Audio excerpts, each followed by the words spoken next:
Ladies and gentlemen of the congregation, this is Pope Gravy. Please put your hands together for Pastor Baby. You need Jesus, go back to church. Bitch, what if I don't want him? Smoking marijuana, deliver her banana. Take a few hits, then I'm reaching my nirvana. Where you at? I ain't hitting Sunday school. Amen. Get bread, sip one at the stove. All the cash. Baptize the infinity pole. 3 wise hoes, what would Jesus do? Catch me on the block, slim, big hot. 50 on a watch, make a white bitch crip walk. Train a couple threes. First name Barack. Call my mama, tell her, gotta start in the sidewalk. 4 days like 20 condoms. Practice say sex, no problem. She licky on my dicky, let's cerebellum. Bro, chill out.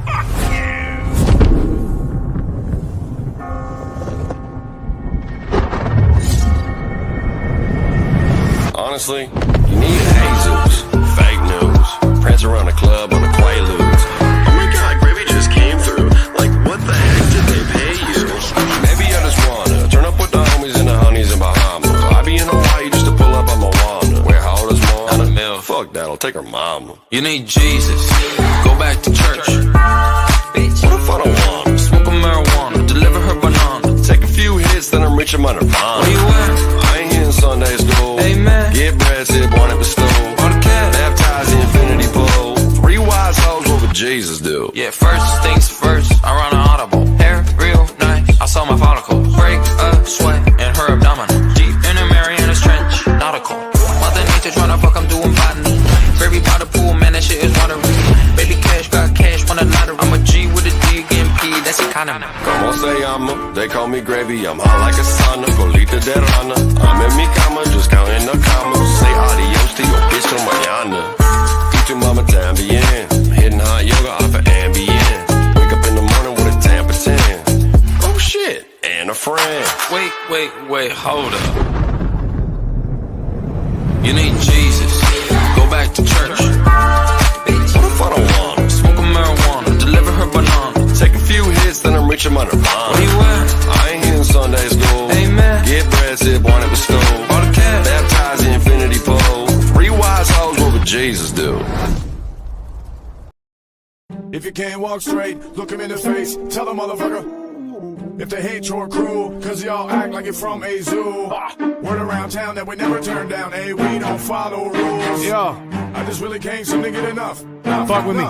Hey, last night drank a waterfall. If you think of playing, you can check the Tylenol. Mile high with the pilot fall. Got the G4 all coated in armor raw. And I'm smoking like you thought I was a ventilator. Hello hater, got a generator to my elevator. Steer clear, cause in a couple seconds I've been swimming in beer. Get some women in here. Order up another round and give me a mirror. In the pocket pussy, am I fucking making it clear? Here, I'm end of the year. Looking at my pants like it's a banana in here. Butt up, put some cut up. Make it easy, best believe I'll run up. Listen, 100, listen, yeah, shut up. I don't give a fuck. So good. I might be drunk. So good. Can't get enough. So good. I don't give a fuck. So good. I might be drunk. So good. Give me like my nuts. Itty bitty titty committee is fine as long as the itty bitty titty got it behind. Swerving, I think I need a lane or two. Run a train or two. Man, I stay in the mood. Drinking whiskey, what I came to do. So famous, I came with the kangaroo in a painted suit and I got enough of Cialis. I ain't leaving this party until my niggas callous. Can't help it that I'm cocky. Macklemore told me I'm a cold ass honky. Got balls like bocce, tonsil hockey, played as a hobby. Pass the pot, I'm an astronaut with the massive cock. Spending all my time in your dad's garage, just jacking off to while you're throwing away pictures of Asherah.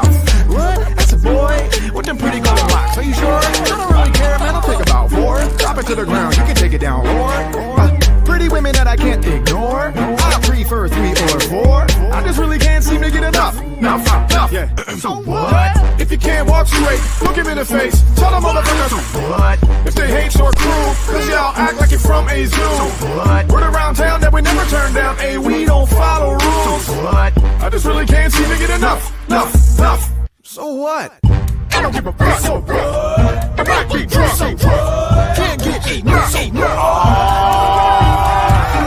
I don't give a fuck. So good. I might be drunk. So good. Give me like my nuts. Come on, let's get it in. Bitch, can I kick it? Yes, you can. Come on, let's get it in. Bitch, can I kick it? Yes, you can. Come on, let's get it in. Bitch, can I kick it? Yes, you can. Come on, let's get it in. Bitch, can I kick it? Yes, you can. Yeah. Hey, you can trust in me. You can trust in me. I will never let you down. Have I ever let you down? I'm probably the most trustworthy MC in the game right now. Remember that. Got your back, player. Yeah, what just happened? Run that back. Pay attention, bitch. What's up?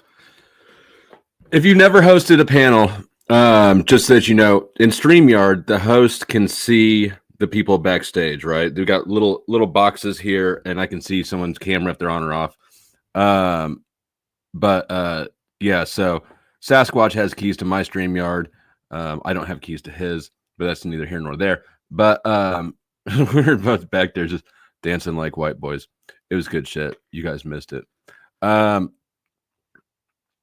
Let's see. Tonight, I want to go over how cops think. And I saw some people commenting already that thinking is probably not the right word for what cops do. And I don't disagree. But what I've got for us to look at today is a podcast. Well, it's a YouTube channel made by cops for cops. And cops call in and submit their questions. You know, can I do this? Can I do that? So we're going to look a little bit behind enemy lines. We're going to get there in a second. First, let me hit some housekeeping things. Let's see. If you're looking for old live streams, they're probably over on Ko-fi behind a paywall. Ko-fi has membership. Since I'm demonetized here, I've had to come up with alternatives. Ko-fi has memberships.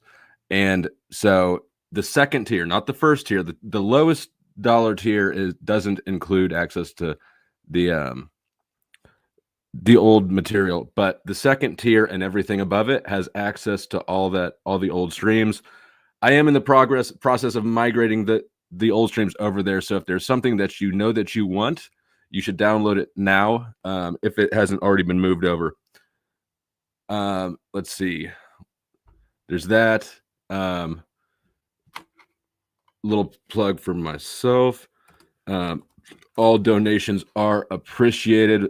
Cash App, PayPal, and Ko-fi accepts credit cards. Credit card donations in addition to the memberships. It's not just a membership platform.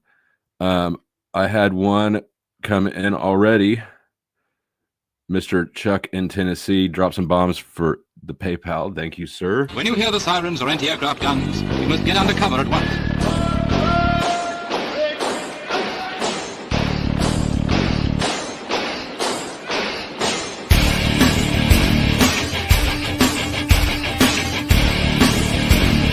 If you're in the open with no cover, lie down.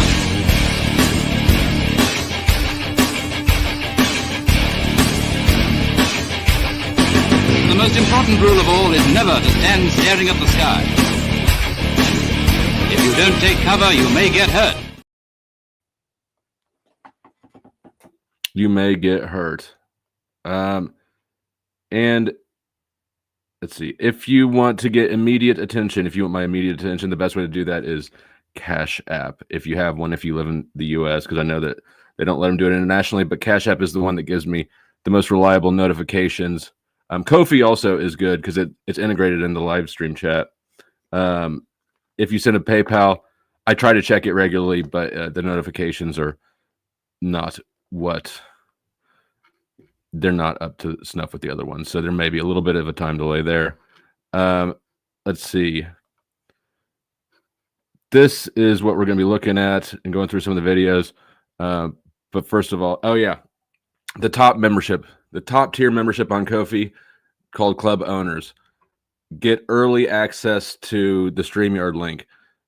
So before I even go live, I go over to Ko-fi, I make a post with the StreamYard link, and it's only available to that tier higher, and they get to skip the wait period. So I will drop the link here shortly.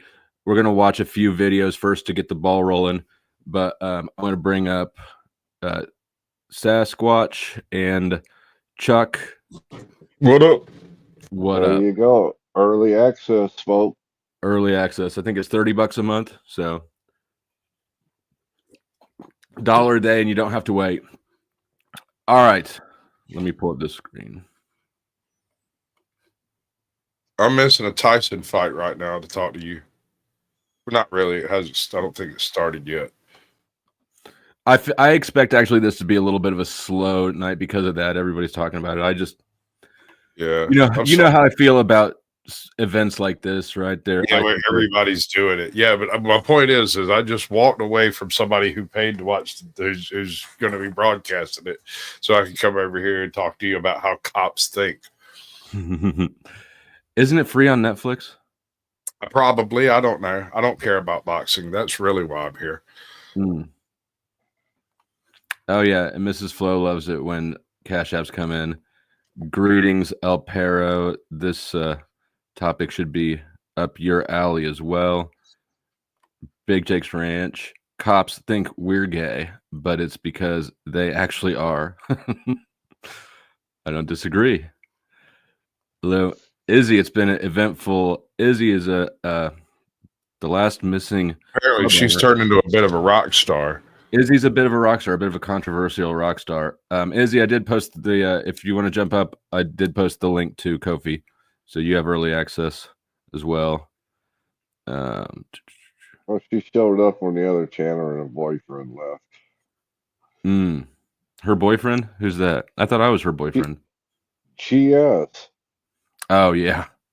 Actually, Resto's the one, I think, who's really making moves to be the boyfriend. Oh. What's up, Dr. D-Head, Pat and Crime Watch, Namaste the fuck away. All right, let's go. I perused a few of the videos earlier today, and where are we going to start?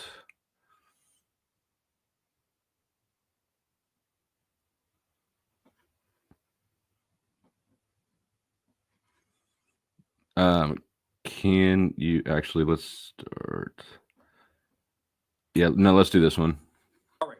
The question is, can I search a vehicle based on the smell of fentanyl, smoked fentanyl? The officer's from Colorado, and he says, look, I frequently conduct narcotic addiction within my city, and like most, have had very frequent fentanyl arrests. In my years of experience, I have learned what a recently smoked blue fentanyl pill smells like through its distinct and unique odor. I am located in Colorado and have been a cop post-marijuana legalization, right? But want to test another theory. Often PC, the contraband, exists to search the car, but in the case no PC exists, can we use the odor of burnt fentanyl alone to justify a probable cause search? Okay, the answer is I think we're gonna be okay here. So here's why. First of all, we don't have a case on this yet, right? I like to say we're making case law, but I think we're making good case law. Let's look at the old days when marijuana was illegal, in Colorado. And if you stopped a vehicle and it had the odor of burnt marijuana, like you could testify that they were actually smoking and driving in this vehicle, right? It's not something that happened a week ago. It's like happened maybe minutes ago before the stop, right? Could you search that vehicle for evidence? The answer is yes. Would a judge give you a warrant if you wanted to go look for more evidence of the smoking violation? The answer is yes. What are you looking for? Well, I'm looking for more marijuana. But even if they smoked it all, I want the implements that they used to smoke it. I want the evidence. I want the, maybe the paraphernalia and so forth to prove that they were smoking and driving at the same time, which is prohibited in every state. Well, now apply that logic to here, right?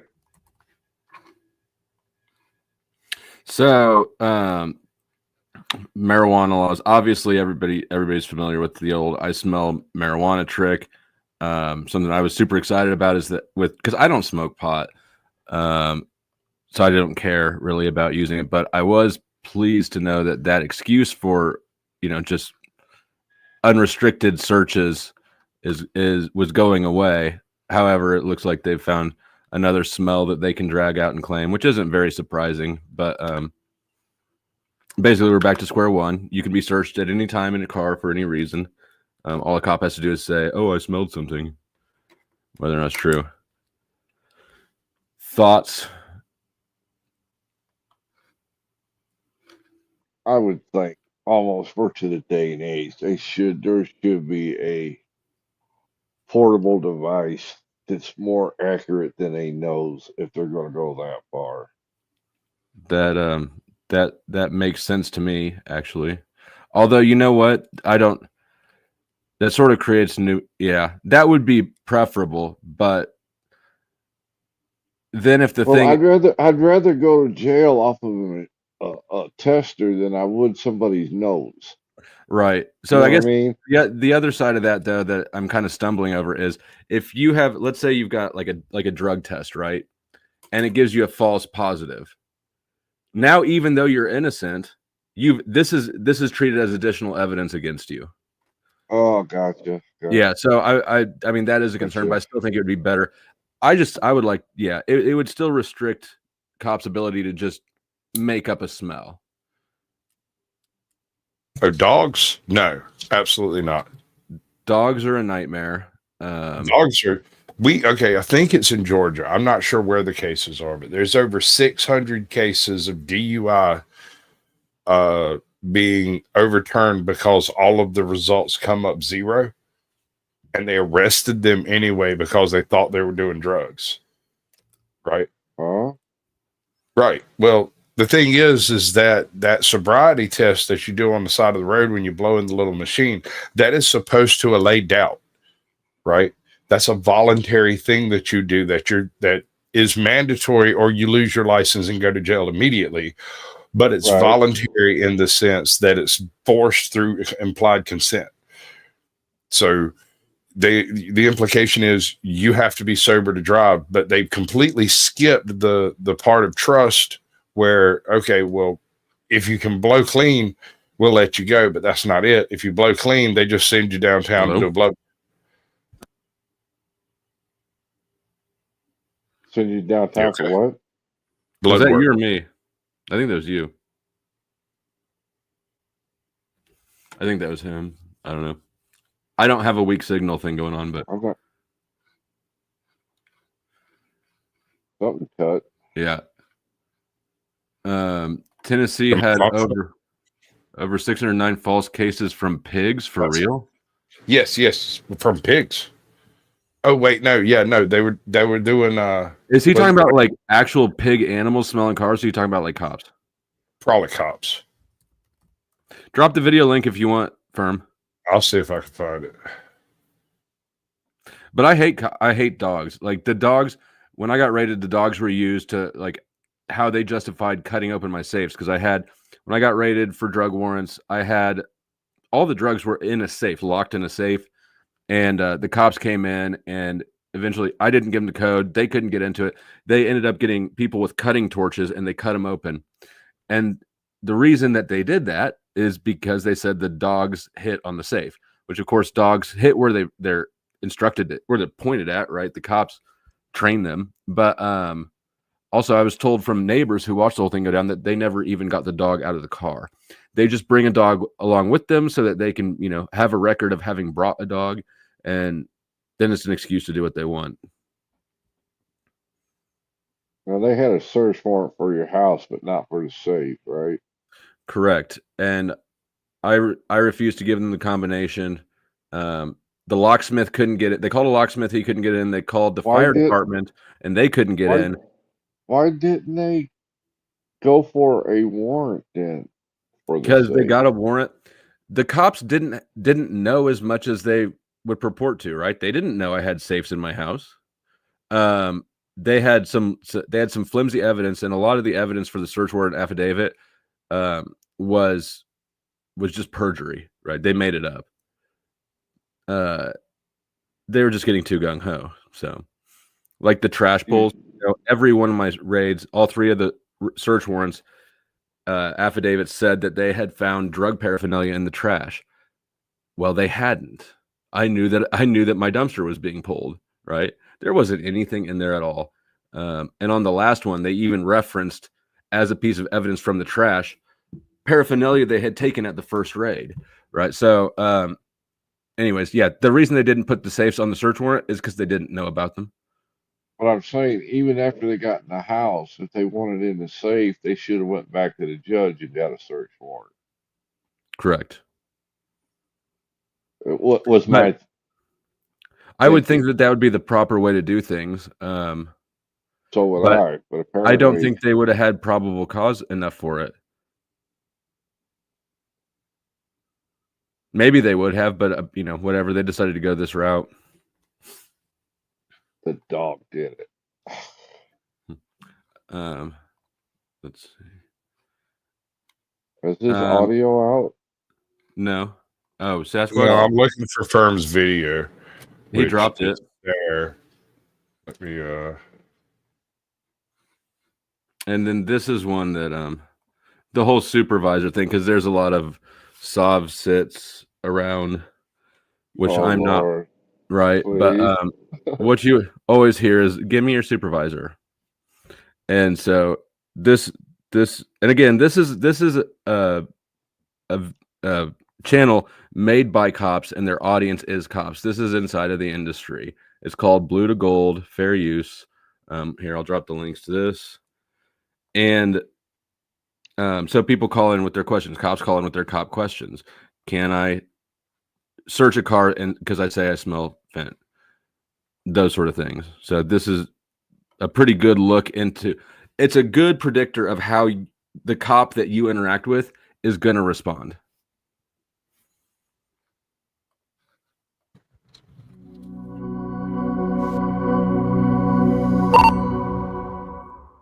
Hello, everyone. Question for you. If somebody on a traffic stop says, I want to see your supervisor, bring them to the scene. I'm not going anywhere until I talk to your supervisor.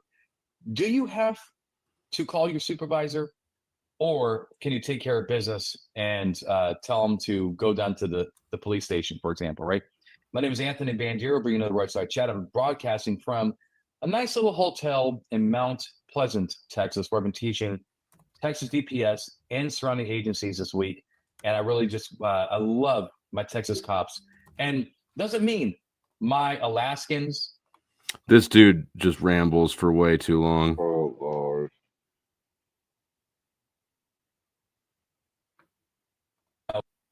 No. I'm sorry, but if I'm your boss, we document that, right? We want I don't want your sergeant. I want your chief. And well, who's your boss? I said, my ultimate boss is my colonel, of my agency to a traffic stop to litigate. I said, my ultimate boss is my colonel. And I mean, I'm not trying to be snide, but the thing is the point is we're not going to bring out the colonel, of my agency to a traffic stop to litigate something about a speeding ticket. So I don't know if this is really what my officer is looking for. I just think it's part of the conversation. If you want something more elaborate, but I guess my point here is that certainly there is no legal obligation to have a senior officer, come to the traffic stop and play referee on all the things going on in your traffic stop, right? However, good policy, good discretion, good public relations, community relations would dictate that your officer should definitely call, a supervisor when there's a legitimate complaint, right?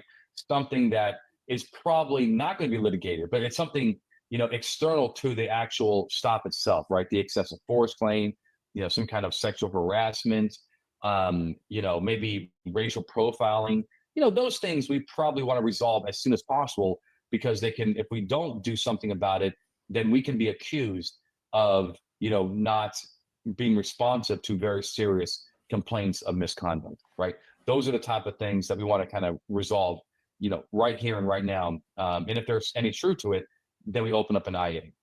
I hope this conversation is.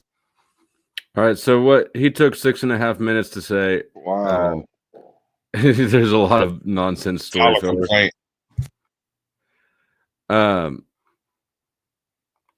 But the takeaway is that there is no law. You don't have a legal right to this, which was kind of a surprise to me. I assumed that there was Would something that there. be by municipality?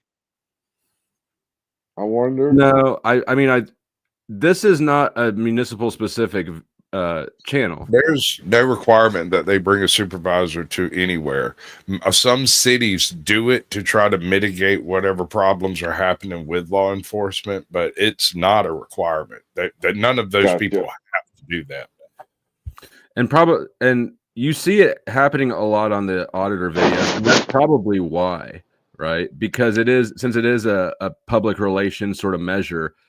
If somebody's filming you and is likely to have an audience, then you're gonna take that step for them. But the other thing that he mentioned, which I thought was interesting, is the allegations. If there's allegations of sexual misconduct or discrimination, if I had a valid black card to play, I would play it. I've seen it work well with cops.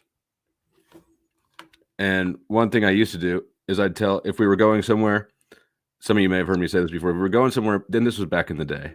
I do not break any laws now.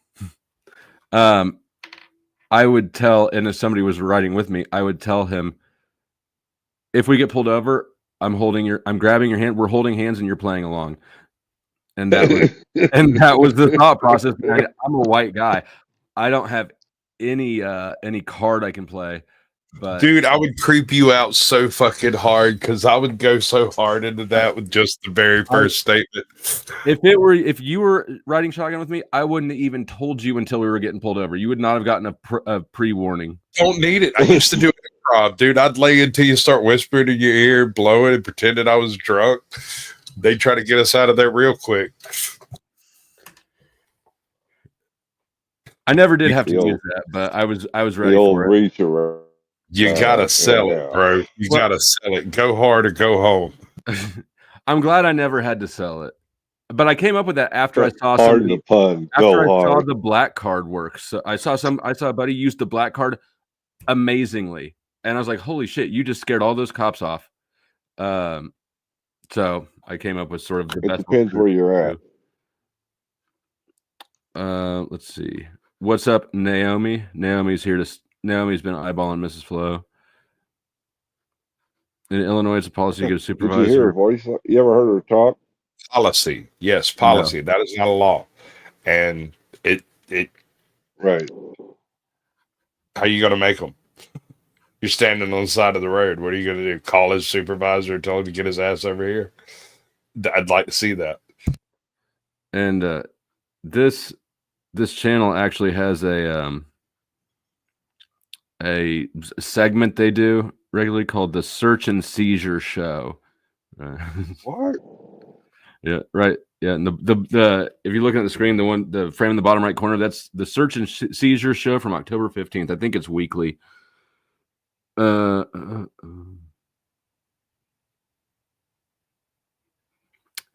can you guys see this? I haven't pre-planned this a whole bunch.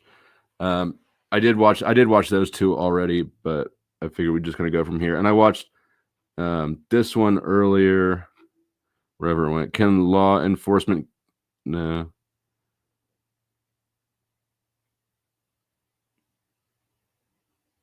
No.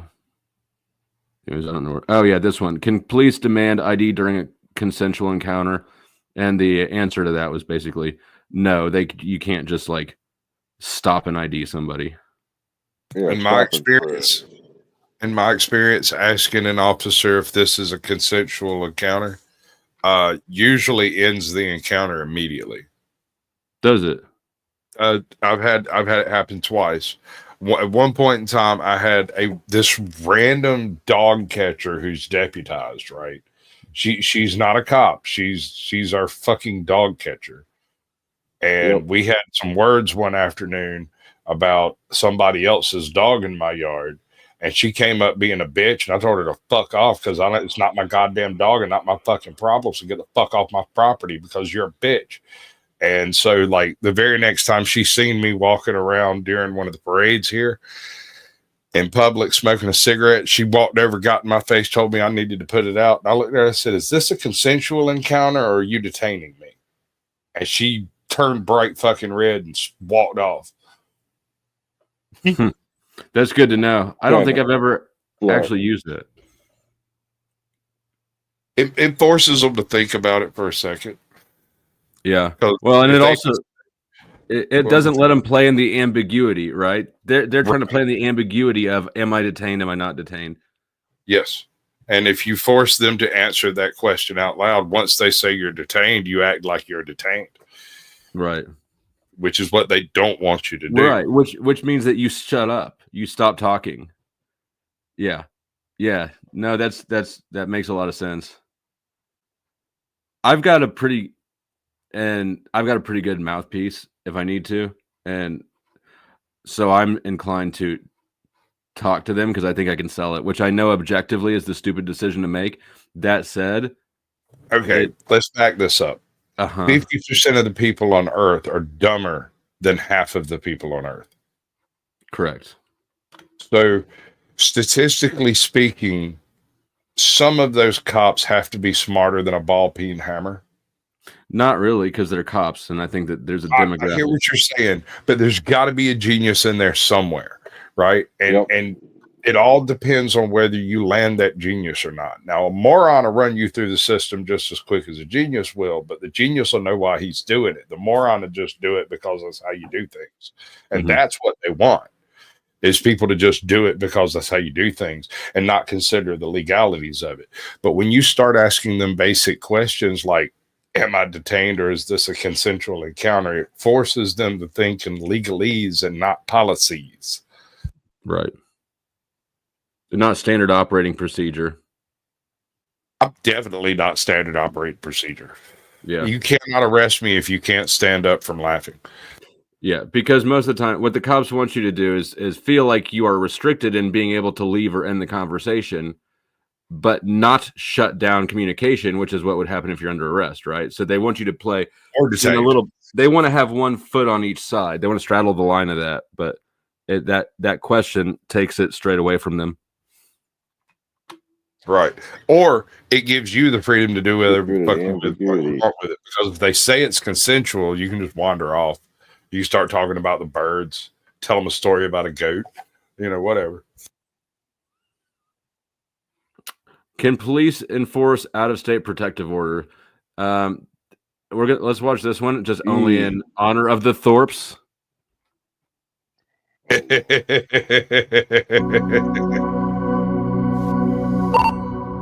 All right, can you enforce out-of-state protective orders? My name is Anthony Bandier, bringing the Roadside Chat from the MOCIC conference in amazing Deadwood, South Dakota. So this officer says, hey, we had a situation where we stopped a person in Nevada.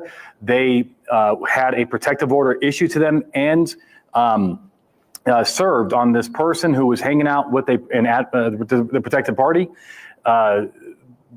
Can we enforce that, right? I mean, it's from California, but we're in Nevada. Can we enforce it? The answer is yes. Did he almost say asset? The protected party further.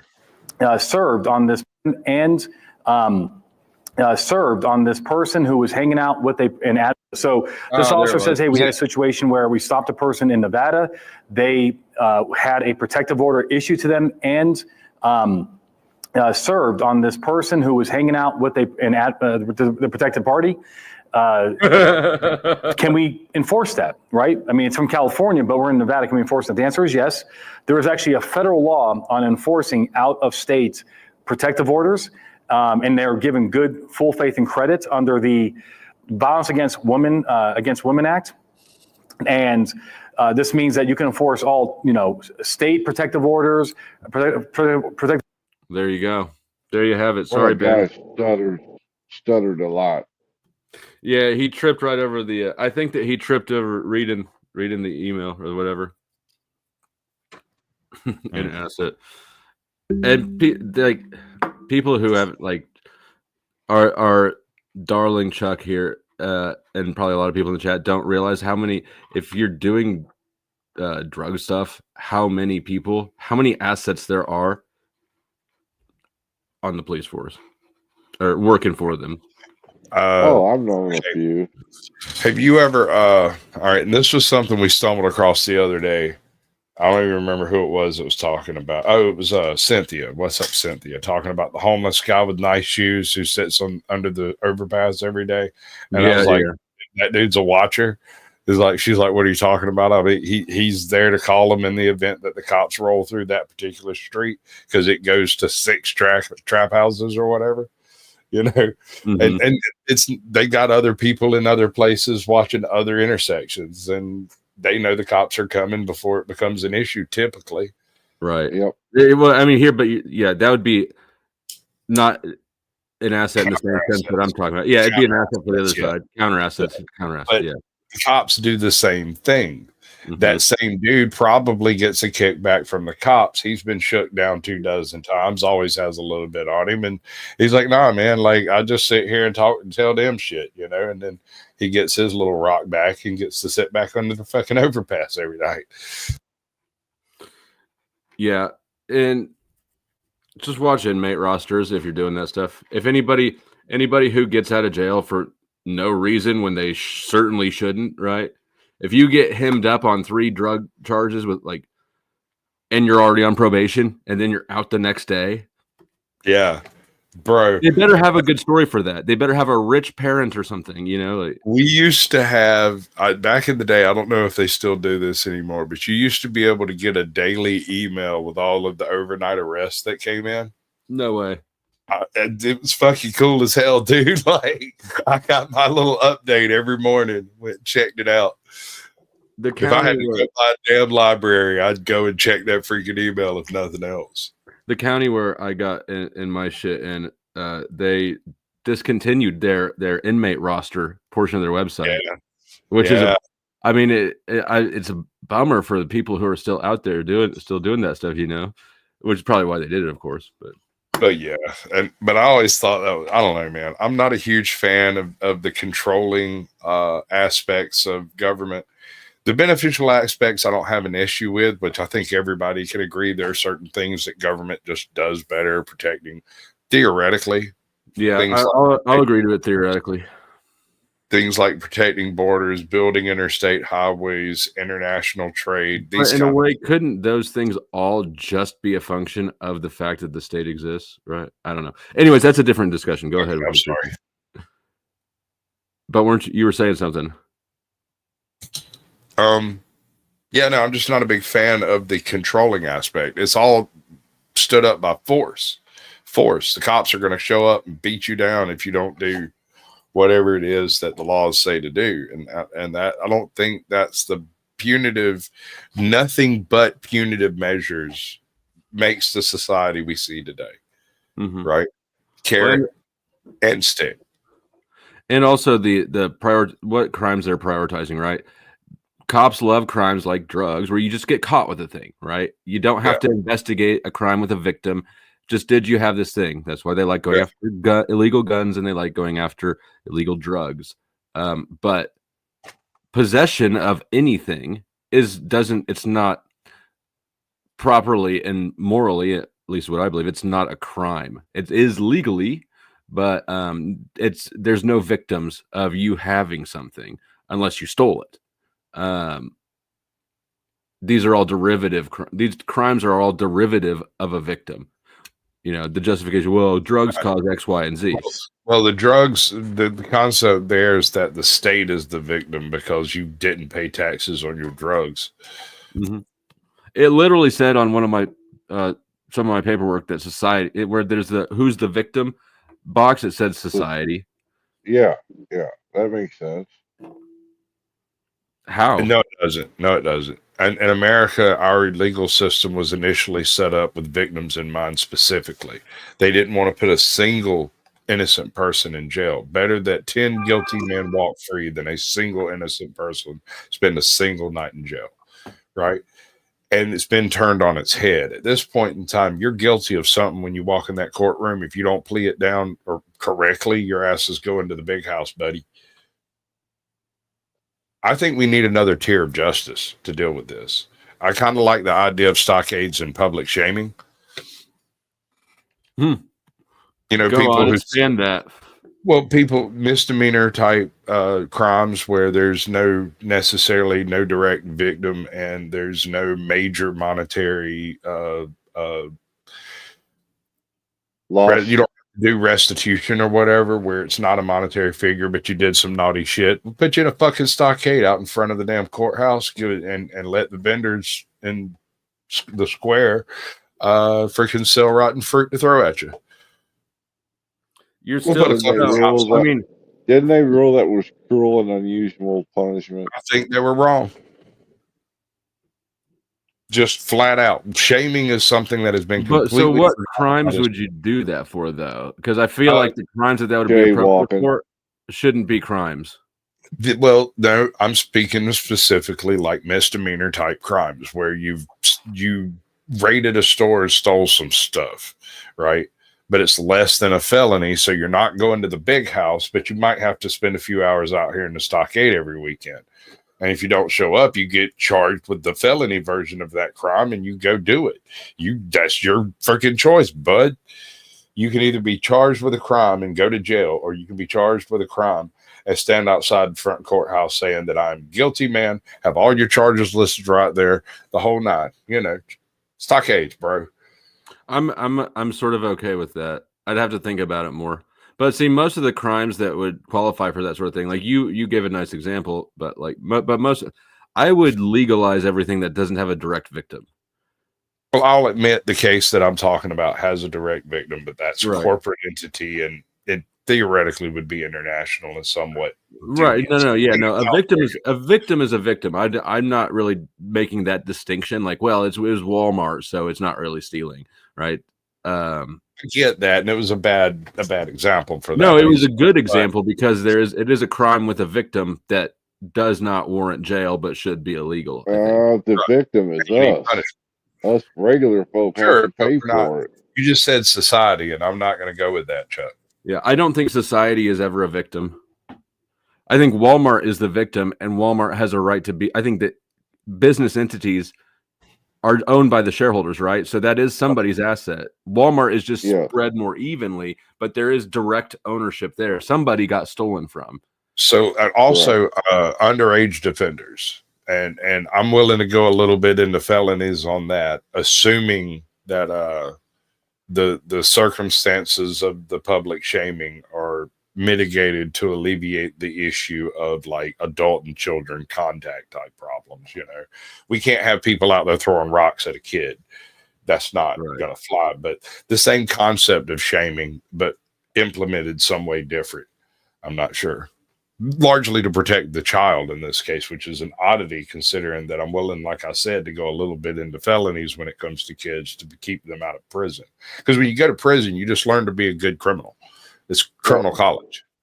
It's true. In our old courthouse, our town was established in 1699, but in the original courthouse, they had this contraption.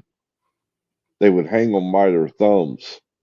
I think that's cruel. I think it's a little unusual. Yeah, one would think so. Was it still in the courthouse? They had it there for decor. Yeah, bro. We got a mortar in the history over here. Not even joking. We have a Civil War mortar in the police department in Tennille. Yeah, but that's a Civil War mortar is cool history. A civil or an old school torture device in a courthouse is sort of a threat. It is a lesson. It's a historic courthouse. It's not used. We have a new courthouse. Okay, that's a little different. Let's see. The link is pinned now. If anybody wants to join, let's. What do we got next? Can law enforcement conduct inventory on a locked car? Can a driveway traffic stop allow a canine to sniff? Can police surround a third party's home? The driveway question. Yeah. I don't understand this with people. This has always baffled me, and I've actually seen someone do this. The Ollie Oxenfree syndrome. You ever witnessed this? Mm-hmm. No, but I don't know what that is. They run from a stop thinking they're going to get away. They don't get away, but they run straight to their mama's house.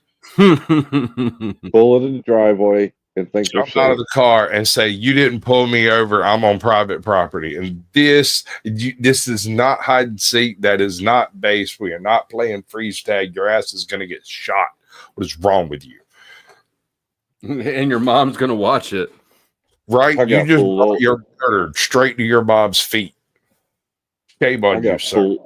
I got pulled over in my driveway before. I live in a really small town, and I'm friends with the man who's now the sheriff. But before he was sheriff, he was like a high-ranking deputy here. And when I got the house that I'm living in now, I moved from out in the sticks to out here.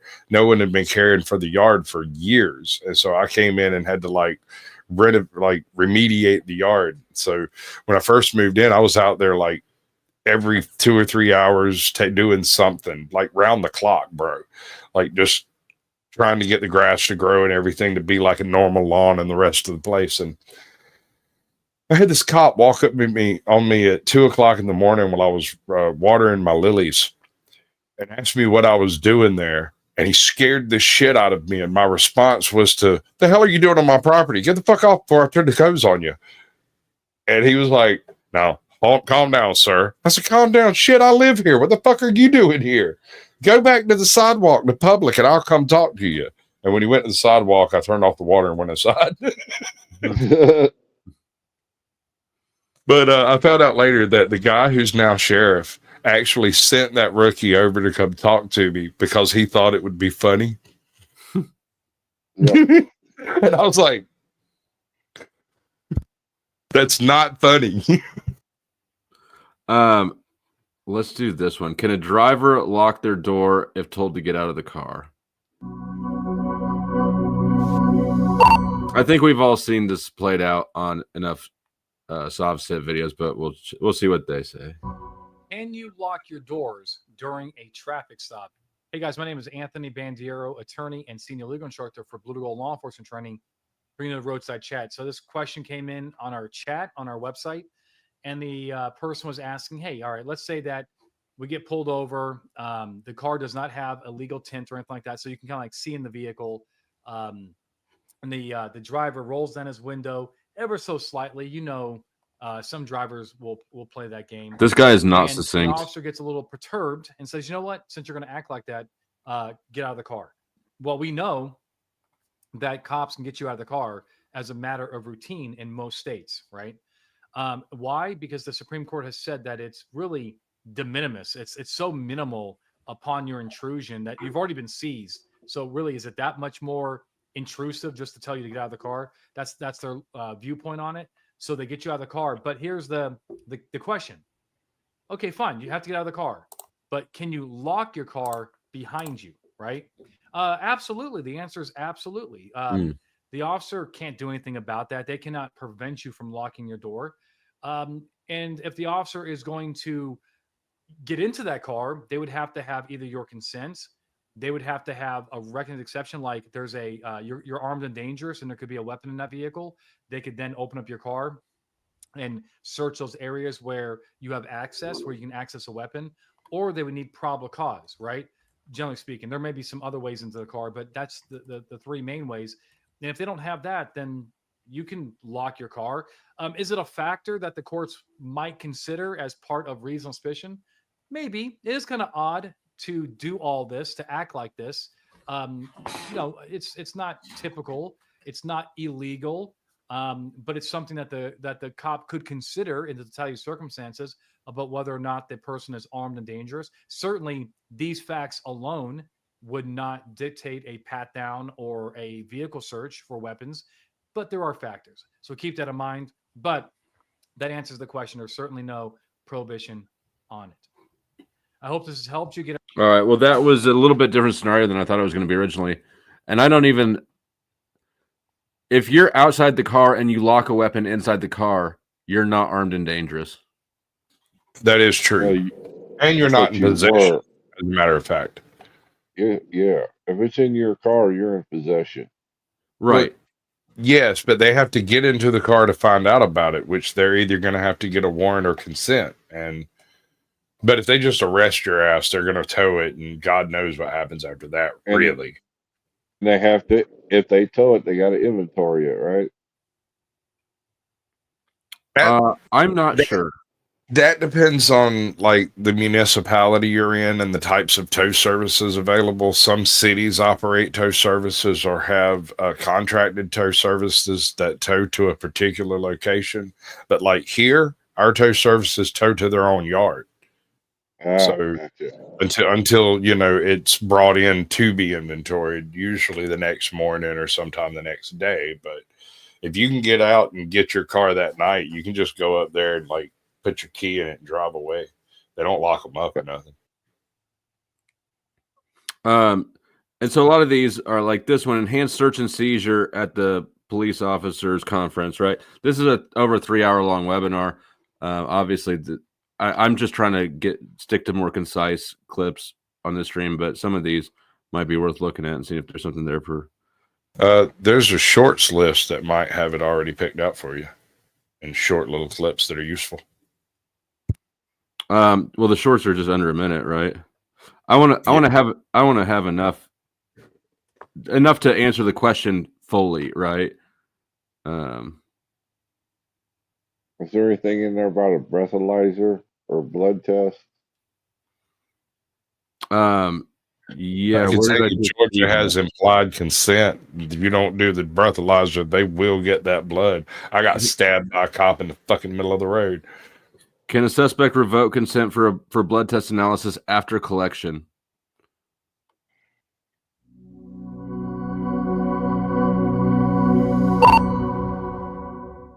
I got a good one for you.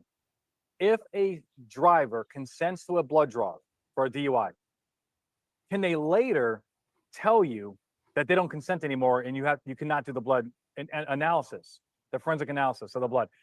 This is a very good question. So let me read from my phone here. The officer is in Texas and he says, all right, so can the consent be revoked right after the blood draw was taken? A DUI suspect gave consent for a blood draw. The blood sample was properly taken and submitted as evidence without a warrant. The analysis yet has not occurred, right? The blood's in police custody.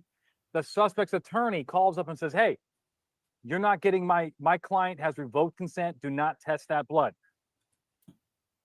Can we still analyze it? The answer is yes. Okay. First of all, I don't have a particular case on this right at this moment because it's something that almost never comes up. But I want you to think about this, right? It's a good argument, right? The defense attorney is doing his or her job. I get it. I probably do the same thing, but I want you to think about what just happened here. What was the consent for? Okay. The consent, when we say, can we take a blood draw? What would a reasonable person believe is going to happen to their blood? Okay. Do they reasonably believe that we're borrowing their blood and we're going to return it? Absolutely not. Nobody's getting their blood back. Okay. So that's the issue here. Okay. And that's, if I was the prosecutor, that's what I'd argue. The issue here is not that the person still has a privacy interest in their blood. They don't. When they consented to that blood draw, they consented to give up that blood. And what we do with it now is our business. Okay. And so this is not borrowing their blood. It's taking their blood. Now, this is different. Like, let's say that a cop says to a person, hey, can I search your phone? And the person says, yep, you can search my phone. And the cop says, all right, so can I take it back to the police department and search it there? And the person says, yes. Then the attorney, before the search has occurred, the attorney calls up the police department and says, hey, do not search my client's phone. I got to tell you, that search is over. Why? Because the person consented to let you borrow the phone and they can revoke it at any time. But that's not what's happening here. Okay. That's like agreeing to a DNA swab, a buckle, or fingerprinting, and then telling you, hey, don't read my fingerprints. Don't put them in the scanner and so forth. That's just not how it works, because the consent is for permanent deprivation. It's not temporary, it's permanent. So at the end of the day, the person cannot revoke their consent on the blood. That is your problem. That's a little bit different than what I was told. I mean, it made sense to me as he said it legally. What were you told? The way it was that you're consenting to the blood draw in order to determine a BAC. Right. And if that's the only test they're going to do is the BAC, then you've already given your permission. So you can't take back permission, so to speak. It sounds like it's the same explanation, just from basically. Angle. This involves implied consent. At least in Georgia, I'm not sure about other states, but in Georgia, when you get a driver's license, you consent to blood activity to verify that you're not driving drunk or on drugs. Yep. I remember that in the Illinois when I did the Illinois license. That was in there. As How part far of can you having. Go ahead. No, go ahead. All right. So this video is called "How Far Can You Question During a Traffic Stop?" Can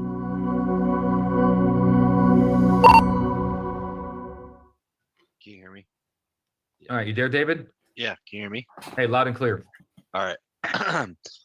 So I work in Kansas, which has a particular case law where on traffic stops you're not allowed to ask for consent to search a vehicle unless you have reasonable suspicion of unless if you're just pulling over for like a traffic violation. It has to be related to the stop.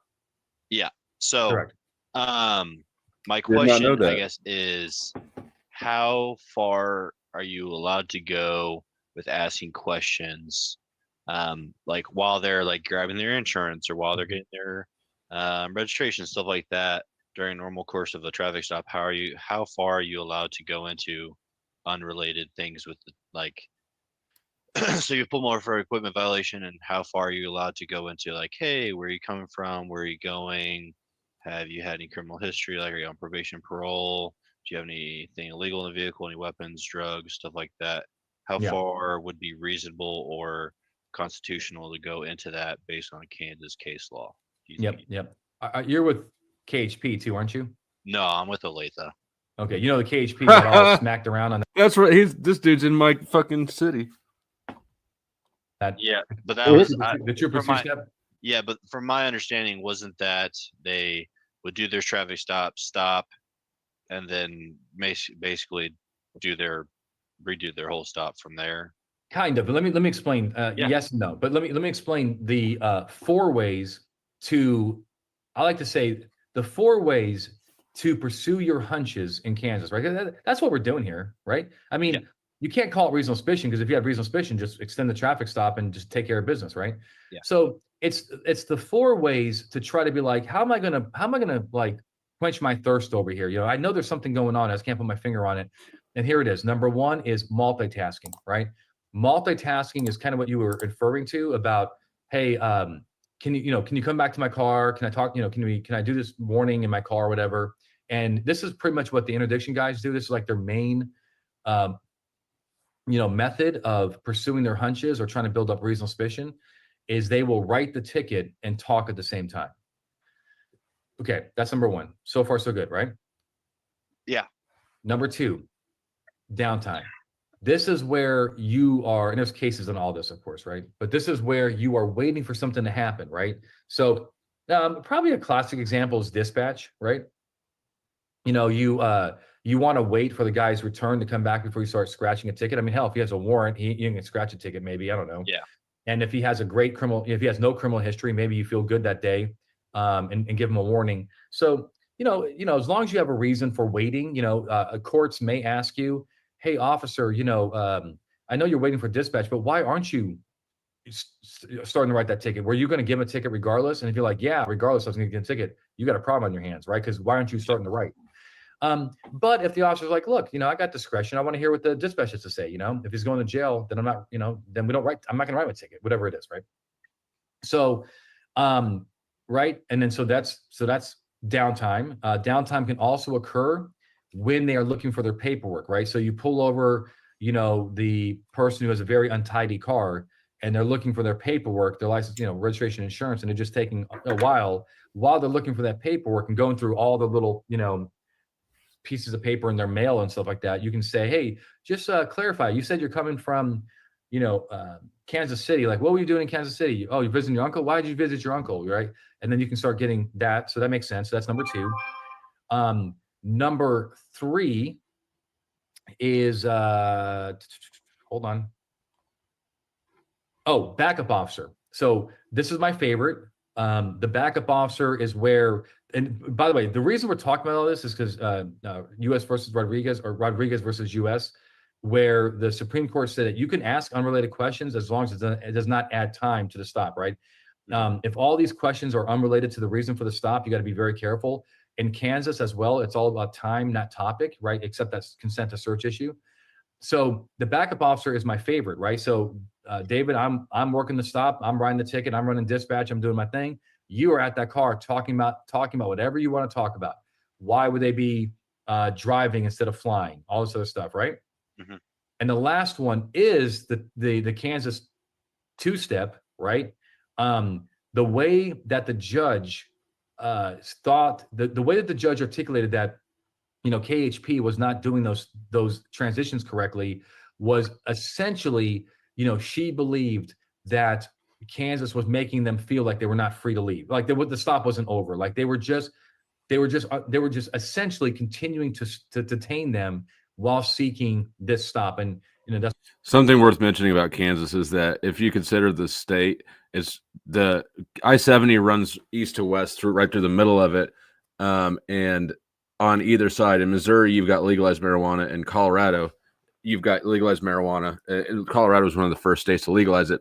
So a lot of Kansas, any county that's on I-70, they've gotten used to having their bread and butter being pulling people over from out of state who have pot in the car. All right.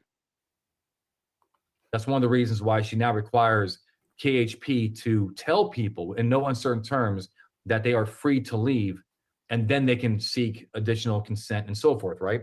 So, but that's not you, right? You're not under a consent decree, kind of like, a settlement agreement like KHP, right?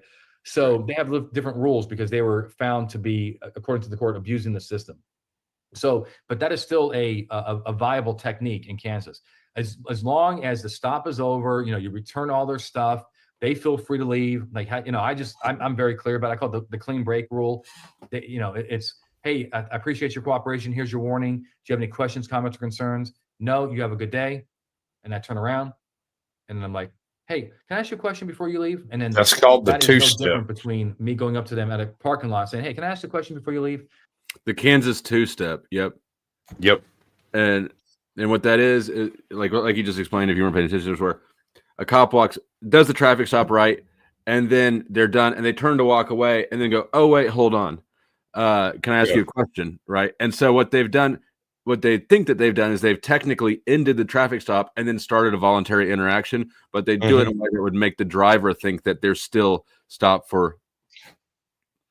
Here, one of the things they'll do is they'll ask you about football, baseball, high school, how many kids you got, all that stuff. They try to turn it into a conversation, not a thing without telling you. And it took me long enough to notice the dick. It was hard.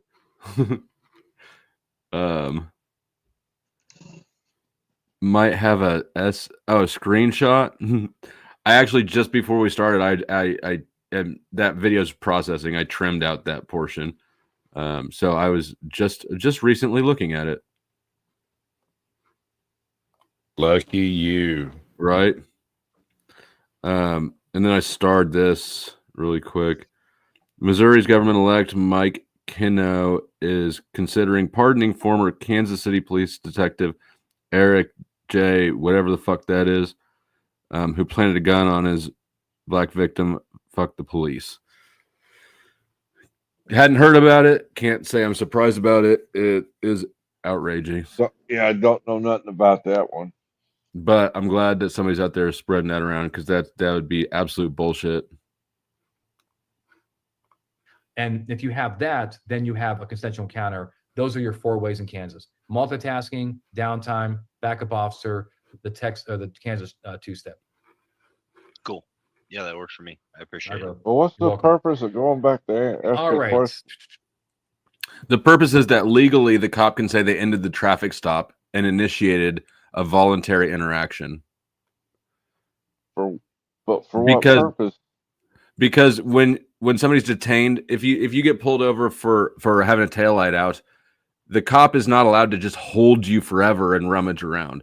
They can hold you as long as is reasonably needed to take care of the infraction that they saw, the taillight. And so it's a way of satisfying that requirement, but then graying the area so that the person thinks they're still detained. Yeah, they're looking for ways to entrap people. Agree.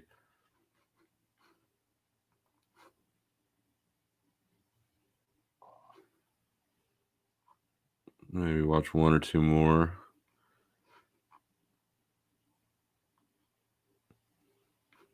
When can cops conduct a search? Maybe that one.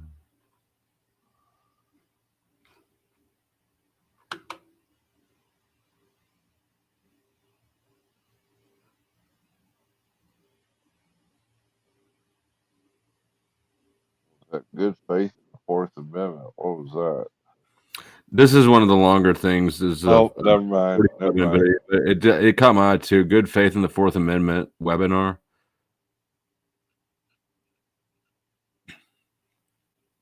There is no good faith in policing nowadays. Every single one of them wants a conviction. They want the big drug bust. They want to catch the killer. They want to stumble across this guy. They want to be able to use their weapon in the line of duty, and they want to be able to look somebody in the face and say, I am the law. All right, let's watch these two. Is flock camera a search? Because I don't know what that is, but it's got my attention. Oh, that's that. Is that license plate reader? I don't know. Let's see.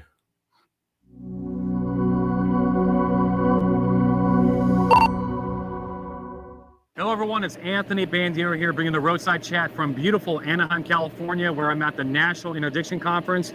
I just kind of want to show off some of the cars that are in front here. You know, obviously we have a little recruitment vehicle here.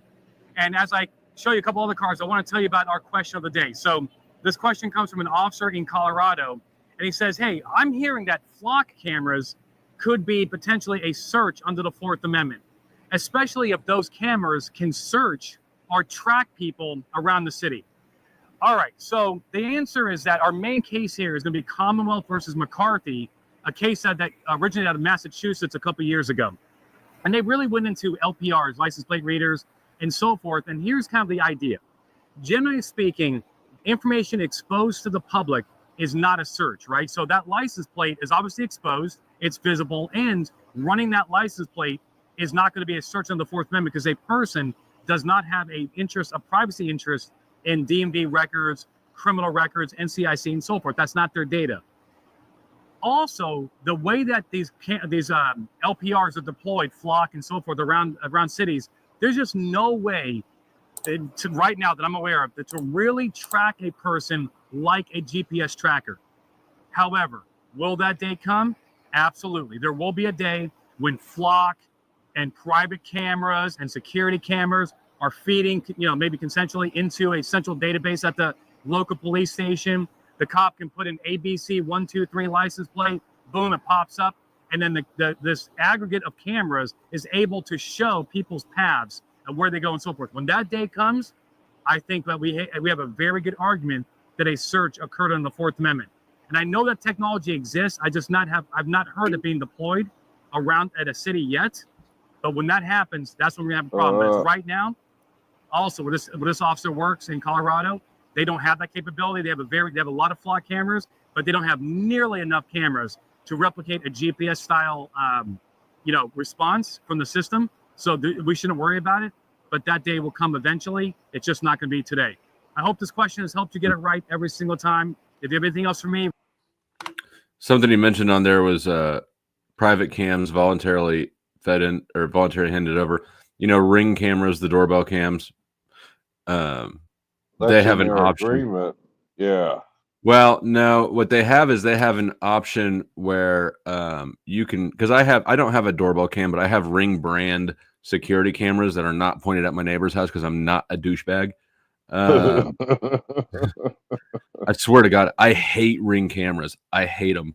I think it's like, what the fuck is the point of having any rights at all if like your neighbor can just slap a 24/7 camera up at your house and then give the cops 24/7 access to it, right? Because that is something that within Ring, you can set up a Ring camera and then you can give your local police department unrestricted access to it if you want to voluntarily. I don't know what percentage of people do it, but just the fact that option exists, like, it just makes my blood boil. Don't get a goddamn doorbell camera at all. If you need one to protect your Amazon purchases from thieves, you need to stop buying shit off Amazon and move to a better neighborhood. What you don't need to do is buy another thing off Amazon and so that you can watch people steal your shit.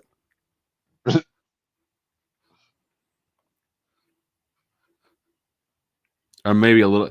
See, part of the thing that I think worked against me when I got raided is I lived in a small town and I was not from a small town. So I underestimated how nosy neighbors are. Like that they actually have nothing. You're a new guy moving to town is actually maybe one of the most exciting things.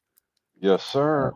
And they enjoy watching. I can't imagine being so bored or such a loser that this is interesting to me. What my neighbors do. I don't give a fuck what my neighbors do.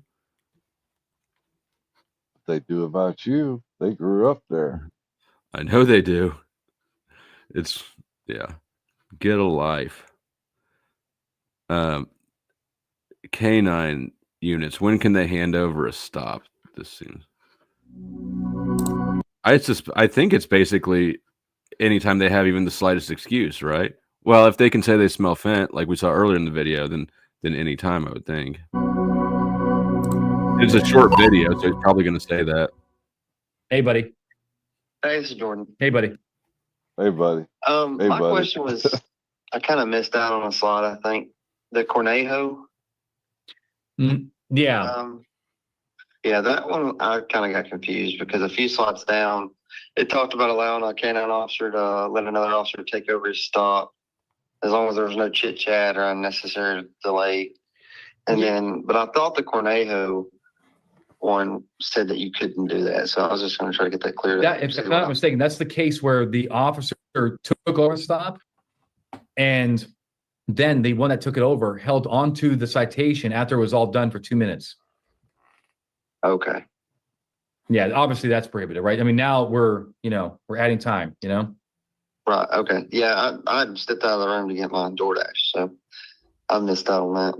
I just wanted to clear that up. And then the guy was talking about y'all were talking about the protective sweep for the gun based on reasonable. Was that based on reasonable suspicion? Reasonable suspicion for armed and dangerous, right? Reasonable suspicion that that there could be a weapon in that vehicle. Now, I will tell you that. Look, I would like I want some specific facts personally that there could be a gun in that car or something dangerous. I don't like generalized stuff with these vehicle searches, protective sweeps, but that's what the case is. It's that if they return to the car, they can become armed and dangerous. Okay. What if they're still sitting in the car? Well, then you get them out and you pat them down because you still applies. Yeah, just get them out. Okay. Yeah, absolutely. And those case laws were Michigan v. Long and US v. Sanders. Yep, Sanders was the other one that John put in there. Okay. Yep. Okay. Yeah, that answered most of my questions. Thank you. Yep, you're welcome. All right. I feel like that was sort of incomplete. Obviously, it was. Because most ones I've seen, they'll call the dog in, the dog will sniff hit, and the cop will walk away and turn it back over. I've actually never I've never been any place when drug dogs were used. I know that they said they used them at my house, but I was already in jail by that time. So you really don't know. Well, and the neighbors said they never got the dog out of the car. I know that I didn't see any dog tracks or hair or anything inside my house, which I wouldn't expect to if that had to be. It wasn't, I don't think they let there that long. Yeah. Right. But no, just knowing knowing how these cops conducted the entire investigation, fast and loose, and just enough to cover their ass and get what they wanted. I have no doubt that they didn't give a fuck. Let's see. What is soliciting a trespass? Your DA's name wasn't Regier by chance, was it? No. Okay. She, the prosecutor. Did you put in for your expungement? Not yet. What are you waiting on, dog? I actually have the courthouse. So to file things legally by yourself, I'll just share screen real quick. Are you just scared what you'll do if you get your rights back? No, I'm not at all. basically what I don't want to do is fuck it up, and so I'm moving. Well, Slowly, I'm moving cautiously. slowly and cautiously, but also, like today, like I plan to call the courthouse today, and I've got the tab open with the contact information. But then I'm on these weird hours, so I wake up at 2 in the afternoon, Oh, yeah. and then that gives me and the courthouse closes at 4. But they stop answering the phones before then. So I got like an hour and a half window to get it done. I just didn't get it done today. But yeah. Where'd it go?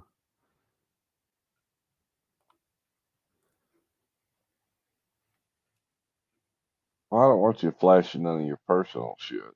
No, I'm not. It's just the ACLU. So I'm following these steps on the ACLUs. They have a step. Oh, cringe. Well, they have. Oops, that's not it. Anyways, what I wanted was the expungement thing. Anyways, they have a. I don't have that tab open anymore. A walkthrough. They have a walkthrough, right? Because if you're going to represent yourself, this is what you have to do. This is how you file the paperwork. This is because when you file, I just don't file one piece of paper. I file 3 of them. I believe so, but I have to call and check and make sure because each county is different. It's a little more intricate. So, anyways, that's why I'm moving slow because I'm moving cautious. But it's ready to go on my end. I refilled it out. I don't know what it would cost for a lawyer to walk that for you. My lawyer that I had, my defense lawyer, cost me. What did he charge me? He charged me $200 an hour, and that was the friend price. For defense. What was the total bill? Off the top of my, I don't know because it was like we paid as we went. Oh, okay. Yeah, I didn't just get a whole bill at the end after it was done.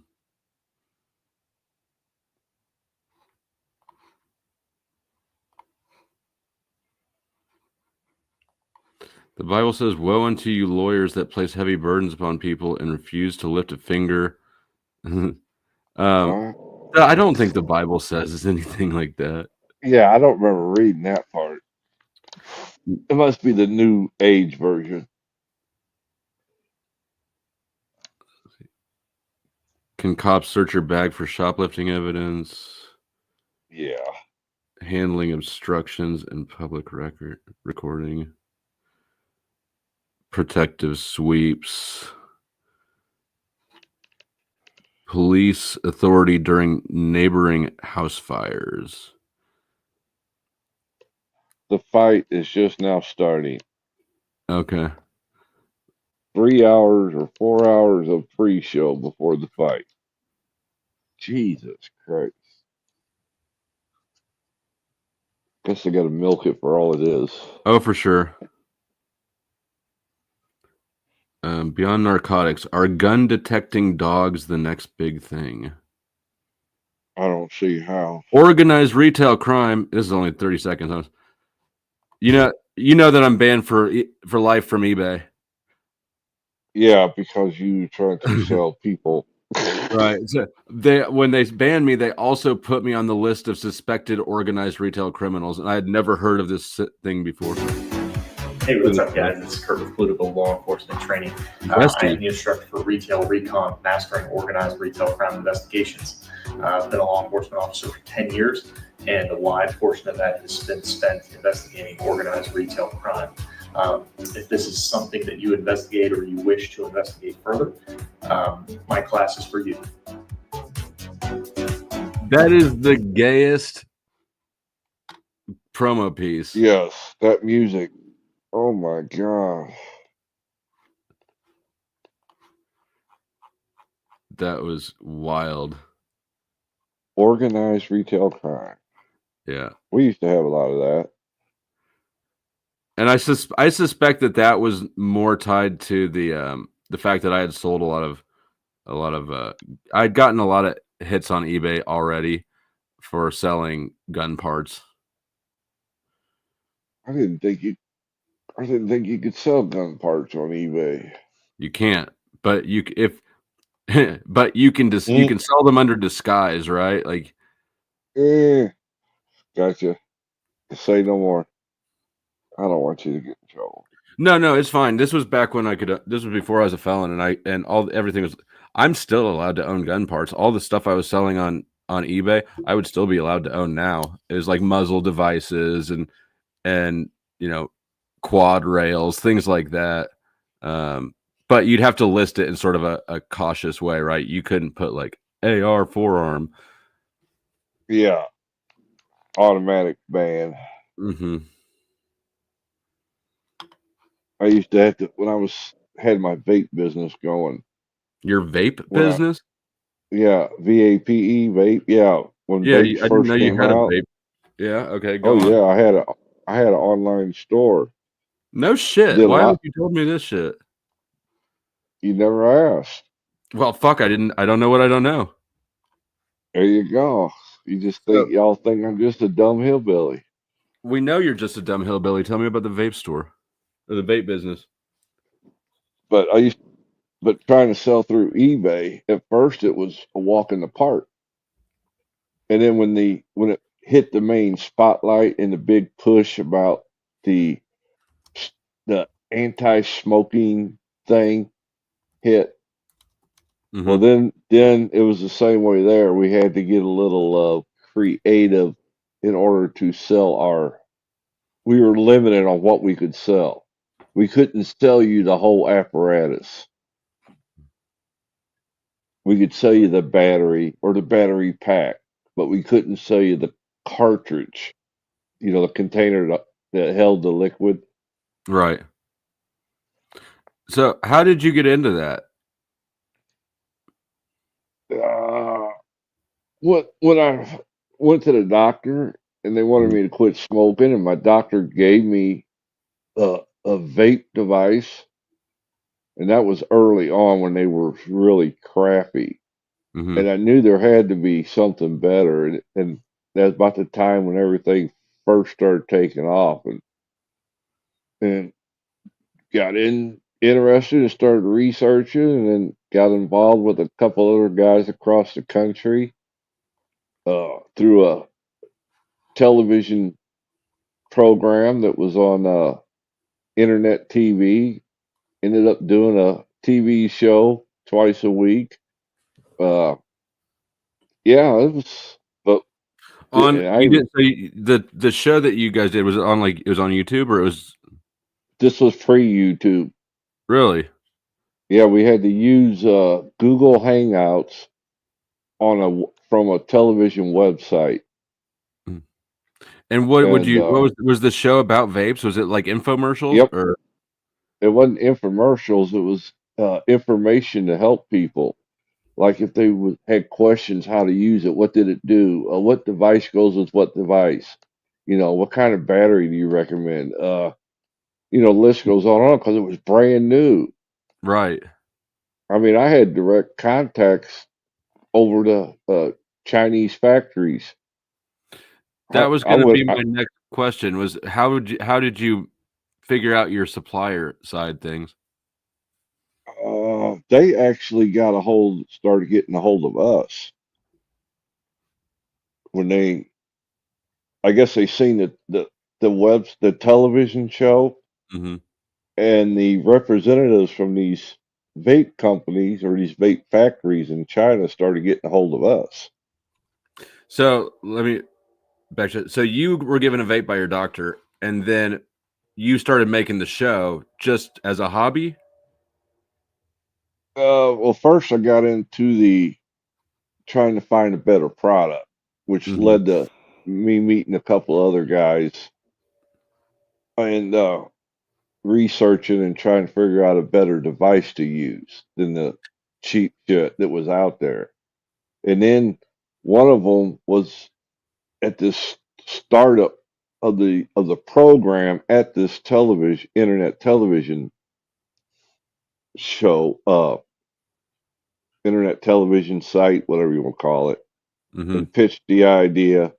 So was brought on board with that to where we But was running the 24 show, hours. the show preceded. The show came first, and then the sales came after. No, I was doing sales first, Okay. and it just led into the show. And as opposed, I mean, we really wasn't pushing product per se. We would do giveaways because we was more interested in trying to get people interested in vaping as opposed to just trying to make a buck off of the people trying to learn. You weren't trying to pitch to a small market. You're trying to expand the market. Yes. Yes. See, things like this interest me because when I was, doing eBay stuff, the eBay stuff came out of me. I built guns. It was a hobby, right? I built my own ARs, and then I started building ARs for other people, to their specs and stuff, what they wanted. In that though, there's a lot of specific parts that are expensive and that are something that you're not going to just run into these things, right? They're not sitting around at stores. They're fairly niche. Right. And so I ended up buying you might get a $200 muzzle device. And if I don't like it or don't use it, then I'm going to try to resell it. Right. And so eBay sort of expanded out of there. But what I did for a little while was I would buy some knickknacks off of Alibaba and I would sell those at a markup on eBay. And, that whole resell, that business model is one that I like. And I'm surprised actually that I have not looked back into something like that recently. It's not as great as it used to be. That much I do know. You're talking across all of the sort of reselling, or are you talking about just within vapes? I'm talking about just with eBay. Yeah, with vapes. Yeah. I mean, and now at this point, a lot of people have caught on to it.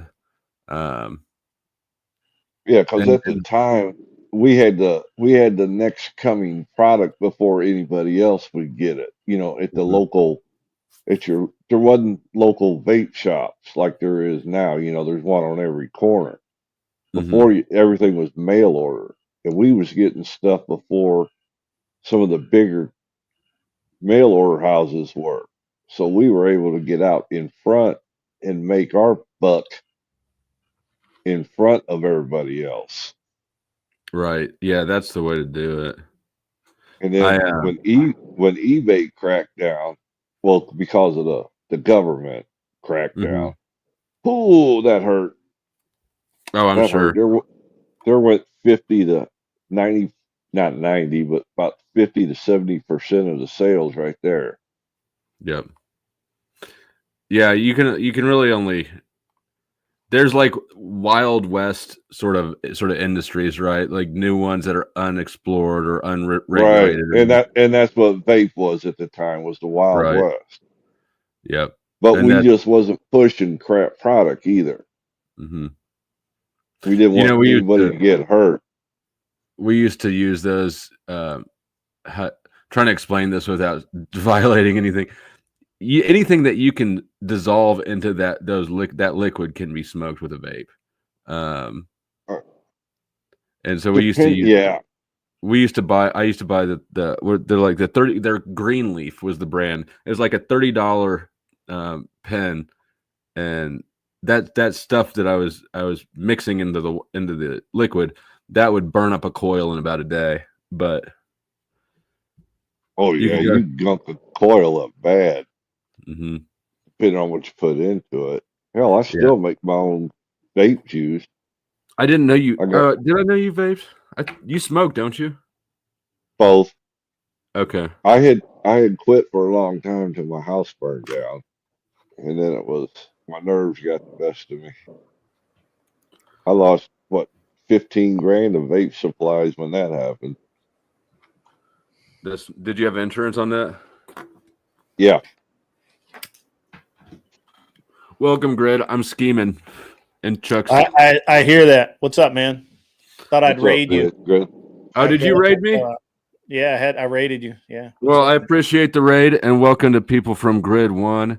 Hit the like, stay a while if you're not familiar with the channel, and the link is pinned if anybody wants to come up. We were going over cop stuff earlier. But, So I did civil forfeiture tonight. We're dovetailing here. No shit. Yeah, and I did civil forfeiture about how the DEA is abusing their power, and along with local and federal law enforcement. Absolutely. I didn't know how much you know about my story, but in 2017, I got raided 3 times. You told me that. Yeah, and it was for drugs. The long story short of it is that I was looking at 15 years, worst case scenario, for about $100 worth of meth. Damn, bro. Yeah. Well, the way that the sentencing grid works is the amount that you need for it to be considered presumptive intent to distribute when it comes to meth, heroin, and crack is super low. And you did meth? Yes. Have you tried fent? No, I stayed away from that. Yeah, that shit's cray, bro. And that stuff didn't really even hit the scene until like it was coming in as I was getting out. But I was looking at 15 years, but when they raided me, they cut open they couldn't get. I had a bunch of safes and I wouldn't give them the code, and the fire department couldn't get in, the locksmith couldn't get in. They brought in people with cutting torches and they cut open the safes and they took everything out of it, including my legally owned gun collection, which was worth probably $150,000. But I forfeited that gun collection, my guns, the ammo, and my knife collection. And instead of 15 years, I got 36 months of probation. And they got a whole bunch of assets. So cops are pirates. And in Kansas, the proceeds of forfeiture, like I'm describing, is split 50-50 between the That's what we're talking about. Yeah. Yeah. 50-50 between the cops that take it, the agency that seized it, and the prosecutor's office. Yeah. Yeah, that's exactly right. And it's kind of a scam, really. Completely. And specifically what we were looking at tonight was how the law enforcement can seize your property without a warrant, without really even needing probable cause. They just have to say, I think that this bag, trunk of your car, your boat, your house, whatever, I think that you're using this to commit a felony crime. We're seizing it until we can get a search warrant or whatever. Susie Wiles, can you come up and give me a peace sign? And Jonathan Porker, can you come up and give me a peace sign? Got to protect yourself, bro. Right. I got P-bombed yesterday. Did you real? Did you? Yeah, I caught it. I caught it pretty quickly. It was that dude. If you ever see somebody named his screen name is like real shit. Not seen that, but I will make sure the mods know. But you ever get nigger bombed? Well, oh Lord. Yep. Another one of them assholes. Mm-hmm. Kick you. Boop. And I'm kicking you. That was not called for. It's not even really a good bomb. I guess I appreciate that more than the P bomb. Yeah. But he had his verified name was on second check. It was missing an L, but it was almost identical to somebody who I know on YouTube. So that one snuck through. Anyways, where were we? I was just saying that the cops right now they're trying to seize cash, the feds especially, and my audience already heard all this, but it's really hard to get actual numbers about how much they've seized. Even a literally the Institute for Justice, which is a bunch of lawyers who basically monitor cops and try and defend people who are wrongly accused and all that. They subpoenaed the information, and they were after I think a year or 2 years, they were literally told that they can't have the information because it's deemed a police technology, and it would impede their ability to enforce the law. Well, to some of them release weren't the- even required to keep a ledger on it. Yeah. So that, but they're in the 2022 number was $3 billion in assets seized. That's nuts. There was a not too long back in the last 5 years, I think there was a guy coming through Tennessee.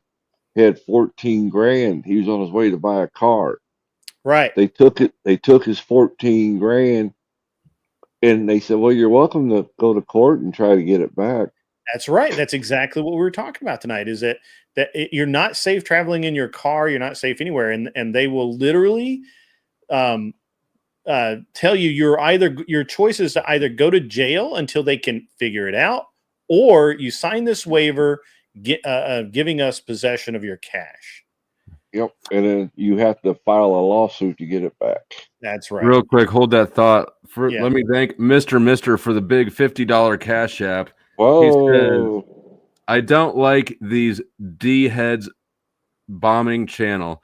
I appreciate it, sir. When you hear the sirens or anti-aircraft guns, you must get under cover at once.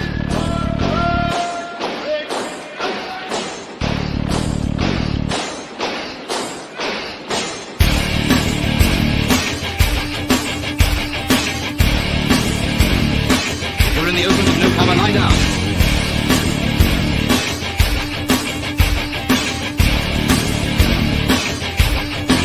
The most important rule of all is never to stand staring at the sky. If you don't take cover, you may get hurt. Yeah, I gotta dive out, man. But I just wanted to jump up and say what's up. Yeah, And, I appreciate it, and I appreciate the raid. And Yeah. it's an interesting topic. I had a question for you, and I lost it. I told man. you guys to hold that thought, and then I lost the thought. That's all right. It was about Yes, seizure. but the civil forfeiture right now, your biggest danger is going through airports. If you have and it's as low as $5,000. So if you had $5,000 in cash, like you were just going on vacation, you have $5,000 in cash, go through the airport, TSA scans your bag, they see you have the cash, they immediately contact the DEA agents in their. I thought it was 10 grand. It's 5 grand. That's if the to leave the country. 10 grand is at banks. 10 grands have to file a large currency LCT form if you Yes. take out 10. If you use 10,000 or more in cash. And if you're going to leave the country with more than $10,000 or more, you have to file Declare a it. form. Yeah. You have to declare that you're doing.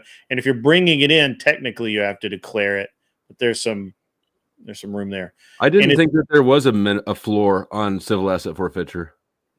Well, there isn't, but it seems like the DEA is going after about mostly over $5,000 in cash.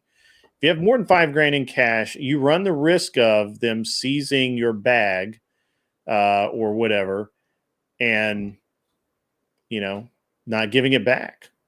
Yeah. Well, when I got raided, there was cash in the safe too. That never even made it onto the evidence list. There's about $2,000. Yeah. But Well, that you just know, was crazy. Sovereign. You know, Sovereign that was just sold your Dave, contribution. right? Yeah. He was moving from New Mexico or somewhere to where he is now, North Carolina, Virginia, somewhere. And as he was passing through the states, he got pulled over and he lost his truck. He lost $12,000 and something else, but it was because he had a bag of pot in his truck. That was before it was legal. Yeah, that doesn't surprise me at all. Like you heard what I forfeited. So the year that I got raided was the last year there's a loophole open in the casualty loss claims on your tax return. So I was able to tax deduct everything that I forfeited or that was broken during the raids. And I deducted the guns I forfeited at about $110,000. and that was with very conservative Yeah, documentable that have to value. be. Yeah. So that's why I say it's probably worth 150,000 because like I was building custom ARs. You know, I had a guy in California that would do gold plating on lower parts and stuff. Like I had a good collection. Well, hell, that one pair of pistols you had to be worth something. It's probably worth $3,000. But I mean, the green I had ones? a pair of so Heckler and Koch 45T, the 45 Tacticals. They only made 1,000 of them in OD green and 1,000 in Right. the desert color, and I had 2 of them in OD green. So I'm pretty salty about losing those. Yeah, that's the war on drugs right there. It's just like prohibition. You know, they think they can just come in and take stuff because they're trying to, you know, control what you do with your own body or whatever. Man, that's not right, man. You know, ever since 1984, the Crime Control Act, that Ronald Reagan's war on drugs, that Ronald Reagan was a bad president. He also legalized a bunch of those people hopping across the border too. Reagan was just a terrible president. I don't know. Yeah. I think that they use conservative presidents to push through things they never could get through under liberal ones. Like Trump printed more money than any president ever in history. Well, you got to remember, Reagan was a lifelong Democrat before he became the Republican towards the end there. Same with Trump. Trump was a Democrat. Yep. These actors. Trump ran as a Democrat 3 times in the Democrat primary, and never made it. No, he never ran before. He ran in the Democrat primary. He just never made it to the stage. Pretty sure he also flirted with running in the Reform Party after it was up and running for a little while. He stopped that. He flirted with it. Yeah, he would enter and then he'd run about 6 or 8 weeks of the primary and then he'd drop out. Oh, exploratory, yeah. So, but only in a Dem primary. He never made it. He never made it to the show until he became a Republican. Oh, dredging up the old memories. Most of them I don't have pictures of because I'm, my paranoia has served me well in my life, but I don't have a lot of pictures up. But I do have a picture of these. I actually traded the second one. I traded a Desert Eagle 50 cal for. Cool. I like the USP. Yeah, I'm gonna dip out, man. I appreciate it. Enjoy your evening, entertaining everyone, and you guys have a great night. Yep, you too. Right, All right, see you guys. Oh, I meant to ask how his audio was.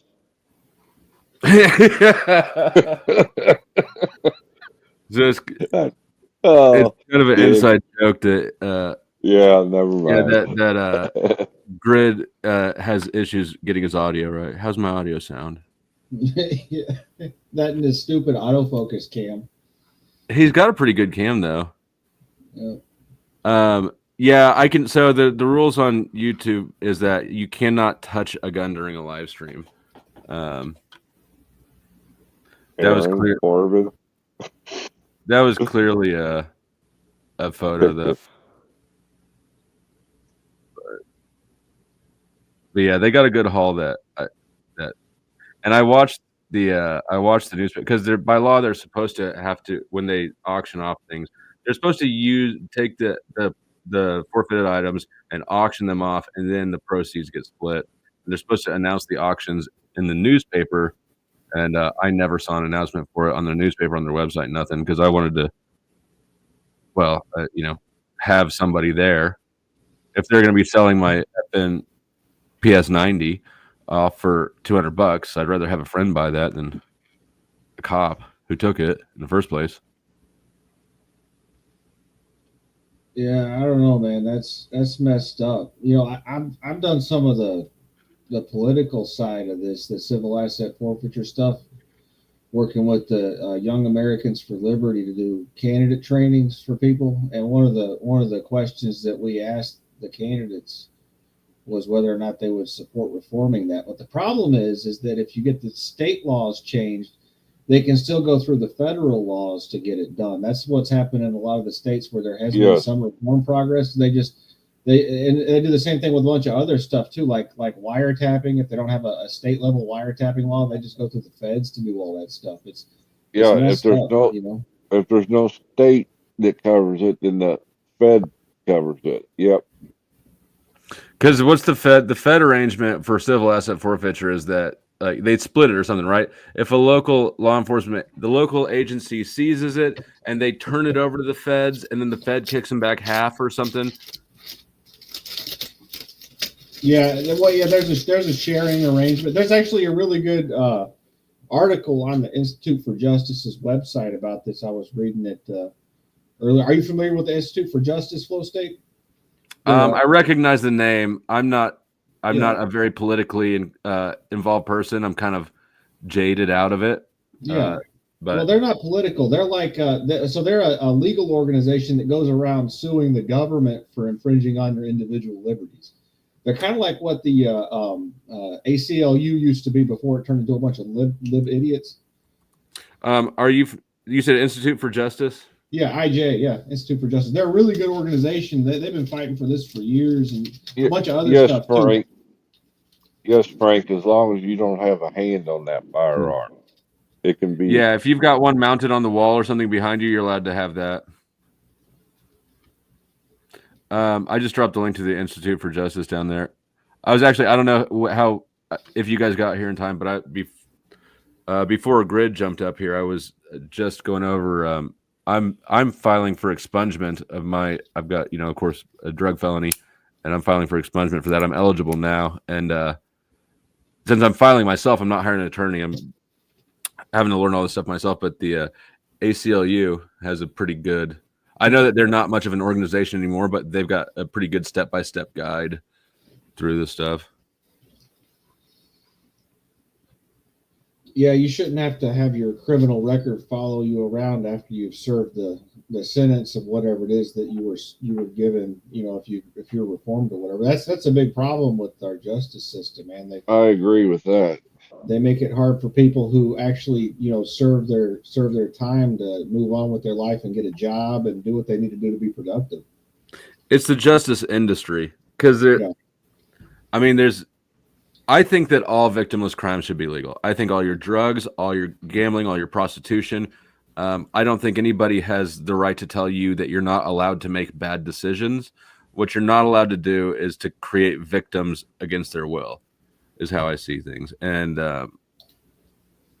boy, I don't even remember where I was going to land that. Anyways, I'm glad to know about this. Right. So that's what I view the role of law enforcement as, and I think that what I understand is historically in the U.S. that is right. What justice is, it's taking care of protecting victims. But with the war on drugs, especially, it really shifted things. It seems, and police today are not concerned about a victim. They're not at all concerned about a victim. Their job is to catch people with things, whether it's drugs or a gun that they're not supposed to have, whatever it is. They want to catch you with a thing. They do not care about a victim or prevention or solving something. At least not in my experience. Well, it's Puritan justice is what it is. The United States had this same exact problem in the 20s and 30s during Prohibition, and they also had the same exact problem with civil asset forfeiture in the 1600s when the Puritans were in charge. Those are the times in the United States or in the North America when it was prevalent.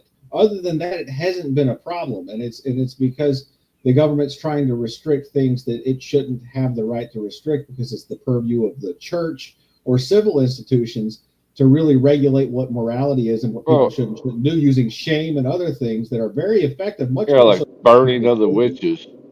Yeah. The Salem witch trials. Well, and I think that's, the older I get, the more I look at like DARE programs and the school. They don't have Dare anymore, but they've got similar sort of surveys and stuff. Actually, I'll pull one up in a second. But what was that? McGruff? Was that his name? The dog? yeah, McGruff the Scruff Crane McGruff.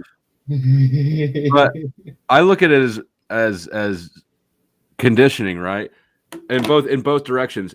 If you present a group of kids with this information about drugs, which a lot of the stuff is way too informative, you know that half of them are going to be compliant and half of them are going to be rebellious, right? You know that by introducing kids to the topic, you're going to push them one way or the other. And so I think I view it as very insidious. I think that these school programs are teaching kids how to do drugs and also teaching the good rule followers that this is bad. These people are to blame. You know, drugs get blamed for a whole lot of things. Well, that's what the education system is designed for, Flow State. It's the Prussian education system. It's designed to create compliant subjects, not thinking individuals. They're supposed to be tools of the state. And that's that DARE program. I can remember that when I was in 5th grade, my DARE officer explaining to me how great it was that we had civil asset forfeiture, because no matter what, the people with drugs are going to be taken off the street. He was telling me how great it was. I remember that, man. Who was that? My DARE officer in 5th grade. Yeah. Drug abuse resistance education. Yeah. I had the t-shirt. Yeah. That's wild. 1000% though. The Prussian education system. You're based as fuck.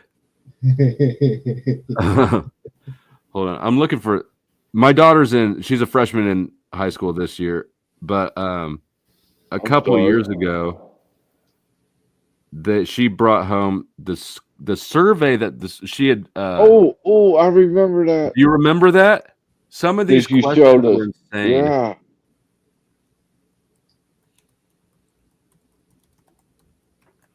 I gotta find it. If you were an alcoholic. Right. Or they would phrase it 19 different ways to get you and even the logic, the sequence of which they would question things, right? It followed a logical thought pattern of, do I know about this? Would anybody judge me for this? Am I likely to get caught for this or get away with it? Can I do this? Right? It structured the questions in such an insidious way. Wasn't one of them, if your parents would provide it for you, would you drink it? Or something like that. I'm finding it right now. Here, I'm on the website. I'll pull it up. But yeah, they gave this to all of the sixth and eighth grade took this. And it's for the whole state, but it's voluntarily. When my daughter brought this home when she was in 6th grade and showed it to me, I uploaded screenshots to the local Facebook group, and it caused pandemonium. And they changed the whole now to take to that survey, your child is presumed opted out unless you specifically contact them to opt the kid into it. Parents, it was a bad survey.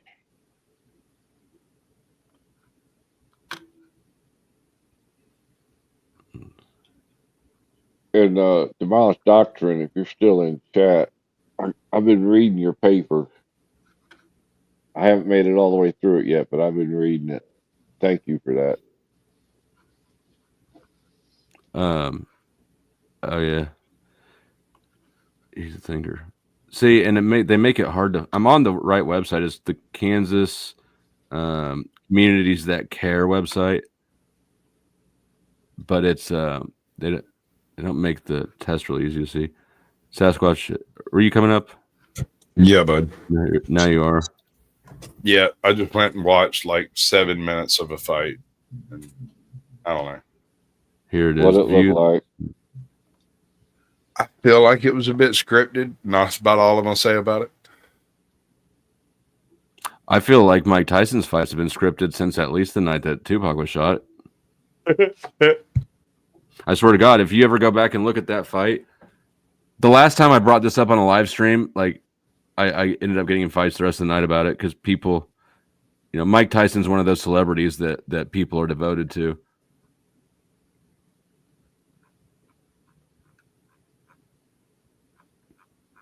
Here we go. Hit the wrong button. Is it over?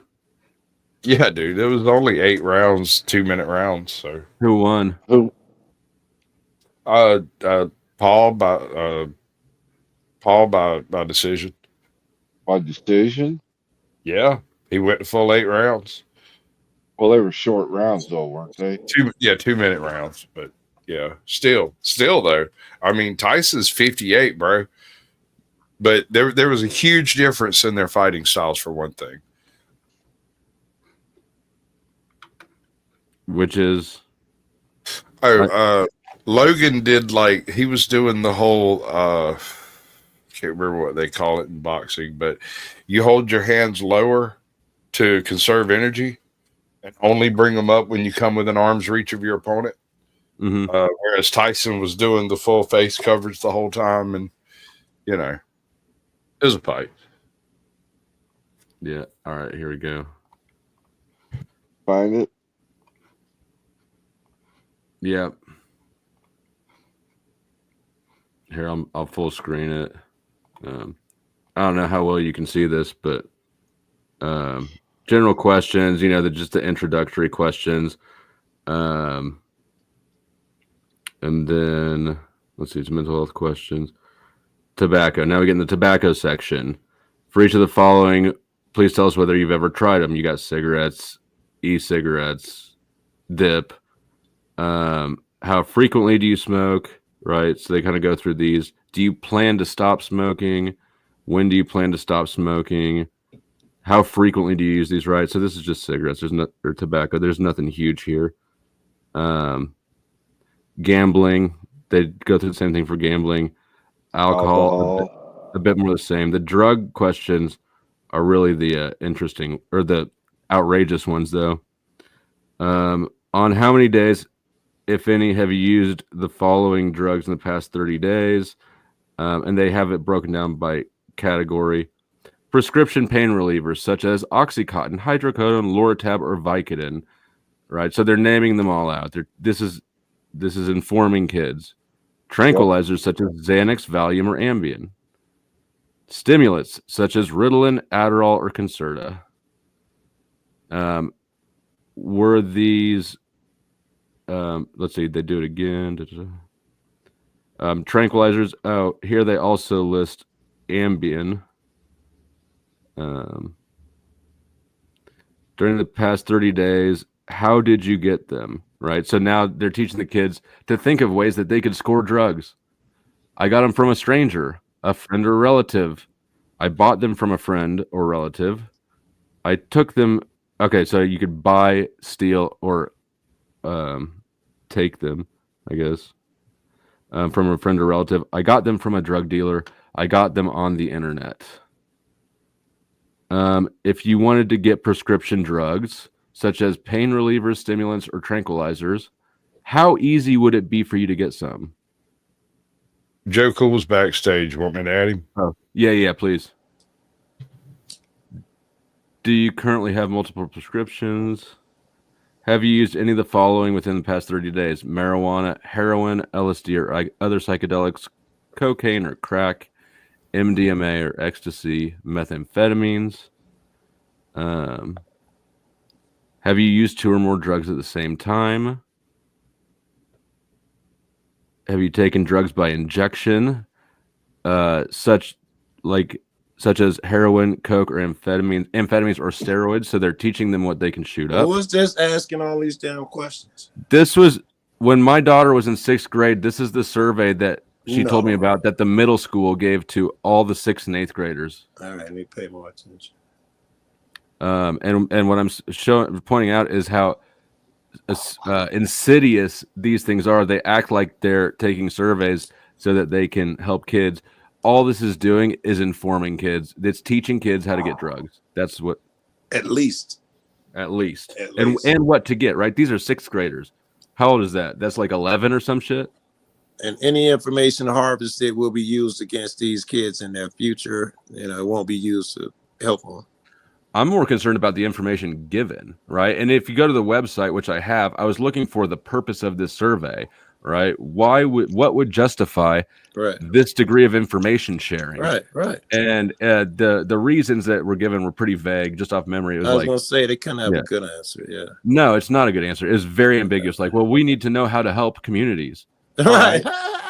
Don't do drugs, kids. Why don't you start by getting rid of your fucking survey? During the past 12 months, have you driven a vehicle while under the influence of alcohol, prescriptions, marijuana, others? How much do people risk harming themselves if they use prescription drugs that are not prescribed to them? So how I read this is they're forcing a kid to recognize the fact that if you took a prescription drug that's not yours, probably you're not at a lot of risk. Right? Which is true. If you take it once. How much do you think people risk harming themselves physically or in other ways if they smoke marijuana regularly? The answer is very little, right? Physically. The real risk is cops. I would agree. It's right. Very little physically, but I'm still trying to figure out what their angle is. That's all it ain't came to me yet. I'm still trying to figure out the only angle that I can come up with, like, exactly. Even if you're trying to figure out how to help a community, what the fuck good does this do? Right. What the fuck Nothing. is this? All drugs, alcohol. Is like, it anonymous? It can be used against you later. Yes, it's anonymous. Well, So- yeah, I mean, then don't do nothing because you're just collecting information you can't use other than to say, well, we need to put more drug police officers in this school. That's why I think they're going to use it for something like that. That's what I think. But I mean, could be that way is off.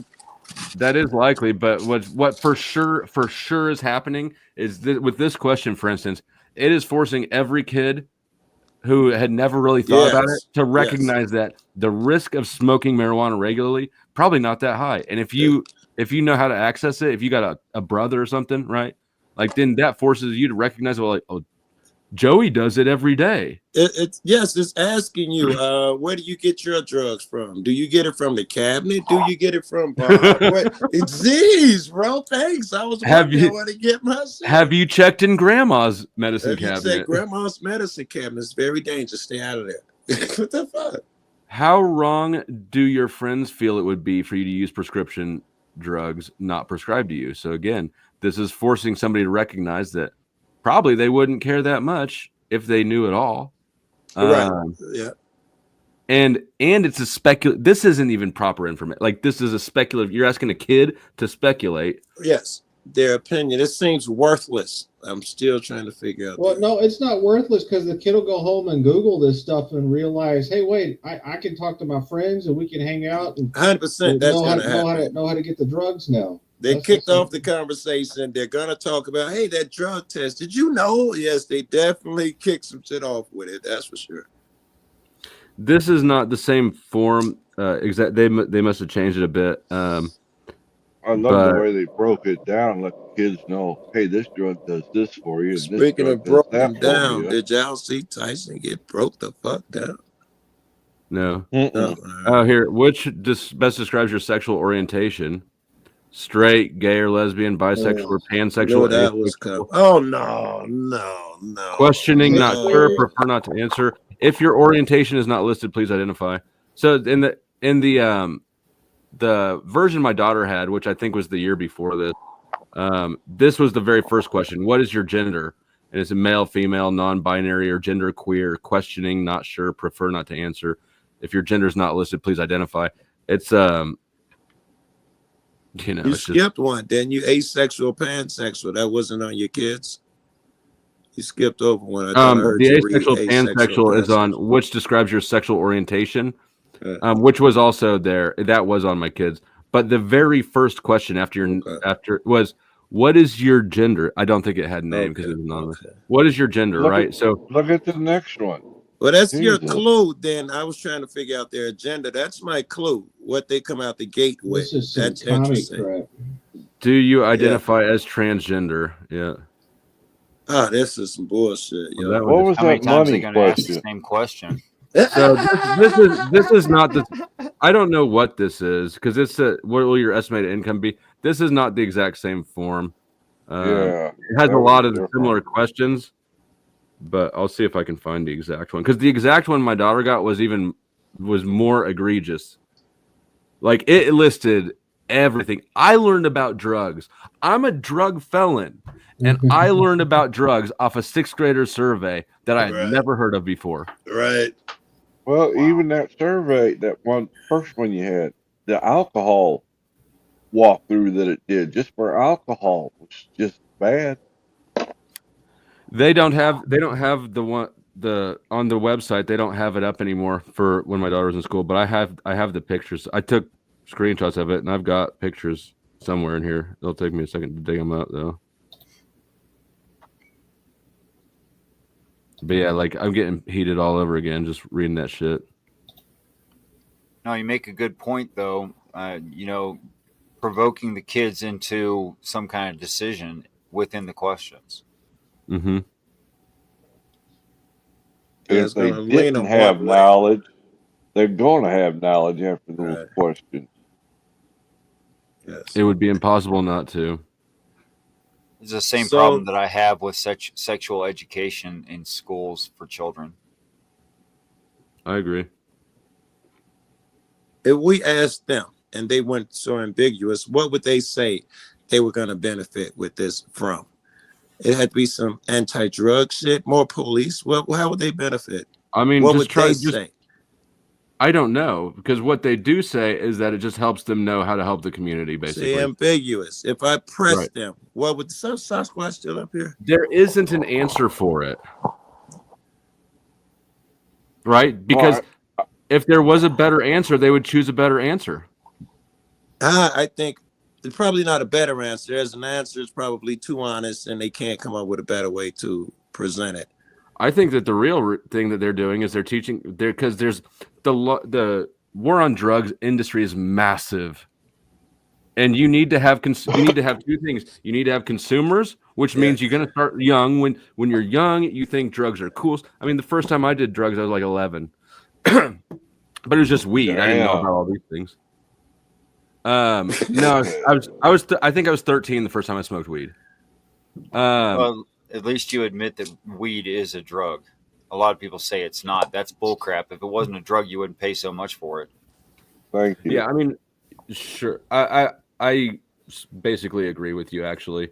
Their knee-jerk reaction is because they categorize weed with heroin and shit, and it kind of primes people to have that knee-jerk reaction. It's not a drug.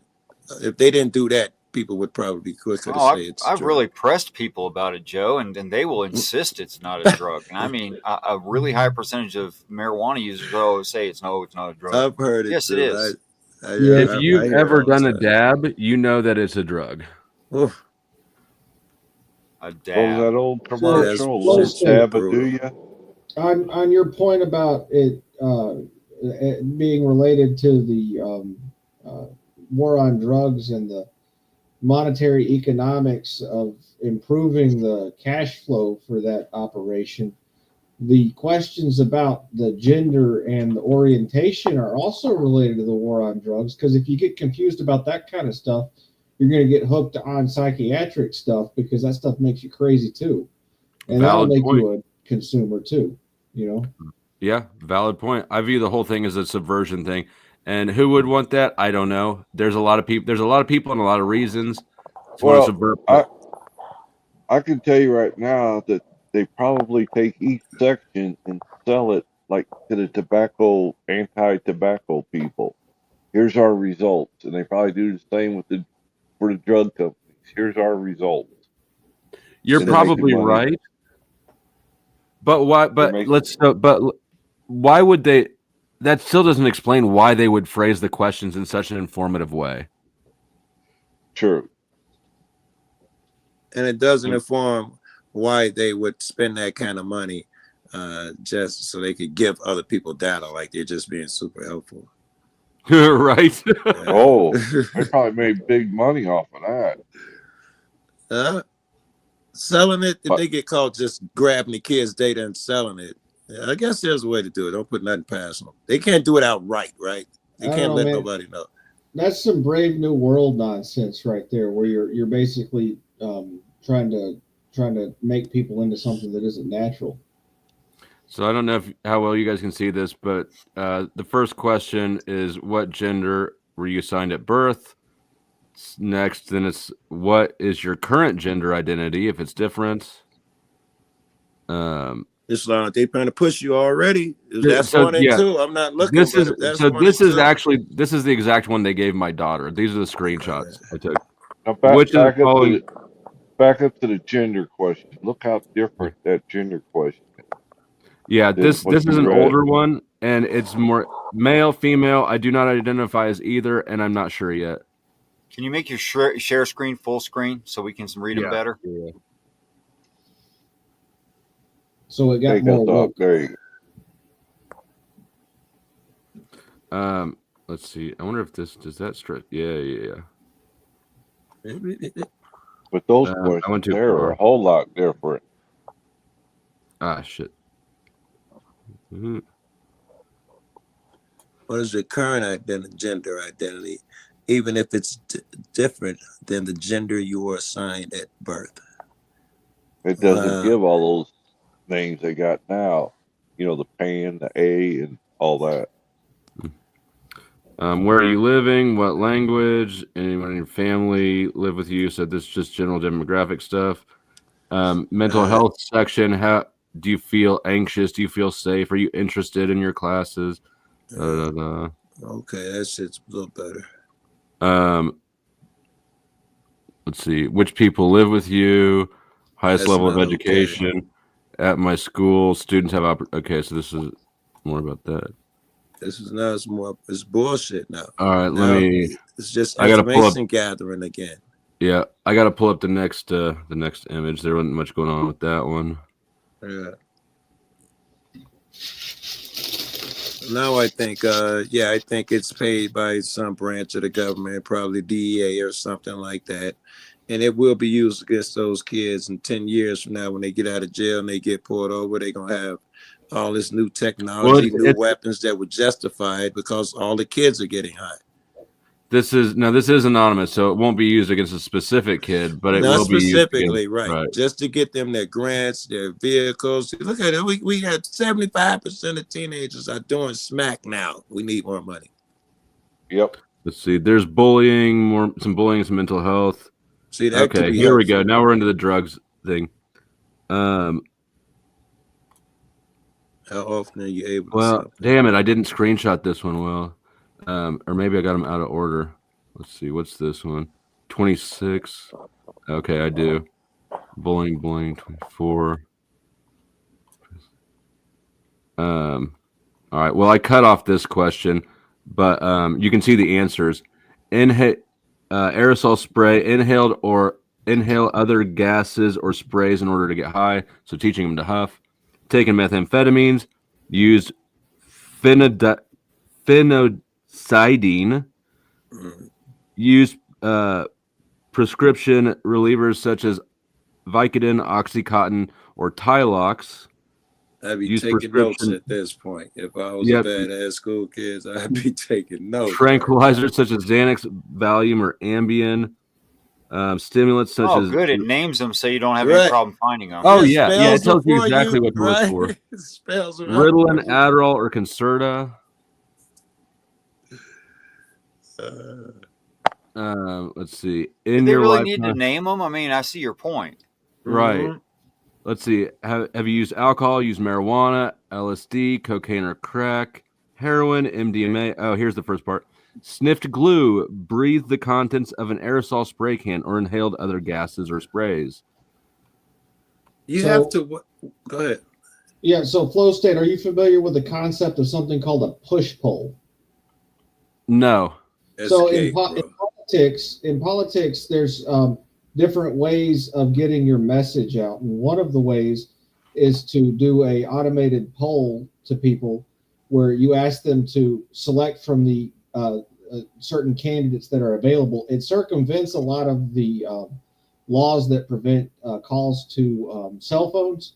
Yeah. But you can send polls to all kinds of people and list your candidate that you're trying to support first in the poll as a way to make them want to vote for that person. This is like a push poll for drugs. Yes, you explained that very well. Yeah, you did. That's exactly right. Let's see: tobacco, cigarettes, vaping, chew, snuff, plugs, dipping, tobacco, chewing tobacco. All right, let me pull up the next page. I don't know. I think they could have done a better job if it was a push poll, because when they said, this and this drug by Pfizer, they could have. Well, on the new one, he had up there, it told what the drugs did for you. They Not have just the name. Yeah. Oh, it does on this one too. It does on this On one that too. I one just too, didn't it read said it a again. sedative such as benzamine or so and so such as so and so. It said on there a couple times. So Yeah, I just didn't Anxiety, read the whole thing. medicine, da da da da da. Crazy. What, Joe Cool? And don't worry, this one gets worse.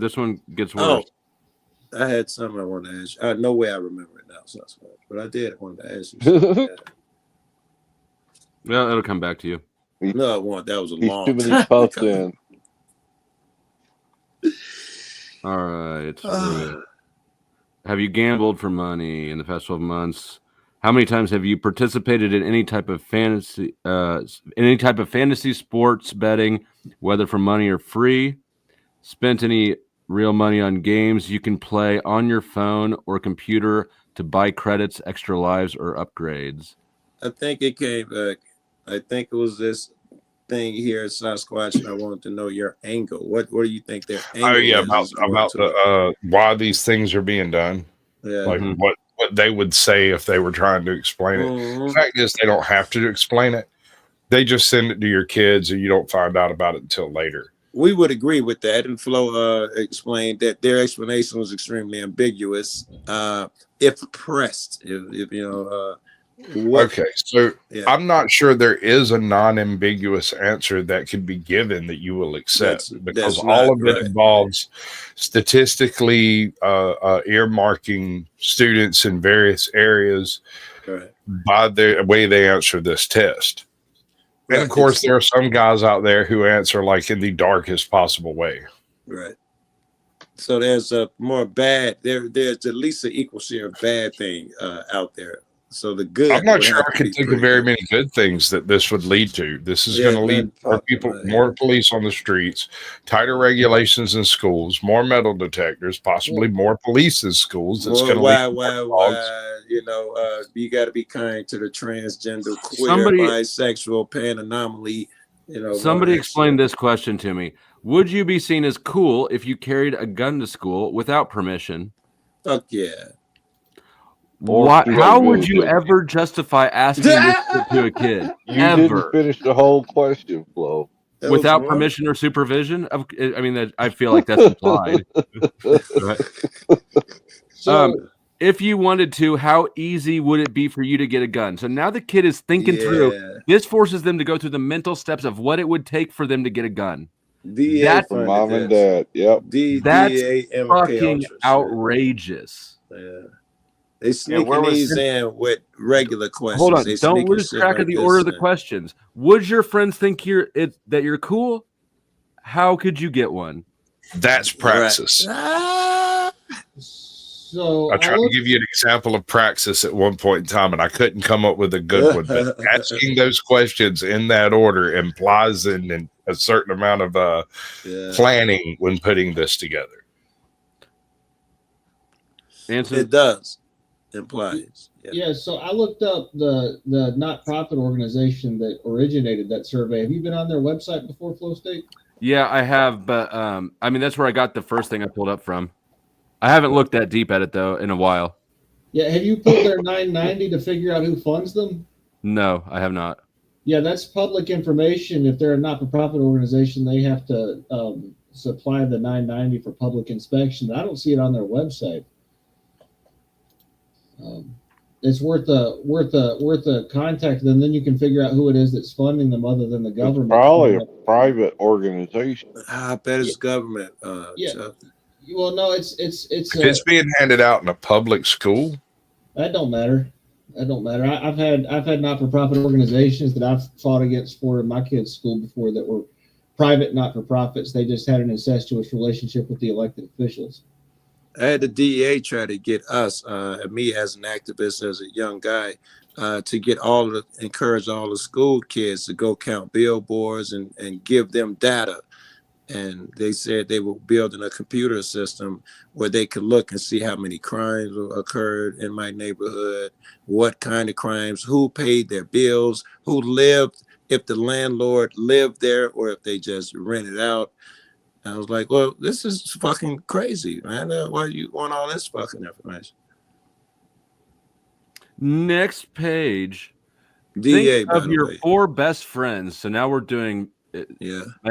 Think of your 4 best friends. In the past 12 months, how many of your best friends have smoked cigarettes, vaped, tried alcohol when the adults they live with don't know about it? We got to find more about this bullshit. Used marijuana, been suspended, sold illegal drugs, stolen or tried to steal a car or other vehicle, been arrested. What? What the? Or dropped out of school. I just at the here we go. They just taking liberalities, whatever the word is. That's yeah. How wrong do you think it is for someone your age to steal anything worth more than $5? Start a fight with someone, attack someone with the idea of hurting them, skip school when the adults think they're at school. How many adults have you known personally in the past 12 months who used marijuana, crack, coke, or other drugs, sold or dealt drugs, done things to get them in trouble with the police, like stealing, selling stolen goods, mugging, or assaulting? This was given the 6th graders. 6th and 8th graders. Yep, they skipped 7th graders for some reason. Screw those guys. They're not even cool. How wrong would most adults in your community think it is for kids your age to use marijuana, drink alcohol, or smoke cigarettes? So I view this as just forcing the kids to consider which adults would not have an issue with it.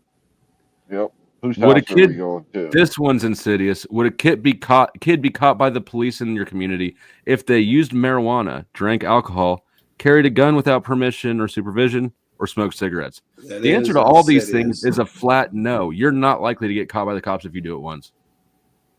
Yeah, it's That's not what they're asking. It's implying that you got some knowledge there. What do the kids go to jail? We need more police. If the answer is no, we need more police. Bull fucking shit, we do. I mean, are you saying that's the answer that they're implying? The question is leading. The obvious answer is no, because you're not going to do that trash in front of a cop. Right. Could it happen? Sure. No one gets arrested for smoking cigarettes.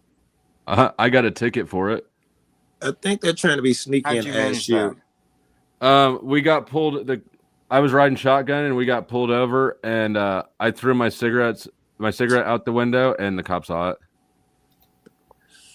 Damn, asshole. Yeah. Well, I mean, everybody. Look, there was 4 of us in the car. 2 of us didn't get arrested, right? So I feel like I did all right. That you say for squares, yeah? Did I hear that right? I had to go to the court date, and I had to pay a $30 fine. Oh, so when I was 15. I thought they didn't do white kids like that. Or maybe I was 14. I might have been 14. Of course they do, Joe. I thought y'all got rides home. This is what Johnny. This is what I've been trying to tell you, but no. Yeah, no, we were all 4 of us were white kids. 2 of us went to jail that day, and the squares hit the other cat too. No, the other ones. So one girl had Adderall that wasn't prescribed to her in her purse. And there was drugs. There's weed and Adderall. That might explain the cigarette thing. They were being vindictive, probably. No, well, the only way that they found the drugs in the first place is because they saw all 4 windows had cigarettes flying out of them. Right. right. So they had to do the cigarette thing. Yeah. The question, if you're done before you move on, if I can remember, I don't know. Can you read the question or remember what the question was? It was how many of your friends? I think it was they're trying to find out what type of friends you hang with by asking, would your friends go to jail if they had a gun, this and that? Anything other than a no, like y'all said, implies that you hang out with that type of cat. Well, how many There's 6-year-olds you quite know a bit of steal group cars? psychology in this thing. This questionnaire is written with loaded questions to start with to drive the thought of the individual into like a self-defeating circle. All right, let me get through these. So this is the same question: how likely are you to get caught by the cops if you drink alcohol at least once or twice a month, have 1 or 2 drinks nearly every day, smoke cigarettes? This is how wrong would it be? Vape, smoke, use prescriptions, steal anything more than $5, spray graffiti, tag, write or draw on another's property without their permission, pick a fight with someone. Please answer the questions below. Do you enjoy spending the time with the adults that live with you? Would the adults, damn, this is not clear. Would the adults you live with know if you did not come home on time? If I had a personal problem, could I ask the adults for help? So that frame isn't very clear, but I know what they're trying to say though. My parents notice when I am doing a good job and let me know about it. I don't know why you would ask this question. It seems like a gaslight, sort of. Yeah, so like you give that to a 3rd grader or something like that. This is a 6th grader, right? So I think the answer is probably no, right? This seems like an undermining question because how many parents notice all the good? Probably you notice a fraction of the good things somebody else does, right? And so I just feel like this question just sets kids up to go like, you know what? They don't even notice most of the good things I do. Yes. Do you share your thoughts and feelings with either of them? Have Have any of your siblings or youth you live with ever? Where's the next one? Ever drank alcohol, used marijuana, smoked cigarettes, taken a gun to school, been suspended or expelled? Please answer the questions here. People in my family often insult or yell at each other when I am not home. The adults I live with know where I am. We argue over the same things over and over. If you drank alcohol without permission, would you be caught? My family has clear rules about alcohol and drug use. If you carried a gun without permission, would you be caught by the adults you live with? If you skip school, would you be caught by the adults you live with? What's with the phrase permission and supervision? Why does that? Why does that keep popping up? I don't know. It's dang weird. You know what? It would imply that it's okay to do sometimes, right? Yep. Exactly. But it's never okay to take a gun to school. Not today. Sure ain't. That's a good observation. It does seem to nullify or make it seem like not such a big deal. If you can have permission sometimes to do it, then right. If people thought it was off limits, now you know what. Sometimes I can get permission, or it's off. Well, it's of course always off limits to bring some kind of serious weapon to school. Of course, and in all cases, a gun. I think that's 100%, right? When is it okay for a kid to bring a gun? The answer would be never. It's never okay. Of course, never was. I think I got the justification now. Hearing a little bit more. The reason I had this study convened was so I can identify the at-risk children, and I could get to them sooner and help them. That's their quick justification. But it doesn't identify the kids. It's an anonymous test, and so they can't help any specific. These are very specific, acute questions. I'm assuming that I could be wrong. I was assuming they'd be categorized by like neighborhoods. It'd be crucial that they know. At least I think. Well, it's a school, right? So it's got a geographical area. Yes, so I can see them justifying it. Certainly in neighborhoods like mine and low end neighborhoods, it'd be easy to justify. It'd be difficult to justify it at high end schools where there's less risk. Well, I don't know. I went to a high end school. I went to a high end school. There was a ton of risk there. I don't know what you're talking about, Joe. People had the money to buy the risk. Oh, good point. The worst, I think that the rich kids were way worse than the poor kids when I was. The two girls that got arrested were both that like one of them was a lawyer's daughter. She got nothing for she had a ton of drugs on her, actually, now that I think about it, for being 14 and 15 and 16. And what was her outcome?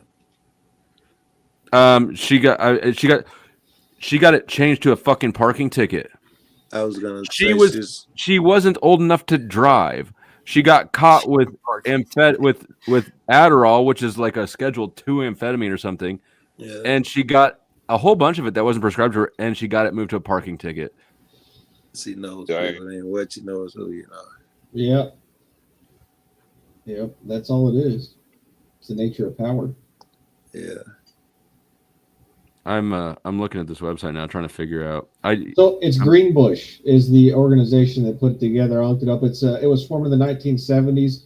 It's a school district in the state of Kansas without a district to hold it accountable. It's formed over a few counties in the state, but they've grown since the 70s to service the entire state, where they basically provide services to specific school districts, but not a specific district holding them accountable. So they're kind of like a government program that probably needs to die, to be honest with you.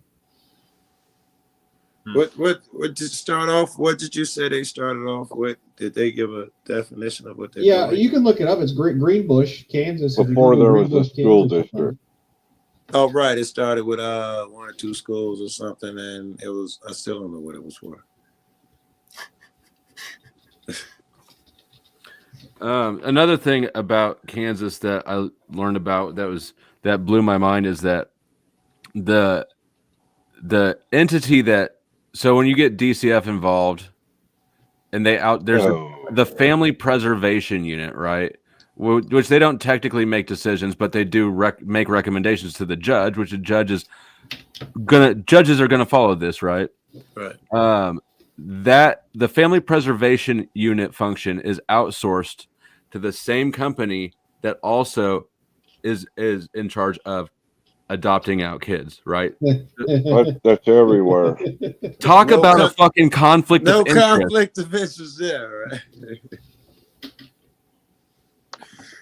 Isn't that great? That would, like, on a private company, that would never be allowed. When I was in banking, if you had a conflict of interest like that, you would not be allowed on the board of a private company, right? Just, it's crazy. That's how it was in Illinois when I was going through my court shit up there.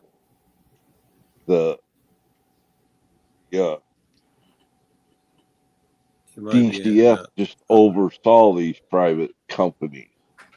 Yeah. Welcome. Hi, thank you. Sound test 1, 2. Yeah.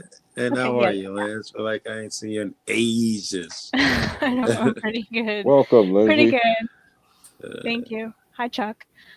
I wanted to bring up one point that I thought was kind of a glaring point, but clearly it isn't because nobody's mentioned it, and that is this is anti-authoritarian,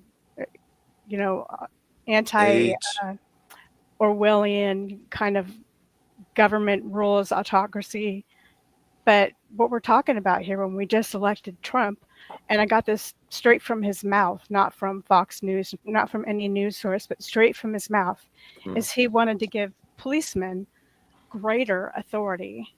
And if there's a discrepancy between the public and the police, he wanted to give the police the advantage. Final say so? Yeah. So there's a functional reason why he's doing that, Lindsay. It's because in a lot of the states in the country, in a lot of the blue cities, they've worn down the police and they're not actually doing the job that they need to do to keep peace. Whereas in some places like where I am, the police are doing their job. I don't want them to have more authority. I want them to have less and leave people alone. But in some places, They need to be locking people up and putting them under the Have you- scale for a little while. Have you ever lived in a place where there's too much police and not enough crime? Yeah, I live in one now. No, you don't. Not if they're not fucking with you. It's a goddamn nightmare. It's kind of like you know how you go if you have a cold or something and you can't just get the cold medicine that you got over the counter before. You have to get it behind this glass door behind the pharmacy, and it's Dayquil or something stupid benign like that, or what was that, acetaminophen, whatever. That it's kind of like that, in that you're not really doing anything super wrong. Like Flo is not the drug dealer of the universe in his town, the be all end all. So why in a situation like that would he deserve to get punished for the people that continuously do it? Just like the people who get colds or have legitimate issues now have to go through. I mean, I don't think that it should be, anybody should be, I think people should be allowed to do and sell drugs. I don't necessarily think that, but what I'm trying to say here is that why are people who have abided by these laws being punished as if they weren't abiding? Well, surveys like we just looked at would show that in this area there's a lot of drug use, and they need to arrest somebody to justify their own paychecks. So what are they going to do if they can't get a hold of the real ones, or they're being bought out by the real ones? Other than take on somebody smaller. A demo. That's you, right, Demo? Yeah. I like the idea of enforcing the rules that we already have, which aren't being done in some places. You go to Skid Row in LA, for example, it's obvious. And what happened to Oregon, Portland, Oregon? It's been taken over. The windows are smashed of the local stores. What about the rich white neighborhood? I think we've established in studies which show that they're more likely to have the drugs and alcohol. Shouldn't we send a much more huge, like much bigger presence in there into those rich neighborhoods? No, there's no crime there because they They're can not. afford it. Yeah, There's they're only not crime when busting you up can't the afford it. There is crime there. Stop, they're 4 times more likely to have drugs than a black motherfucker. Well, drugs are that's not a real crime though. I'm talking about crimes where people's property is taken. Real crime. That's not crime. Come on, man. Yeah. Do you have that study? Not because I doubt it, but just because I'd like to have it on hand. No. There'll be 2. One where they just took alcohol and weed and shit that's general across the board. I believe you. I just want the resource on hand to throw at people. Don't. And the other was 4 times more likely. Yeah. But I mean, I just anecdotally, I'll believe it because that's where, So shouldn't we have 4 times as many cops going after white people if this is the logic we're pursuing? I think the logic we're pursuing is that the excuse for having a war on drugs isn't justified. Because if you can have more drugs and less crime in an area, drugs ain't the problem. Yeah, they've already proved that. They are. Portland, Oh, excuse me. they Chuck. already reversed, didn't they, Lindsay? Up there in Portland or Seattle, wherever that was, where they decriminalized everything. I just read about it a week or 2 ago at the most, and it was decriminalized. Hold on, we got to change that as early. We got to change the narrative on this. The issue is not that they made drugs legal. The issue is they made crime legal. For whom? What? For everybody. They stopped arresting motherfuckers for stealing less than $1,000 worth of goods. Yeah, that's crazy. Not they stopped responding to carjackings. But going by No. right here, Wait, you don't Oregon. Denver did. Denver did. I don't know, but I know that if Denver did it, then probably. Yeah, Oregon did the same thing, man. During the 2020 stuff, all the police got demoralized. They stopped enforcing laws because they told everybody the police were racist. And Oregon did. Yeah, all that's that different. That's different. They acted out in Chicago, huge shit as well. But on the books, if they say we no longer have to pursue carjackings, that's interesting to me because that's probably violent. I'm sorry, not Grand Theft Auto. So and it was L.A. They were not responding to Grand Theft Auto calls. I think that's a stolen car. Not same here. Not here. Same. Not forced out of your car. Same in Chicago. They don't even chase them. That's messed up. Yeah. I'm going to give you an example why drugs should be outlawed. You have an anesthesiologist and she shows up drunk. Yeah. This is my a step monster. She's an anesthesiologist. She got fired from her job. She's always plastered. I call her a step monster because she's not a step mom. She didn't get that title. And she got let go. She almost killed someone. She's still drinking, and you know that's what she likes. Makes her feel good. So she's you not. think we should Huh? make it legal? Let her I finish. know. I think Yeah, I was she got let go. She was caught doing something stupid, like not calibrating the weight to ratio of medication, and almost killed this guy. He probably has no idea. They didn't say anything, but the people that worked with her knew, and they kind of let it go. And then she went down and she became an internal medicine doctor. That was her punishment. That extra couple $100,000 a year was her punishment for it. She didn't even know what she was doing then. So, do you think that it's important that we outlaw alcohol immediately? Is that where you're going with this? Alcohol, really? Yeah, Well, you said prohibition she didn't was work. drunk, didn't you? Yeah, but she could have had pills. It could have been whatever substance. Let's There's assume it got was to be alcohol. some kind of regulation. Let's assume it was alcohol. I Should we thought outlaw? alcohol was a drug. It is a drug. So I'm asking you alcohol in particular. I guess that's a yes that you're dancing around at this point. We should outlaw alcohol. You know why you can't say yes? Because you know my next question is are we going to outlaw drugs? That's why. Yeah, we can't. Can we? You can't just take it from people. Good example. Look what we did with pot. We decided we were going to make it legal for personal use. So people get pulled over all the time. I don't know how many ounces they can have, but it's if they have a medical marijuana card, they get to go.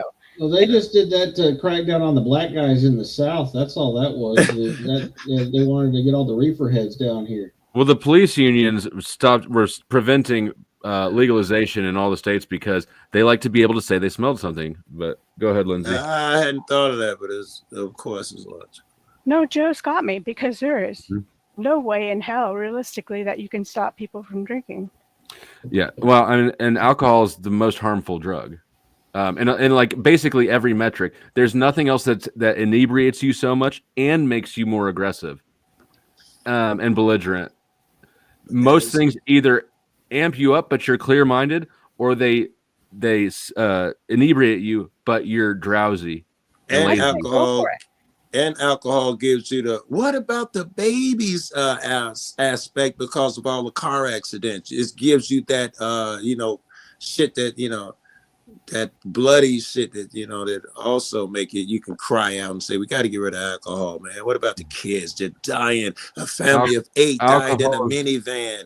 It's alcohol and benzos are the only two withdrawals that can kill you. Oh, See what happens when you say, okay, go drink at home, drink as much as you want, drink till you pass out. It's your life. It's cool. We don't mind. But you're a doctor on call, like Laura, a step monster was. And, just any minute she could be called in to do some kind of surgery or something. And then she's wasted. So what do you think, Lance, is the answer? Good question. If you become a doctor, I think you may have to sign something saying you got to give up, or at least in moderation, drugs, alcohol, everything. You cannot ever see you off your square.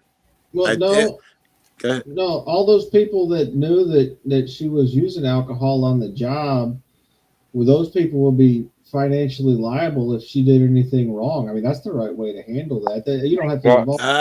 Encourage a bunch of tattletales. Do you know how many medical personnel use drugs on the regular? Yeah. They got money. Surgeons are crazy. Do y'all got the bartender rule where you live? I don't know what that is. Where they can charge a bartender if you leave drunk and get in a crash? I don't think so. Oh yeah, we got that. California. That's fucking trash. Yeah, he's got to cut you off. Otherwise, he can be responsible. Not the establishment, but the bartender. Yeah, that's in California too. Is it? No, that's good. That's good peer regulation. That's what that is. That's terrible. Yeah, no, that's bullshit. Okay, were you fucking with me? It's a real thing. No. Oh, you talking about? No, I'm talking about Richard. Yeah, is Richard baiting me into outrage? Oh, I'm against all kinds of drugs, alcohol, etc. I'm against everything.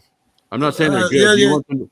You don't get the option of having them not be around. You have the option of making them illegal, so you add guns and prisons to the equation, or not.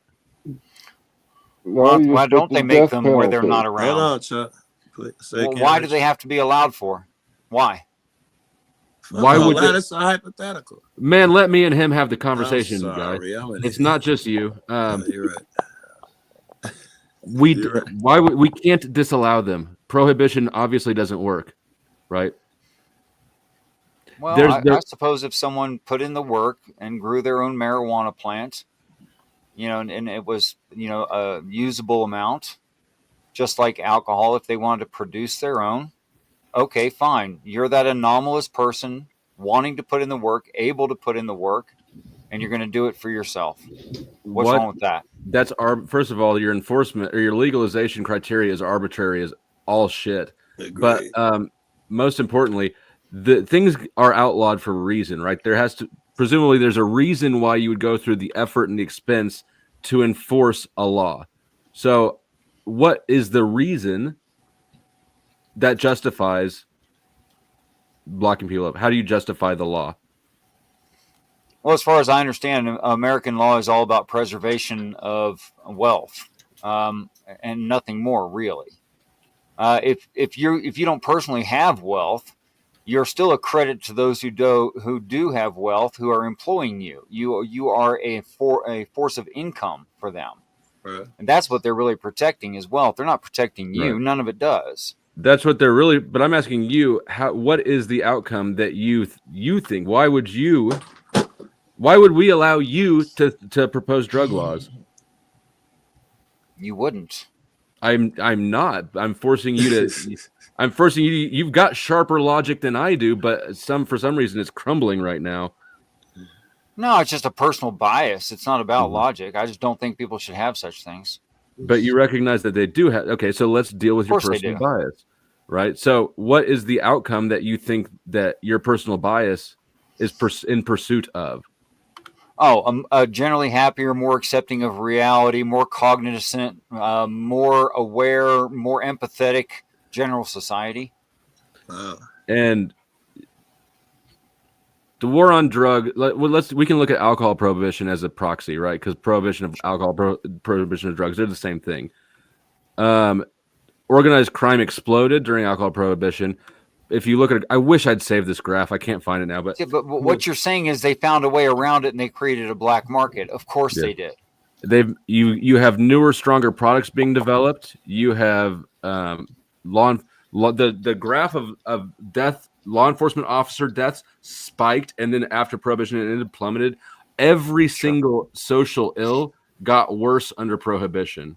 Sure, it's because the people who wanted the alcohol, but were now making it for themselves or buying it illegally, where there's less regulation on proof or percentage of alcohol.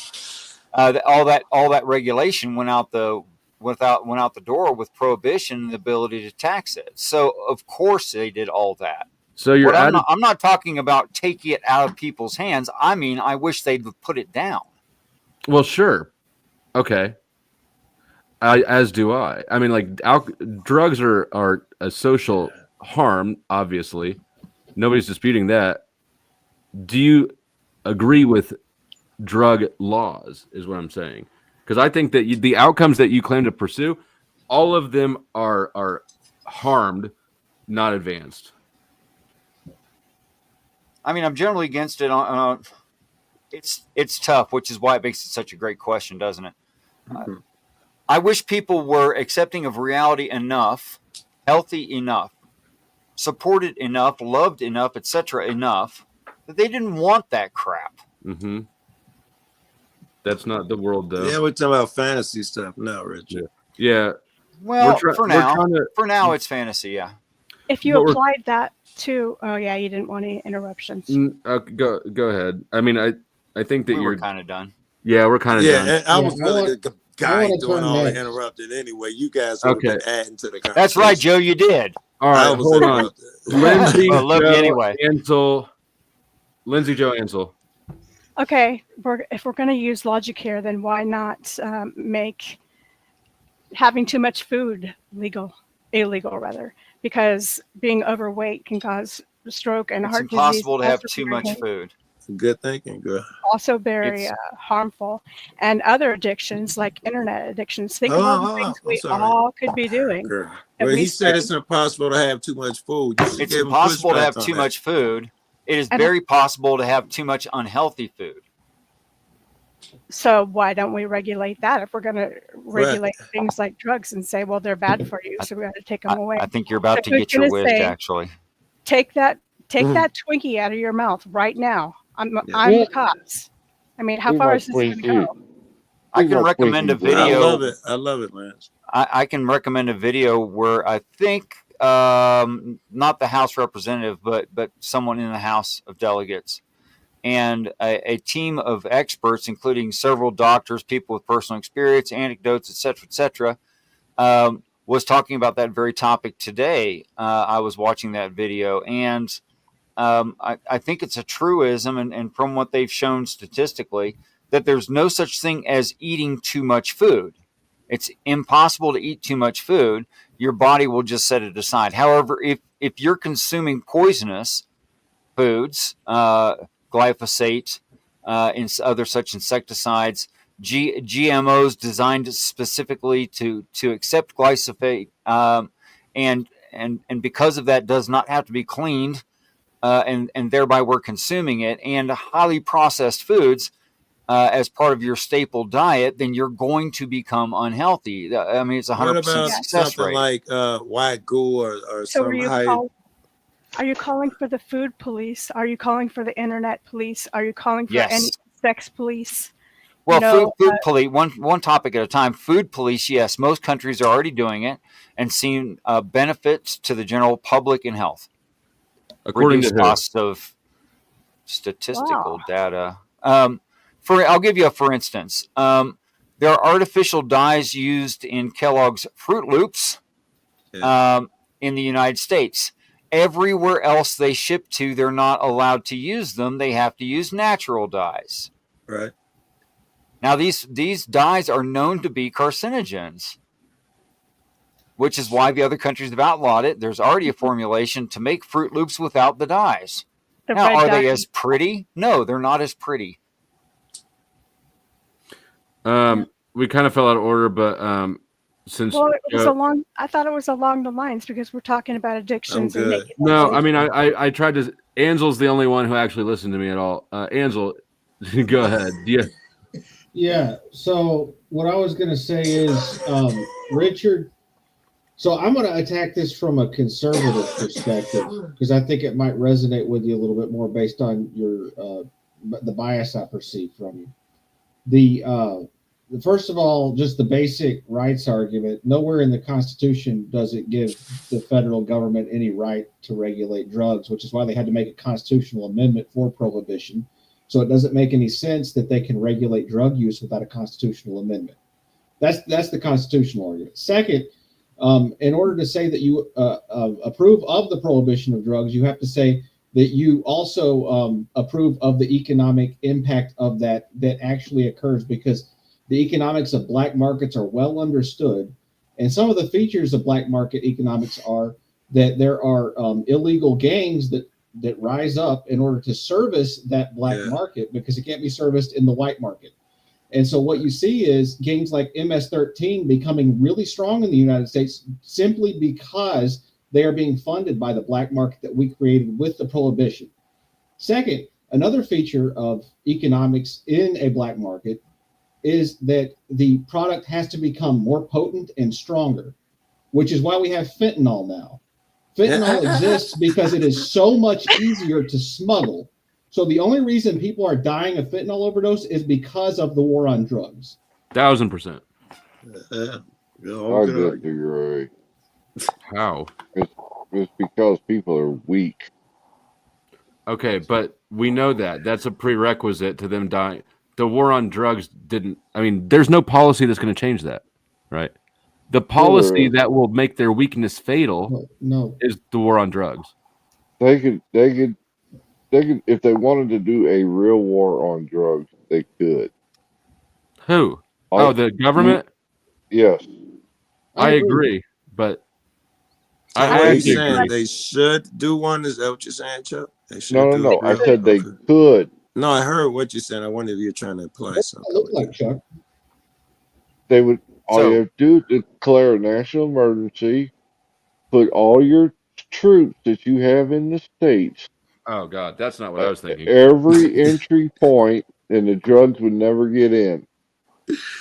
No, you just make the gang stronger because they get more money for doing their smuggling. Look, More it, valuable. They wouldn't be able to smuggle it if you you would put have That's not how corruption that within works. or you can't keep a boot that strong. The people within the organization would be corrupt.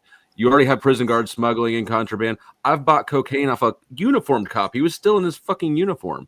You're missing, Chuck. You're missing something. The number one way drugs come in is through the borders. You throw as many police as you want, they're still coming through them borders. You need new techniques or something. Most of the drugs are coming in through the ports of entry. Yes, that's what I'm talking about. Yeah. There's no way we're going to get rid of war. We know How is that. more Literal police war. going to make that better? Because war makes money. Not you. I was talking to Chuck. How's more police There's going to other ways enforce to make certain money. port entry? Yeah. Okay, I'm I didn't hear talking- you, you're Lance. I was talking to talking Chuck. over you. Go ahead. Okay, If you got go the, ahead. No, no. if you got, Oh, maybe go not. ahead, Lindsay. No, I'm getting lost. You two are talking about something.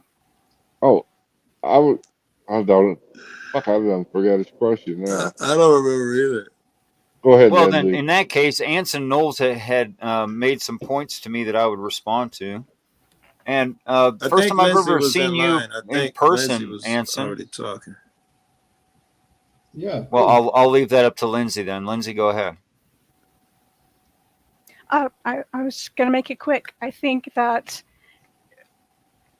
sometimes there's an impossible endeavor, and maybe the superhero will say it's never impossible, and you can do it and dream big, like Jack Telfat. Will you call me when he's going to solve world problems and wars?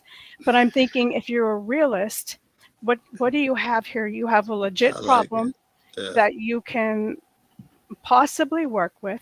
And the whole premise was that wars make the most money of all. Literal wars, Ukraine versus Russia, etc. They make the most money, but the drug on war, absolute drug on war on drugs, rather, makes sense and has a lot of utility because it actually keeps people. Yes, it does. It keeps Employ people police, employed. judges, all that shit. Yeah. And if you don't like it, and it's just kind of, what if it was just kind of too bad? But then you are also dealing with the doctors doing drugs and whoever being at the will of whoever's doing drugs, including family members. But what if you just said, okay, this is a necessary evil, accept it. It's part of our society, evil or not, whatever. You can kill people on drugs driving. I don't have to keep explaining why it can be an evil. But if you accepted it into part of our society and you just dealt with it like an ugly wart. Tell us when you've landed. You did say okay. What if we're just realists? We give up the fight on drugs. We let it go. We don't have police it. What if we just completely let it go? Are we going to take it to hell on earth? Is it going to become this Armageddon type of situation? Is it going to be hell for everybody, even more than it already is now with all these countries warring? I think there's like 14 different countries fighting right now. Is it going to be the end of existence? As terrible beforehand? It wasn't beforehand. Before anybody answers that, respond to Anson. Okay, so Anson Knowles, pleasant to see your face, to put it with a name. I've enjoyed chatting with you in the side chat several places, several times. Yeah, man, it's awesome. It's good to see you. I want to know why the good market's the white market. Never mind that. Well, everybody knows why the answer. black market's bad. Joe knows. Has there been no actual medical application for fentanyl? Oh no, there is a medical application, but that doesn't mean there isn't also a recreational application. Yes, obviously. The Food and Drug Administration. Well, first of all, that's a conflict of interest right there. Because if foods are not serving people well and people are getting sick because of it. And then, of course, they need treatments for that. Well, haven't they kind of cornered the market? But that's kind of another observation. Yeah. Oh, that's it. Thanks. Let me ask No, you this. That was actually really super interesting, because what is wrong with our food, right? Why do we have food the way it is with all of the different preservatives and chemicals? Why is it industrial food? Well, I can tell you that. Well, I can tell you that too. It's called the Federal Reserve System.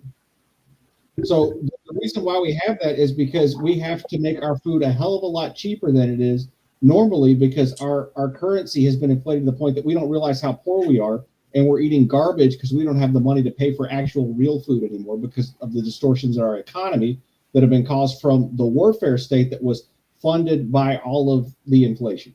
Well, it's a fairly reasonable argument, but even in addition to that, not in correction of you, but in addition to that, it is less expensive for manufacturers to use highly processed goods in production of food and artificial colors, because they're just easier to create than extract from natural, blah, blah, blah. Go ahead. Right on. Did you just end up in agreement? Yeah. Okay. All right. Now, back to Lindsay's point. As before the war on drugs, when back in the good old whatever people have deja or missed that they were never there for, the world functioned a long time without a war on drugs, and then the drug problem really only became bad, it seems, after the war on drugs started. It's been 45 years. Good point, Les. 45 years of the war on drugs has cost, I'm rolling off memory, so it's imperfect. Yeah. $2 trillion. And God, I don't even, like 100 million people imprisoned. And but do you actually agree with cocaine being in mass consumed soft drinks as a pick-me-up? Do you actually agree with that? Compared to caffeine? Yes, I'm fine with it, actually. Of course. All right. I mean, it is what literally happened the same beforehand? shit Hold as on. caffeine. It wouldn't be treated the same way, right? It will be people will respond to it differently. If you know that there's cocaine in Coca-Cola, you're not going to drink it with 1,000 gallons of every meal. It actually would probably improve people's health, because it would be treated like a medicine, like it was back then. And it was such a tiny amount too back then. Yeah. What about Trump's idea to knock off the FDA? See, I'm still thinking about this presidential transition. Well, I'm not trying to hate. If you don't want, I'm going to go find a video for you, Lindsay, because I think there's a lot of the answer to the questions and things. I'm going to go find that. Okay, it came out of his mouth again, though. What? That he was going to abolish the. I don't think I don't believe that he's doing any of these extreme things. I think that I think his job is to keep the public's attention, and that's what he's doing. We did the same thing last time. I'm going to come in and build a wall, have the Mexicans pay for it. But he needs to do all of it. Chuck, were you about to say something though? Yeah, I have to go back and remember now. You worse than I am. Something about Trump or something, because I wanted to bring him up again. I didn't say nothing about Trump. No. I'm just worried about the transition. No offense.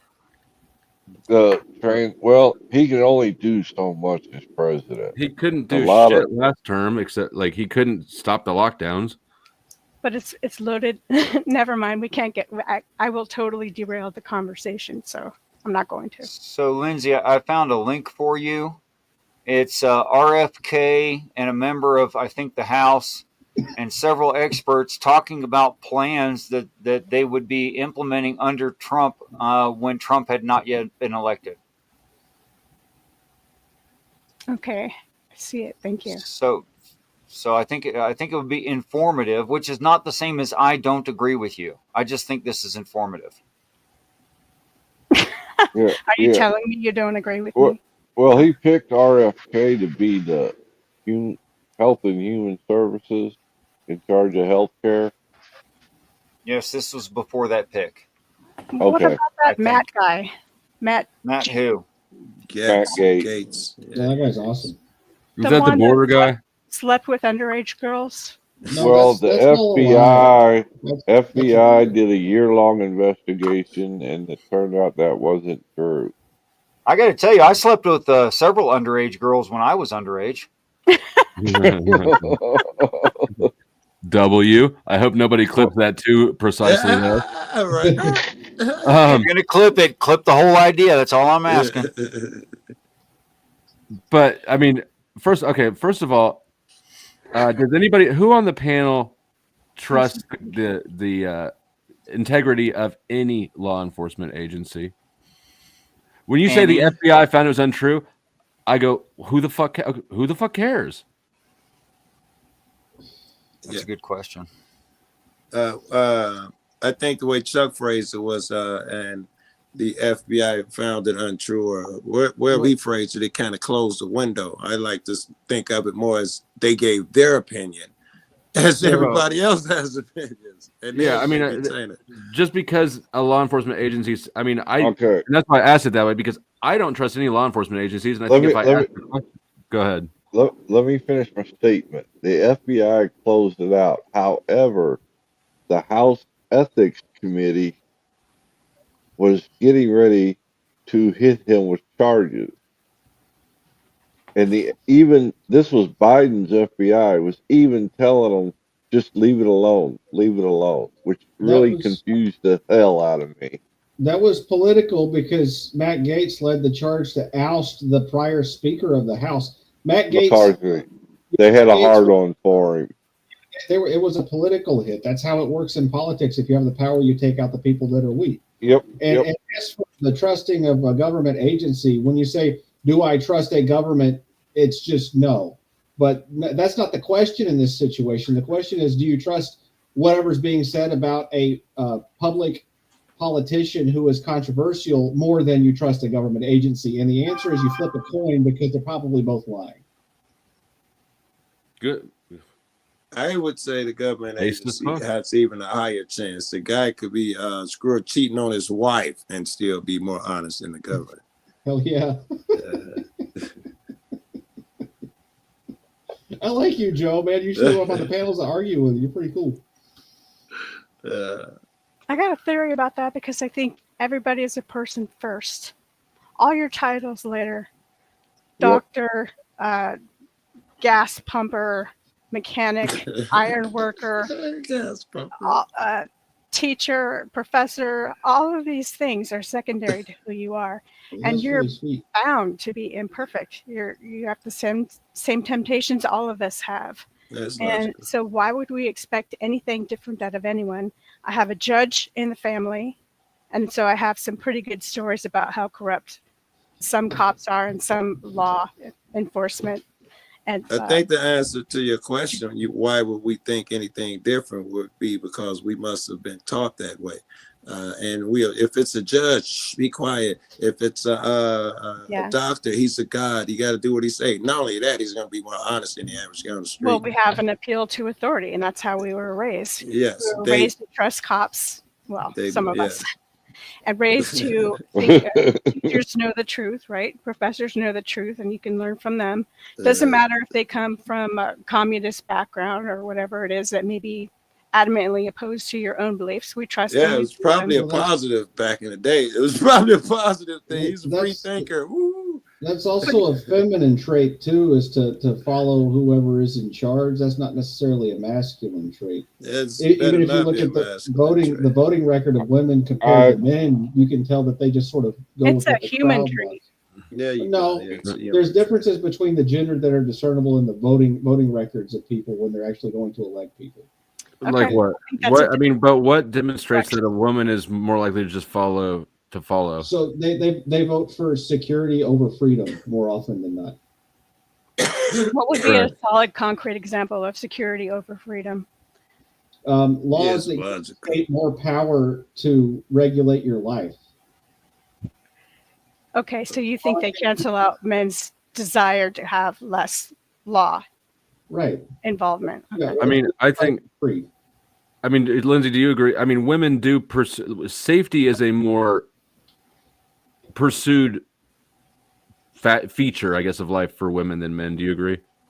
Oh yeah, yeah, So, I mean, it would make sense if that's expressed in how they vote. sure. 108 Dad, pounds versus 240. Yeah. I was Well, I thinking, think Dad wants you to play on the furniture. Mom's gonna say get down. Dad wants to see if you can jump from the couch to the love seat. The safety is in you guys' nature, not ours. My little brother literally just had to put like his furniture back together because he taught my niece who's like 2 to jump off the counter onto the and then his wife came home. See, exactly. Why I'm interested in why I guess it's Hanson. Was that you that brought that Yeah, up? hey Lindsay, how you doing? It's good to see you. You're real cute. Thanks, man. Oh.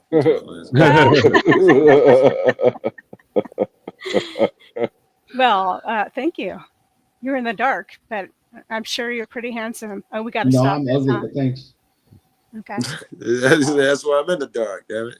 No, I mean, I think hold on. Do you guys need a speed date? No. No, I'll pass. This nigga. Being auctioned Anyways, off online. where were we? Yeah. Now I forgot what I was going to ask. That was a great red herring. Excellently executed. Yeah. You flustered her into silence. So the It reason shows how unstable women are. What's your opinion on how come Trump turned this into a landslide? that wasn't a landslide. Pretty close. No. Because she is the most unlikable, least charismatic person on fucking earth. That would be a large chunk of it, right? Because he did not have an opponent. And they look bad. Biden, the president, had just stepped down. Then he picked somebody lousier than him. No one, and he's popular, and no one even wants her. That he'll never be that lucky again to have that shitty of an opponent at that weak of a Democratic Party. He's got fortunate in that arena. But that shouldn't take away that he also won some motherfuckers over, especially with that immigration shit, man. He got everybody hating fucking immigrants now. Remember that last wall he built? Yeah. I don't know how The much one- faith I have. Almost 500 miles of it, I think, he built. They were And then- climbing 12 years. They were And- scaling it back and forth and laughing. Yeah. So Well, you know, Biden added to that wall, and I'm surprised the press didn't even say anything about it. So Chuck, the narrative that Trump had a landslide is propaganda from the right wing. Just like there's propaganda from the left wing. I'm talking about. Listen to Look, I'm sorry. I'm talking about looking at the map. Yeah. The overall map. Yeah. When it was vastly red, even on the county breakdown. But that's what he's saying. I think it's propaganda. Yeah. So what I'm saying is that if you look at the electoral history of prior elections, Obama had more of a landslide in both of his elections than Trump did this time. Ronald Reagan beat, Mondale. Mondale only had 3 electoral votes in the 1984 election. That was a landslide. LBJ beat the crap out of Barry Goldwater, embarrassed him. Those were all landslides. This was a good victory, a solid victory. It wasn't a landslide. And I bet all of them had better opponents, right? Well, they were going up against better opponents. I know Obama went up against, I think, Bush and Hillary at some point in the Democratic primary or something. He had worthy opponents. Yeah, Obama went against Hillary in the primary and McCain in the general, and then in the second one he went against Romney. Romney, I'd have never pulled that one out. Romney. Those were 2 weak candidates, McCain and Romney. You thought McCain was weak? I thought McCain. I was impressed by McCain. No, he was weak. He was weak. He wasn't no Obama. I thought Obama made him look weak, but he becomes president if you ain't got Obama running against him. He's president easy. Well, to quote Joe Biden, Obama was a clean, articulate black man. Yeah. Okay. Yeah, he was. That's right. If everybody didn't say it, they thought it. You're probably technically right because theory of origin says he's either Asian or African, and you know what? He probably is of some kind of African descent. and we can't fight that. Obama? No, Biden. Oh, Biden. He said he was a black man. Oh, yes. Well, that was a quote from Joe Biden. Yes, I remember that shit. It was, Chuck, you're the expert in Trumpisms, and you know a lot about him. So will you tell me if this is true as well? He wants to cut down on welfare. these Republicans are probably. Oh, I'll have to go back because that wasn't one that was talked about very much, that particular issue.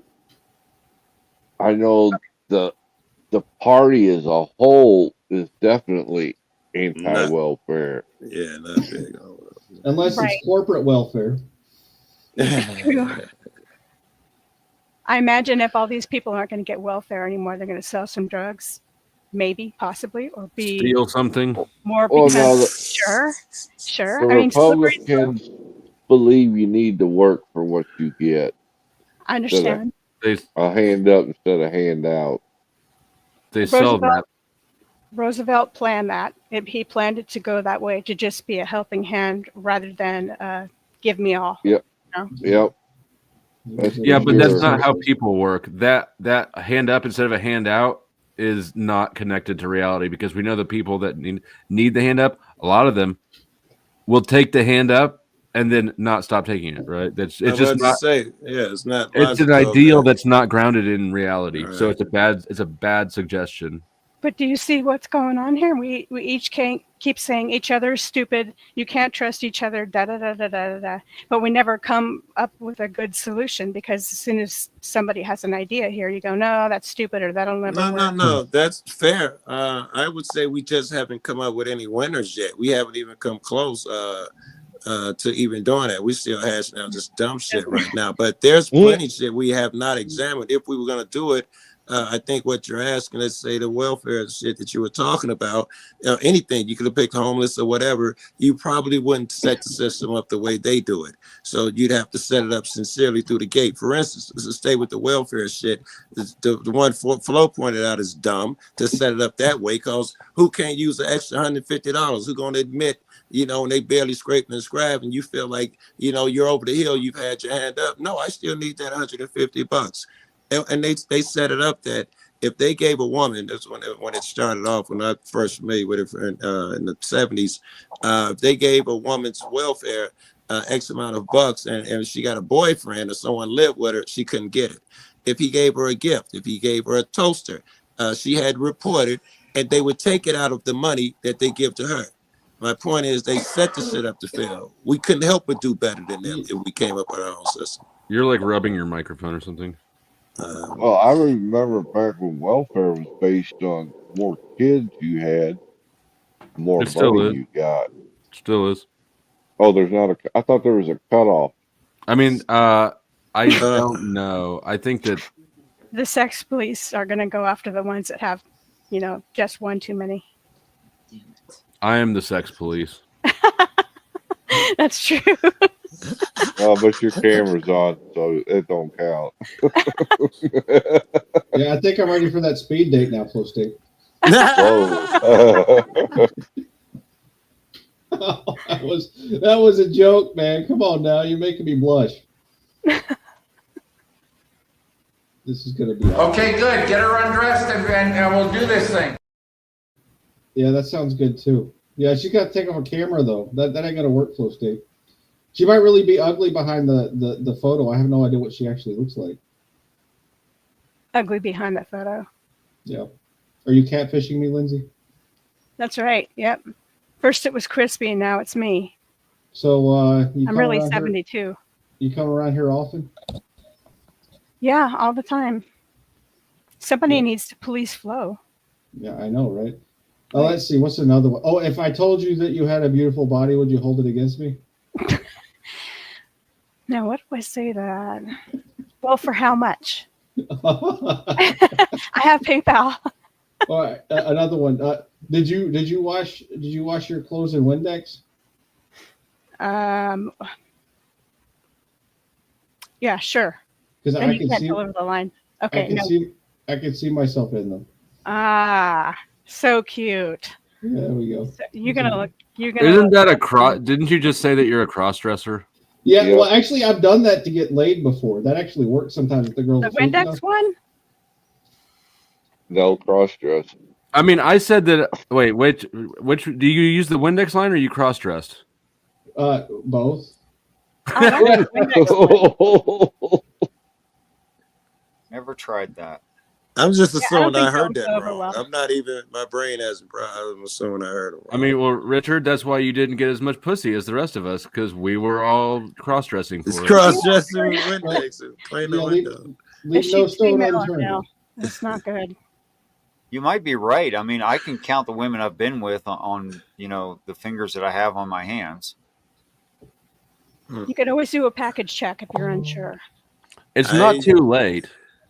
I don't think yeah, I'd try yeah, it is. cross-dressing if I thought I was going to get more pussy. It ain't worth it, right? I wouldn't cross-dress to get more pussy. Fuck that. Oh, you know you have, Joe. It's okay, Joe. You're with friends Joe here. is effective as fuck. I can't wear panties because I think it's suddenly got to get me more pussy. Fuck out of here. I'm feeling a little shy now. But that'll get you. That'll get you to the UN. Line.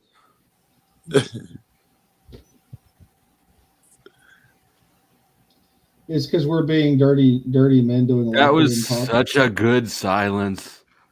Awkwardness. Oh, I'm sorry. I love awkward silences. It's I know. fascinating for me to see. Get me to like them. You got me see like who. And another thing is who's gonna break first. Anson broke first, but a lot of other people know that like I lean into him. All right. And so it's not a good gauge anymore of whether or not Anson's actually the most. Yeah, I'm probably just like you sitting there like. Just see what's going to happen. Yeah. Yeah, I don't feel awkwardness, so I don't know what you're talking about, Full State. I don't believe that. Yeah. Since damn it is quiet, perhaps Lindsay, we should try to come up with some of those solutions you talked about. We should come up with a problem and come up with a solution that. So. Yeah. Good. So, Lindsay, what's up with the fear mongering? Well, it kind of goes along with my personality, type A, anxiety prone. What are we going to do? Got a plan. What about this? What if that? So I got to keep telling myself, well, don't borrow any troubles. Stop it. Spaz down. But I read a lot and then I tend to worry about whatever I read. Well, it's all about reading more positive things. I can't find anything really positive about nonsense. I will say this, Lindsay. Trump learned what not Betty, to do give me a middle finger. the first 4 years. I'm afraid he knows what to do now. Welcome, Betty. I think this is your first time here. Yeah, I think so. Please help, Betty. What's wrong? I'm teasing. And hello. So I have magical powers. Oh yeah. Watch out. Uh-oh. Was that Glim? Are your magical powers a penis? No. Are you gonna porn bomb me? Whoa. Something just Yeah, I saw that. That was a flamethrower. That was pretty cool. All right, let the rest of us Yeah. It is Glim, by the way. Hi. Oh, okay. I thought it was. You look got a different from this angle or something. I got a haircut and I've lost some weight. Well, good to see you I again. never forget a pretty face. That's why Lindsay said she needed help. Huh? And and I'm a little skittish because I just got porn bombed last night, and they tried to get me again today, but they suck. What's on your mind? Let it go, Flo. I apologize. Miss Betty, did you have anything specifically on your mind? Just curious. Yeah, the Jake Paul fight sucks. The who? It was Sticks? super Jake boring. Paul. Yeah, he Jake just Paul fought some Tyson. old dude. Old dude. I don't I'm even know older who than that that was. guy. I thought it was gonna be like a boxing match, but he just like fought some dude who could barely stand. Like he was like really old. Like he should not have been boxing. It was weird. I think it's like he was like Mike or something. I agree. Why would you want to see Rocky fall? You know. Money. Who? Rocky fell for money. I'm Oh, thinking man. Betty's young enough that Mike Tyson is not a legend in Betty's world. That seems clear that she's having a bit of fun. I don't even know who's Mike Tyson. The guy that owns all Tyson chickens. He was that Tyson guy chickens. from in The Hangover. Yeah, it's neither one of those. With a tiger. With the tiger, I yeah. do not. He's Yeah, a if you just felon. Google Mike Tyson, he was a he was a world class fighter at one wait. point. Is he the guy from that cartoon with the pigeon? Yep. Yep, that's Yes. it. And Norm Macdonald was the pigeon. That was a freaking awesome cartoon. Yeah, I've It seen the was. cartoon. What was the name of that? I Was don't he a real remember. guy? Yeah. He still is, yeah. Very famous. He still is. Oh my God. Excellent boxer. It was in his prime when he won all these championship prizes and beat the hell out of everybody He- and has quite the great reputation. Well, You're being he sarcastic. also I work at Questions, Amazon. right? chewed an ear off. Yeah, he did Well, chew an ear like a piece of candy. He I did. would chew a motherfucking ear off too. It was just a tiny piece of the ear. It wasn't even a big chunk of the He ear. I ripped mean, the whole thing off. Like He was an also apricot. in prison I've bit for people for several years. lesser things. All this was a very long time ago. He went pro 7 years before the guy was born who he fought tonight. So his heyday was a very long time ago. That's fucking wild. Yeah. I still Well, think I think Sasquatch was right, and it was he was supposed to lose because people wanted to finally see his, and get it what he so-called deserve or take the master down. What's next? That kind of Why silly. does he have to deserve something? He's like super old though. That's like He went to prison. He didn't win Didn't he? nothing because Tyson could barely stand up. He threw, I think, 3 right punches through the whole fight. He been hiding something. He can't throw it right anymore, and his right leg barely works. So He's been in a wheelchair for the last right. 18 years. I'm trying to figure out how to make this screen combination work. I can't bounce. I can't with the frames that I'm working with. I have no way to balance this out without You driving my need brain. another one? I need another one. Okay, What's hold wrong on. with the where you got it now? Hey, Let me all put my right. clothes on. Damn it, I've been zoomed in the entire time to see that. Well, As soon as I the zoomed out, issue you is hit the that I fire. got 4 cams up, 2 cams down, and then Richard's an odd. It's not. It's neither, right? It's the. It's So not. what is It's not that, important. It's just. Thank you. You saved us. Chuck. Thank What you. are you doing with that flame? By Glim. That was cool. Yeah, Glim has a habit of doing strange things. You know what? I should pull up that little clip. I've got the clip here somewhere handy. Do you? I'm Yeah. glad With the doing bear? something strange. Did I make I think I made a short out of it. I'll find it because most people probably don't know who Glim is. I didn't even recognize Glim. I'm surprised you didn't. I spotted him right off the bat. Well, you have a better memory than basically anybody, Chuck. Somehow. That was a transformer? Yeah, Chuck Correct. said him. Oh, hell. I should have zoomed in. It is a him. All right. I didn't know. See. I mean, Wait, Glim. You when learn y'all some things when you're CIA. when y'all knew her as Glim, are you saying it was a guy? No, just a different name at the time. Okay. And that's still how I know her. Okay, Chuck, I got one for you. Yes, ma'am. Well, some people are calling the LGBTQRSVX, whatever.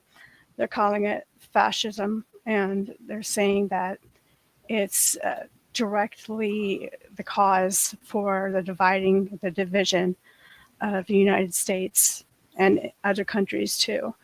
What do you think about that? And do you think that there are more variables than that, or are we really split because of some people being very liberal and free and other people being very conservative and traditional? Or is it more than that?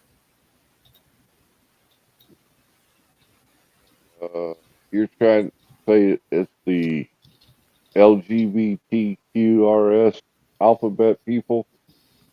Well, that's how I'm presenting it to you. That's not my opinion, but yeah. I think there's no such thing as the alphabet, but that's just my own personal opinion. I think it's a distraction. I think it's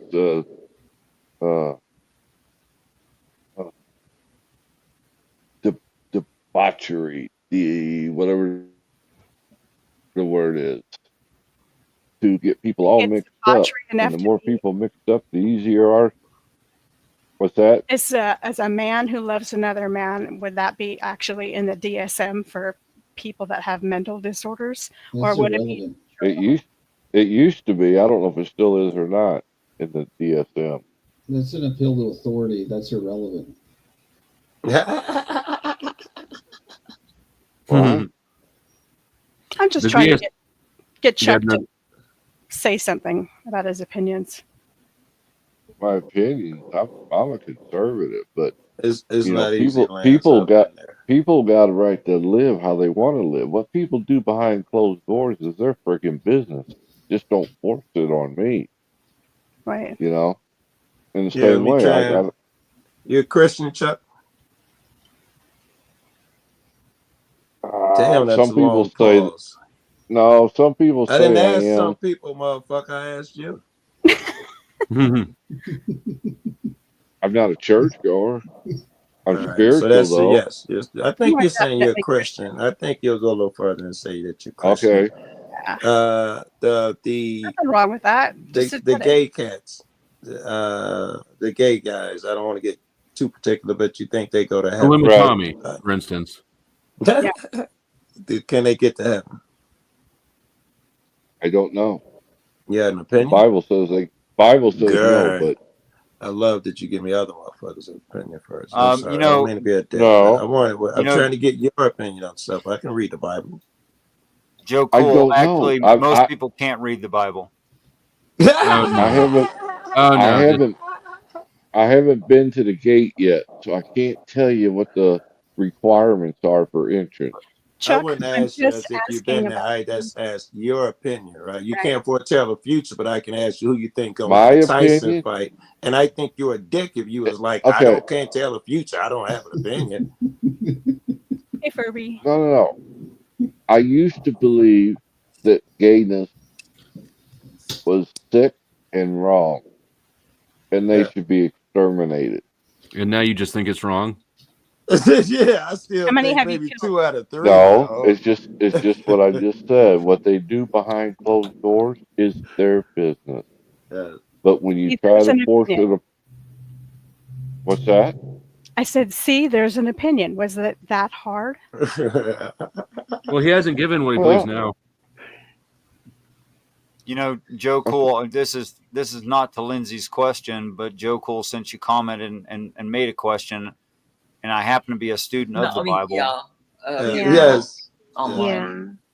Hold on, is this That her? they do, and Yep. then they also do the COVID What test. the hell are you doing? Yeah. Lost.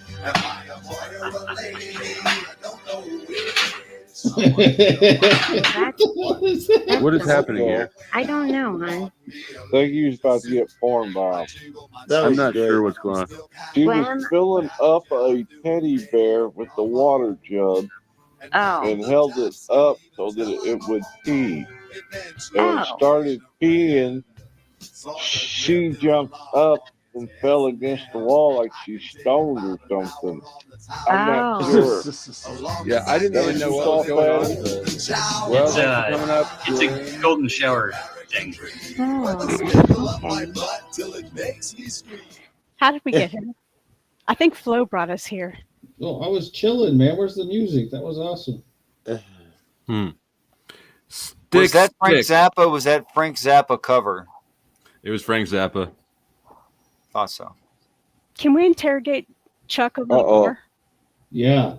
Yeah, make but it- Stick, rip me up. I see you backstage with your camera's on, but your cover's down. Give me a rock on sign. Give me some horns. All right. Oh, Stick. Fuck. What's up, man? Got you, buddy. How you doing, man? Hey, long time no see. Oh, I promised I'd come back up a little fucking more sober, and here I am. What did you think about that boxing match, buddy? I didn't watch it at all because I don't care about it, honestly. I think it's an old man and a e-celeb and a rigged hype event is what Did not turn out the way that I wanted it to, the way most of the fucking world wanted it to, and I guess everyone made millions, and there you go. No. Did it turn out the way you expected it to? No, it's the one, and I don't expect nothing. I wanted that poofter, that Disney poofter, to get knocked out. It didn't happen. I understand that. Girl, I'm just so rude. Everything in my head is rude. That's fit in here, man. Not what did you expect to happen? Not what you wanted. Everybody wants a thing. What did you expect to happen though tonight? Expectations? I don't know if I came in with expectations. I came in Nonsense. with Who are you? What is your name? You're looking bad. I just met you. That's Stick. Stick. Well, while the I'm conversation's in trying transition, I would choose to be rude and say thank you all for the time and the experience. Yeah, I didn't have coming up. I appreciate you having stayed around so long without it ever once having gone to the Bible, except for that one brief attempt you just had. Well, Joe Cool started it, but I wouldn't have. But all right, have a good night, guys. Yeah, take it easy. All right, Richard. Stick, I need you to go out on a limb here and stop trying to think 6 steps down the line and just give me the quick answer. Be honest, man. I just did, bro. I just did. I just gave you an honest answer. I didn't have Who do you think was expectations. going to win this fight tonight?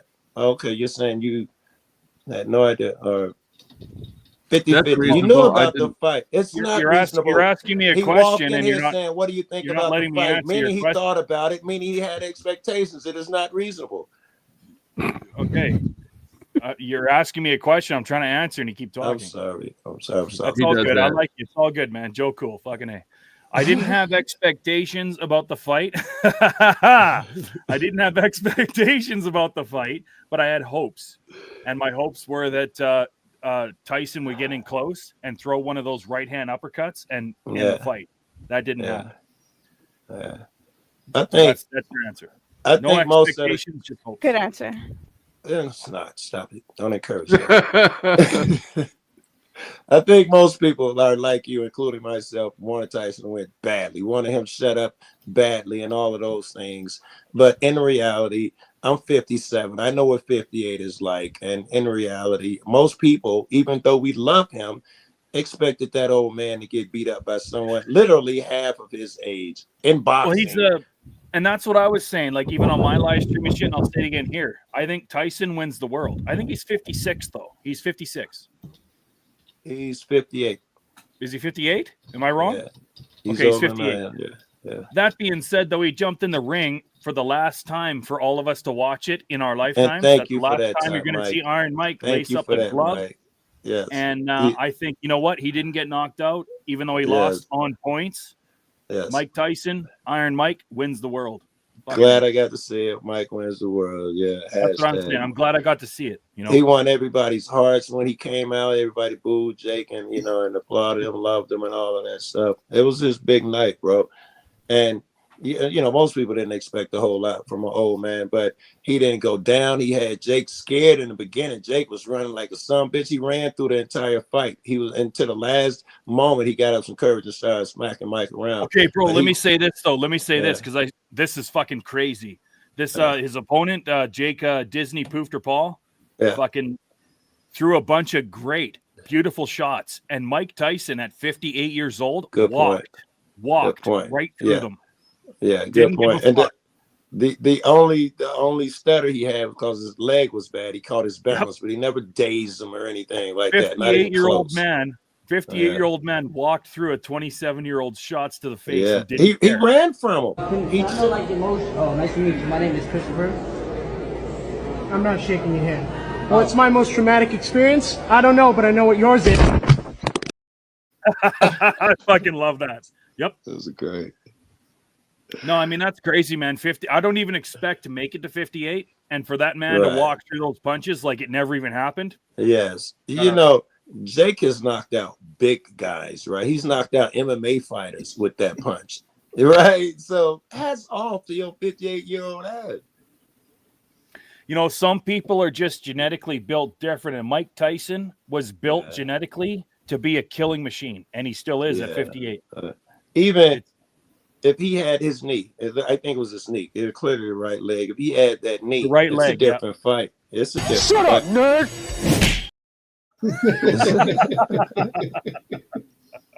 I have a lot of actually clips with people getting punched.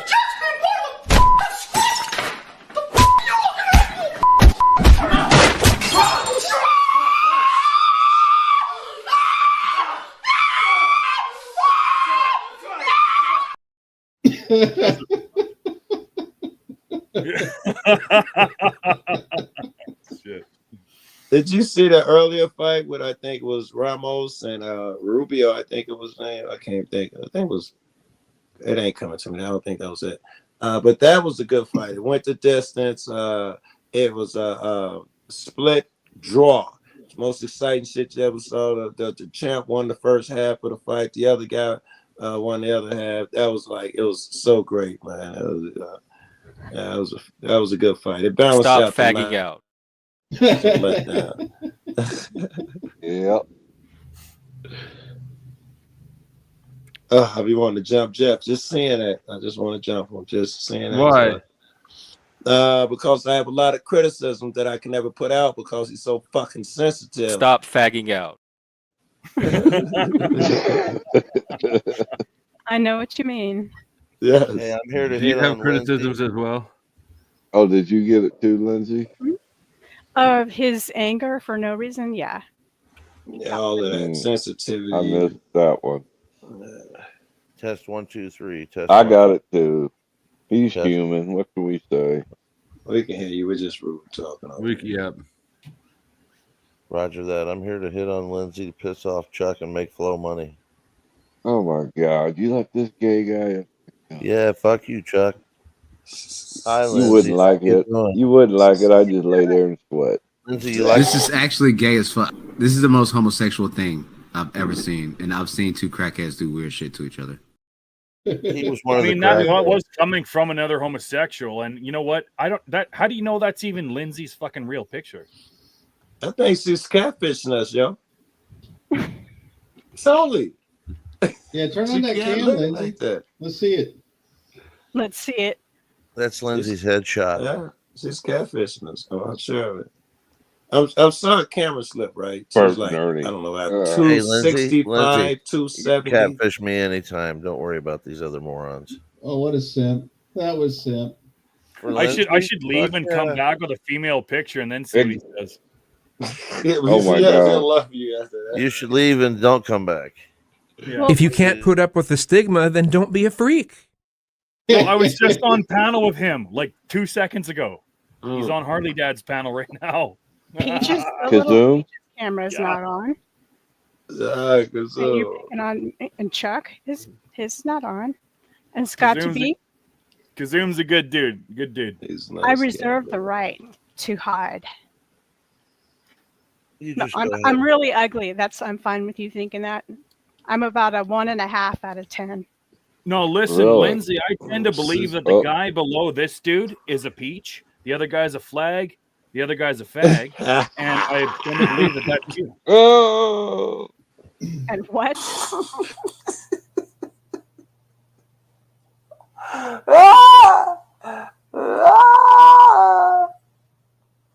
All right.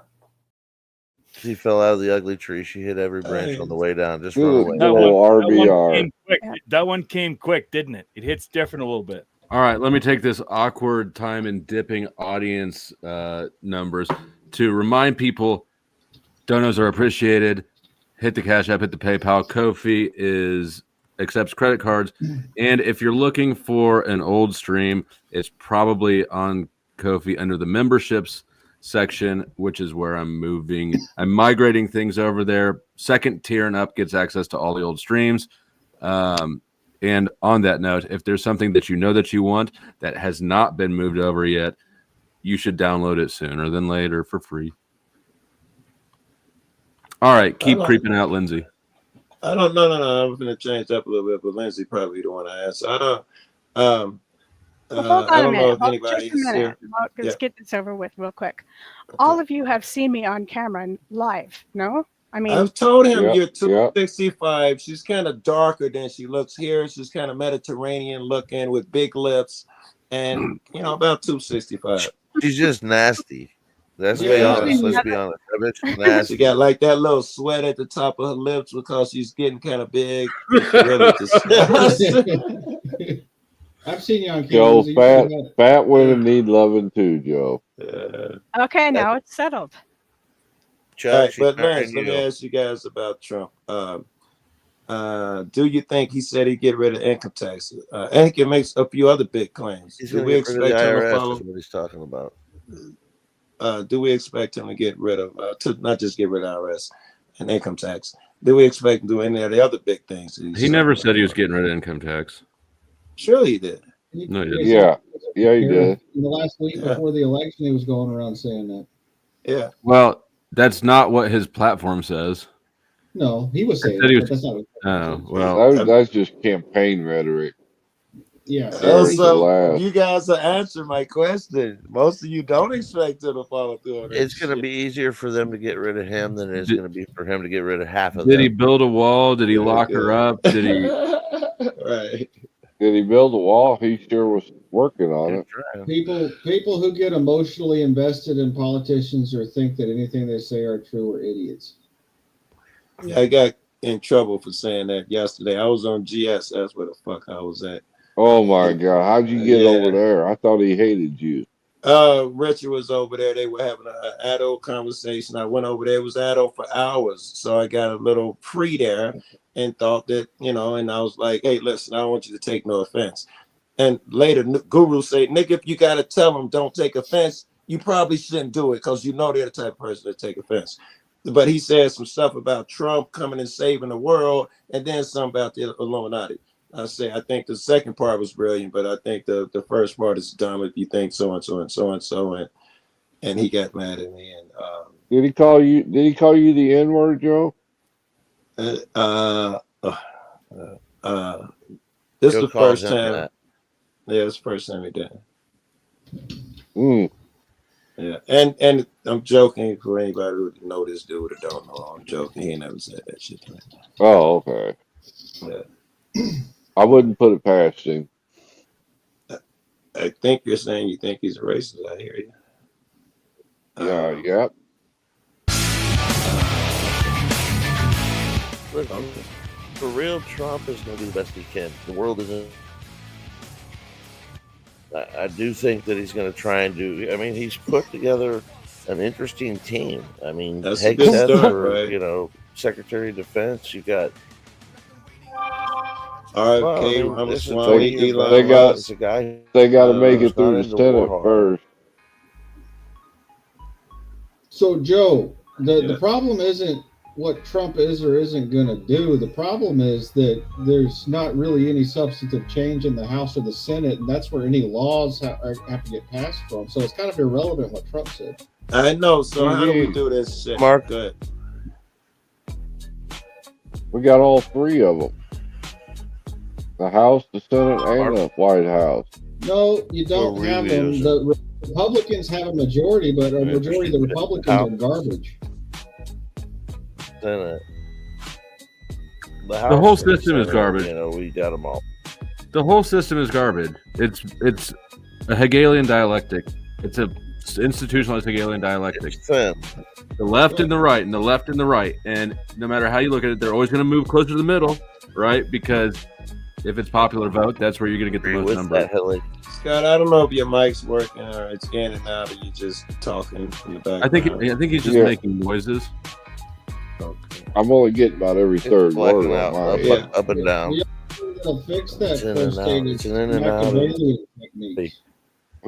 Take it Scott, out of your your mic's pants, not working. Scott. Shit. Nope. I got Scott, say a whole sentence. Okay, what can I do? Yeah, I heard something about Change tips. your mic. You've got your house is full of junk. That's a fact. Come on, Michael Jackson, get it And this together. is the first time I've ever talked to Scott where he's coming through the softest. You cut out. I know. It is interesting. My mic's. Yep, you're cutting out, dude. Your mic sucks. Fix it. You not understand? Okay. He understands sucking. How about Vaya Candias, pal?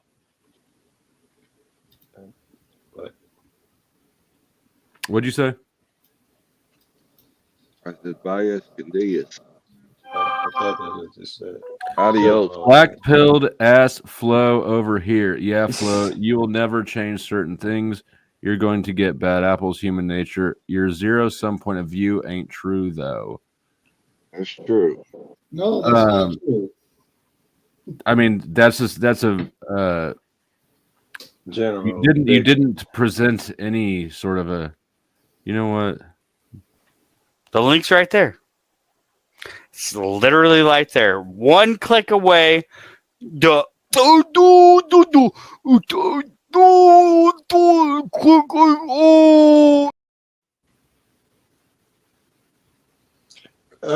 to be a lot more specific. You're going to get bad apples. Is it just a cop reference like I'm used to hearing it, or does he mean in a bigger sense?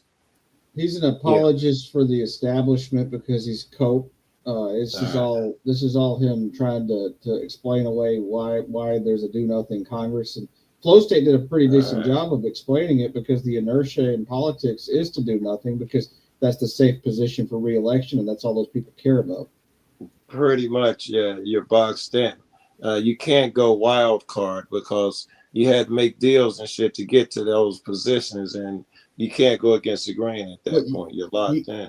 You can if you have an infrastructure in place to support you, and you can be a wild card, but you got to be somebody like a Ron Paul or a Bernie Sanders. Yes, I mean, like if you're already like in the DNC and you would come up there with Mitt and what's her face, and or if once you're to a certain level, Pete, the only way you got there is because people expect you to will and deal and do things for them. You can't get a free mind once you get to that level. You're right. If you go in like that as a Ron Paul or somebody, then yeah, you can. Well, at least you seems like you could. Yeah. But I think the system is set up, and we've been seeing that since maybe Ross Perot and shit. It's set up. Well, I don't give a fuck if you're a billionaire. Yeah, it's not. You're not going to get in. It's a two-party system, and they like it that way. Well, there was a Congressional Apportionment Act that was done in the early 1900s that froze the number of members in the House of Representatives instead of increasing the number with the population increase. Yeah. So the number of representatives per capita per district increased. So, like, for example, 120 years ago, there were like 50,000 people per U.S. House district. But today it's like, 500,000. So they've diluted the power of the individual and increased the power of the people paying for those people to be in office. I dig it. That's a good point. Yeah, you've given these guys power in that sense. Yeah. And they're no longer servants. Through the gate, they're going to, day one, they realize, I'm not a servant. I am powerful. When you hear the sirens or anti-aircraft guns, you must get under cover at once.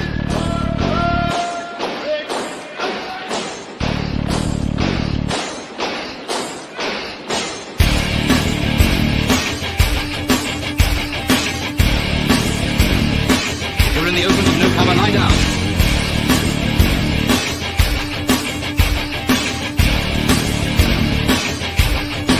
The most important rule of all is never to stand staring at the sky.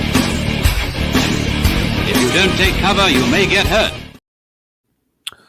Thank you, Mr. Coming in with another 30, carrying the show today.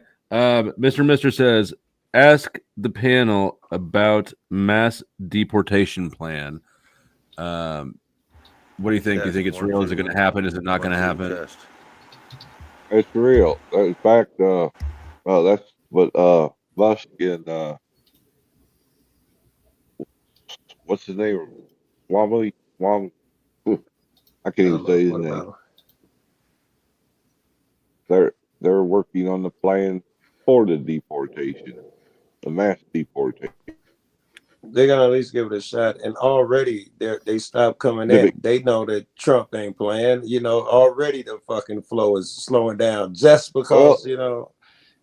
There was a guy the other night. He's in Mexico training firefighters down there. Was it the day after the day 2 days after Trump won the election? He called the president of Mexico, and she enacted the National Guard and has started to turn these caravans around and sending them back to the countries they came from. Yeah, I heard. I got to make my exit too, man. Wifey's trying to get some sleep. It's getting late. Right on. Tell her we say what's up.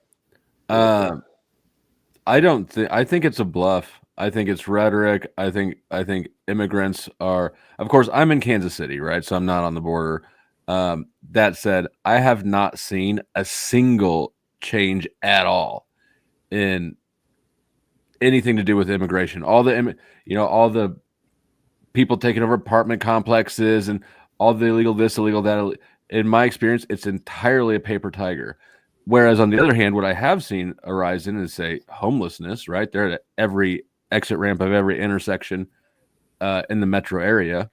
So I think that the problem is exaggerated. I think that it's hyped. No. Where I'm at, Flo, over the last 4 years, the Walmart that I go to is converted from a black and white demographic to a 75% Hispanic demographic. Okay. Yeah. And over how long? And over the past 4 years. 4 years. What do you mind if I ask where ish you're at? Yeah, I'm in Alabama. Ape, what have I haven't been paying close attention to the comments. What have I been challenged to, Ape? Well, and like I said, it'll be worse some places, but here in the Midwest, in Kansas, Missouri, I haven't seen not any change. I think it's a smaller problem than it's being blamed for. I also don't believe the taking over the apartment complex stories you hear. I think that's pure hype. And here, the main reason why is because gangs have always had turf, but now all of a sudden, it's just a hype story, right? No, man. I'm telling you, man. There's huge demographic changes. It's not little. It's like there's like all kinds of signs going up that are in Spanish now instead of English where I am. It's nuts. It's been wild the last 4 years. Yeah. Let's see. Ape. I have one key rule here, and that's something I haven't mentioned in a while, so I'm not gonna hold you very much responsible for it. But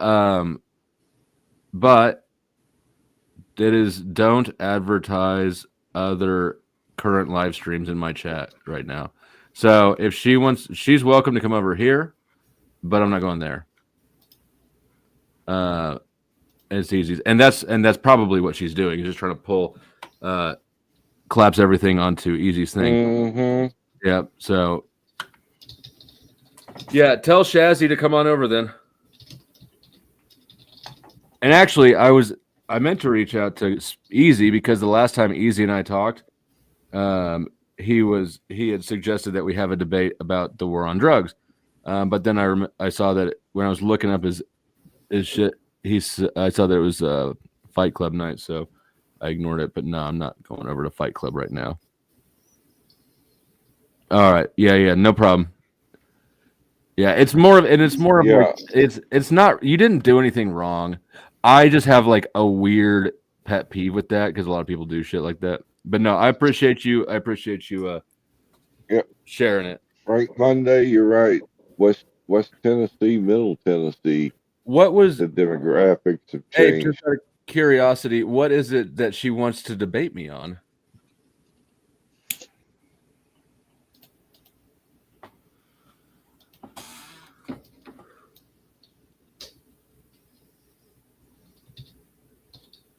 Are you guys friends again, Flo?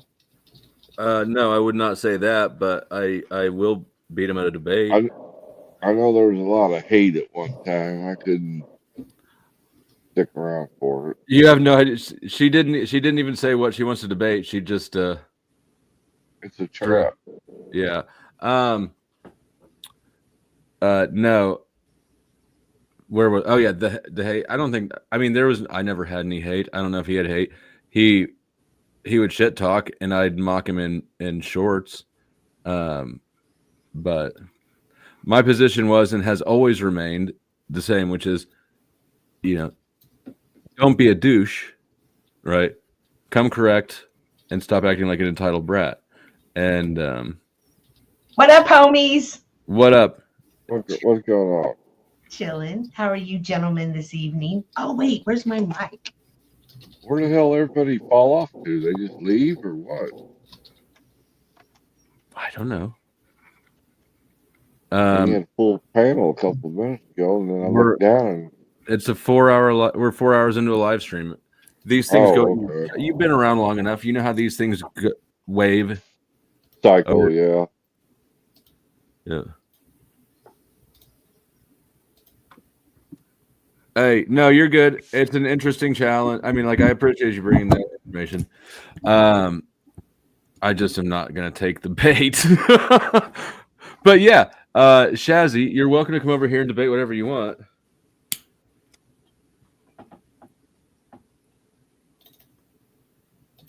Glitch. Oh, that's Glitch is the one that got outraged and called me transphobic, and then rage quit, and then got blocked, and then apologized and begged to come back. Oh, right. Nice. Well, welcome back, homie. Welcome back, Glitch. Yeah. Oh, yep. So, what's going on? What's the word? Anything great?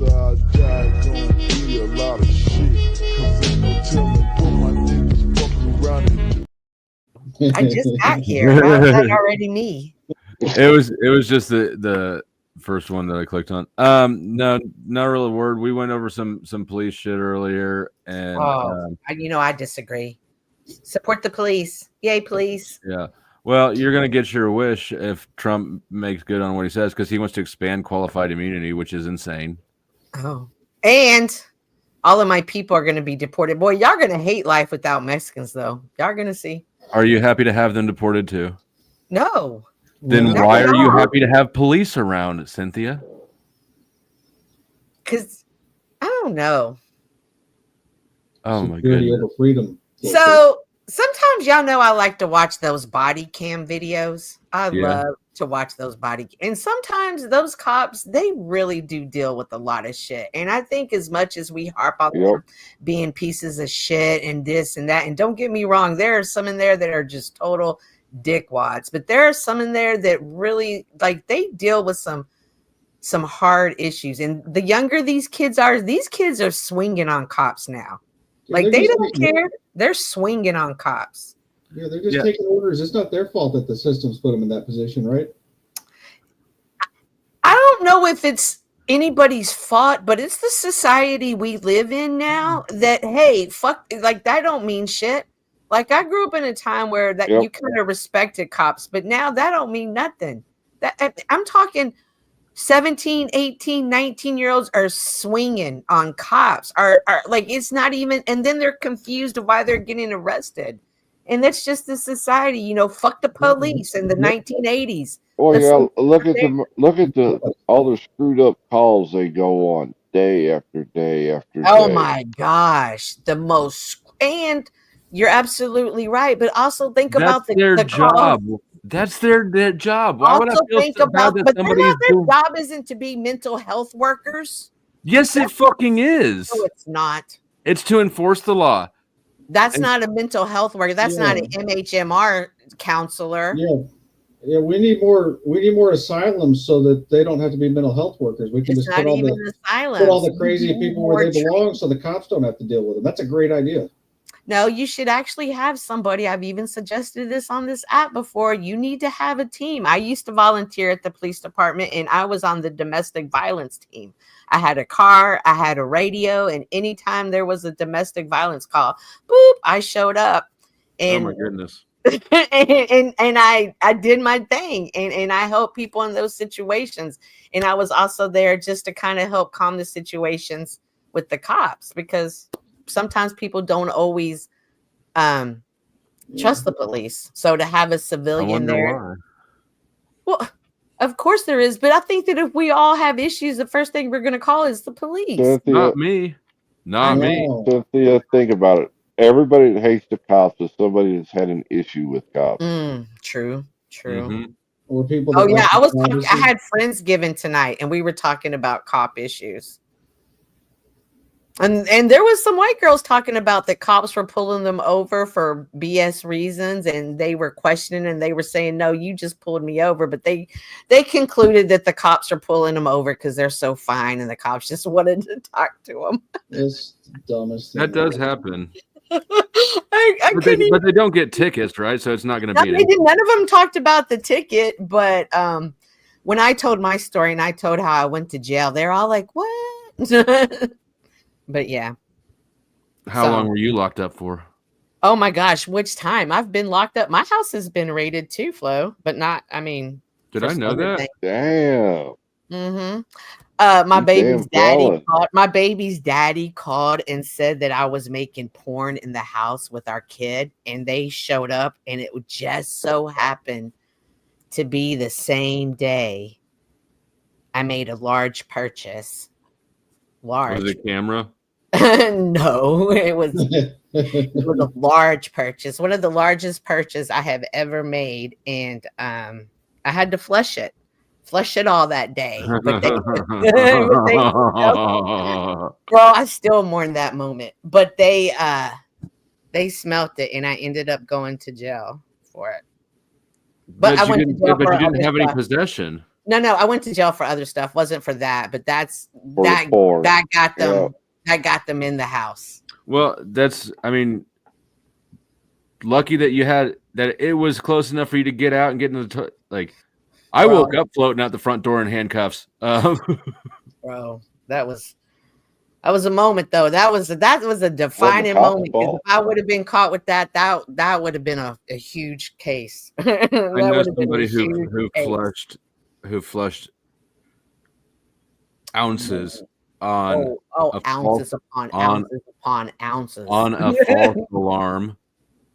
A false alarm. Oh, that's even worse. Oh, hell no. I'm breaking the pipes and trying to recover that. No, that's even worse. But I vowed I would never, ever, ever again buy in that quantity ever again. It's a bad plan. It's a great plan financially. It's a horrible plan. Like I said, it was the same day, the exact same day. So there was that time. Then there's been a couple of tickets. And then this one cop I pissed off. That motherfucker wrote me 10 tickets. You don't sound like you like the police. For the way you're what? talking, though. You like security and freedom is not applied to you. Good. Any and everything he could. I was talking cash money shit. When I was a teenager, I always talked shit to cops. I was young and talking shit too. But I was full of cum. But how? Okay, so you're just conflicting with you. There's no internal consistency. I can't find it. Well, when I became a Christian, and I really what's cops stop being douchebags? No, it's just you stop looking at the world in such a negative way, and you stop seeing everything negative, and you stop seeing the bad in everything. Well, you have to see the bad to want more cops. There is good. There is good in everything. There's great in everything, and sometimes we just want to look at the negative and harp on the negative and let that negative take over. But I mean, isn't an increase in policing a response to a focus on the negative? If you were really It's focusing on the positive, you wouldn't see any problem. Where Increasing the does police. this hatred for cops stem from, Flo? Let's Bro, dig into first of all, it. Let's dig into it. Dallas, All right. Where do you think? Why Dallas don't? is so underdeveloped when it comes to understaffed. I should say not developed, understaffed when it comes to our. And we just lost the most amazing chief we've ever had.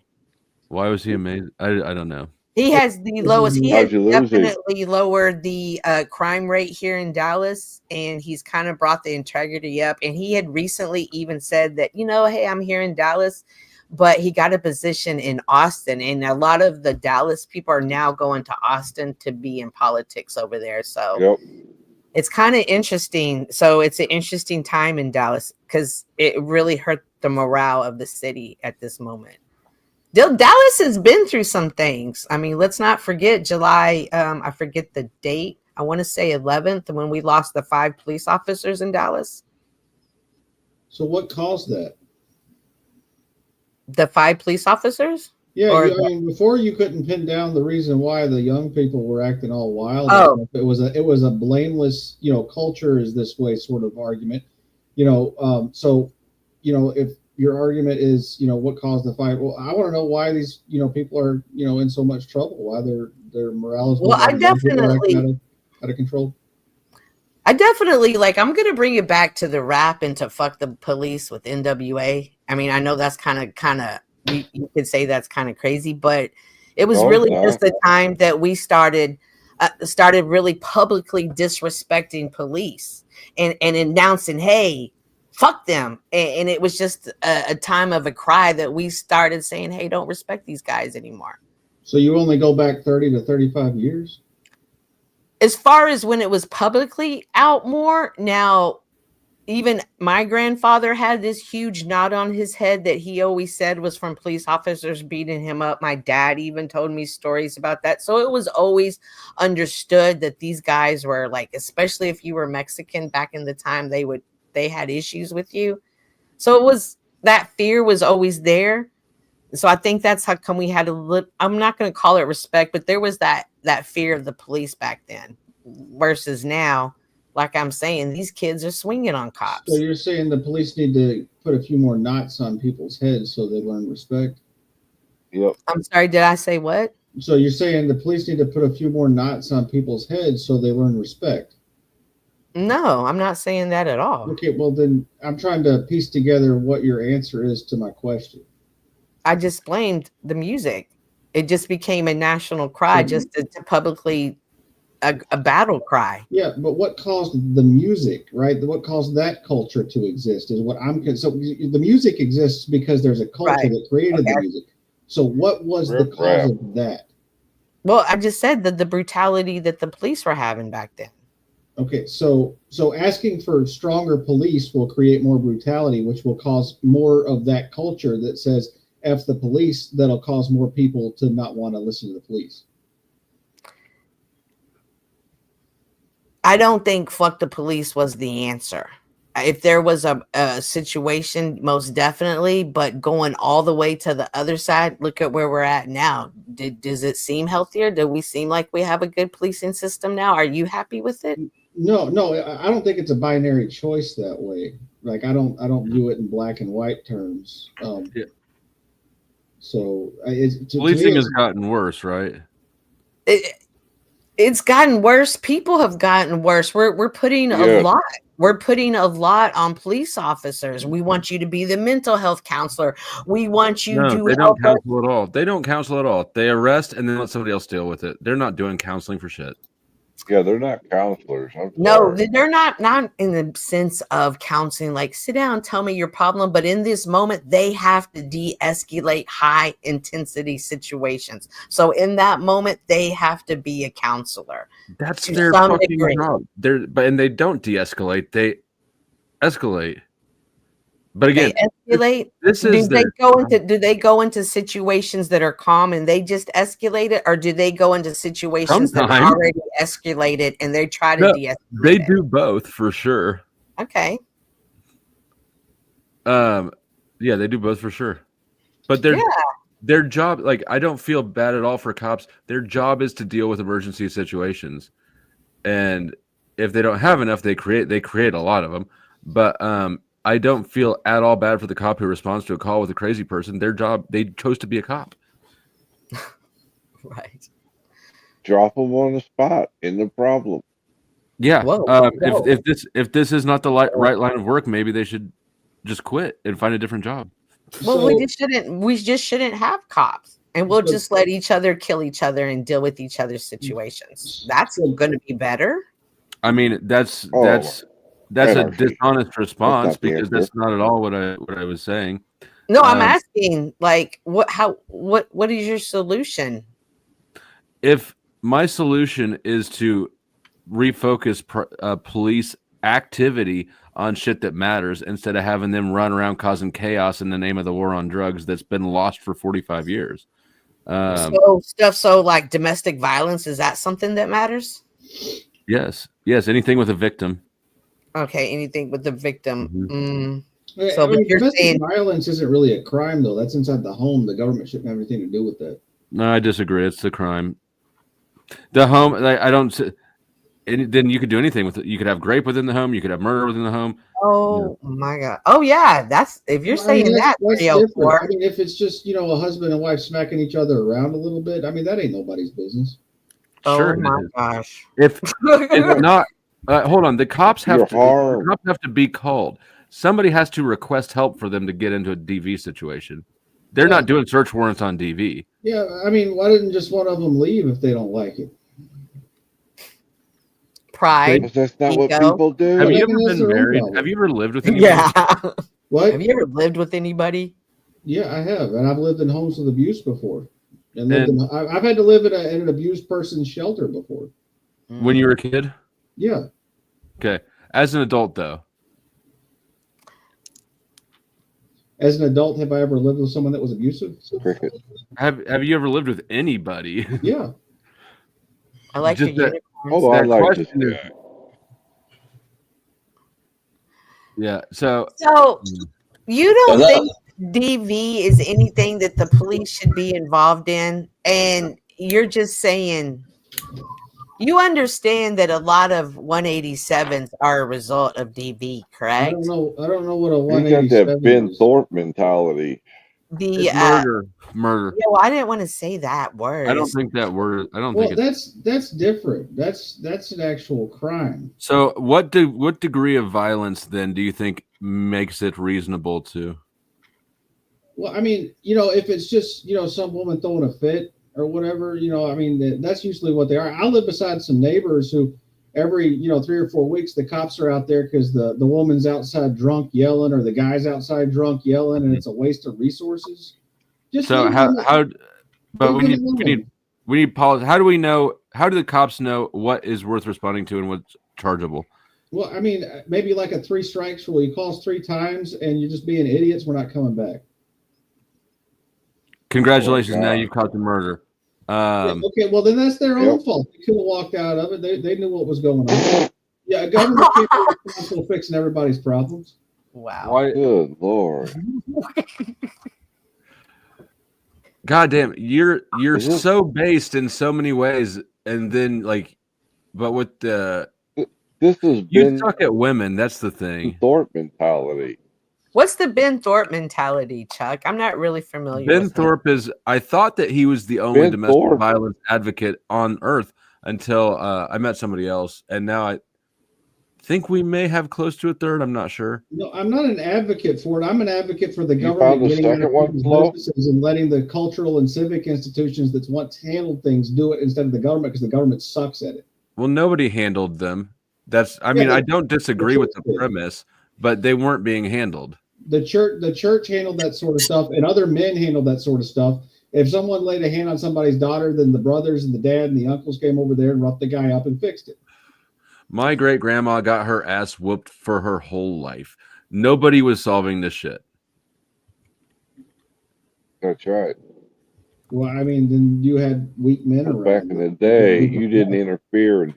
But so the problem still isn't because, as our friend Cynthia here pointed out, there's all kinds of DV problems going on today. So it's not like the government's doing a better job.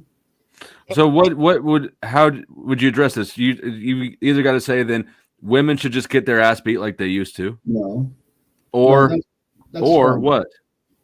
No, the cultural and civic institutions like the church should handle it because the government sucks at doing things that are related to inside the home, like adoptions or drug issues or alcohol abuse or any of the other things that are interpersonal, interfamily issues. The government can't deal with that because the government would have to be so large that it would have to get inside of your home and deal with family issues that it really has no damn business getting involved in. It's just giving power to people, and they're not fixing the problem. As Cynthia pointed out, there's all kinds of DV issues today, and they're not really doing anything. Yeah, you're never gonna fix it. You're never gonna fix the problem. And DV is just not in a male-female relationship. I watched one where a grandmother beat up her high school granddaughter. I mean, it's all types of interactions in the family now. Yeah. Well, all my tax money didn't fix that. Why am I paying it? It doesn't fix problems. Right. It makes roads. Right. It doesn't fix problems. That's my point. You cannot fix. Look, this is a people problem. People will always have problems. You can never. Nothing will ever fix DV without exterminating people. But you can help the people who are in the situation. But strengthening the cultural institutions and giving people a sense of morality and right and wrong that's based in something other than secular materialism or things that give people the sense of selfishness that pervades our society would have a substantive impact because it would give people a life that is worth living and meaning instead of the one that they have now that gives them a sense of meaningless and leads to a lot of this stuff. People getting drunk all the time. Religion didn't do a damn do a thing to. What are you going to have, a morality camp? that would be a great idea. That's called church. Morality camp, Chuck? No, church. I'm glad you said that. Religion doesn't teach people morality. It obscures their understanding of what morality is. Morality is not a mysterious concept grounded in God's arbitrary will. It's pragmatic. There's reasons for it. And if you understand the system and the purpose, you can understand how to act morally in each situation without having to have a book that confuses you and a reason that doesn't matter.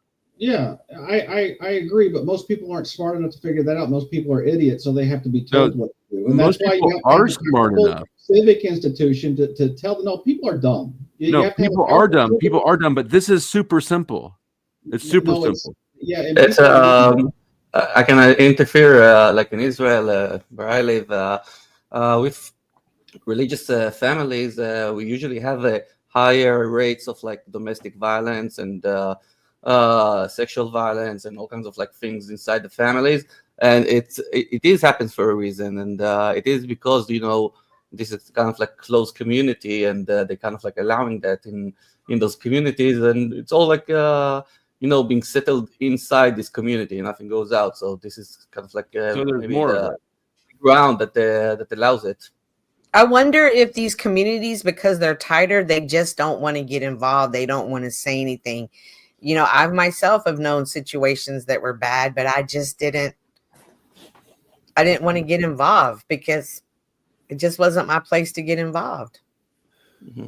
No, but there is a connection, okay, between this topic that you're talking about with like domestic violence and religion, the way that I think it, because like again, not related to believing in God. I do like a very harsh separation. I think that actually like religious people are not necessarily believing in God, okay? Because I don't think that someone who believes in God can create situations of domestic violence, right? This is what I think. Absolutely. So I do think that religion, like with this pyramid structure or whatever, it has leaders, and so anyone who takes the religion concept and implement it in his own home, so he'll probably implement also like the power aspect of this pyramid. Okay, that whoever's on top is like allowed to be violent and mean to. No, that ain't how the pyramid works. Just because you're the leader of the household doesn't mean that you're evil. It means that you're the one in charge. there's a the same goes to the religious leaders, right? If they're like standing in the head of the church or the synagogue or whatever, it doesn't mean that they're like allowed to be mean or like take any kind of like authority. So for me, because I am a church-going woman, it's the community.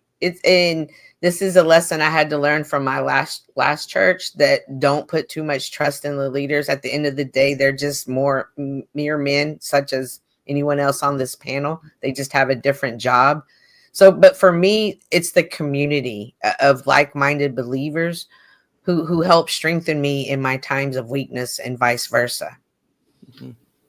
Yeah. Again, this separation between believing in God and religion is highly necessary because the main difference, the way that I see it, is one is spiritual and one is materialistic.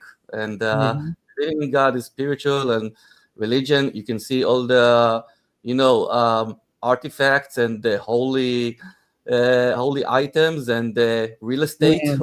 They are like holding with the mega churches. Yep. Yeah, we even have a Bible museum down here. Oh.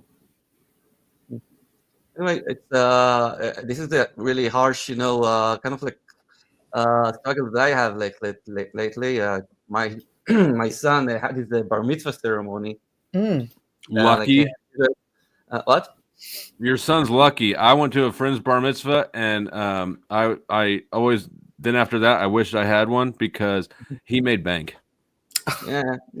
I stole all the bank to cover the expenses of this bar mitzvah. Yeah, though, you know how much those are, but I've shot a couple of bar mitzvahs, and those just seem like a good time to have to get together.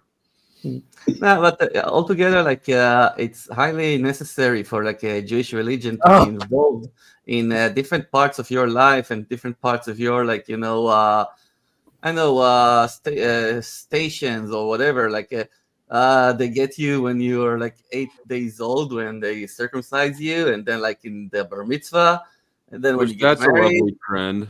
And then when you get divorced, and then when you get when you die. Okay, so each step of the way, they kind of like imposing their presence on your with all their ceremonies, all the things that are like accompanied to these ceremonies. And I think it's all about symbolism. Okay, It's another control mechanism. I wouldn't say that. I would say that everything that every kind of like person or whatever trying to present you some kind of like a symbol, that behind this symbol is supposed to be some kind of like truth or power or whatever. This is a deception. Okay, this is deception. I don't believe that we are you starting up a TED Talk? Sorry. Oh yeah. I want to say something before you play this video. Okay. First of all, I love this video. They were handling you, Chuck. I told Flo State a couple of times that there's nobody I want to be with on Judgment Day other than Flo. And much like the time I didn't remember you being kicked out when your brother passed, I feel like that's going to be him. Oh, like I said that. Oh man, God, I didn't mean it that way. I think this is going to be one of those playbacks that you're going to see on this day, Flo. I haven't seen this one. All right, so this is from yesterday, and no, not yesterday. A couple of days ago. I think it like 2 days ago. Right? This was yesterday, I think. Oh. No, they handled you because I called you. Cynthia, we were debating. Oh, it was. Our debate had a logic structure, and I know you don't do logic. Nope. Right, so you wouldn't understand. But I pulled it up because I obviously won the logic. There's you didn't. You trust me, I did, and I brought it up so that we can let people be the judge. Watch this. I want to illustrate, and what I'm trying to illustrate here, and I think this proves clearly to anybody who can see and is not just blinded by emotion and group identity, that I'm about to ask them a question, and clearly their religion obscures their ability to consider a simple ethical question. Under your view, stealing is always wrong, correct? I don't know. I don't What's know. God say? I'm not actually sure. Maybe, yeah. It might be, yeah. Okay. Well, we'll just operate as if it is because it is. So it is. He just lied there, ironically, in service of. Would it be moral for you to let your child die instead of stealing food for it? Would it be That's moral? why he said, "I don't know, man." But that's Yeah, no. why he said, "I don't know that." No. I would say Okay. that under those circumstances, that our faith in doing the right thing is something that's taken into account. Our knowledge of what we're doing, the weight of what we're doing is taken into account in judgment. So we can't judge ourselves in it, but we have to pursue and hope and pray in faith that we're doing the right thing. I could in fact be doing the wrong thing, but it's not legalistic. You don't get a downloaded Excel spreadsheet in Christianity where you go coordinate AB, New York City. So morality is Friday. subjective. No, that doesn't follow that. It's No, that's no, it follows that. It acceptance follows of- that sometimes you actually don't. It doesn't follow if you don't fully know if you're doing something moral or not. It doesn't follow that morality is subjective. Is it it follows- pragmatic? Yeah, No, not attaining full truth Well, see- doesn't mean that there isn't no full truth. So No, how do you absolute know truth. if you should let your child starve or if you should steal food? Okay, there's an answer for that. Like, for example, it's a question that is very often asked in the context of self-defense. Like, if you are attacked and you are unmarried, you have no, let's say, responsibility to other people. The better choice is to let yourself be attacked and killed even. But if you have children, I don't understand how this answer. not all sin. He's saying not all sins are. He's saying that not all sins are equal. There's not like this like even playing field of equal sins. That's like saying like, if there's a minor sin that might be seen as a minor sin of like doing a white Oh my lie, is it God. equal to assaulting someone? Of course not. Please. Like there would be some sort of spectrum of behavior, which under Well, your that's view, not biblical, but I agree with it. well, I mean, no, you can't tell us what's biblical or not. Your interpretation of what's biblical. Stop saying the biblical thing. It's a red herring. It's useless in this conversation. We The can argue Bible's this. useless in this conversation about Yeah, morality. no, Are you no, kidding me? Your interpretation is useless. We don't care What- about your interpretation. The Bible We don't says care. that all sins are equal. We don't This is listen to what your you book. think the Bible says, dude. You keep We saying don't what the care. Bible says. We We don't don't care what take you the think the Bible Bible says. literally as. Oh my Damn. God. Can I just ask? Can I just ask a question to get us back on track of the question? Hold on. Right? But, okay, can they answer Well- the question first, though, that I asked? No, you? let Teriak talk. Let Teriak talk. I know you just Hold want on. to let Terry talk. Hold on, You just wait a said minute. that you don't take the Did Bible we not? literally. Did we not You just answer renounce Flo's Christianity. question? Did we not We answer Flo's question? Answered We did every answer single it. question you asked. The answer is, in short, flow state. Not all sins are equal. In the Okay. predicament that the moral conundrum, it doesn't negate that morality is absolute. It just means that there could be gray areas where you're not actually sure if you did the right thing, and you hope in good faith that you did. But it doesn't negate that it's that there's an objective standard to it. It just means not all moral conundrums are equal in their resolution. Some are Bullshit. granular, some are more vague, some. But there's still a standard to point to. You're still willfully trying to do the right thing according to God's will, hoping, praying that that's the case. Whereas under your paradigm, whatever you do to survive is already justified. It doesn't even matter what it is. I understand that you run the risk of making imperfect judgment calls in the moment. There's Sure. no dispute there. Okay. What I'm trying to figure out is this is a very simple paradigm with two very simple rules. Which one do you choose? Well, the question isn't that simple because he just told you there is gray areas in the sense it's like if a new But line. I just answered the suicide question. That's way more gray. That's way more gray. If you have someone that's like gonna die, gonna be killed in your house, you can lie and say he's not in your house. That's not a sin because there's something higher at stake. Letting him die is a bigger sin than you lying. You might have to repent of that lie, but it's going to be less of a repentance. I don't want with these let guys. him die. Even self-defense, like take self-defense. It's like you can do the just right thing in self-defense from a Christian paradigm. You end a life, right? It doesn't follow that you should celebrate as like this super big moral act, even though it was essentially a good thing overall to protect your life and your family from an aggressor who's trying to basically kill your temporal existence. However, it doesn't mean that what you did doesn't carry weight to it at the same time. Like both can be true. I think I'd like to make an observation, and then I've got to go. Oh. I would like to observe that in this very simple question, none of you knew how to answer it, and that's why I say that religion confuses morality. The answer is obvious. You save your child's life. You don't prioritize. We gave you the perfect question. We gave you the perfect question. Yeah. What about the cadaver? I'm sorry, you didn't answer the cadaver. Can I posthumously aggress in a cadaver if it doesn't hurt anyone? Yeah, you don't want to bite the bullet on that one. Yeah, well, you didn't there's run it back. There was way more in y'all's conversation. Yeah, there was. Yeah, I gave Jim Bob crap for that on his channel today, and he threatened to boot me off his channel because I told him that he didn't need to continually tell people when he was debating them to listen, and then just basically spurred questions out because it's bad faith, the technique that he uses to grind people down. He doesn't actually communicate with you. Yeah, that's that what's his name, Andrew Wilson method. That was 8 minutes, and nobody ever could tell me if you steal food for your child or you let it starve. This is such a loaded question because Bullshit.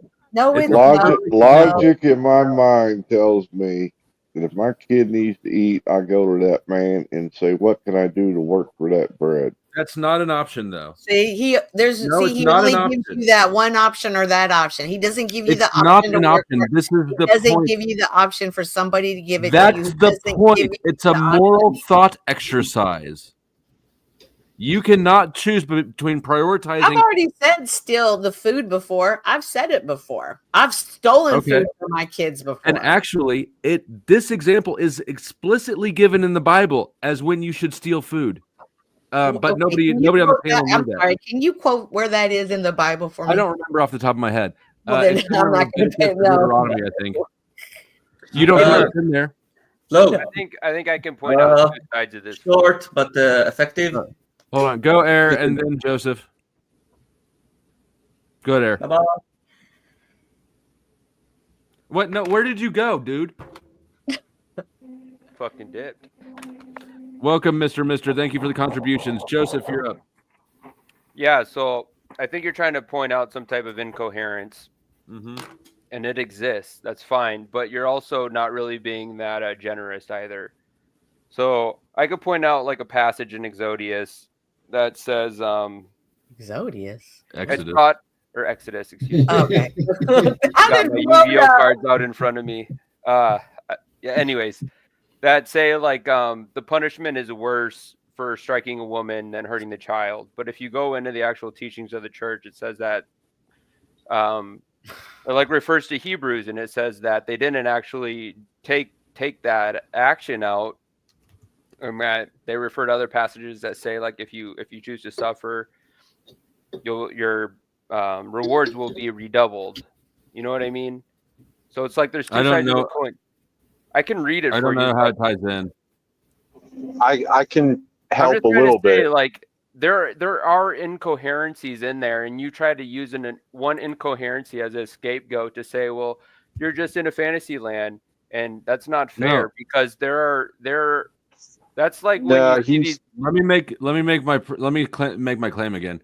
I said that religion confuses morality, and I used a perfect example right here. I don't think you use the same description of morality that they do. They use it as an ought claim. You use it as a No.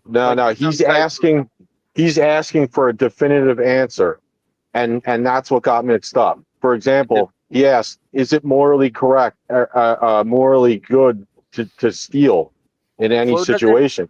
Flo doesn't have that. Flo has a subjective idea of that, and Flo thinks that all of it is subjective, which means there are no oughts.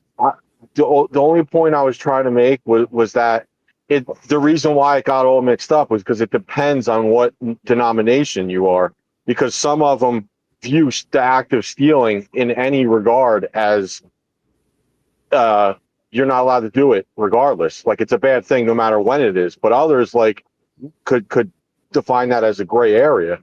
That's why I said it kind of depends on the denomination. In reality, go ahead. Well, you go ahead because I'm about to engage Joseph, so you go ahead first. All right. Oh no, then go ahead and engage Joseph.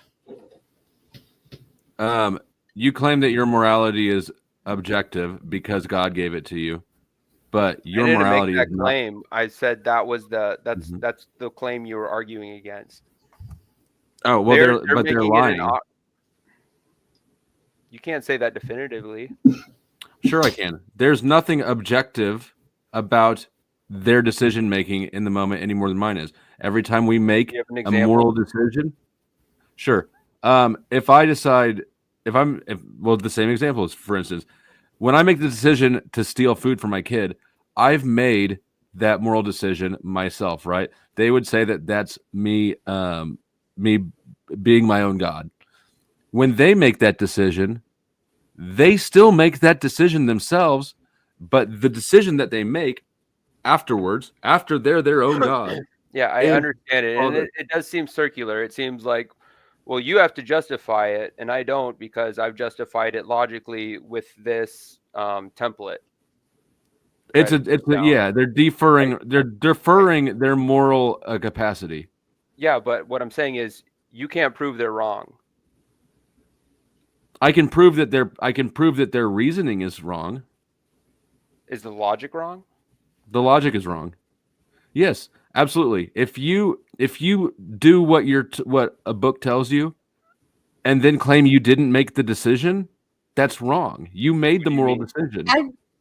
I don't know think if anyone's you- claiming they weren't. Or go ahead, Cynthia. No. I don't think anyone's claiming they're not making decisions. Well, then how could they claim that that they have an objective morality? Like, how would you ground that? Okay, you're missing part of the equation there. Within the Christian paradigm, you need to tag that on. No, but it's not. There's no way that it's objective. Only Christians would claim that their morality is objective, but it's not in practice. Well, maybe you're right. Maybe they wouldn't make the claim or go so far as that it's provably objective. Maybe That's why I said it's some of them. That's why you have to it has to be known what denomination, because some of them are not like that. That's it always makes me laugh because I'm like, that needs to be the caveat explained in the beginning. From this particular standpoint, blah blah blah, because then it's everyone's, like you said, in circles.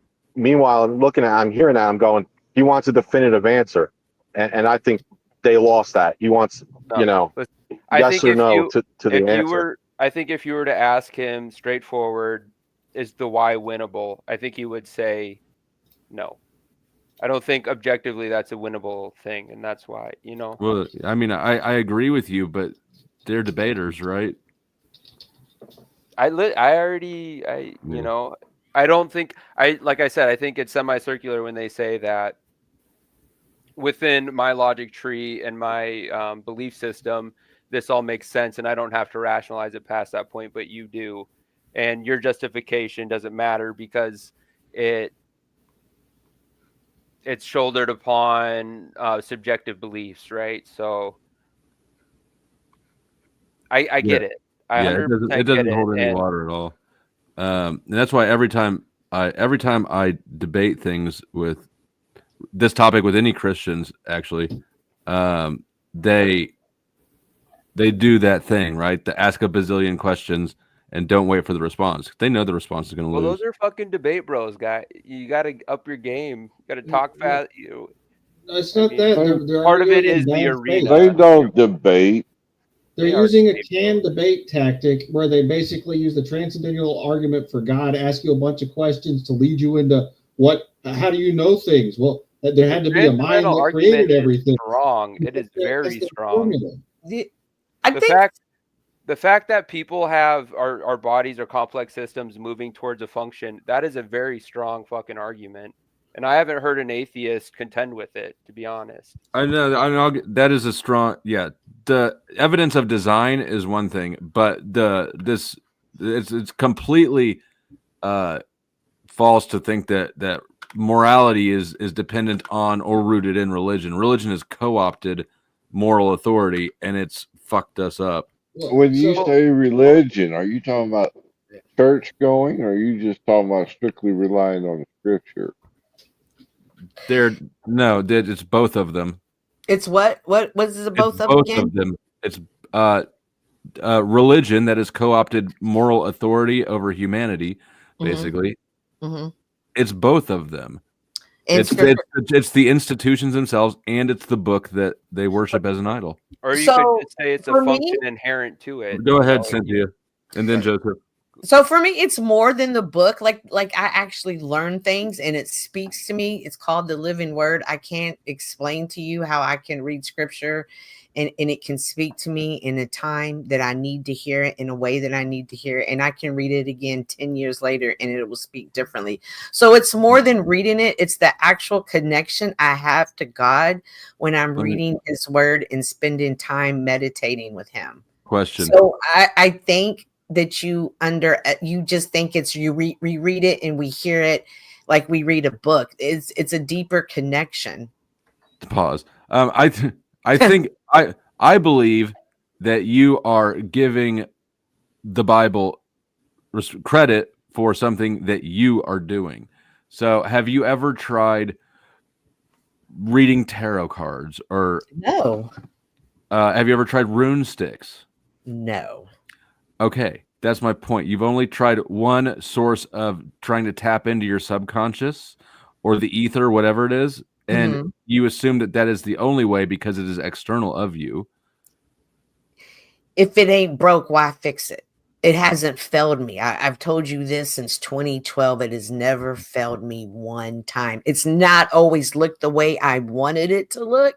So I don't want to paint that picture. It's been hard at times, but it has never failed me. All that I'm hearing you say is that you don't regret things because life is complicated and so everything turns out a certain way, but you don't know the alternative.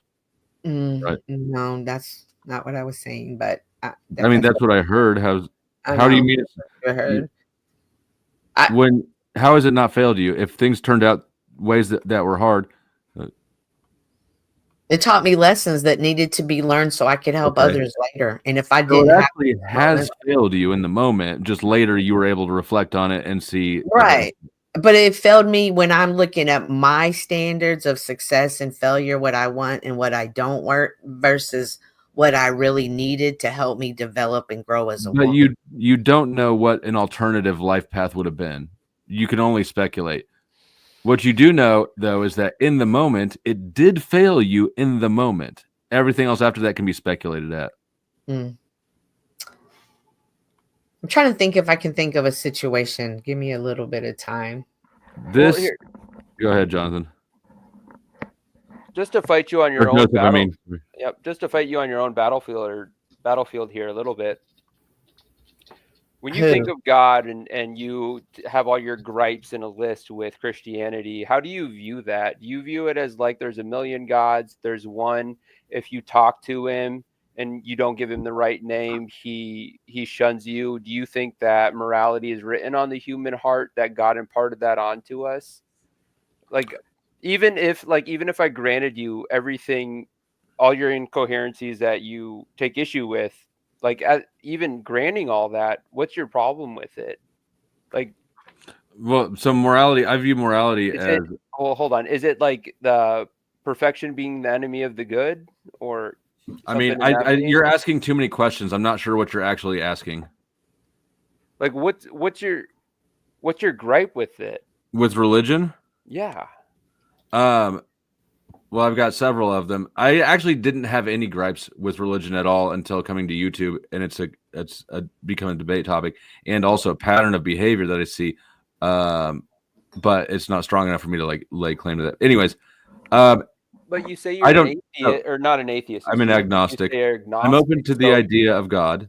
I am open to it. But go ahead. Sorry. My issue with religion is that it makes people behave stupidly and hubristically at the same time. The combination of arrogance and stupidity is a nightmare combination. Don't you agree? Oh, well, I think I would phrase it as you have an issue with power being foisted on you when people come together in that idea. You could put it that way. I think that it's harmful on all levels. I am not a materialist person, right? I don't believe in Big Bang and evolution and get your shot and you'll be healthy, right? I believe that there's more going on than we understand, and I believe that religion is our force placed It's actually the most worldly way of understanding spirituality you can have. And I think that it undermines people from their very fundamental worldview to the way that it forms people into in groups and out groups, and then gives them the authority of God to treat the out group as they wish. I think that it's toxic on all levels. I just don't get it. It's like faith is the one thing for a person to come into. It's you come into a faith in God. I don't think anybody can really coerce you into it, you know. And I think You don't think you haven't seen debate bros run all over this internet trying to pressure. I don't buy it for a second. When it comes to faith in God, it really does take like there's no coercing that. It takes. I agree. So there is no coercing actual faith. That's why I have an issue with religion. Right. So faith comes in tandem with logic. That's why so many people have issues with it. So if you can do a lot, if you can logically not make always. Why? Not always. How does explain to me how faith comes in tandem with logic? How do you have faith in something if you don't come to it logically? Anecdotal experience. Well, Meaning, it's a genuine question. Yeah, life-changing experience. Life-changing experience. There's a whole Many lot of things like Protestants who do it emotionally. yeah. I guess I don't follow. Like what? Okay, I'll give you an example. Like let's say you're driving in a car, right, and you get into an accident, and you smash into a pole, the pole falls down, it barely misses you, and you go, "Oh, that's an act of God. I'm going to church." That's an anecdotal experience, and some people might go, "Well, logically that puts you there," but some people may not look at it that way. I'm just saying it's not a linear thing. It's no, like, I think that's a great example. That's a wonderful example. So like say somebody has a near-death experience and they start thinking about their own death, and then what water falls in right after that is ideas of God. That's something that's intrinsic to us. So it's not something outside of us. It's something we all share in common. So for some reason, all of us have this idea in common of a God. Well, all of us share religion in common. There's no corner of the globe the world has not been impacted heavily by religion, or any other mythical type, nonsense. So you're using the God of the gaps argument. So somebody has a near-death experience, they can't explain what the meaning of their life is anymore. They have some sort of crisis, and they're like, "Oh boy, I need to find meaning for what all this means. Let me look at what all these other walking people are doing around me. What are they? Oh, they're bowing to this deity. Well, I'm going to do that too." That's all that is. Bro, at the end of the day, it's the same argument. Atheists say that life has been here for eternity. There is no beginning. And then people say the unbegotten Son of Christ or the unbegotten God, which is akin to eternity. So when we ask our question, why, all of us are pulling from the same foundation. I agree, which is why the transcendental. Those two options are, but I'm not. That's why I'm clear. I'm agnostic. Both of those options are lying, and I consider atheism a religion as well. It's a faith on something that you don't actually know. The only honest answer about the origin of humanity is we don't have any idea. So any attempt to force place an answer there, say, "I know it was God," or "I know we've been here forever," any of those is necessarily a lie. We don't know, and that's the only proper answer. Well, I think I'm making the case why it's logical, though, right? No, you just said that atheists and Christians are the same, though. No, I said the foundation is the same. The question why the chicken or the egg comes from that, and then it's either eternity or eternity, right? But one's a creationist, that the creationer itself is unbegotten. Right. But it doesn't change the nature that the creation either being a natural creation through evolutionary means, through the evolutionary scaffolding that happens over an extended period of time, or one that's a magical creature in the sky who made everything happen because he had a mind before everything existed, right? It doesn't really matter. Both versions of those will work for the transcendental argument of God because they can both explain how logic and morality form. Right, but what I was saying earlier, So it's the transcendental argument for God is also the transcendental argument for evolution. Well, what I was saying earlier is I said that it's logic. People use logic to come to God, and that's where that all stemmed from. I would suggest otherwise. I think you don't use logic. Either God has come to through irrational emotional desire, or it's come to through experience. But I don't desire people or experience, which is valid, right? If you have an experience and now you believe in God. If this miraculous thing happened, now you believe in God. But you can't logic your way to God. Yes, you can. I just proved you can. Well, walk me through the steps then again, because I must have missed it. Well, I want to explain an analogy. Just try to think of the beginning. You know, what does that look like in your mind when you try to wrap your head around it? It's really hard to do, isn't it? Yeah. Because no matter what the answer is, there's always something before it, right? Okay, God was there. What created God? And there's the right? logic. That's not logic. That's saying I have no fucking idea and I can't even conceive what that looked like. So I'm handing that off to God. Process. It's how that's not logic, dude. Things. Yes, it is. No, it's not. Well, what I would say is you can't disprove it. It doesn't mean that it's true. It just means you can't disprove it. That would be my argument for God. That all the you know, go ahead. Sorry. No, you go ahead. You got it. Go ahead. Yeah, my bad. No, like I said, I've argued with a few of them, and it comes to a stalemate many times because how could you disprove something that you can't like tangibly touch, or see? So, and they'll try to come up with all the shit. At the same token, you essentially meet a stalemate because you can't disprove it either. At least that's what I've seen. You don't have to disprove it. And that's when making the assertion they have to prove it. Road Mudcrab, go ahead. Yeah, you don't have to disprove it. You just have to push back on the idea that they believe in it and they say it's true with absolutely no evidence at all. It's completely void of evidence. And I would say that in my opinion, conviction. I think that and maybe this is just hubristic, I think that my perspective is the one with the most faith, because I feel like if God is real and if God is what he says, what he's claimed to be, then I'm exactly where I'm supposed to be. I know exactly what I'm supposed to know. And that's just how it is. All right. That's how it has to be. That harkens back to the free will. Are you saying everything's determined? You don't have to do anything because you're where you're supposed to be? Well, I can't answer that question because I don't have a schematic of what I think the world looks like or creation looks like, right? If so, in a paradigm in which there is a God who's all knowing, then I would say yes, there is no such thing as free will. Everything's predetermined. But since I don't know, I don't have an overarching view. I don't know. Teriak's argument. Huh? That was Teriak's argument. Mr. Calvin. Yeah, I know. He had a great argument. He was right. Okay, please explain how that just. Okay, if you know everything that's going to come. Let me let me be specific about my question for you to answer it.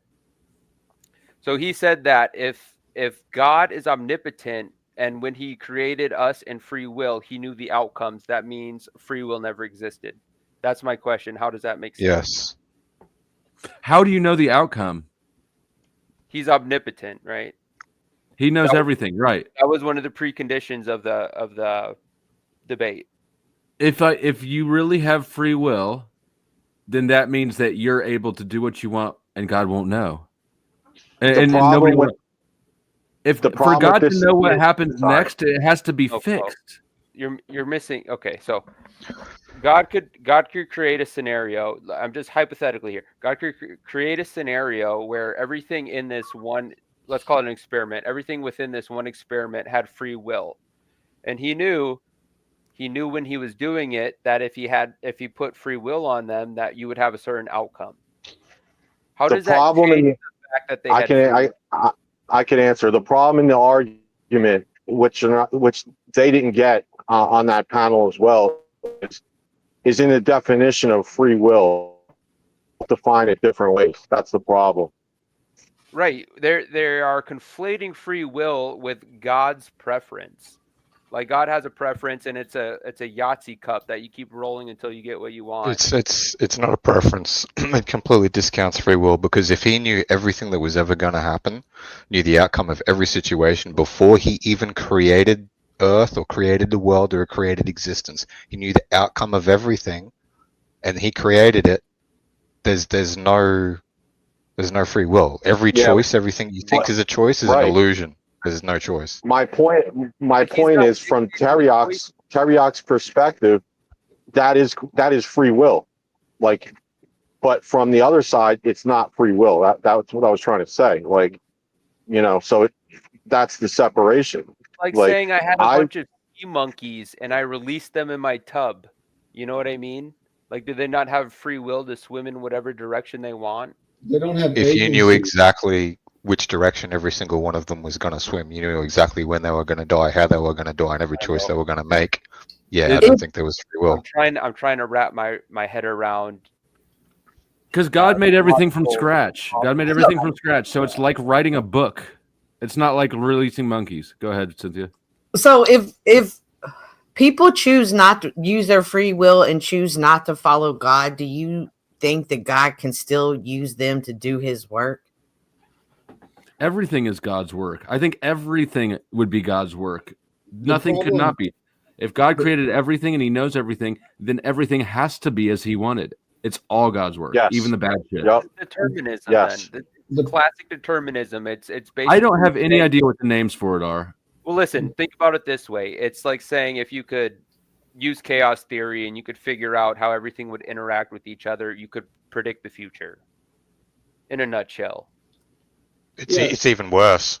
It's knowing the future before the future was created, or the present, or the past, or anything.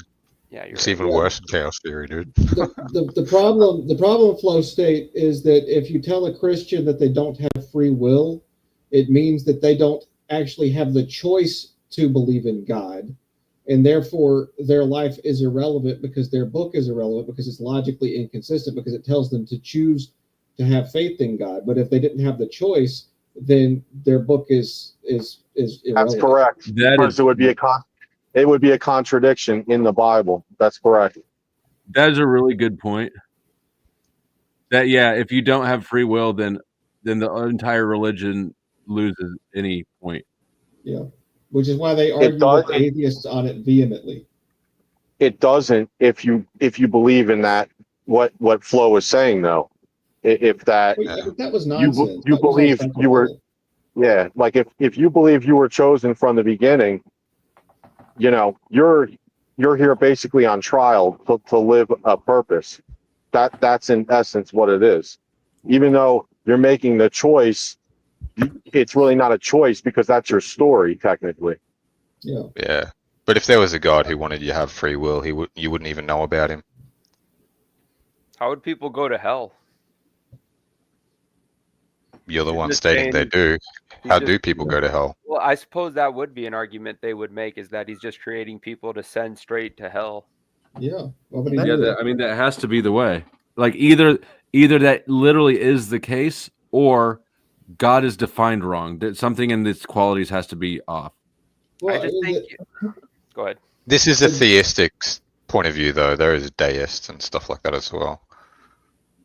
Yeah, so the Jewish people and the Greeks who wrote the Bible used the philosophy and logic of their time, and it was all sort of cobbled together, so it would make sense that the book is inconsistent in some ways.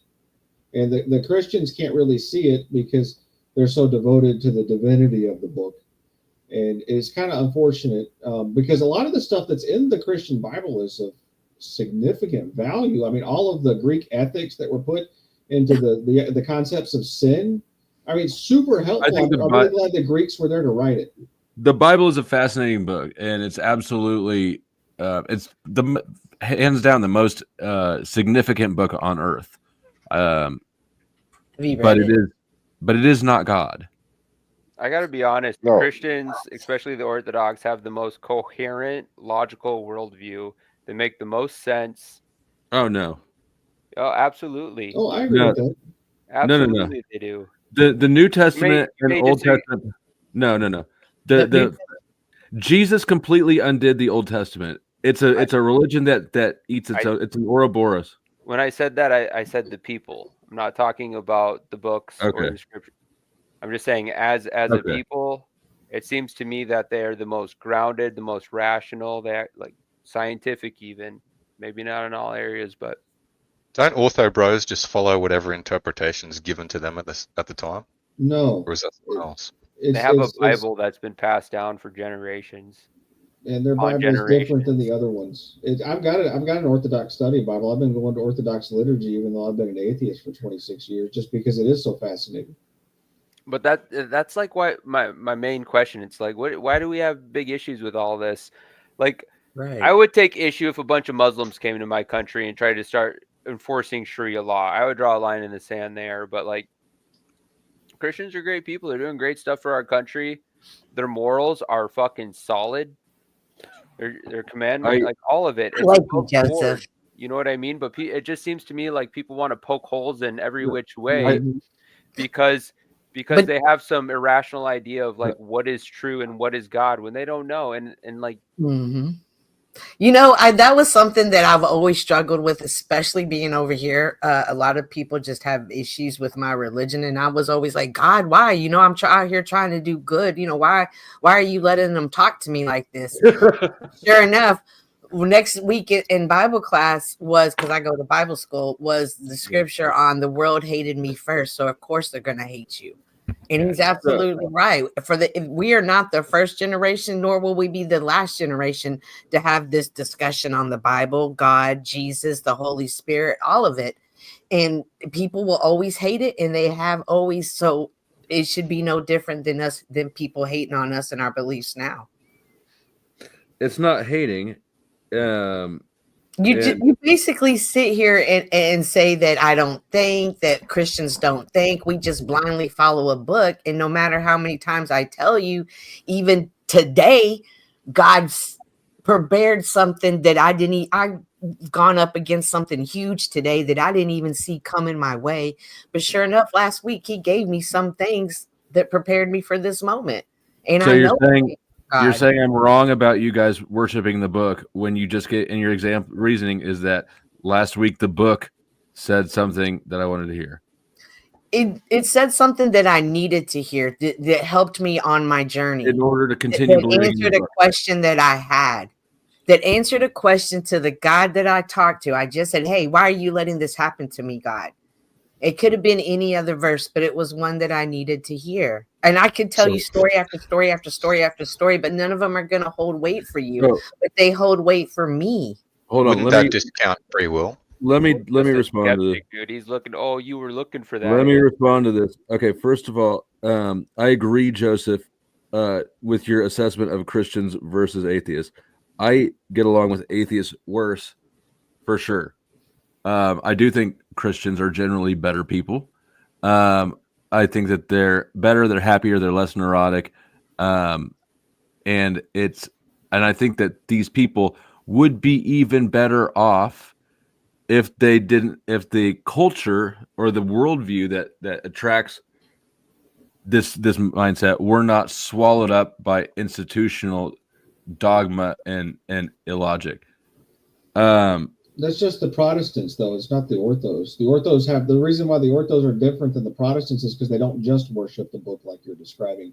They have a hierarchical structure, and Yeah. people who Which are is even worse. It's even worse. Yeah, that's what I'm saying about the hierarchical structure handing down the interpretation.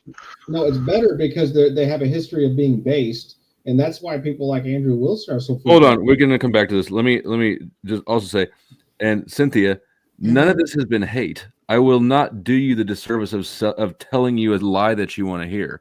So, I don't know. It's not respect. It's not acknowledging my faith. It's continuously trying to dissuade me from it. So maybe it's not hate, but it's not good. There's acknowledgement of faith, but I'm not going to pander to it. I'm not going to pretend like it's rational. If you say there's logic there, I'm going to want to hear the logic out and pull it apart when it's looking like shit. Can a relationship with an entity that you cannot see, that you cannot call, that I can't text, but it can still communicate with you, is that even capable of being logic? Is that even going to logically ever make sense? Explain how the communication works. Rationalize the communication for me. I can tell you thoughts. To me, thoughts come from God. I just spoke of a situation that I didn't see coming down the pipeline, but was prepared for it. That doesn't mean it's God. That's communication to me. It cannot be. I don't think it can be rationalized. No, I don't think that religion can be rationalized. To somebody who has not had the same experience. Right. I think, like I said, I think it can be experienced, but not explained or rationalized. And so that, again, is an issue I have with religion. It's claiming the ability to do something that's actually impossible.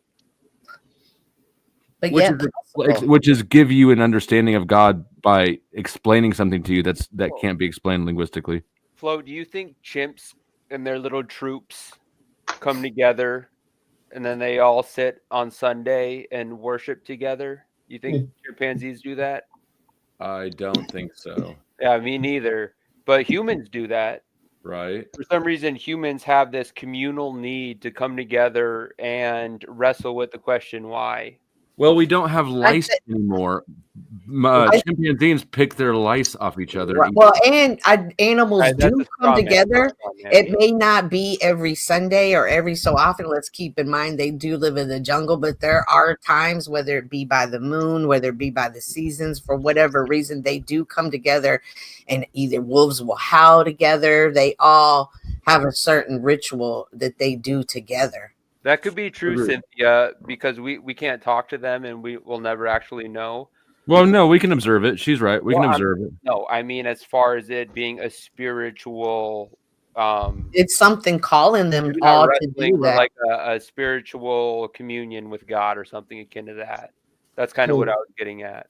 So the chimpanzee thing was interesting because you're basically saying we're not like monkeys. We do things different. And we have this other cultural tradition, and that gives some sort of credence to God in some way. But I would just simply say that God was created by evolution because the culture that was created through the evolutionary scaffolding that made humans who they were drove us into this collective mindset that we have because our minds had evolved to that point. We didn't have the scientific understanding to know what was going on. No. Animals don't make art. We have an imagination. We create things, just like we created religion. I've seen an elephant paint. Oh. Yeah, no. Yeah. Basically, Leave Flo out of this. the TLD, too long didn't read, is we just eventually got smart enough where we made God up. Like Santa Claus. Yeah. Yeah. Pretty much. I mean, we do have a lot of examples of us just making up unifying myths. It was useful on an evolutionary basis. It was useful on an evolutionary basis for us to do that because it made the tribe stronger because it gave us a sense of purpose, and we were tribes of humans were able to defeat other tribes of humans because their cultural story, their national epic was stronger than the other national epic, and the stronger national epics over time eventually evolved in the ones that we have today, which are the strongest, and those are trying to vie for power over one another. It's just a collective of minds warring against each other because that's what humans do. What's your timeline of evolution then for that statement? How many thousands of years are we talking? How many, what are you talking? I don't know. I don't have a time machine, so I can't go back and observe the changes. So what you're saying is the foundation of your assertion is non-existent. No, it's existent. It's existent. What's the first religion? Who was the first person that came up with the idea of God? How many religions are there? How many gods are there? And why do you think your one is the one? Absolutely. I've often said, hey, if you believe something different than what I believe and you stand solid in that belief, I can respect that because you took the time to take that journey. And even if it doesn't agree with how I believe, I respect anybody who does that. Just find your faith in whatever that may be. Why? So for you, it's about respect and belief. It's got nothing to do with truth. It's understanding that journey to self, to find your higher power is necessary. It's beneficial to oneself. Wouldn't you think they're sinning by worshipping false idols? I can't be held accountable for other people's beliefs. In the Bible, it says there will be those that do not believe. There's other religions in the Bible that people would follow. Why wouldn't I think that now? That's naive of me. Yeah. This could be made in another way. You could say the argument of what happens if a baby gets marooned on an island and it dies. Is it destined for hell for eternity? Does God turn away because there wasn't a structure in place to bring that baby up? You know what I mean? It's just a ridiculous way of looking at it.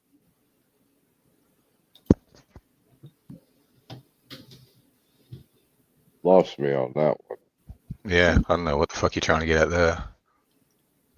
So, Cynthia, your worldview is dependent upon everyone having their own unique point of view and them all being equal in value, but that's not necessarily true, right? Everybody's value has a place in time, and it's changed over time, right? And Absolutely. well, yeah, but that means that some of them will come and go, and some of them are inherently deficient compared to the others. And you should take time to try and figure out which one's the right one, which I think you have done. But that also means that maybe you should tell other people which one's the right one as well, and actually have an opinion and a conviction instead of saying, well, those people are different and they're just as valuable as my opinion, and no one's opinion is more valid than another. That just leads you to nihilism. That's a good point, and that was definitely the way when I came into the YouTube world. That was the position I took, and I met it with a lot of resistance, and I quickly realized that even though I've gone to Bible school for over 10 years, I'm still learning, and logical questions I can't answer. So I realized that it was easier for me to stand solid in my faith and just be a person who always made sure to speak up and speak on, hey, I read the Bible. Hey, I go to church. Hey, I believe in God. I believe in the Trinity. I believe I have the Holy Spirit, and just make that myself known as that person, so that if people ever had questions, they knew they had a Christian to talk to.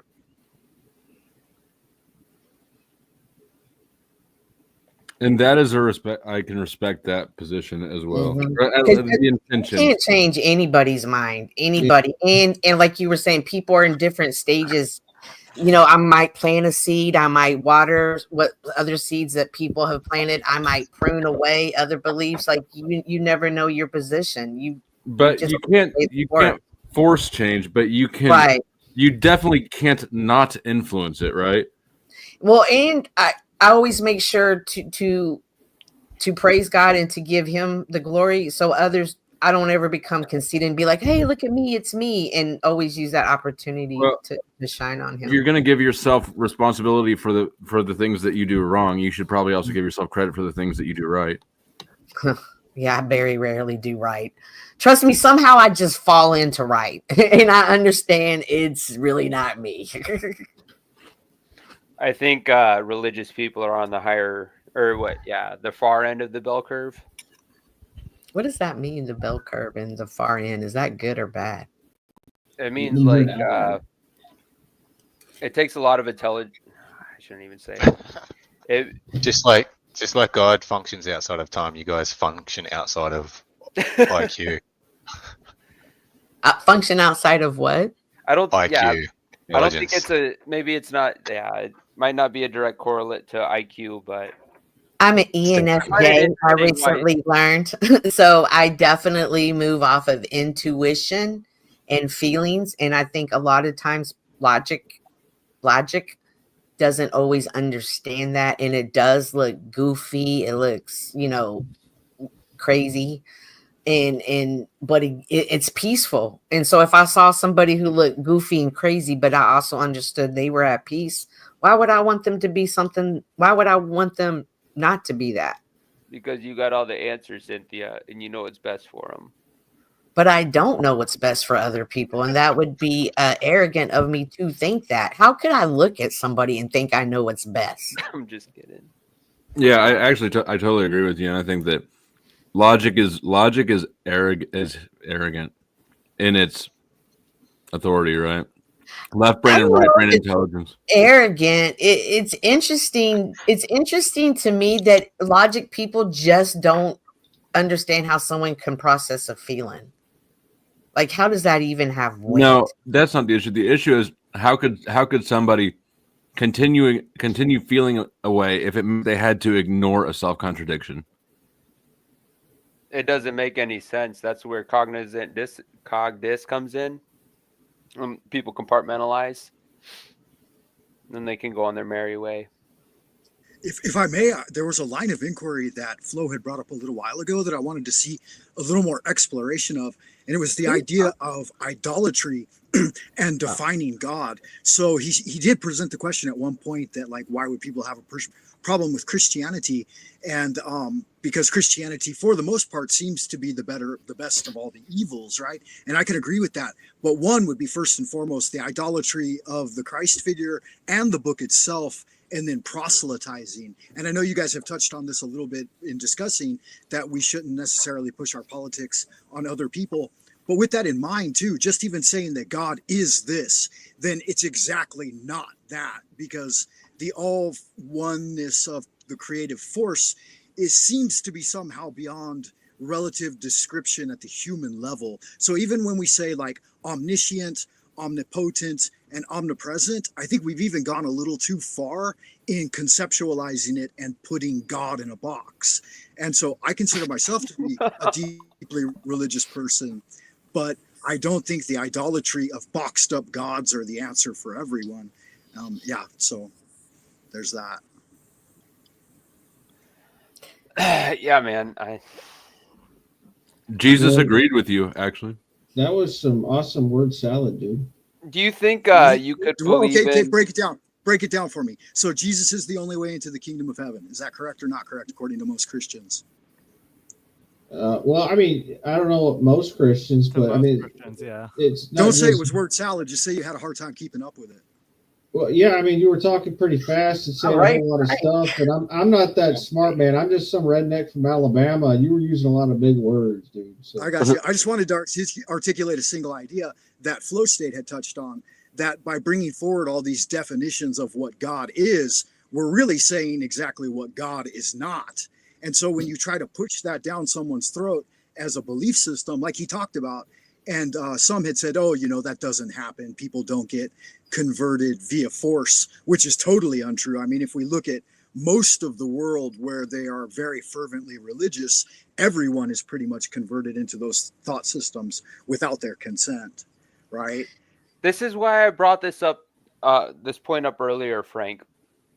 It's that when I brought up the analogy of the chimps and humans' communal needs for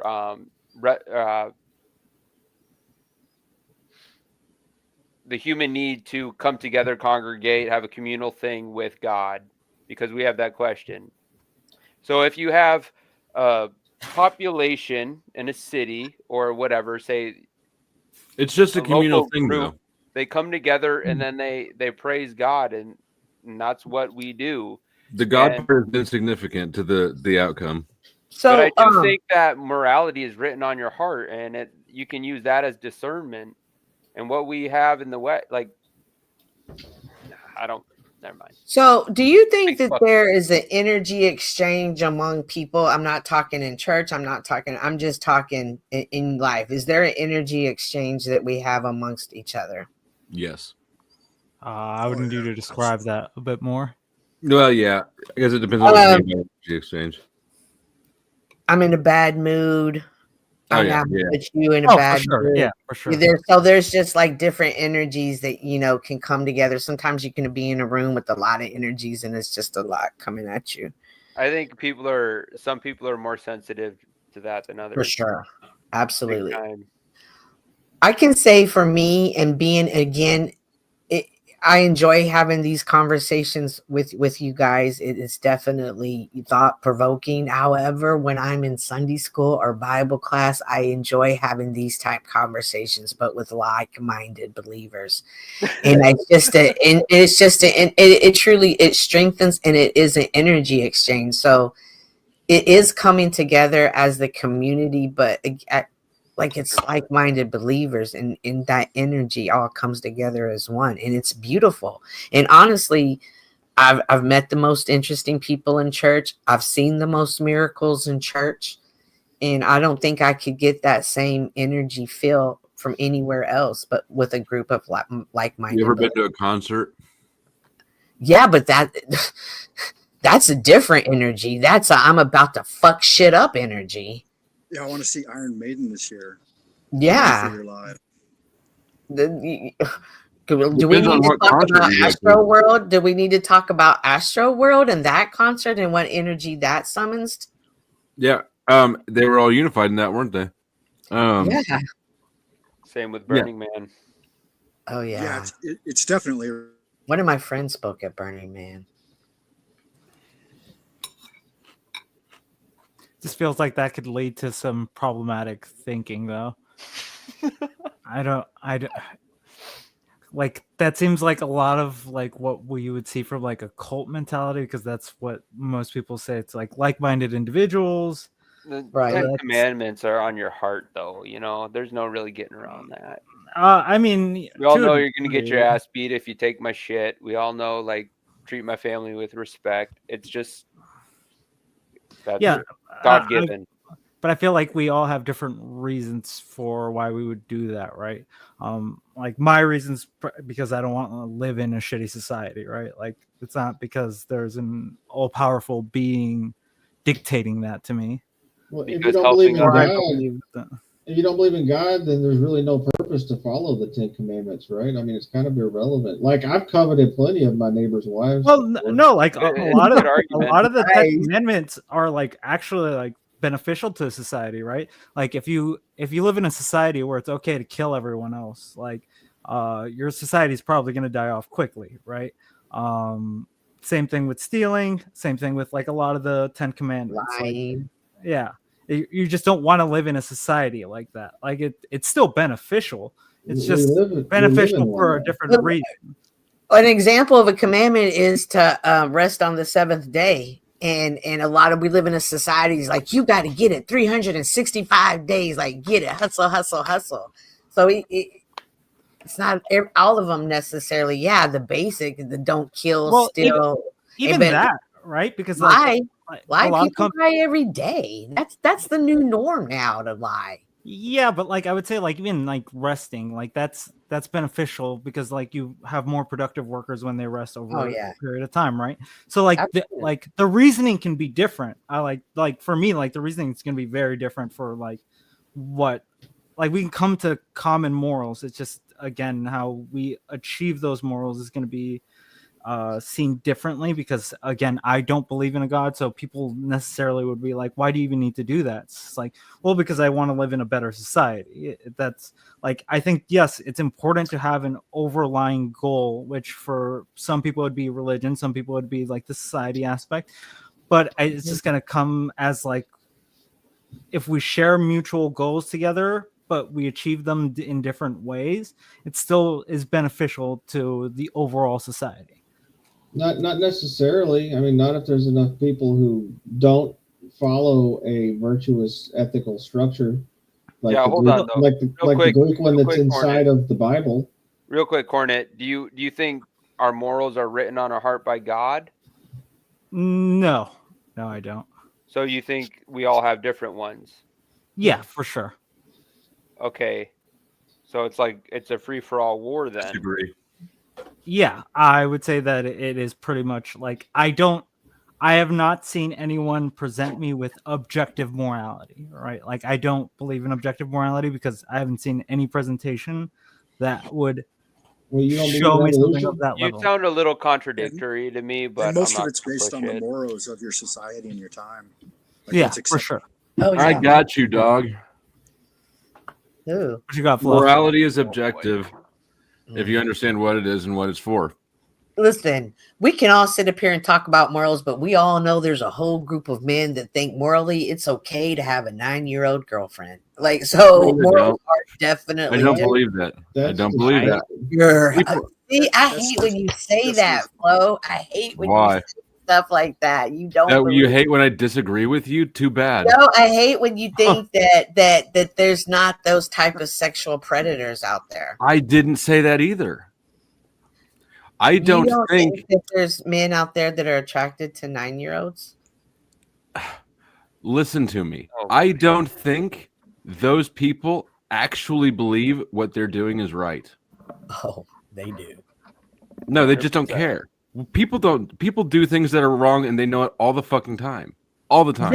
They justify it somehow. They somehow make it okay in their minds, and To we whoever don't. they're talking to. We don't understand it. We Cynthia, definitely don't understand it. People do shit all the time. They know it's wrong, right? That's obvious. Yeah, sure.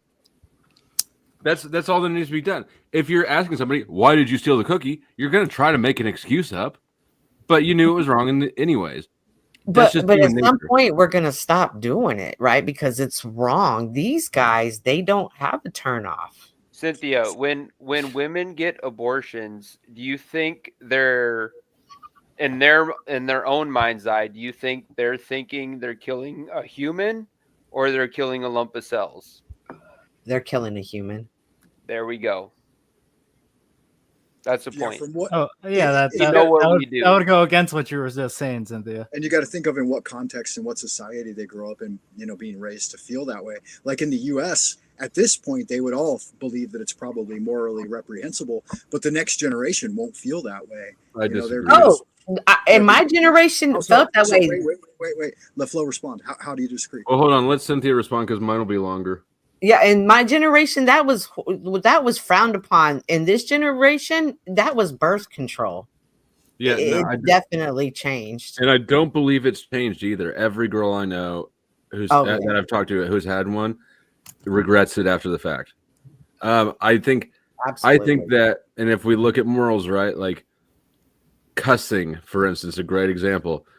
Lots of people think cussing is a sin. However, it doesn't bother anybody really. I know. It bothers because people, for sure, right? Some people, there's a handful of people who will enforce the norm, but it's obviously we automatically know what is moral and isn't moral, and it's displayed in our behavior, right? That's Catholics eating fish on Fridays or whatever. It's a tradition, but if you violate it, nobody really feels bad, and nobody gives too many shits about it. Jews eat pork all the time. Well, let me present you with an example then. Like, let's say you take your kid to a playground, but you're swearing, right? And the other parents around you hear that. Like, obviously, those parents are upset about that, right? Like, it does make them feel a certain type of way. They're pissed because you just taught their kids something, and because you're being a dick. Yeah, for sure. Like a polite society, right? Thing, that's an intentional. That's a blatant disrespect to the people around you because you know it's exactly. So one time I went to the gym and these people, they were playing music and they had this little kid and like they were playing it loud and I had asked them to turn it down and they didn't. So I went and got my Bluetooth and I came back and I started playing Pop That Pussy by Two Live Crew as loud as I could. And they got so because I was playing it in front of their kid and I was what just music were they playing? Latin music, Mexican music. And they were just horrified and they left the gym and I was cool with it. That's hilarious. Mm-hmm. Yeah. Like for that would be like the goal was to offend, right? Like to get them. But I had asked them nicely and they for sure. Right? But I was like, okay, your kid's about to get educated today. Like I think I think that's one of the things though. Like you can break a moral code, like the whole stealing a loaf of bread for your family, right? So they don't starve. Like you can break a moral code to achieve something good. It's still breaking a moral code no matter what. What if you steal righteously? But yeah, I just don't like you this. steal stolen goods from a thief. What the? That's not righteous. You're just another thief in a chain of thieves. You have no honest right to them. So before my Christian, I was a pretty professional thief and stealing. And my justification, because I never stole from people, only businesses. And my justification was, I'm not stealing from people. I'm stealing from businesses. So, but you knew that you were lying to yourself. Well, Cynthia could make the argument that those businesses stole from her. Through they were stealing by overcharging me. I mean, they lobbied our politicians. They swindled us out of tax dollars, and she's just recouping her lost Right. money. There we go. Morality, clean and good. No, because But I wasn't you a could not Christian. do. You can try to do that, but she knew the whole time. She knew that it was wrong, and that's why she's sitting here right now, saying this. Yeah, she performed a wrong action to do. Even if she justifiably had a reason to, it's still a wrong action to perform a right action, right? It was I needed it. I was 15 years old, barely could pay my rent, so I Look. needed this to steal. Yeah, and sometimes stealing is justified for sure. I think that morality is objective if you understand what it is, and I think that what morality is it's the I'm trying to find a different word than rules or laws. It's the mechanics of a society, right? We're pack animals. We live in societies, and that's how we thrive. The only way that you're going to have a strong, successful society is if the members can trust each other to not get dicked over, and so that means respecting others' boundaries, basically negative rights, and so that's morality. That's why we all instinctually know when somebody's hurt. We all know it's wrong to hurt somebody else, but we have to be taught, from a young age, not to say cuss, and then we grow out of that eventually. Yeah, That's super close to But hairstyling. I think that's also something that like you can have happen in like multiple societies, right? Where like, let's say like if it's okay to chop someone's head off, you're not going to typically look at that as a wrong action. Yeah, you will. No, because if you're like, let's say it's for some righteous reason, right? That wrong action now has a righteousness behind it. No, it has a justification. I don't believe that anybody. Exactly. But that's just another way of saying I'm doing wrong anyways, and trying to make you deceive yourself about it. I think that in our gut, people know it's because this is not a complicated phenomenon. Morality is not some big mystery, enigmatic mystery. You can see ants do it. Worker ants do it when they sacrifice for the queen. It's just something that's all throughout nature. Yeah, for sure. Right. So your description of it would be the way a group of animals in a social setting, because morality needs a group, right? Yes. How they interact with one another. So you could say in this arachnid colony, that's female, or they just lay the eggs in them and eat their bodies. And then in chimp culture, chimp troops, they act this way. They have this morality, because morality is simply how this social group interacts with one another. It's self-sacrifice for greater good to an extent. You could look at it that way. With humans, it takes the form of negative rights. Right. So maybe like I would say negative freedoms. When you come into that conversation, you could just say you can't make any ought claim. Say that again. You can't make any ought claim. I can't, or whoever I'm talking to can't. Well, that would be your argument. It's like all your Well, arguments are shit. Doesn't but matter. there is no universal ought, right? If you walk back to logic, my ought is dependent on the assumption that the individual wants to live in a strong society.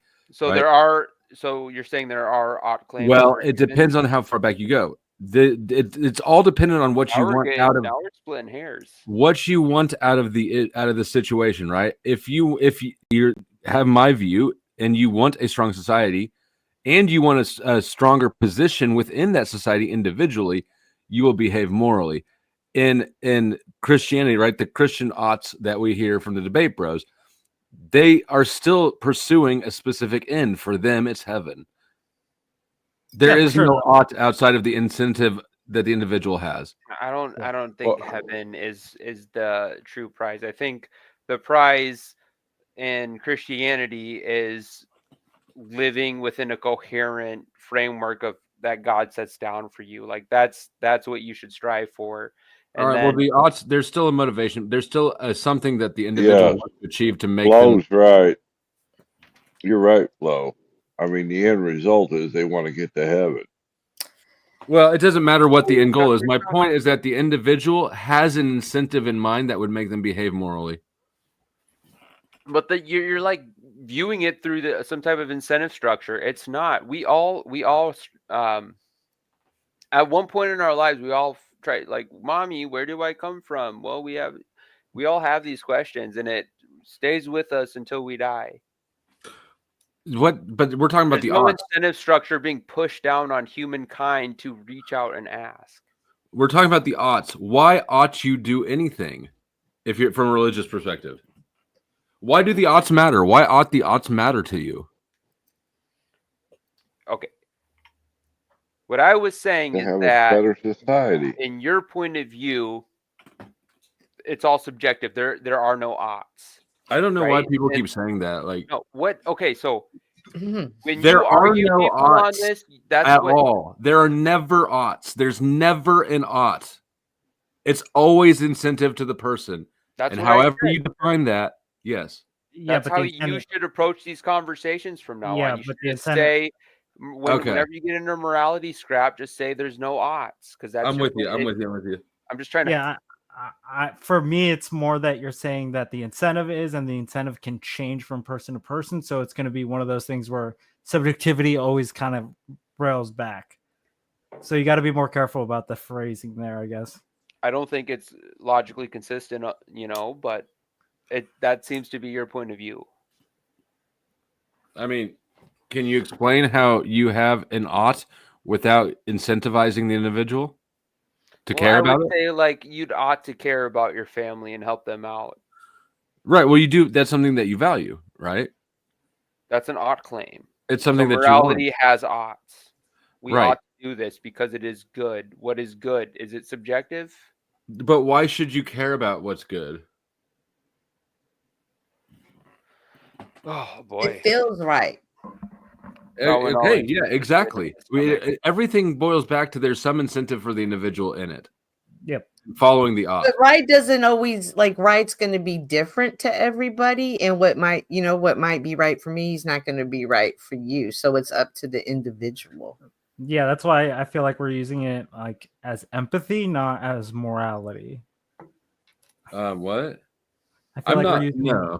I feel like that's like even Crab saying is like he's saying it's the same thing, but I don't believe that. I think empathy and morality are separate things, right? I don't think empathy is necessary at all, and not to get dragged down this rabbit hole again, but there's not a single thing. Look, everything that empathy accomplishes can be accomplished better with respect. Yeah, but then even that's don't going even to understand That's going to come down to a level of subjectivity because it's like, what do you qualify as?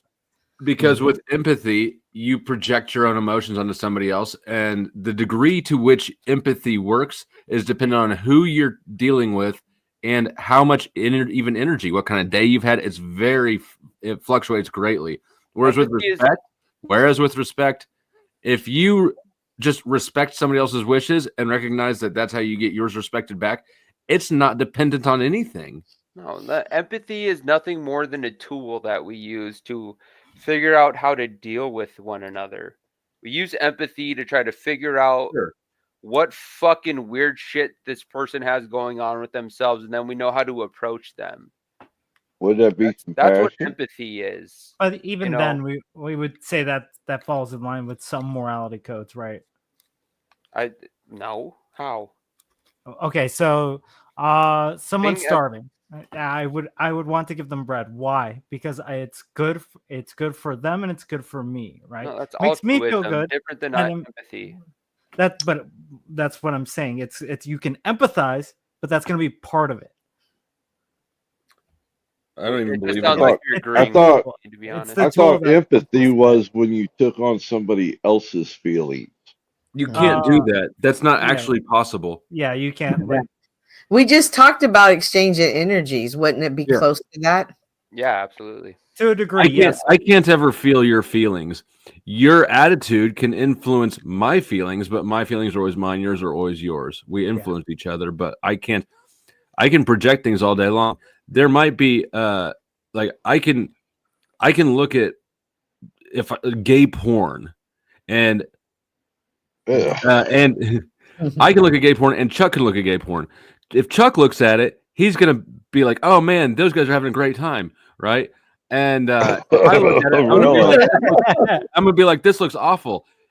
Well, and in that case, though, like one of us is empathizing wrong by projecting our own feelings onto the situation. Well, you know, all porn is gay because you're looking at a naked man. Is Rocky here? So my dog is sick, and it's going to be about 1,400 to get him right. Yeah. Empathy is telling me do what you got to do to make that right, which I did. But some people would be like, "That's your dog. Who cares? That's $1,400. Don't spend it on that." That's You know, compassion. That's compassion. It Well, doesn't no. matter. We don't need to get bogged down in semantics. Yeah, no, you can empathize with the feeling. It's just, again, your feelings are always going to be your own. So, like, I 100% understand what Flo's saying here. But you can, like, it is a projection of how you would feel in that situation. That's empathy. Now, sympathy is the emotion we display outwards, right? Like, that's going to be different. And I would. I don't.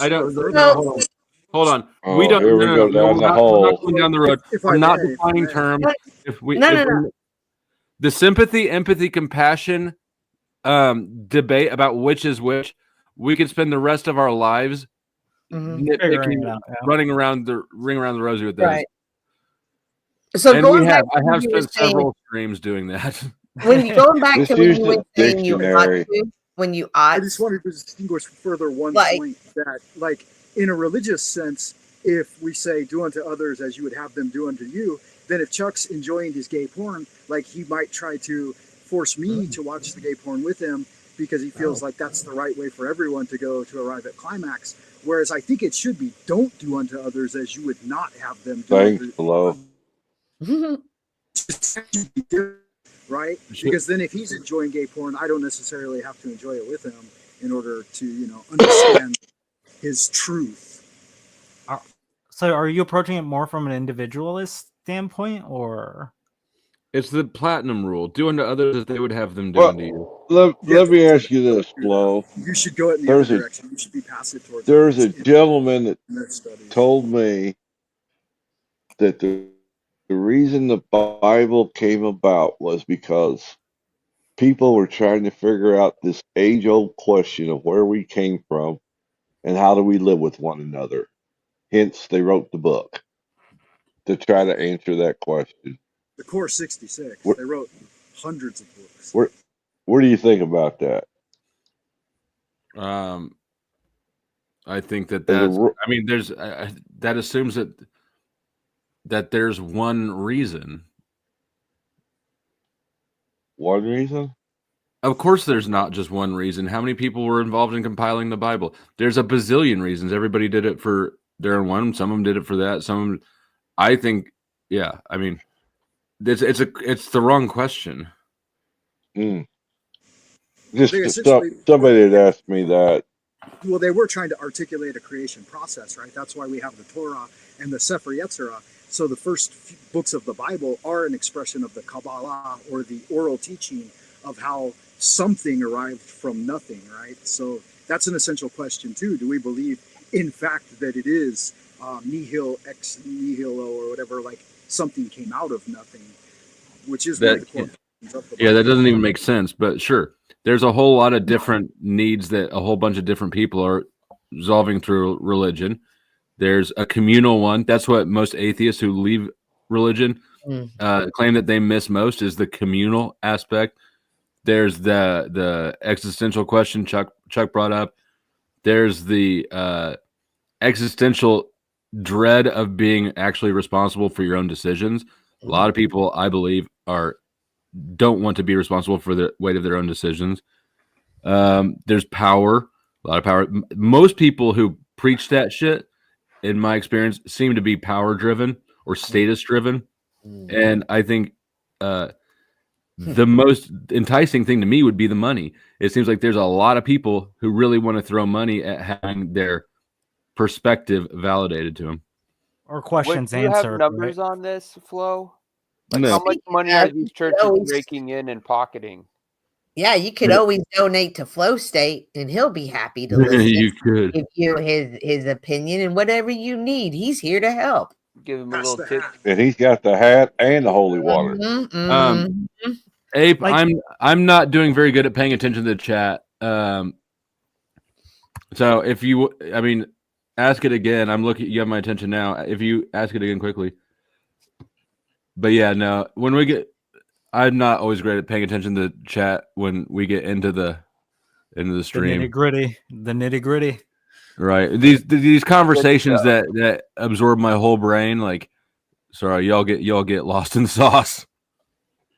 So would we invalidate someone who like believes in psychics at this point? Like that's my question to this. It's just like No. Why because wouldn't they're still going through the mind process, and like there is like stuff that there is stuff Shame that on like, you, you can look at Hornet. and be like, shame on you for even asking that question. Why? Shame, brother. Why? We invalidate psychics? Medium, a psychic, yes, and we someone invalidate psychics. Oh, you need to do some research on remote viewing.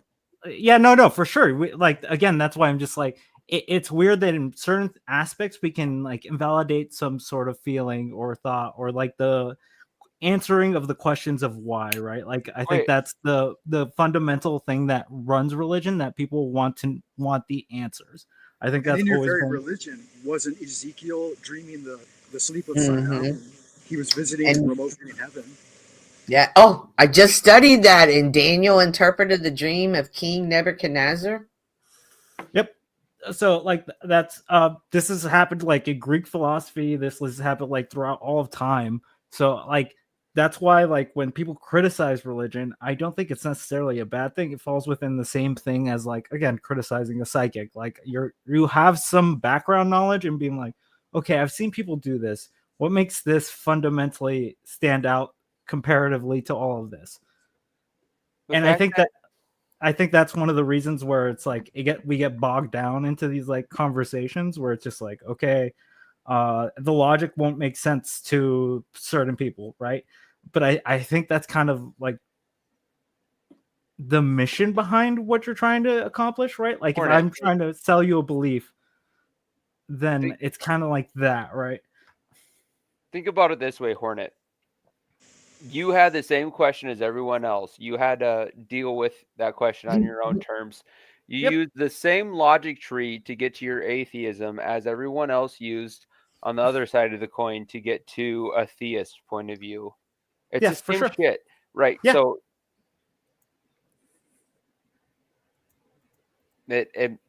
all right. Well, I didn't expect you to agree with me so quickly there. Oh no, Yeah. I 100% agree. That's why I think it's a very much subjective. Like I think even like religious worldviews are very much subjective. I don't come out.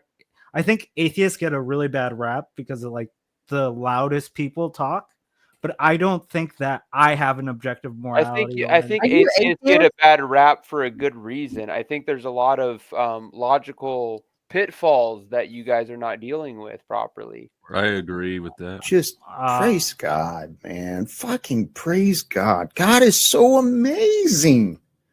The sun, the nature, the earth, water, the way words work, the way knowledge works, the way love feels. God.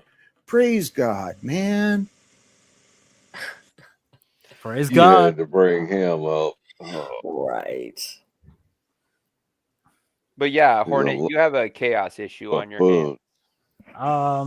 No, like again, I fundamentally understand that the universe can be chaotic, but that's me coming to my understanding on how the universe works, right? Like this is just from informed data that I've come across, and again put some level of belief into. Because again, there's measurable things that I can do, and there are stuff that I'm just going to be like, okay, this seems to be the logical track that I can take with this. Or you just confuse belief with logic. It's like chicken or the egg times infinite for Hornet. He's always in it. There's no getting out of it. I guess. Right? Am I right? Can you elaborate on that a bit more? Yeah, you're stuck in the beginning point of it. The spring, right? Not necessarily. You're an atheist, Hornet? Yeah, I'm an atheist. Have you ever believed in God, or did you have a situation that just so I grew change your faith? So my situation's weird because I grew up in a household with two religions in it. One was the Roman Catholic Church and one was like evangelicals, right? So like I got to see two perspectives that were basically like following the same like dogma, but acted very differently about how they interpreted this. And I was just like, okay, this led to a lot of questions. And me, Did they go to church together or worship together or separately? They did go to church. They went to each other's churches, so it's not like they. But it was like church on Saturday and Sundays for me. So like growing up, it was just like school, church, school, church. Like there was not a lot of free time. Could you a little further define your atheism too? Is it like entirely scientific materialism? Like there is no spirit realm whatsoever? I mean, putting God aside. For me, it really comes down to if I don't have evidence of something existing, I tend to go on to the negative side where it's just like, okay, this doesn't exist because I don't have any evidence to prove this exists, right? So unless there's something that could lead me to that like that direction, then I don't typically go to that direction. That's why I'm not an agnostic over an atheist. Then how do you? Would you discount like invisible energies until they're discovered, like radar and radio waves and this kind of thing? No, but because those are measurable, right? Like there is a way that I can prior to their logically measurability. I mean, you're cutting off prior to their measurability, right? Obviously, but this so you're cutting off the opportunity for it to even be there. Yeah, but again, you can just because I think something doesn't exist, right? I can come up with a theory that says God exists in this function, right? But it's not necessarily I'm saying I know for a fact God exists here. At that point, I'm moving more towards the agnostic point. Let's go, Hornet. Let's go, buddy. But the only reason I'm an atheist currently is because I haven't seen any evidence or anything that would push me towards the direction of agnostic. It just pushes me more towards like, okay, I don't see a higher being responsible for a lot of the things around. What do you think about ordered structure? Complex systems on top of complex systems. I believe there's a lot to it. There's also some things that just I like again like are going to be chaotic in the universe that I'm not going to be able to explain. What do you think about inorganic matter creating complex systems on top of complex systems, and then those systems asking them itself, why am I here? Yeah. So that's going to be like typically what we're looking at as the creation of like something, right? That's a whole other ballpark to like understanding something, right? So if we can create something, does it necessarily mean we were created? Like I think you should put weight in it. I think you should put weight in the fact that complex systems come about. And I'm trying to use an atheist evolutionary point of view. You have a complex system that came out of some type of quote unquote soup. The system started multiplying cells on cells. Eventually you have the human brain. And then the brain asks itself, why am I here? And this is an analogy of the universe itself asking, what am I? So how do you take an atheist framework and get to that logically? For sure. And I think that's kind of the route you're on. Here's the thing. It's not all logic, right? Because like consciousness, right? I can experience consciousness, but I don't know where consciousness exists, right? Like I don't know everything that backlies it, right? So obviously, yes, I can go down that line of thinking. It's just for me, unless there's some sort of evidence to push me towards that direction. Like my experience would be the consciousness experience where it'd be like, okay, so I know consciousness exists because I'm experiencing some level of consciousness, right? Sure. So I can put a little bit of leeway into and be like, okay, this helps me move around a little bit more. Where the creation stuff, I just typically don't go down that route because I haven't seen anything that shows a fundamental line of stopping at some point, right? At best, I can say I don't know, but even when I say I don't know, I'm leaning towards the negative part because again, it's just I don't know. Like there's nothing that would push me in that direction of knowing. So unless it's a positive, I'm going with the negative side. Have you ever thought of what it would take for you to believe? Like would like God himself have to come down and talk to you? Like, do you think even if something was presented to you that did come from God, you would believe it? What do you mean? Like, what would it take for me to actually believe in a creator being? It would take a lot, to be fair. I think the example I've used on other panels has always been like, if someone can show me how to create something from nothing, then at that point I have to lead credence to some sort of creation myth, right? But unless that, I feel like the threshold is going to be pretty high up there, just because it's going to be one of those things where it's like I kind of have to experience it in some way. Bro, like just how you explained it, you'd have to give credence to a myth. Creator myth, yes. It's a oxymoron. Like it doesn't even make sense. Well, because it's currently a myth, right? To me. Well, you understand that I'm talking in a frame of mind currently, right? Like, isn't anything good like faith? I'm just trying to point out the contradictions on it. Yeah, I'm talking about my current self. So, again, a lot of that does seem like mythology because when I look through history, I see a bunch of creator myths. It's not just one, right? Like, God, Christian God isn't the only God that has ever existed. There are multiple. There are multiple examples. From the of gate, you're multiple calling it a myth, and you can't make that statement. Why can I not? Can you prove it's a myth? Can you prove Peter Pan is? Can I prove that the sun isn't a god? Can I prove that the moon doesn't necessarily move to a creator's being? Like it has a right? Yeah. Okay. Well, no way. I'm not backing up at all. No, you can't. You can't. I can't do any of it. Yes, I can. That's Don't call what I'm saying. it a myth then. I can time how long that sun's gonna come and go, right? I can time lunar eclipses. I can do all these things. So a lot of those things that are in like ancient mythology, I can call mythology, right? I don't understand what the fixation with mythology is, just because mythology doesn't necessarily mean Did Jesus Christ exist? To my understanding, there was a person that existed. Okay, so he's mythical? The stories about him are mythical. Do you understand why I'm critiquing you right now? I don't really. I guess think you because I'm do. questioning faith. I think you do.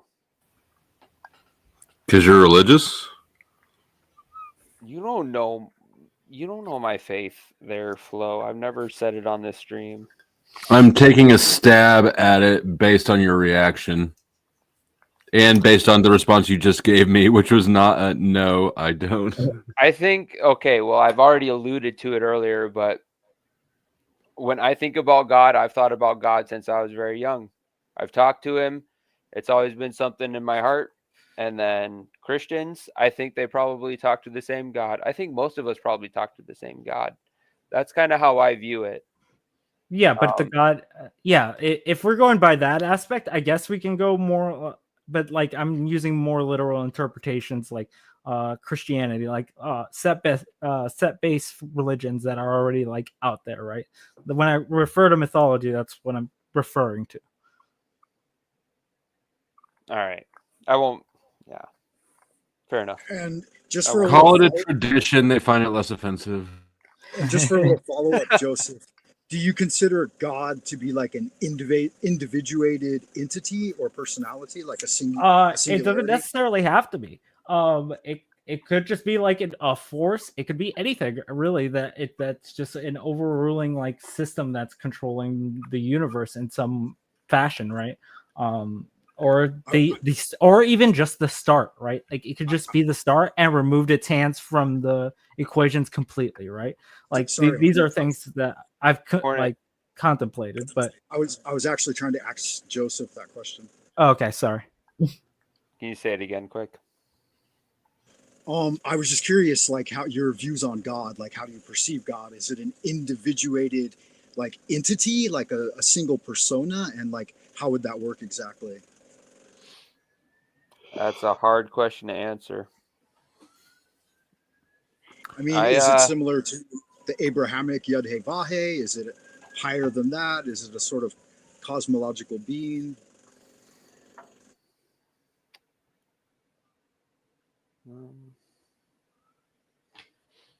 Like I said, it's a hard question to answer.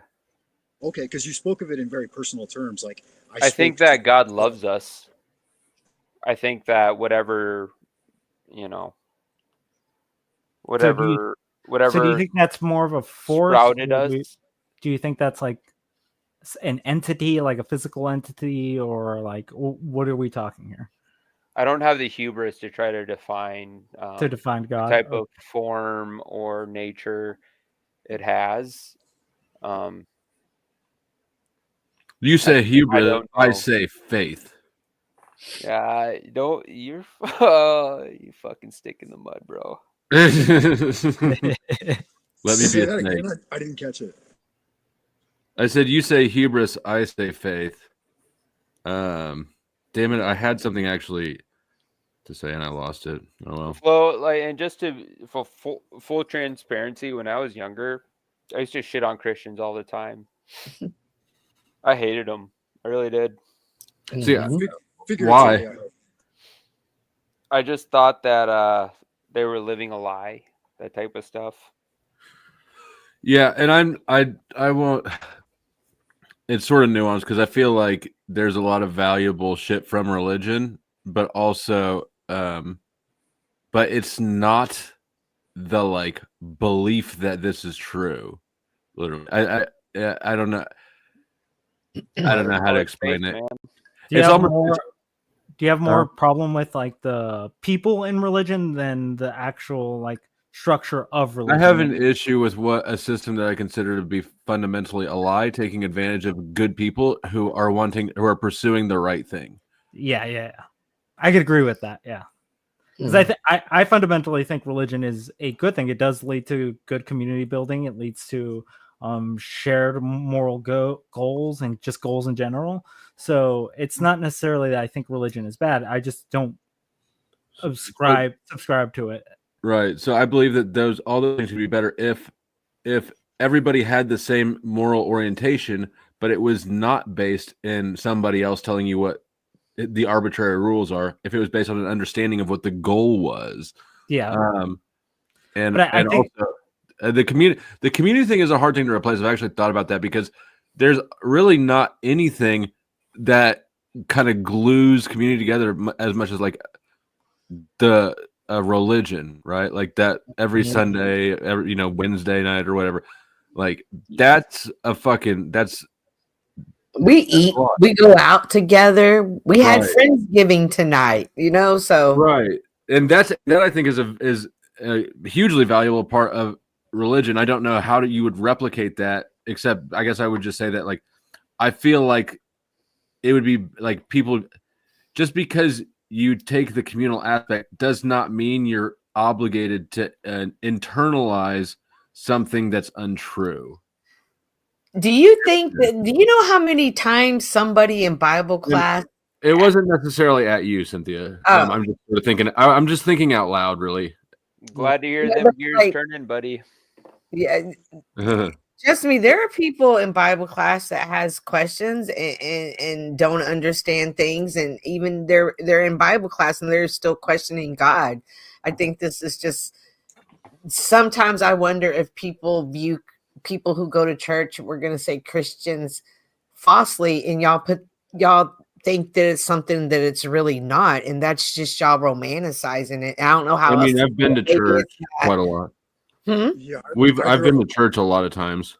I grew up in church as well, and the main problem that I have, the main issue is like the sort of Damocles that they hold over your head, that there's an ultimatum of you either accept this specific truth or you have the choice of heaven or hell, right? Like you have eternal life or ultimate damnation, and I find this to be very erroneous.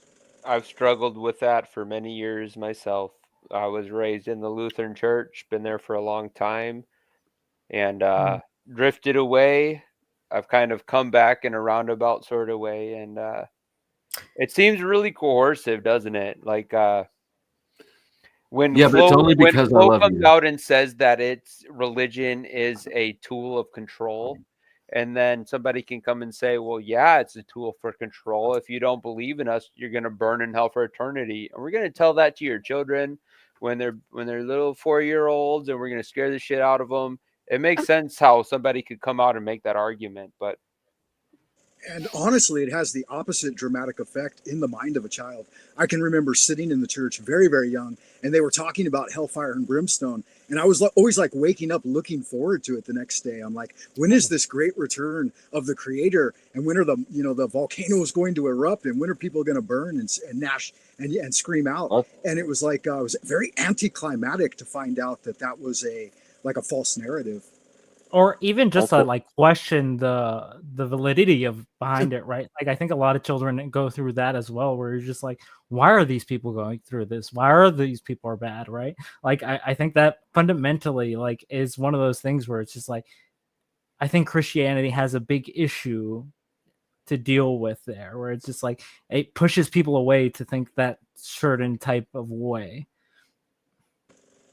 Well, somehow Flow State's approach, I'll let you finish this as soon as I'm done. Flow State's approach of like a moral system that is somehow tied and anchored in something non-religious, a secular way, can be somehow better. I think there's some value in that. Just to push back on what I think it was Hornet was saying. You cannot discount Christianity as being a false doctrine. You have no ground to stand on. It is an ancient religion. There can be incoherencies in it. But just like other parts of this globe have been, like Judaism is different than that. Islam is different than that. And some religions would take claims on salvation. But I don't view that as a rational argument against it. It just doesn't. It doesn't check the boxes, bro. Something being ancient isn't enough for me. I'm about to engage what Joseph just said. You're welcome to stay. I would like to invite you to take. You're free to leave though if it's going to upset you. Like I don't want you to feel attacked, but I am about to attack your belief structure because of Joseph. So. Don't let me address. Don't say I'm going to do this, Cynthia, because I'm just trying to be courteous and respectful of Cynthia's trigger warning. Yeah, it's a good trigger warning. I like that. Yeah. Thank you. Yeah. Again, Go I ahead, just Flo, don't. let's see what you got there, big dog. Yeah, let me address you real quick. I don't think something being ancient is enough to qualify it as being structured for eternity, right? Well, you just want to discount it outright.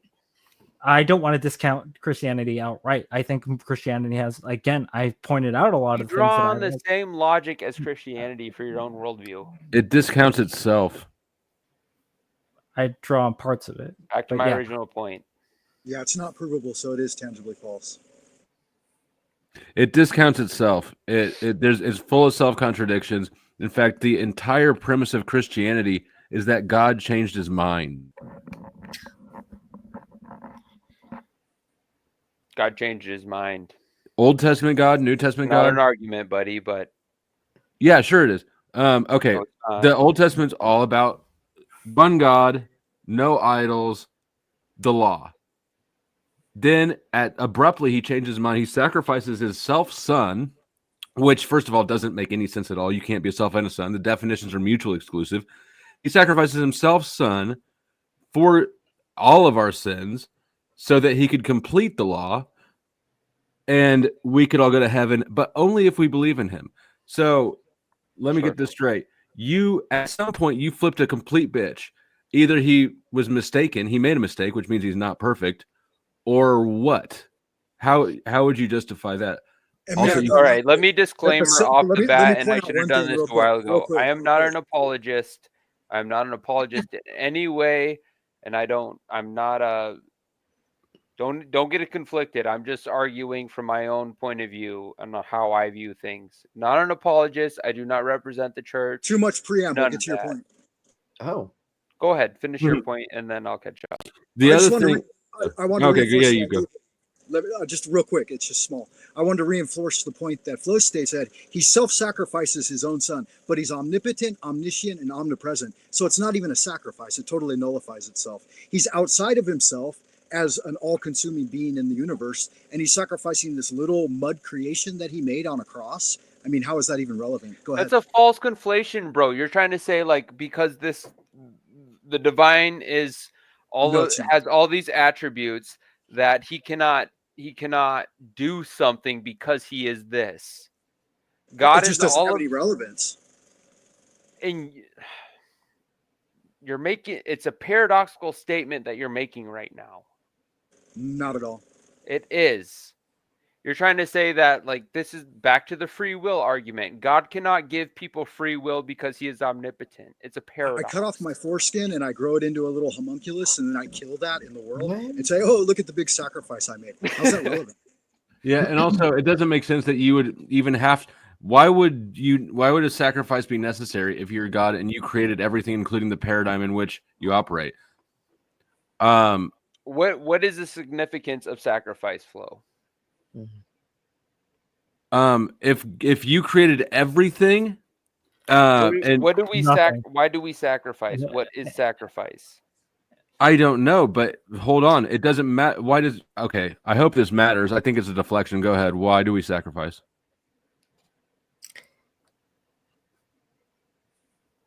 I believe I just asked you that question. I don't know the answer. I don't think we should sacrifice. I think martyrdom is the stupidest decision that you can make, and it's glorified. It takes you out of the equation. So we sacrifice something. We sacrifice short term for long term. We sacrifice. Anyways, there's a lot of different reasons that one would engage in a sacrificial behavior. So I don't know why since you're asking the question. Because you're saying, why would he even need to do this? Well, yeah, that assumes that he can't just change his mind all the way and go, you know what? You're not responsible for sins after all. Why wouldn't he just not do it? I don't know. Why wouldn't he just not do it? That's what you're saying, right? Well, speculating on the nature of God's mind. We're speculating on the nature of God, but God's behavior makes no sense in Christianity. Absolutely. Totally agree. But we're not God, so why would we understand his mind? How could we? I'm the only one who claims not to understand it. Or no. Oh, I don't understand it at all. You do. You know, hold on, Cynthia. You do. Every Christian does until they're caught in a logical pinch, and then they opt out by saying, "Well, we can't understand the mind of God. It's God." Well, no shit. You understood it right up until you were in a corner.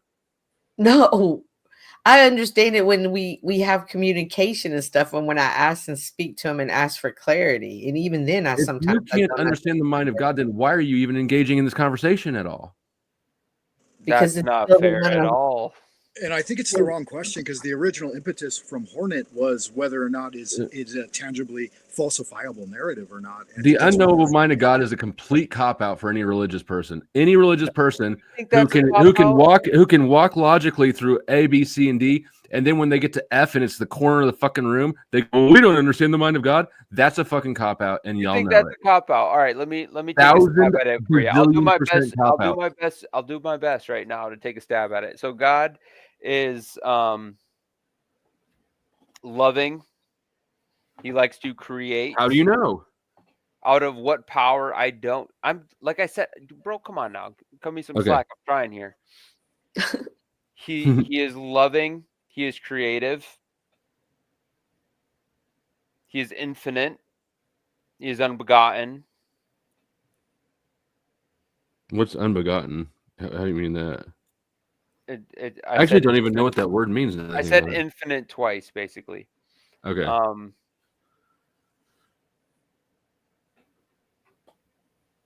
I guess I can't say he's curious, right? I can't say that.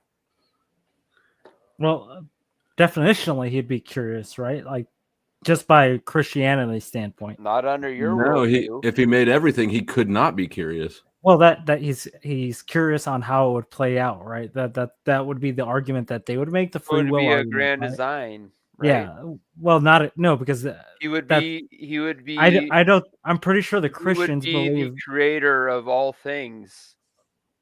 Yes, he would be the creator of all things, but he also, But from all the Christians that I've talked to, they believe they've been imbued with free will to a point where like he's basically just watching it play out.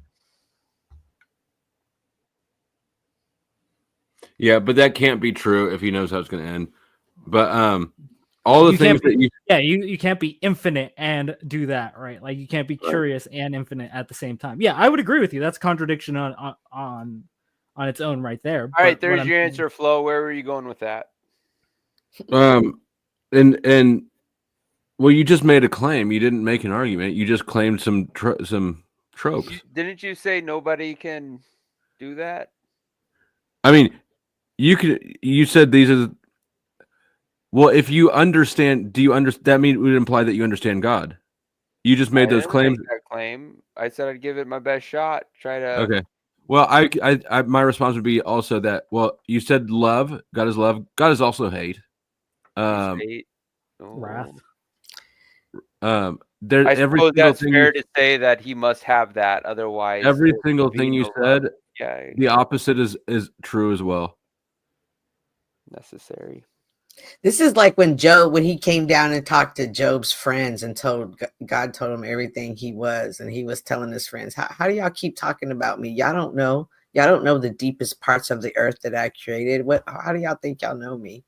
This reminds me of that. I mean, yeah, that's fair. That story exists to explain him to us, though, right? The Bible, the church, all these things are supposedly exist so that we can know and understand God. Even if that book was written 1,000,000 years ago, isn't it insane that the same situations that were then are now in a time when there was no electricity, no cell phones, but yet we still face the same issues? Well, I haven't not once had to kill anybody with the jawbone of an ass. How many times have you thought about killing somebody in your mind? Lots. Oh yeah, very very therapeutic. But no, it's not. You really enjoy mocking Christians, though, don't you? They're archetypal. You really love mocking them. They put themselves in the line of fire. They deserve it, don't they? Right? Yeah, they do. Yeah, they deserve it, don't they, Flo? Yeah, they do.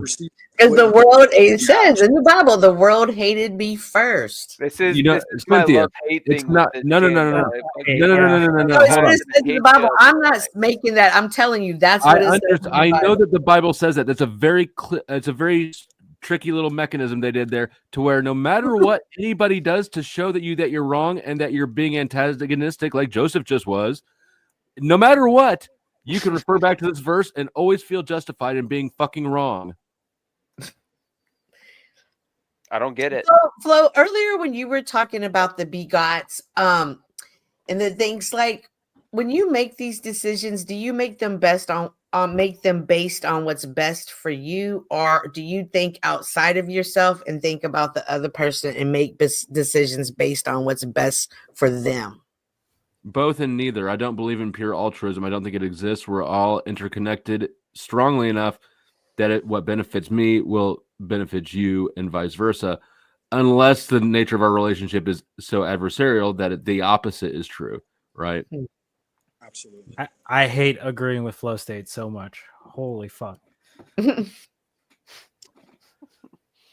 you think that there's ever a time you make decisions that aren't good for you but are good for somebody else, and you make them because it's on your heart? It's in your heart to really step out in this moment? No. Don't ask that question, Cynthia.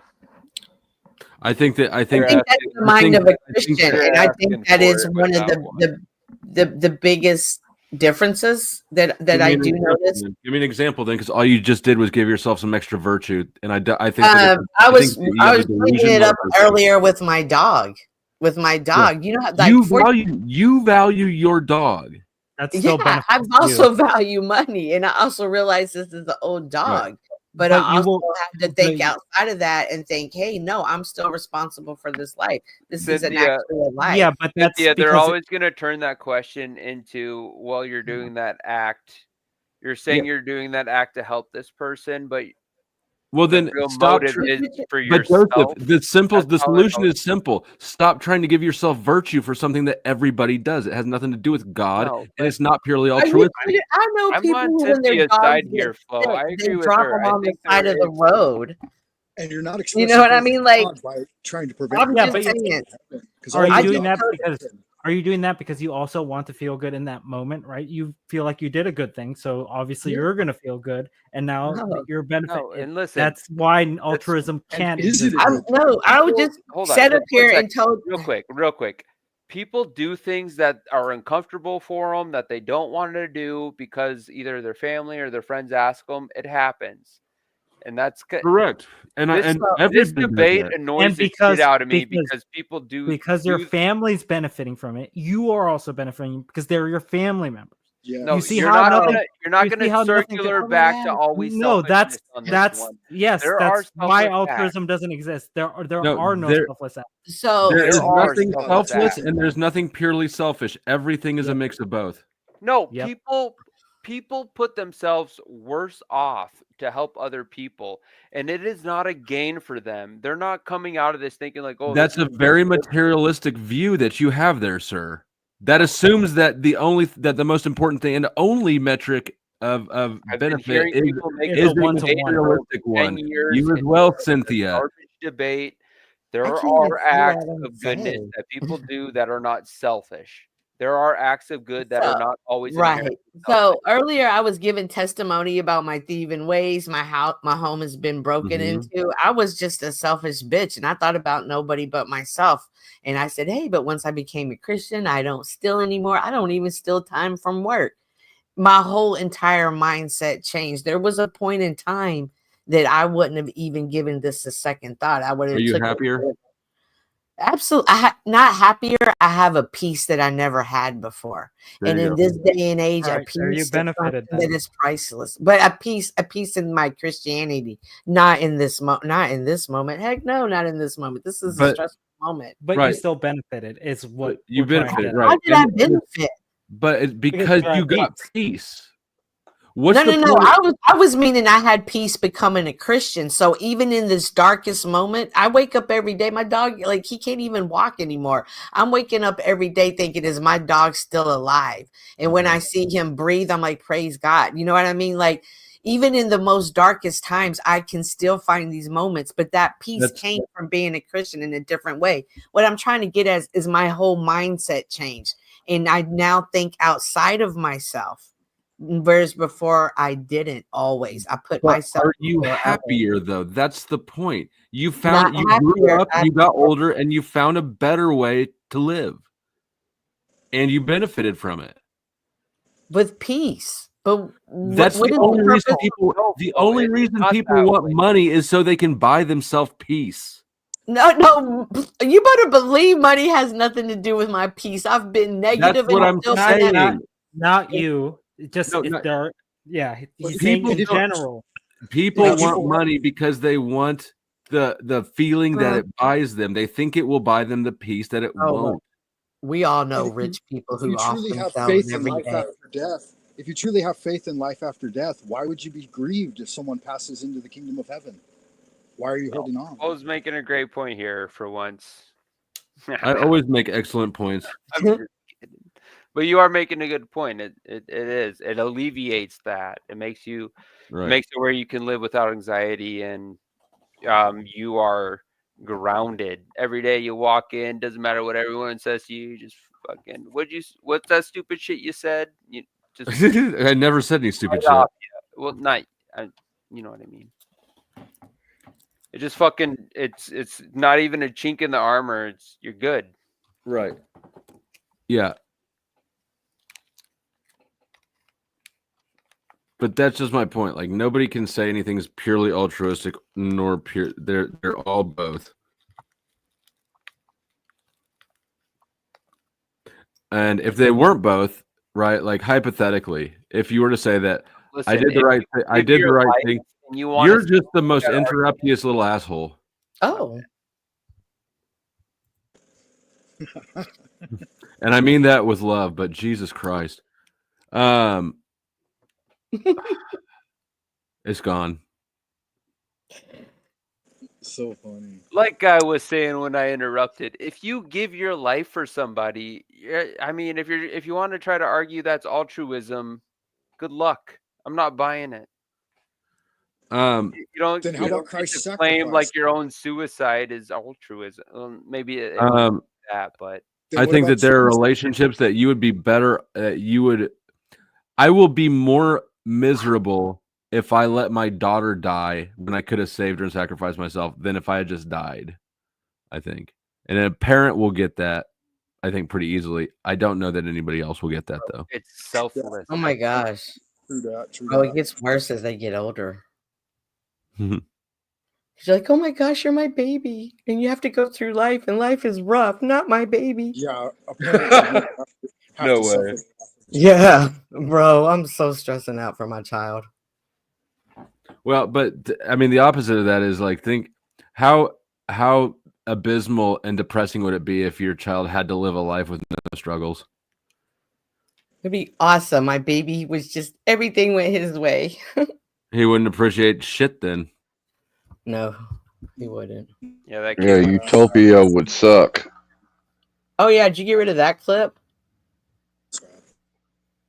I don't have the Utopia one, but I've got this one. Your children will be taught combat skills early as age 5 in order to crush the competition when they fully mature. Little Deborah and Jesse need to fire a pistol with precision accuracy while drowning out the screams of the non-believers. Good job.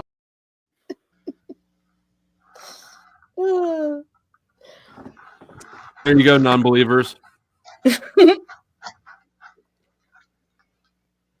So Flow State, I had Friendsgiving tonight. And one of them came up to me in the kitchen and she was like, hey, I was watching your YouTube channel, but I don't think I'm going to watch it anymore because some of those guys are really mean. Who said that? One of my friends at Friendsgiving. Oh, from church? No, yeah, well, we don't go to church together, but we all go to church. Mm. To a church. Well, What yeah. did the mean guy say? What doesn't Flo say? Oh, I'm the mean guy? Yes. Apparently they haven't met Jack yet.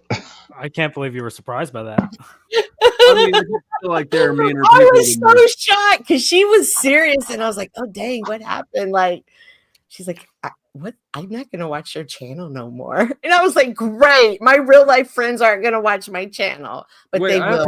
When's the last time I was on your channel? That couldn't have been me. That was someone else. They will after February though. But it wasn't me because I haven't even been on your channel in a long time. She just made this decision. No, when I restream. Remember I restream you? Oh yeah. Oh, after the restream. Yeah. Oh yeah. And my kid asked me about some of my other friends. What's Crazy Lindsay up to? No. Should tell him to join the And they'll be like, when I drop a video, they'll be like, we can see she's at it again. You know what? You should just, if you're watching this and you're one of Cynthia's IRL friends, come up here and no, Yep. don't Come up. come up here. Set Flow State straight. Don't y'all do it. Can't do it. I'm too crooked. Yes, no fire. Yeah, I won't change my mind because I don't have to, because I'm an American. I won't change my mind on anything, regardless of the facts that are set out before me. I'm dug in, and I'll never change. Mac is great. He really is a gem. That whole show is a gem. Mm-hmm. Danny DeVito's amazing. He's a gem. Him and Rita. What's his name? Rita? Yeah, Rita. Who's Rita? His wife. The girl from Cheers. Who was her name on Cheers? I can't wait for the new season of Sunny after the Trump victory. It's going to be the best season ever. Who was she on Cheers? What was her name? You talking about Rita Perlman? Yeah. Aren't as good. They got divorced, didn't they? Did they? They were the cutest couple. What was her Just name? 'cause he looks Darla. like a baby doesn't mean he's cute. Yo, Hornet, did you vote for Trump? I did not vote for Trump. Who'd you vote for? Harris. You pussy. Oh my God. How fucking dare you, Hornet? Listen. I got I'm to not a agree with him. I'm not a Trump fan. I'm not either. That's why I didn't vote for either of them. But like, Hornet, I'm disappointed in you. But to vote for Harris, what the hell? Listen, it could I have been still like anyone you, buddy, at that but point. still It could have been been a anyone. Yeah. Oh, she was Carla. And they did get a divorce. That's sad. you know what that means, though? She's on the market and open for business. Hornet, why'd Giggity. you vote for Kamala? What about Kamala won you over? I'm Oh really no, wanna know. Kamala didn't. Kamala didn't win me over. It was Trump sold me on anyone else. That's reasonable. Fuck you, Flo. Or did I mean, or Trump, non-voter, I Trump can't- has Yeah. suggested many times supporting the death penalty for drug dealers. That means Yeah. Trump would kill me if his shit got. I agree with you there. I would settle for life in prison. So I mean, like that premise alone, like just simple self-serving, would be like, no, you know what? I think and not to be just to not make it be clear to insulting here anybody towards watching, Flo, I'm not but I a think drug you're- dealer now. Shut up, Joseph.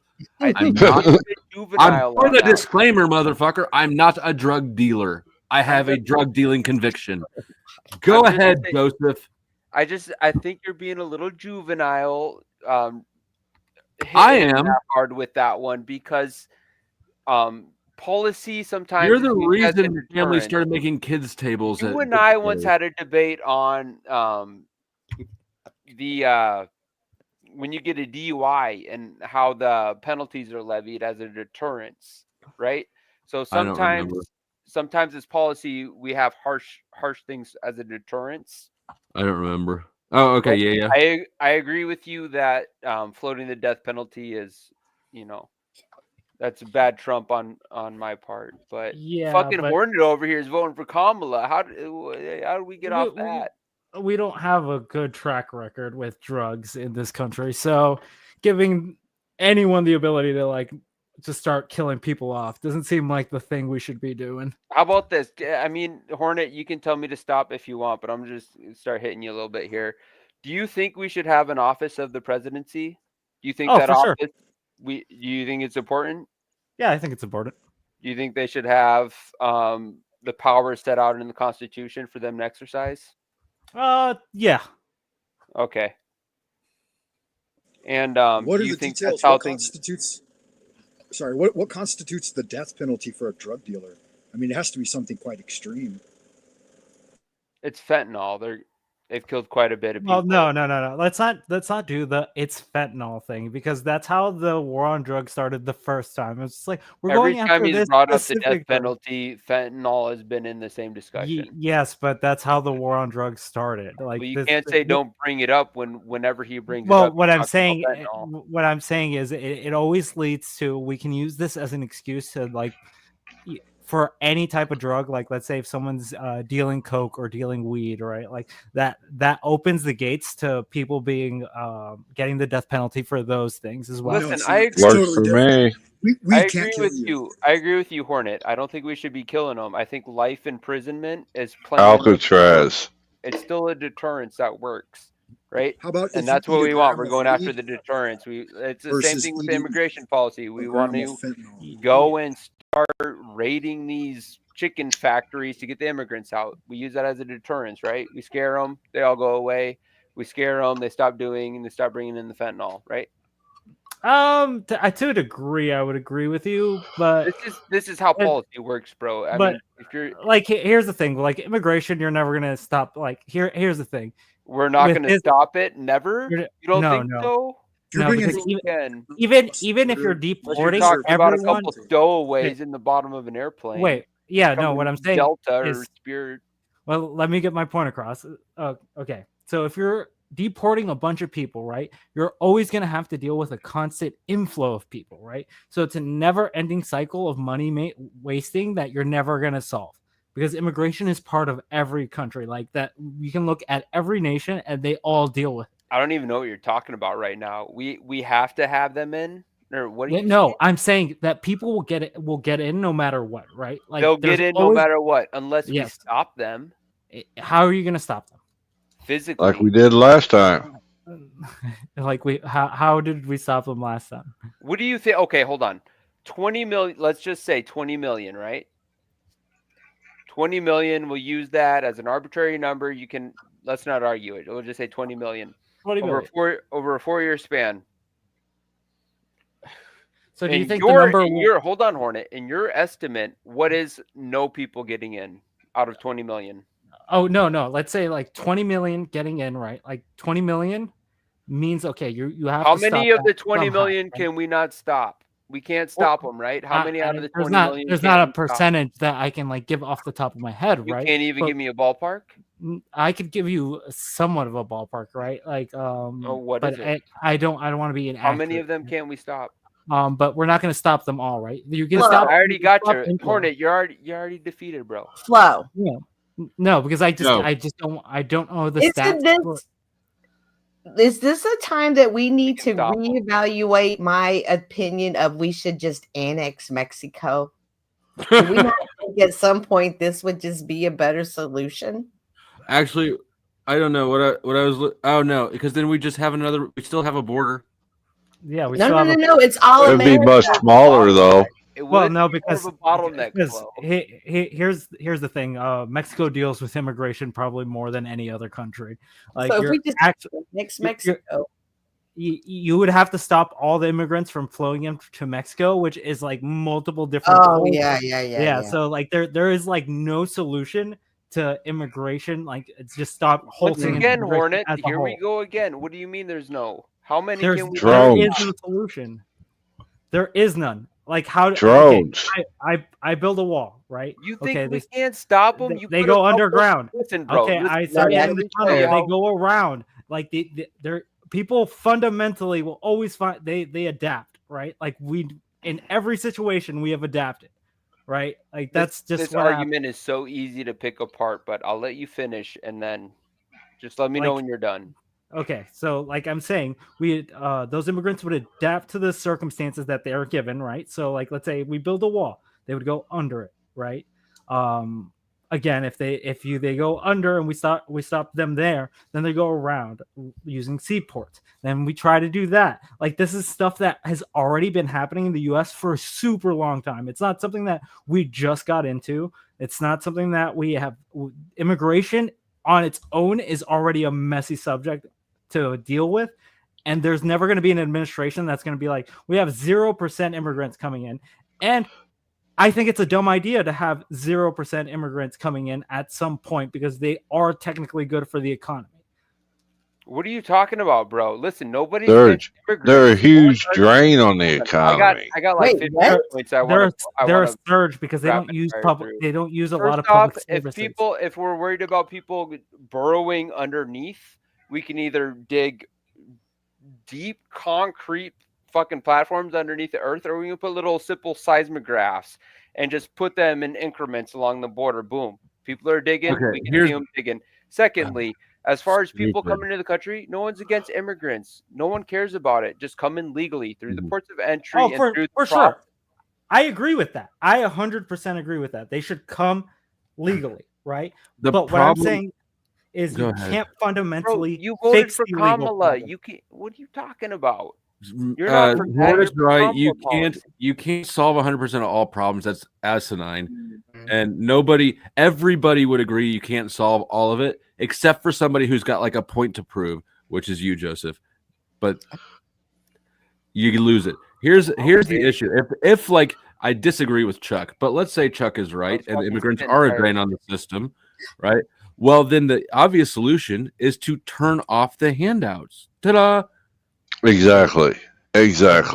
But I disagree with that fundamental premise. I think that that's a paper tiger that's made by politicians. I think they're a way bigger benefit to the society. We get cheaper labor. We all benefit from it. They make shit like culverts underneath our feet and lettuce that we put on tacos that nobody thinks twice about, but you would notice if you had to pay And full. Chinese food. It's Mexican cooking in every Wait, hold on. kitchen, no matter What are you what arguing go for, Flo? What are you arguing for right now?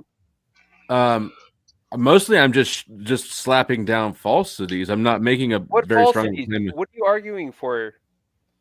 Well, against your points, I would argue that no, you cannot stop all illegal immigration.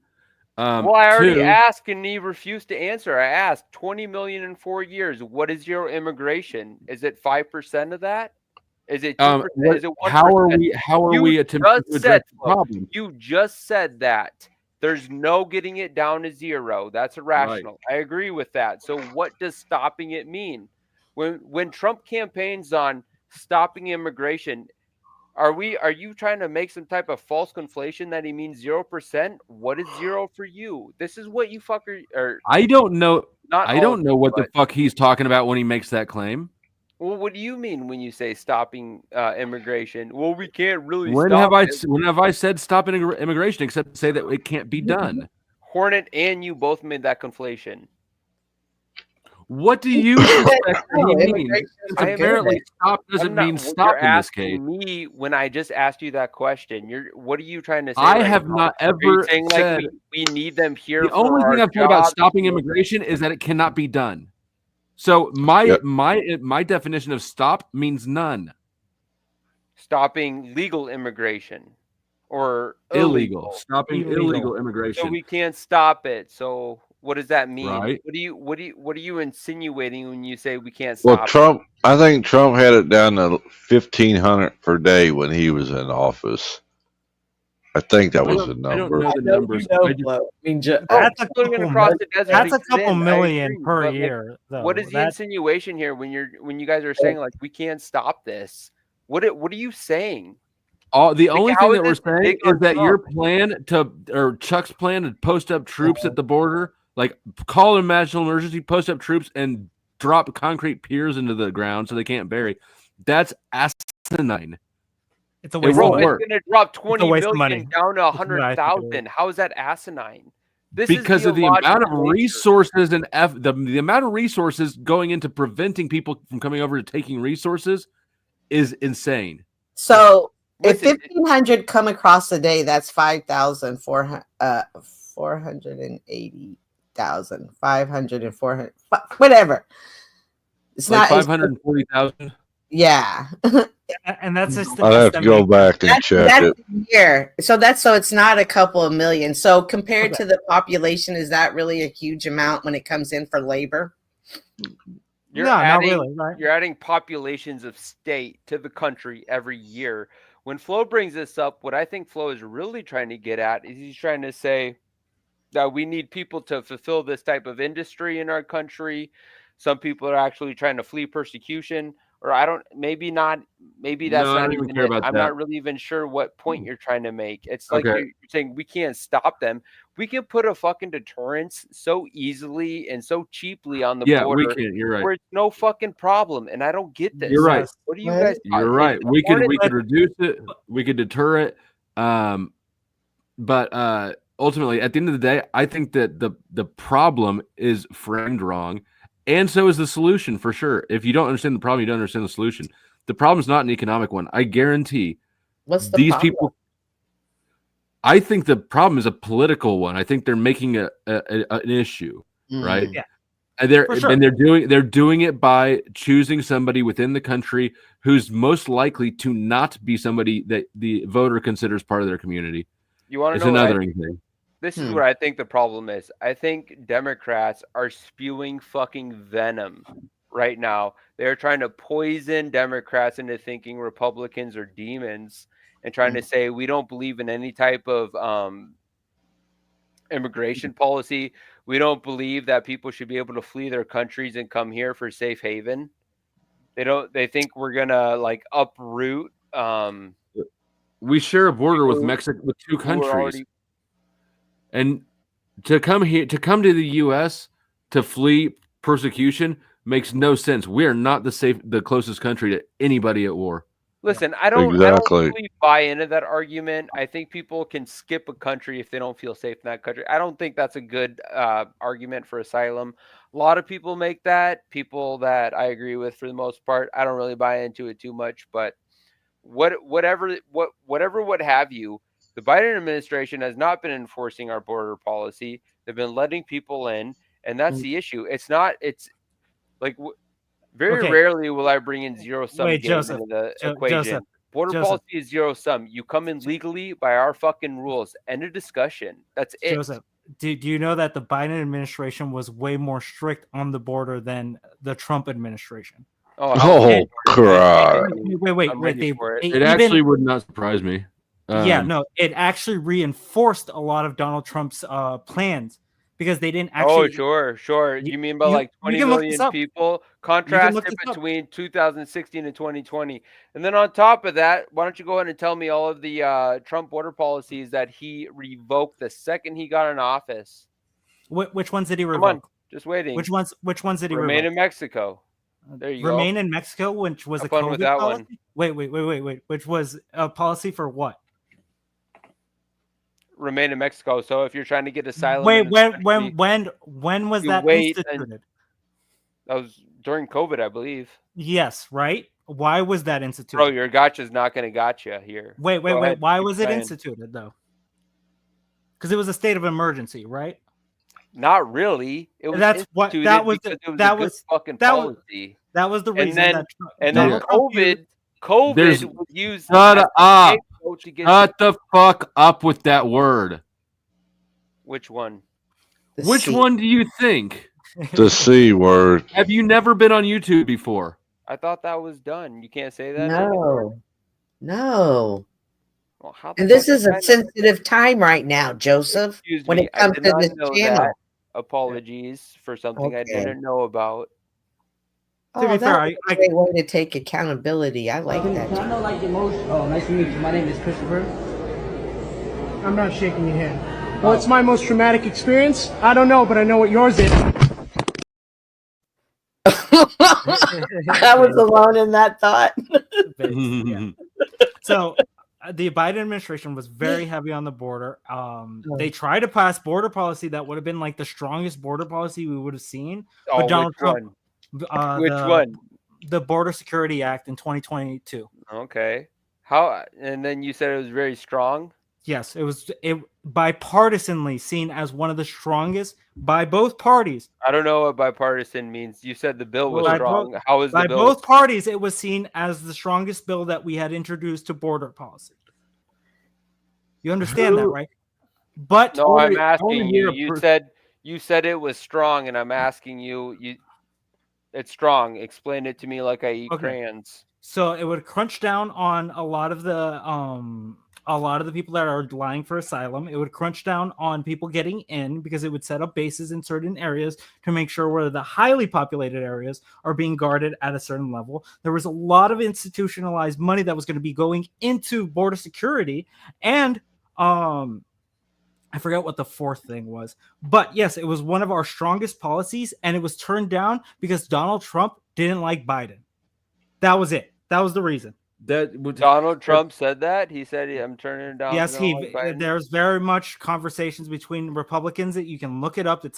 This isn't hard information to find. I want to know how we know that these conversations. You a little bit, but because the politicians talk about let it. Let me get. Do the people who were involved in it talk about it? Does the person who? Yeah, man, you're too smart to be so fucking gullible. Of course, if it's wrote like that in a fucking newspaper, for sure. Okay. But like what I'm saying is, they talk about it. Like they actively talked about it. They were like, Trump doesn't believe hold this. On. Before we keep going on, Joseph, I want to know how you personally have been affected by illegal immigration. I used to illegal. How has the illegal immigration issue personally directly affected you? Well, it's not. Okay, so immigration issue, in my opinion, is not me neither. It's not 100% tied to where you actually see it affecting people. So I live in Minnesota, so there's a city in Minnesota called Wilmer. There's a lot of illegal immigrants there. There's also a city called. Have you ever met one? Just let me finish quick. There's also Rochester, Minnesota, Minneapolis, Minnesota, and St. Cloud, Minnesota. I used Do to live you in know any of these illegal immigrants personally? Well, and no, not illegal. You keep saying illegal. Oh, I'm trying to legal? get you- So these are legal immigrants. Do you Only in want- Wilmer did I know illegals. I knew illegals in Wilmer and in Minneapolis, but besides that, no. But what I'm Now- trying to say is that in those three cities, St. Cloud, Rochester, and Minneapolis, which are the biggest in Minnesota, there's a massive, sprawling, enlarging population of Somalis throughout Throbbing? America. And throbbing, yes, absolutely. They are all from Somalia. Do we want is Trump trying to create a world or create America where everything's in America hold on, and Cynthia. made in Hold on. America? 2 seconds, let me finish my point. Can here. wait? I just what want I have noticed, Flow State, is that these populations are setting up their own enclave. So they have their own shopping centers, they have their own blocks, they have their own apartment complexes, and there's not a lot of assimilation. I've Yeah, seen this in Rochester too. I don't blame Twin them. Cities. I don't Yeah. go to the Twin Cities, but listen, Yeah. the issue, if you want to actually talk about the issue of immigration, it's not always on just that. You have a resettlement going on within the Midwest that a lot of Midwesterners are not happy about. So I'm in the Midwest. This is the type Like I of said shit earlier, I liberals haven't fucking personally do. experienced any. I haven't either. I've experienced nothing to do with illegal immigration. That's yeah, any because you're different. not in Michigan or you're not in Minnesota, you're not in Wisconsin. Cynthia, please tell me your personal direct experience with illegal immigration the last few years. Has it changed? Has it gotten worse? Have you been stolen from? Have you been attacked? No.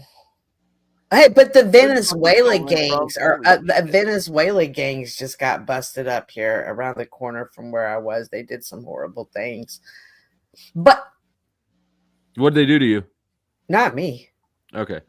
Hornet, Chuck, has anybody on the panel at all been directly affected by illegal immigrants more in a different way than the previous administration? Go ahead. Chirp, chirp. Okay, so the biggest, most contentious issue of this election, the great threat of illegal immigration that's flooding our borders and destroying our society. Nobody here has been affected by it.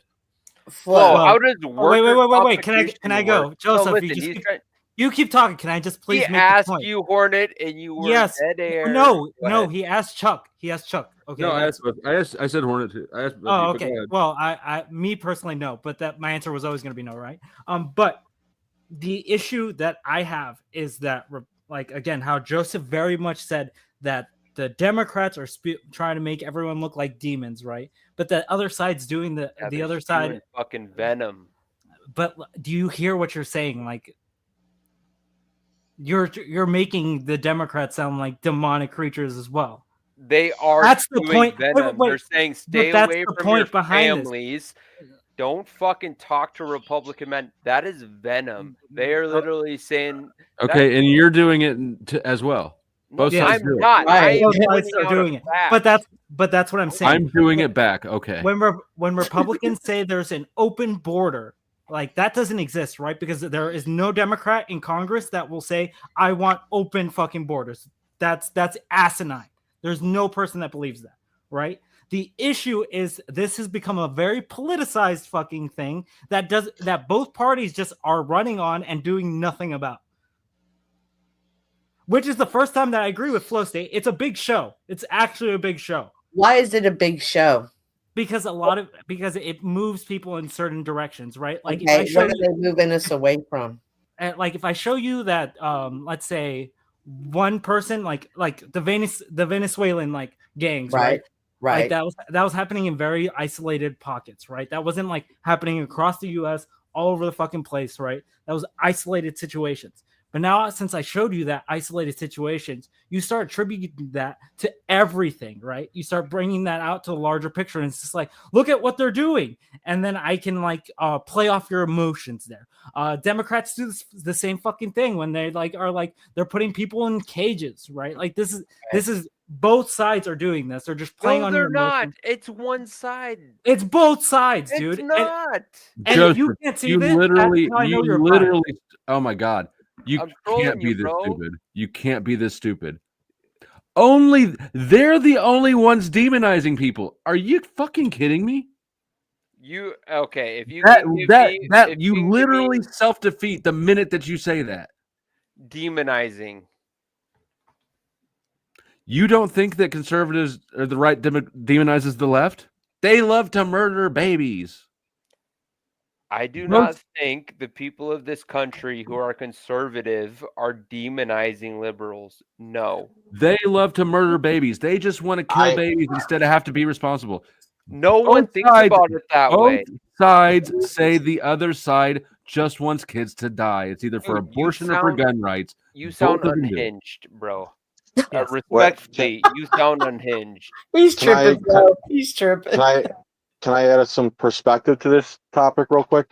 The border bill that everyone lies about was signed by a Republican named Langford. He just got elected, and he was a war hawking rhino. The narrative missing here that everyone keeps missing is this border bill had nothing to do with immigration whatsoever. It had $60 billion tied to Ukraine. And the thing that pisses me off about it, yeah, there's bad guys on both sides. The war hawks on the right are the ones that are helping the bad laws on immigration. 1223, 8 USC 1223 means it's a immigration law that claims you have to come across claiming asylum properly.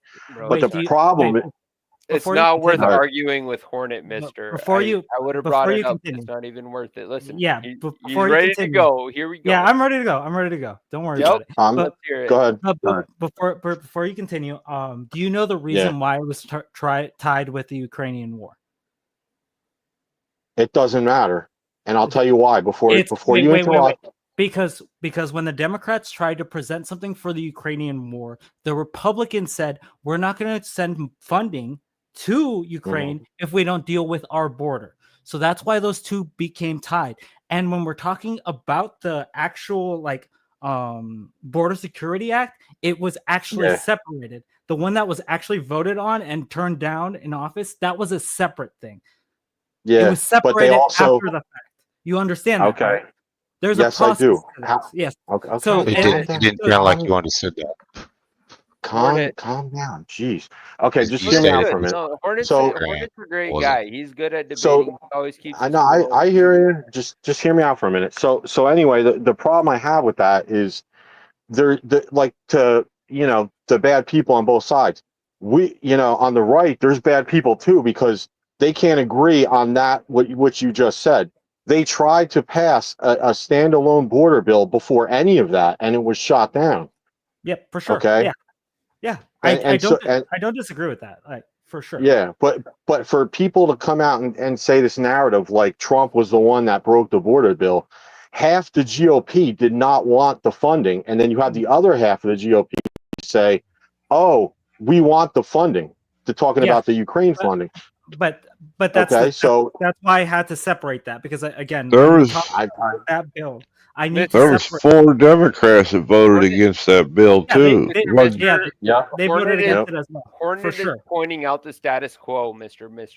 Yeah, And No, your I- party, the political MAGA right, after its initial first schism, they're going against that. All Hornet's trying to say is this is the current status quo here and how we do things. So when you I try to get bring that, a bill, but- you compromise and you. No, so like I totally get that. All I'm saying is how you speak upon it matters because then people hear that and they go, oh, it was Trump that killed that bill. Really, it wasn't. The It was border just bill was complete fucking trash. Hornet's being 100% dishonest. He knows it's a mass amnesty bill, and I is it don't even trash? know why he's pretending like can it's you- not. can you tell me how it was honest on that? because both I sides. get that. There was many people on Bullshit. both You know sides you're that agreed with bullshitting it. right now. Okay, so Explain why it's trash, Joseph. Explain why it's trash. If you can't, shut the fuck up and let the men speak. It's the mass fucking amnesty bill. I just said it. It's an amnesty bill. It doesn't reduced stop border amnesty. crossing. It does nothing. It gives it. It It throws reduced a couple amnesty. Crap That's at part of border it. control, and that's it. It allowed for a Anything maximum of great. like 5,000 or It some was a shit. complete bullshit bill. And It the set fact a that maximum. you It set a defended Hornet ceiling. is a little bit telling on your character. You know Republicans would have never gone with that, and you're trying to claim it's bipartisan. You because know they why don't those want- people tried to push it. Here's You what I'm know why trying- they tried to push that bill. They Here's tried the to push reason. it so they Here's could the- put here's the some reason, type of fucking Joseph. plate in front of their constituents, and you're pretending Joseph, like it's not, Here- and that's dishonest. here's the reason, because both parties are going to try to play it up as much as possible for their party, right? Even the Democrats do this. Again, I mentioned what the Democrats do because I'm not biased when I look at immigration. You're biased shitting on MAGA about it. You're saying, "Oh, because MAGA, I can- blah blah blah blah I'm blah." shitting MAGA on the fucking rejected it. You're trying to say it was bipartisan. And you're trying to shit on MAGA about it. Okay, MAGA so there fucking rejected wasn't. that shit. So there, yes, you MAGA, were being dishonest. MAGA Republic, yes, no, MAGA Republicans turned it down. I never disagreed with that, right? A lot I said of that it was I didn't say bipartisan. I didn't say you said that, but What are you trying to say? The old neocons like MAGA is no. right Listen, what's going around in the circles before the election was that Trump himself was the one that halted that bill, and he wasn't. That was my point. And every time you ask somebody about it, they always say that it was him that stopped it, but no one, and I mean no, I've been kicked off of shows for this. Coming in, calling in, and asking them why was there 60 billion for Ukraine tied to it, and they're like, oh, you're spreading misinformation. You're now banned from my show. That's what I got. I've been back here. I didn't do that though, right? I've been back here for like 20 seconds, and I'm pretty sure I understand this better than Mr. and Joseph. Like, the bill was with the Ukraine shit, then it got separated to be just the border shit. Correct, Hornet? Yes, correct. Okay, and the issue isn't that Trump shot the bill down single-handedly. The issue is that Trump plays on border being a fucking issue, and he went against it when it would have helped to fix the border. Prove it. What do you mean prove it? Just get on You're the just fucking Google, making dude. shit You're on up your right now. computer right And, now. Oh, Trump. Well, Maybe it the wasn't argument good for the is- Republicans, or maybe Trump was trying to use it as a campaign issue, or maybe it Well, was he did. If he Fucking has an prove issue it, with the dude. border and he shoots down a bull, No, this is shoots down. the straw man. You're straw manning MAGA. That's not a straw once man. again. Yes, it is. And it's not straw You're trying man to say MAGA. this bill. What the fuck? This bill was so fucking great, and the only reason Trump didn't want It it wasn't bipartisan. You see That Trump was my putting in point. Tom It wasn't. Hammond saying we'll put It's an the fucking improvement, you daft cunt. bro. It is an You don't even know what improvement. you're talking about. You're The bad point is faith, that it's an or you're fucking improvement. stupid. You know what? Wait, You mad? You mad? Campaign issue. You just put Tom Hammond and he's trying to spend unlimited amounts of U.S. money on it. You're spurring out. Just chill for a minute. Look, that All right, I'm bill chilling. also had. Good point. All right, Chilling. that bill By bill the way, also had in it. Hey, that Mr. I think yeah. there's a miscommunication happening. When I say bipartisan, it just means that people from the right side and the left side both signed off on this, right? Not everyone, right? Because I'm not making the claim that the MAGA Republicans were on this side, because I get they that. actively and there were Democrats actually against it because they thought that putting a cap to amnesty was a problem, right? That's why Joe Biden was so criticized during his presidency by the Democrats. When people hear that, they think all the Senate and all of the House all voted on that. That's what they think when they hear that. That's why I'm trying to we all know- clarify the definition there. No, I get it. But also that bill also said that at any discretion, the president himself, and this should be on both sides. They should have both said, "What the hell is this?"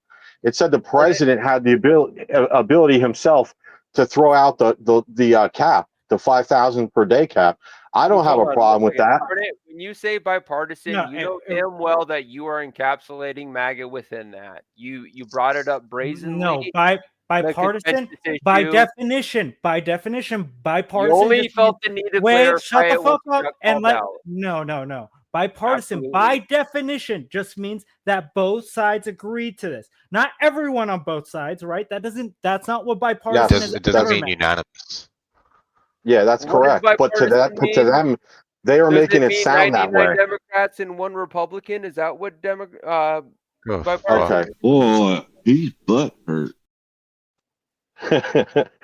No, I'm but fucking destroying Hornet. Don't call me butthurt. I'm just having a good time debating. That's all it is. It's not debating, dude. You logically fucked. Just In let what Hornet way? and Mr. talk. In what way was my logic unsound? I'll No, go This is crack. actually gay as fuck. This is the most homosexual thing I've ever seen, and I've seen two crackheads do weird shit to each other. Still a fantastic clip. Fucking own that guy. Crackheads.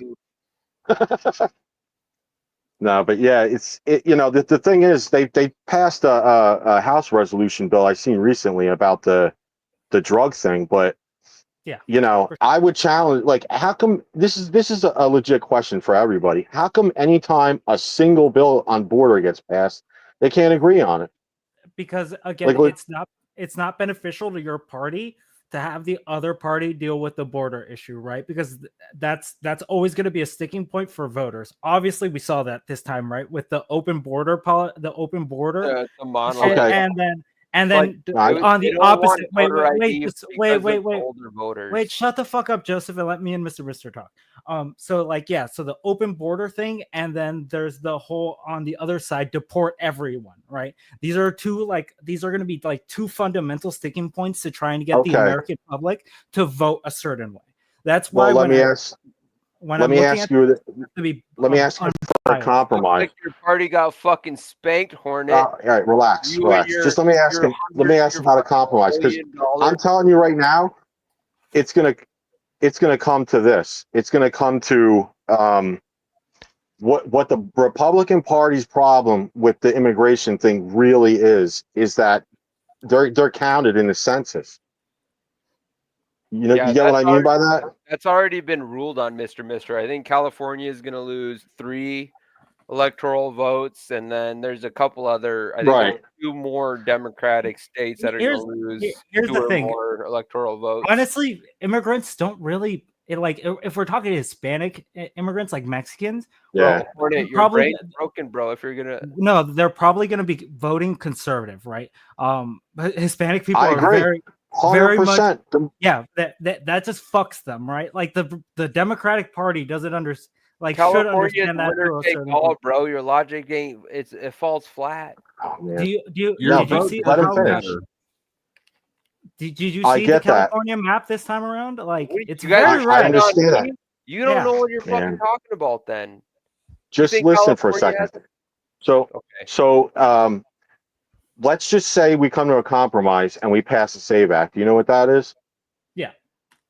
Okay. Proof of citizenship to vote. It means you have to produce a form of identification to prove you are a citizen to vote. That's what they really want. Yeah. If they were to do that, I think all of that shit would go away. But I don't see that happening. I don't think voter ID laws are actually that big of an issue for the Republican Party. I think again, really, because I heard a lot of stories when the election was coming up that immigrants are going to vote in this election, right? Like that was the big thing we were hearing. And I was like, okay, let me give you an example. I looked into there have been many law cases on this. They've been I looked into it. That let me get through the point. Yeah, I looked into it and I saw that in a lot of cases, this is on like local elections, like trying to figure out like how much budgeting you're gonna have for like schools in your like area, right? Which directly like affects them in some way. So I'm just like, okay, if they're voting on this, where am I seeing them on like national or like congressional like I'm getting too much money. Joseph, you have been bought down for 10 minutes. I don't know if the person wants to be put on blast, but thank you to the person. Oh, yeah, it's so good. All right, Rich Mudcrab, thank you for your contribution. Joseph, at 5 5:11 a.m. Central Time, you will be eligible for return. Or if you or anybody else wants to buy them back, you can also buy people out of jail. Yeah. Okay, so the state legislature makes its own voting laws, correct? Right? Yeah, for sure. Yeah.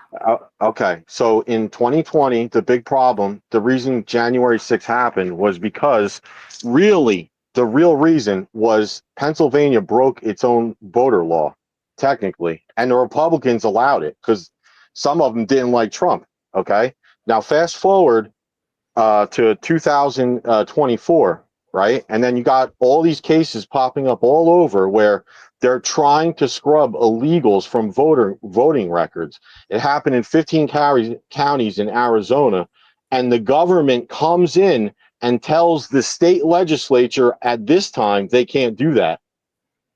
You know, so a lot of people had a problem with that regarding the voting laws.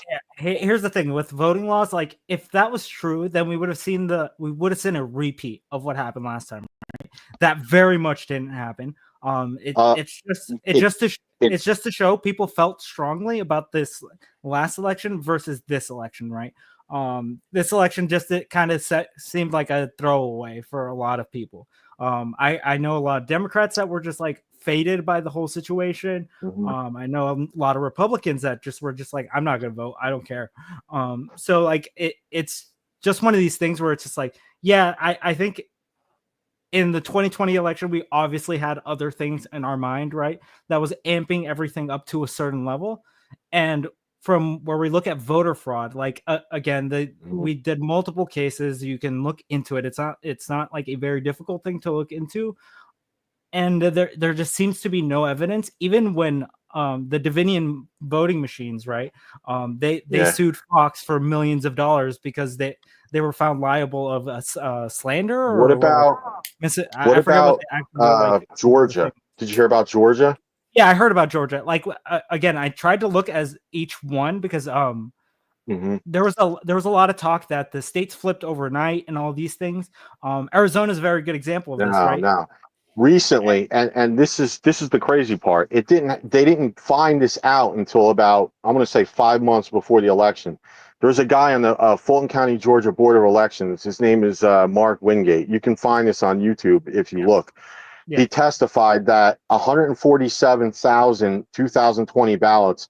He was like throwing his arms up in the air because he voted not to push through the certification. And they did it anyway. And to this day, he doesn't have the signature verification for over 147,000 ballots. And Biden won by 11,779. That was the margin. It wasn't like like these are the things that like America has worked towards. Like a lot of people say that Pence just signing the electorate would have been enough to bypass that, right? They could have certified the election in multiple ways if they wanted to. The Democratic Party and the Republican Party have multiple ways of certifying an election. It's not just through one means. So I think that's a common misconception.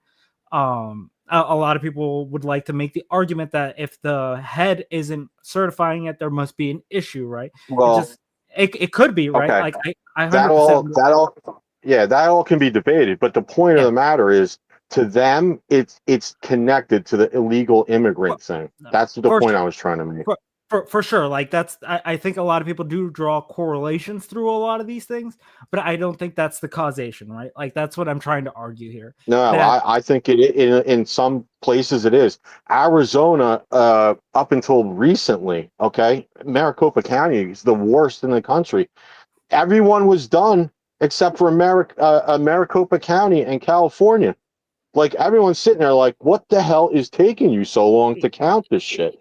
You know? But here's the funny part. Fox News I had to look it up because I had someone actually bring this up to me, and it's just like over a night it seemed like Arizona flipped, and I was just like, okay, let's look this up and see like what actually happened. By 10 o'clock they had already called Arizona to Biden. Fox News, right? Like, so it's obviously not biased, right? Because you know who Murdoch is, right? Yeah. Okay. He does not like the Trumps, by the way. Fox News, they Okay, so obviously everyone knows Fox is right wing, but their owner had a beef with them. With Trump, And, for sure. yeah. But the thing is, like, we can look at every Fox. Like, this is one of the things that I was doing. I did a 24-hour stream on election day, and I was using the Fox. I was using Fox's predictor because Fox is probably the most accurate predictor that you can get out there. Like, their bias is actually removed a lot from there, and that's. Would you say that? Would you say the majority of the public accept the AP as the go-to for the elections, though? The AP, Yeah. the nomination or Associated, no, Associated Press, as far as like the Associated Press uses here's the interesting that a lot of people don't know. Associated Press actually uses the Fox forecast for the election stuff. Okay, well that's fine, but the point I'm making is they waited. You know, you have these states that they're counting like 2%, and they're like, oh, it's cold. Doesn't matter which side, but and then you look at what happened in Georgia, and everyone's sitting there late at night at like 11 o'clock at night, 97%. The state, I forget the guy's name, but he was like, there's no way that Kamala can win. They waited 2 hours. 2 hours to go. Okay, he won the state. You know what I mean? Fucking and crazy. For sure. But then we have like instances where it was like Virginia was called really early, and I was just like, why? Trump has the lead here, and it's just like, oh, okay, because we follow trends when we're doing those predictions, right? So we see how like the county has voted in the past and see like, okay, if it seems like there's going to be more blue voters here that will pitch it one way, that we typically call it. But that could be reported as a false call, right? Because that's not it's not like something that hasn't happened before. A state has been called, and then then it's been called for the other side. It's that I think a lot of people put it in a lot of. Did you happen to hear about the cartel's threat? Did you read up on that lately?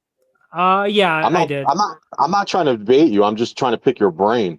Like, yeah, I did. You know what I'm saying? I did. I think there's a lot of.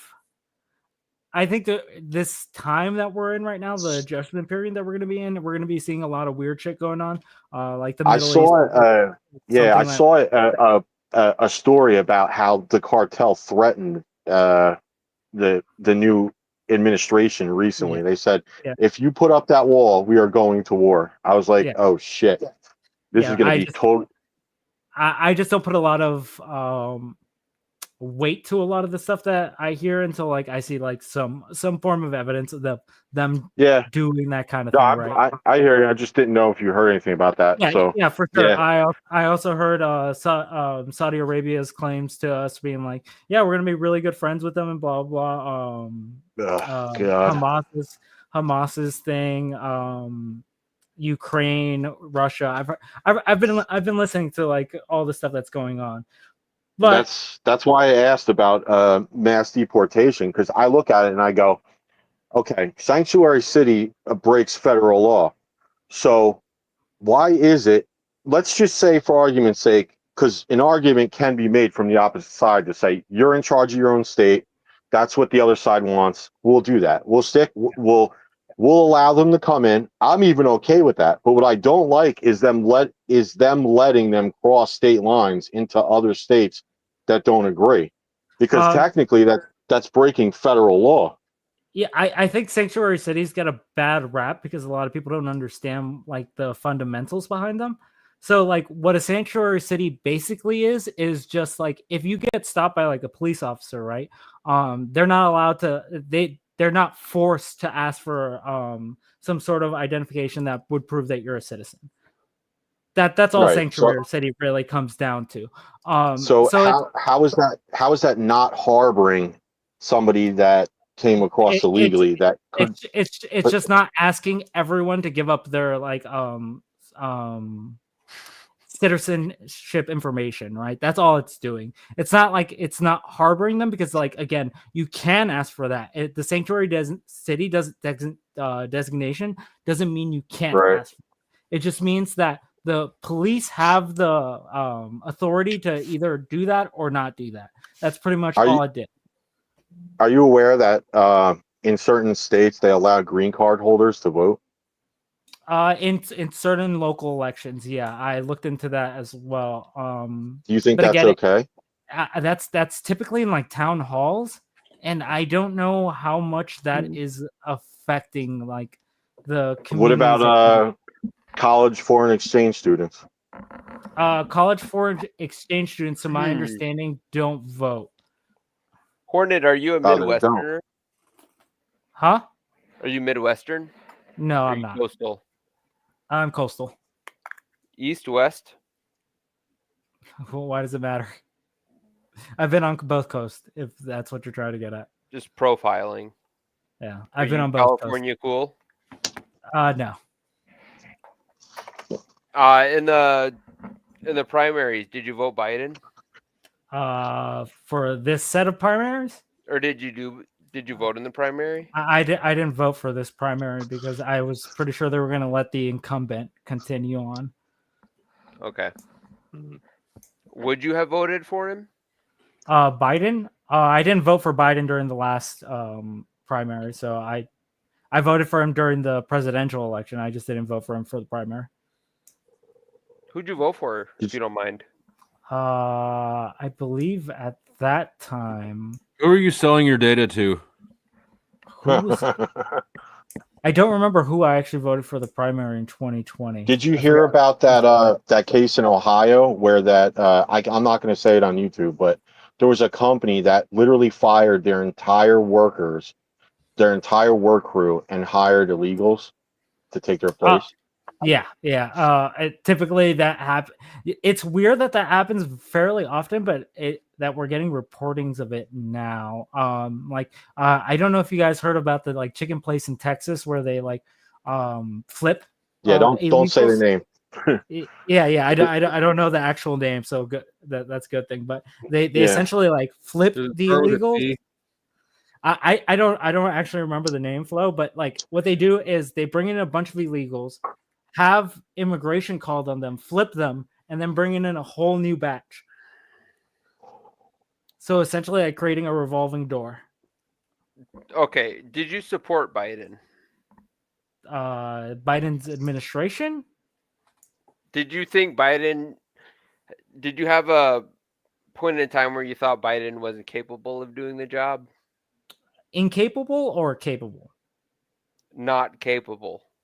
Incapable. There were times that I thought he was incapable of the job. Very early on, I was very critical of Biden.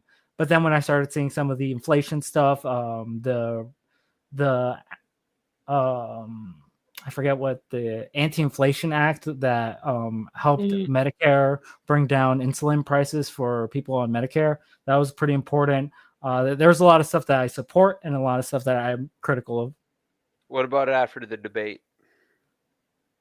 After the debate, I didn't think much. That just seemed like another Biden debate. Were you comfortable with him being your president at that time? I was comfortable. I don't think two old men should be running. That wasn't my question. Yeah, I don't think two old men should be running is my answer to that question. No, after that debate, were you comfortable with Biden being your president? I'm not comfortable with either of them being my president is what I'm saying. Did you hear about this story recently? That's fine. Okay. But listen, you said that you thought the office of the presidency was important and it should be respected, right? Yeah, for sure. But you're going to defend Biden in that office or Kamala in that office when they have no agency in it. Well, they do. They have some agency in it, right? That's why I said no. Wait. They do? No, because now you're trying to strawman what I just said. That's why I pointed out. There are things. I cut you off before you said anything. But. Well, before, like when I said, like there are things about the Biden administration that I really liked, right? Like the CHIPS Act, the CHIPS Act. That was something that I thought was really important. That's not the question, Hornet. What I'm trying to point out is that you were in favor, even if you have an incompetent president, you're in favor of the structure of a bureaucracy enforcing that if it is in line with your own politics. That's why I keep bringing back up the importance of the office. Not because of my own politics, because again, I can be critical of my own politics. The issue that I had with Donald Trump specifically was that I think he's an ineffective leader because, as we've seen with his cabinet, he switches them up so often that I don't think he's very good at selecting people. I don't think he's effective because when he runs in a deficit, when he's running a deficit that's almost double what this administration did, then I have a problem, right? What about if he starts doing selective prosecutions? Will you have a problem with that? What, selective prosecutions? Yes, probably. Yes. Right. Is there an issue? Are you with aware? that? Are you aware? Are you aware that they tried to send a patsy to sue Matt Gates' family for like 20 plus million? Okay, now set that aside. I'm hearing a lot of stuff for Matt Gates currently. Just hear me out for a minute. Okay, let's just say, for argument's sake, that story is true. The government sets this guy up because they don't like the way he's moving, right? He's a lawyer that at one point was going up against the very people he's now in charge of. So they send a bad guy to come get him and sue his family and then paint him out to be some kind of diddler or whatever. Do you not think that's a good cabinet pick to have that guy running the AG?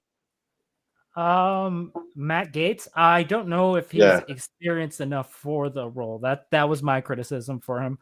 I just don't. I haven't seen him act in a way that seems to be bipartisan. So I don't know if he would make a good attorney general. I could care less about the bipartisan part. I think that's an important role, like for bipartisan, like for. But he's not voting. He's not voting on legislation. He's the head law enforcement, you know.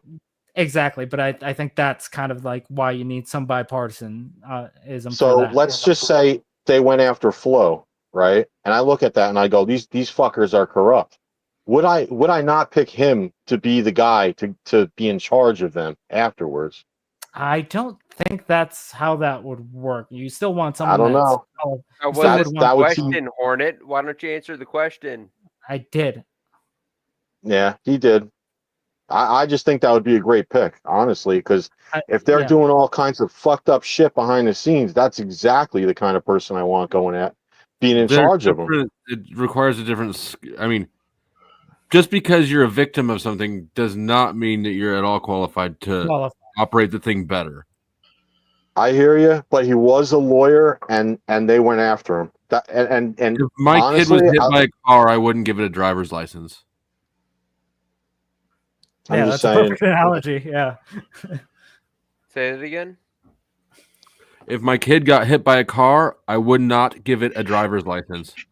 Is that in reference to the Senate? No, it's to the AG that we currently are getting. Yeah, it's in reference to the Senate. That's a fair argument, really. But I mean, these people behind the scenes have done some crazy shit. That's all I'm saying. For sure. I 100% understand that. Like we see that, but again, like here's where I hate agreeing with Flo, but a lot of it does come to some level of theatrics for the other side, right? No, it's advise and consent, Hornet. It's not that complicated. People vote for a president. They pick their cabinet members, and then the Senate advises and then consents. So they have a role to tell the president all of the maybe hidden gremlins or dust bunnies that are hanging around. That's it. Yep. But it's his prerogative. As we saw during the first Trump presidency, we had a big overturn of people that were in the cabinet that were approved, that were pushed through. Yeah, like a uniparty deep state that have recently admitted after he got elected president. Here's the thing with the deep state. Everything could be the deep state. Like it could be anything. Bro, like I don't like that talking point because it literally revolves around like if you're against this dude, deep state automatically. You know who Peter Strzok is, Hornet? Who's Peter Strzok? You wanna get into fucking semantics? I'll semantic you into the ground, bro. There is a big issue with an ambiguous enemy. Just like there is with terrorists, just like there is with immigrant. Well, that's not undefined. That's pretty defined. There's There's bad apples out there. Just like there is with demons, right? If there's no clear definition, it can be whoever. Yes, exactly. That's why I said but it's we really afford not the nuance. bipartisan. People like Hornet will not afford the nuance. They take If you are serving in the government and if you're a general, is it good to call a country and tell them, if we attack you, I'm going to let you know? That seems traitorous to me. Just because you don't like the person you're serving.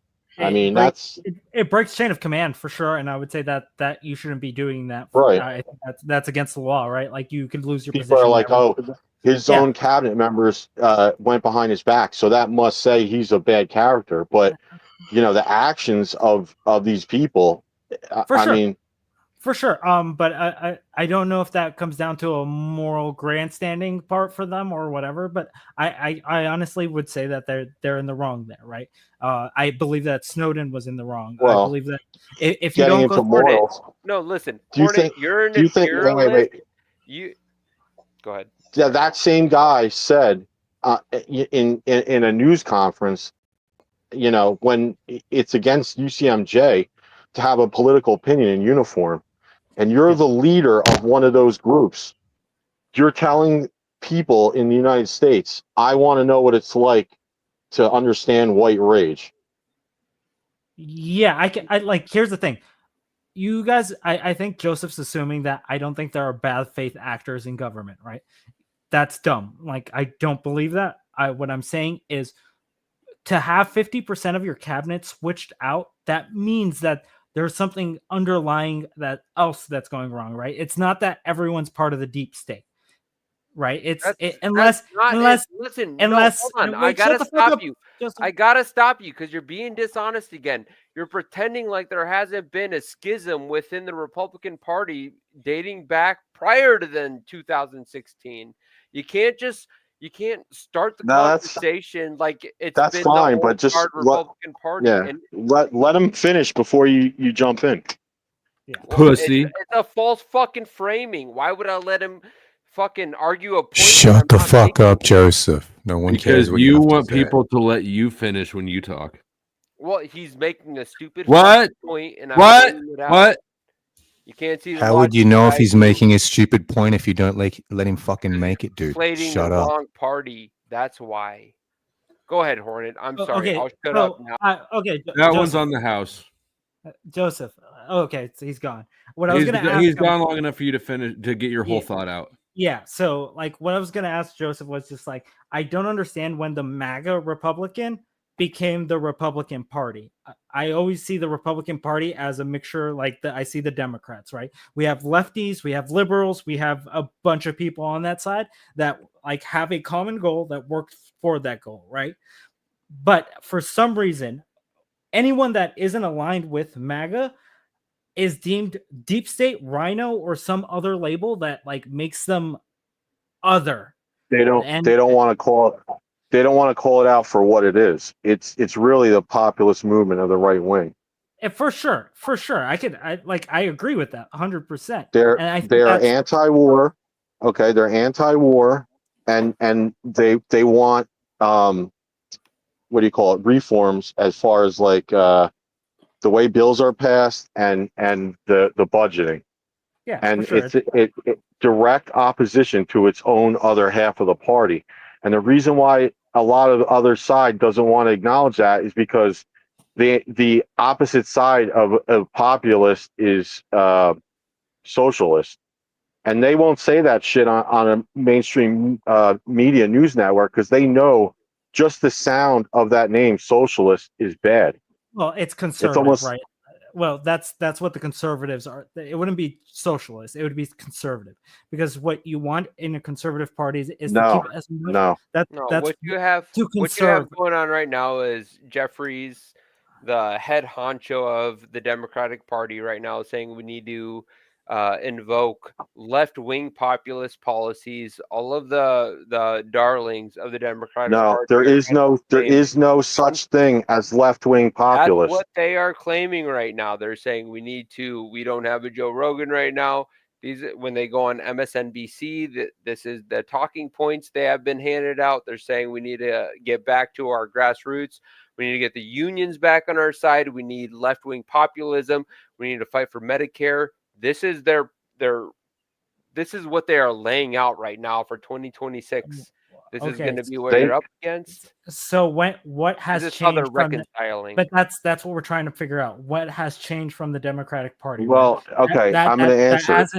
Well, it's all saving face. But It's not true, Hornet. I'm actually agreeing with you, Mr. I'm saying that it's not a populist movement because it's always been the movement, right? These are just talking points that we've seen multiple times throughout all of the elections, right? It is essentially what they call, they want a democracy, not a republic. And what that means is it means majority rule. Yep. And so they don't want the what do they call it? The electorate. They want 2 cities or the majority of the populated areas to govern the whole country. That's what they really want. And that governs a lot of their policies. That's why AOC doesn't like Kamala. You know, there's a division within their party as well. Oh, for sure. And- Like that's what I try to state, right? Like I don't think division within a party is a bad thing, right? But my issue is when we start AOC gets like labeled like the craziest leftist on like the on the left, right? But when you look at her policies and everything else, she's pretty moderate. She's more moderate than Bernie is, and that's kind of crazy to me. Like when you look through is the only hot one. Based. The problem. That's why I support AOC, because she's the only hot one, and this is entertainment, and it's made for TV drama, and so why not look at somebody with good tits? Based and true. Let's see. Quick here while I'm thinking about it. I'm about to drop in the chat Mod Monday's link for Monday Night on Raging Tomato. I'm on, and I'm on. It's about morals. Can you have morals without grounding it in religion? Which is a topic that I wanted for a while. I'm on it, and so is Godless Engineer. If you're familiar with his channel, pretty big channel, 65,000, I think. And we're arguing against Jim Bob and who's the guy from? Hold on. Guess I could have looked at this before I dropped the link. David Patrick Harry. If anybody knows him, so that's. I mean, he's got 2 channels. His own, David Patrick Harry, that's at 75,000, and Church of Eternal Logos, which is a bit smaller, like 17,000 or something. Anyways, looking forward to it. Hit the link and hit the notification on that. All right, I think that's probably not the only thing I have to show, but my brain's tired. Send money. Good job. I need every bit of money you can bring me. Pay me. All the money, all the banking, all the jobs, all the material things. I love spending money. And all these people here know I love spending all that money. I'm based. So I just want to make one point, and then I'll shut up and I'll drop or whatever. So the last part I want to interject on is that from the other side, what they're seeing now to the left, they might not see themselves as this way, but to the right, this is how they view them. They view them as progressive, you know, with a side of democracy. To them, that means majority rule, which equals anti-capitalism, which means inherently they view them as pro-communist. The Republican Party? Is that what you're talking about? No, the Democrat Party, Oh, the Democrats? progressives. Oh, yeah. The progressives, right? Like the extreme left. Yeah, for sure. Well, look, we got one of them here in this chat with us right now, and he can't even tell us why he voted for. I've asked him a couple times. I'm a capitalist, sir. Do you still deny the right demonizes the left? No, they do it all the time. Yeah. There's no way. Just checking. Demonized. Oh, does the right fucking pick on the lefties a little bit? Do they bully them a little bit? They literally say the Demonize. Democrats. Literally, they demonize them. I've never met a single soul who's ever said that. You've never heard anybody call Democrats Democrats? I'm a fucking rural Minnesotan that's a fucking spit and a rock throw away from the Canadian border. If there's racists, they'd be in my neck of the woods. Never heard them call them a Democrat.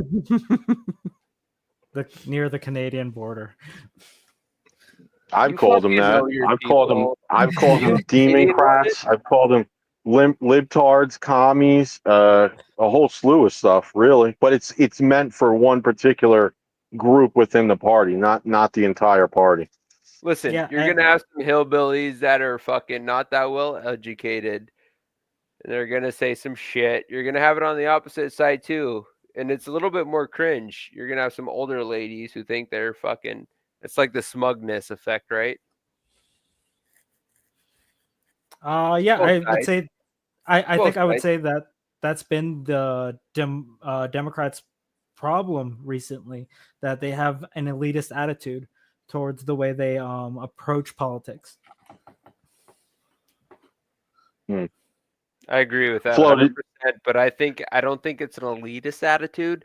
I think it's I think they are fully aware of what they're doing. I think like companies like CNN and MSNBC have been spewing venom into these women's ears so much, and I wouldn't have said this before, but after I heard that they're telling people not to go and hang out with their Republican friends on Thanksgiving dinner or family, that is when it gets weird. Like that's Who you cares? guys are fucking Let- sick. Just It let them is do what they sick, want to do. dude.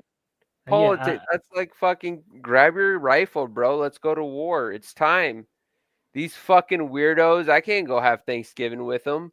These people are trying to steal my rights away. That's the path you walk down, and you're trying to say like, who cares, bro? It's no big deal. Who cares if we fucking have family Thanksgiving anymore? You fucking pussy. If your family is going to listen to them Fucking and not get weirdo. together over Thanksgiving because of that messaging, then your family sucked anyways, and fighting the liberals isn't going to change that. Yeah, Flo, you sound like a pussy too, bro. What are you saying? Oh, if your family's not that strong, you deserve it. You fucking deserve it. Yeah, your That's family's not what- weak and you're not addressing the issues within your family. You're distracting yourself by fighting liberals. I get it. I was a Proud Boy for a while. It makes sense.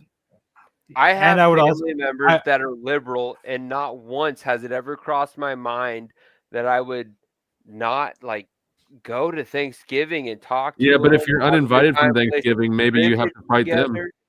No, You don't think there's a Republican family out there is dumbfounded. like, if you vote Democrat, you're trying to turn the kids trans, fucking dumbfounded. and then you'll be like, I don't want you near my house because you're going to turn the kids trans. Like, you don't think that happens on the other side? Like, this happens on both sides. No because one's thinking how- about turning the kids trans, bro. No one's thinking about that. No one's thinking about that. That has not been a talking point. That fucking Got a thing like, with your dumb- family, Hornet? Because I can ask Flo. I bet you he'd say no. I could ask whatever this fucking What am I saying no to? angel heart thing with upside down letters, Mr. Flo, would you say that no. there are? Would you say that there are no Republicans that are saying they're turning the kids trans? Of course there are. That's not what I said. I Exactly. said people who would fucking kick their family to the sideline over it.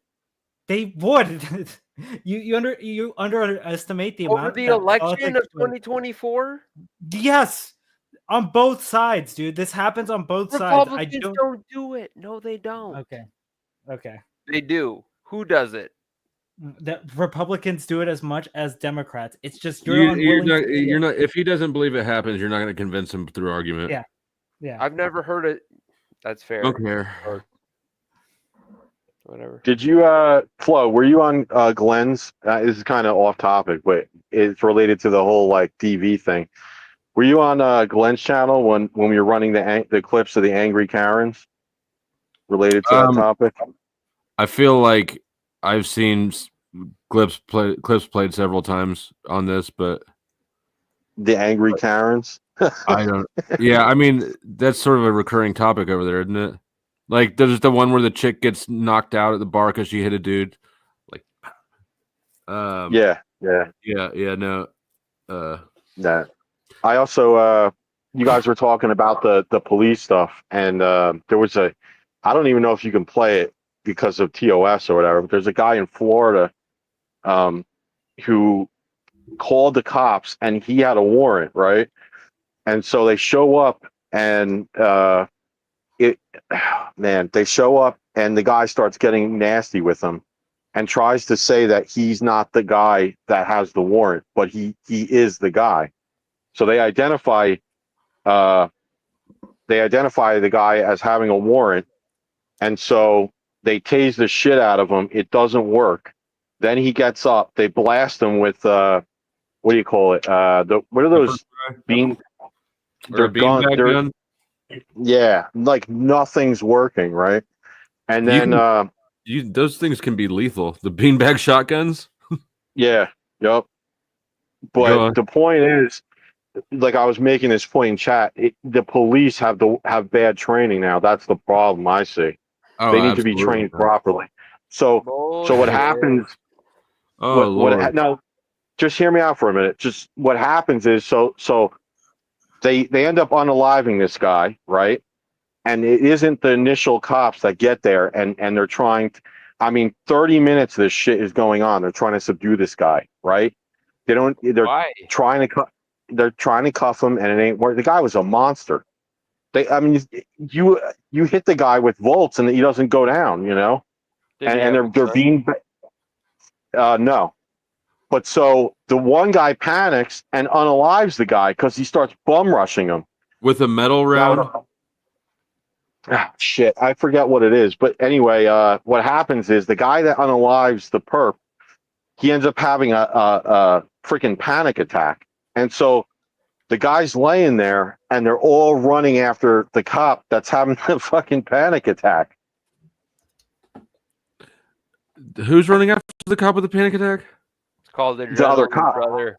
Why? No, I get that, but because he was freaking out that he unalived the perp. But that why were they running after him? Like, what was he running from? He was having a nervous breakdown. And he just started running around? No, he just he started hyperventilating and he was like freaking out. Okay. You should look at it. It's fucking crazy. That you got video. a link? I'll look at it. All right. Give me a second. Let me. Yeah. Okay. Yeah. Go ahead. It's not a lack of training though. Ryan Watson over here is just like you, Flo. He's another George Carlin skeptic. What does that mean? That means we don't believe in your stupid bullshit. Ryan, never vote. You have no say in how this country operates. You don't either. Sit back and take it. They literally tell you that. That's what the Electoral College is. It's not you voting for president. I got 7 ways to Sunday. Your vote for president is little more than trivia. You don't think I influence people? Nope. To vote for Trump? Not a bit. You don't think so, huh? No. Okay. Well, I think that the biggest influence you have is on other people to keep playing into the system. You ever wonder why people that cannot agree on anything all agree that you should go vote? Hold on. You're trying to say it means nothing. Explain that to me. Prove it. What do you not understand about it? It means nothing. I don't know. You're trying it's your argument. Because the popular vote doesn't count for anything. It doesn't matter. It's decided by the Electoral College. Your vote literally does not matter. They tell you that. My vote doesn't matter? No. Because of a federal election, you're saying? I'm talking about presidential election. He's only talking about presidents. He's agreed that in like local and maybe even state. Hold on, Hornet. I don't think Flo needs you to rush in on your white. He's just trying to get you to understand it. He's not trying to help defend me. He's clarifying because I asked a question. Are you talking about federal elections? I'm gonna drop down. I just put in back chat for you to look at. Bet. Thank you. Right. So it doesn't matter, but federal elections, you also have state elections, which are down ballot, right? Yes. Do those matter? The closer to local you get, the more likely it is to matter. It probably depends on this. It depends on where you're at. Oh, so we're on a shifting scale now. So Yeah, we are, because we're in 50 different states with 1,000 different counties and different municipalities. Oh, man, Of sure. course, of course, it's not all homogenous. So it's a shifting scale. So on the top of the scale at the federal or presidential level, what percentage do we got? How much matter percentage does that have? When it comes to president, it's 0%. Zero. Okay. And then at the bottom, it's like 100 or 80, 60. Again, it's shifting. It's going to depend on where you're at. Some places, there's some school boards that are going to be rigged somewhere in this country, and there's some that are completely by the book and honest. But the one thing you are certain on is that at the presidential level, it doesn't matter. 1,000% There's nobody on earth will tell you that the popular vote is what decides the president. That was never my question. I'm helping try to get in front of your question and clear up this confusion. Well, you're trying to get ahead of a question I'm not asking because I'm not bringing up popular vote. Okay. Are you in the electoral college? Yes. Electoral college? Yeah, I live in a state in the union, so of course I am. No, are you one of the voters? Vote. Oh my God. Be specific. Are you an electorate? I'm not going to be any more specific. He understands the question. Am I electorate? Yes.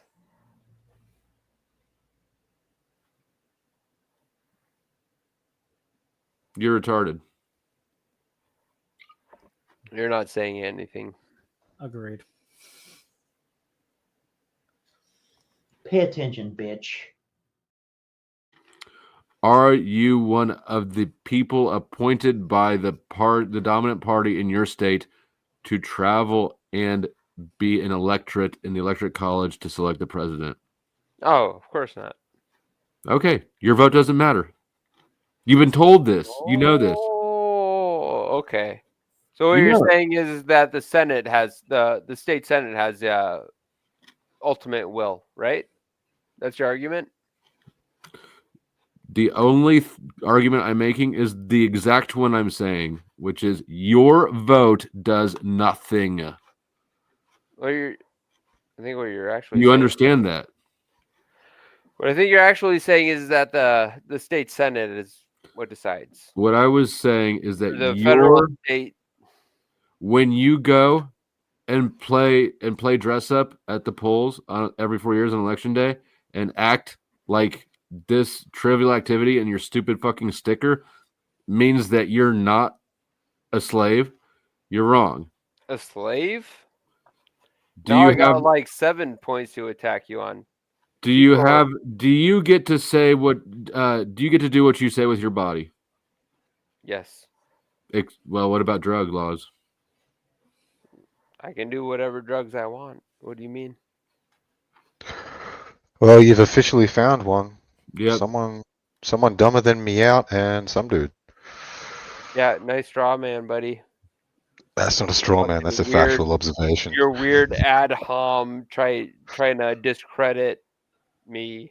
Good job. I don't have to I don't know, discredit you. hashtag. You're doing that for yourself by Well, not okay, here. understanding. Why don't you try to fucking levy any type of criticism towards me, and let's see how that goes, Mr. Smarty Pants. You've been fucking heckling me for a while. Let's do it. Let's see what you got, Smarty Pants. You ain't got shit. I'm not criticizing got you. fucking I'm observing you, and I don't need to do anything beyond that because everyone.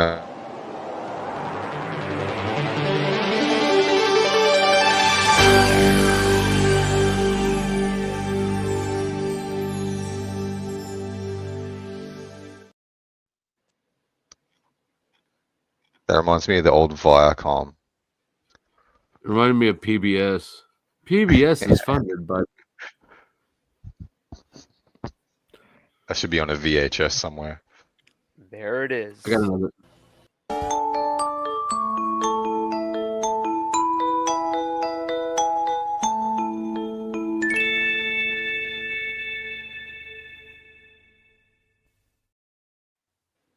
That was awesome.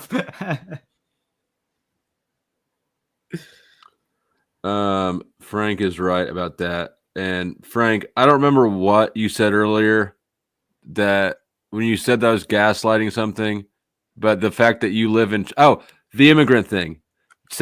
Frank was saying that from the chat that I was gaslighting you about the immigrant and it's immigrants not being a big problem and it's bullshit and there's things happening everywhere. Motherfuckers in China. How the fuck do you know? Immigration is good for the economy. What is People that? are What is, It's a boogeyman. Here's the thing about government that's significant is that government is the only economic entity, right, within a legal economy that forces you to buy the products that they choose to give you, right? It's a strong arm. The only way that government is able to justify itself to the population that it coerces is by addressing problems that need to be handled, but that private transactions alone cannot will not address. Things such as shut up, things such as crime, or say national defense, right? Because if my neighbor buys a nuke, I'm not going to buy a nuke. They're too expensive. But one is deterrent enough, right? These sort of things.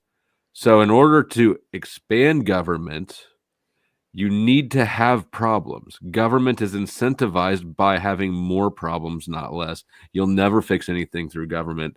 Yeah, it's a protection racket. It's a protection racket.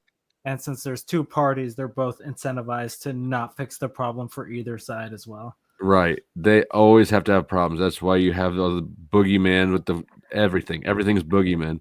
The politicians are lying to you. They're incentivized to directly, and they're training us to expect and demand lies. We want the most entertaining, outrageous lies from our president. It went from being a charisma competition to an entertainment competition. Is it an inflated rogue bureaucracy just raping us of taxpayer funds? Or is it Trump who is actually a puppet of the same uniparty system in here to play 3D chess and brainwash the masses? I didn't hear the first part of that actually question. all fascist garbage. I didn't hear the first part of the question, but God damn it. it's because it's not an ad hominem. You literally don't have any idea what you're talking about because I was asking about everybody's personal experience. Being Americans who live in America, have we seen or experienced any of the problems we read about in the news?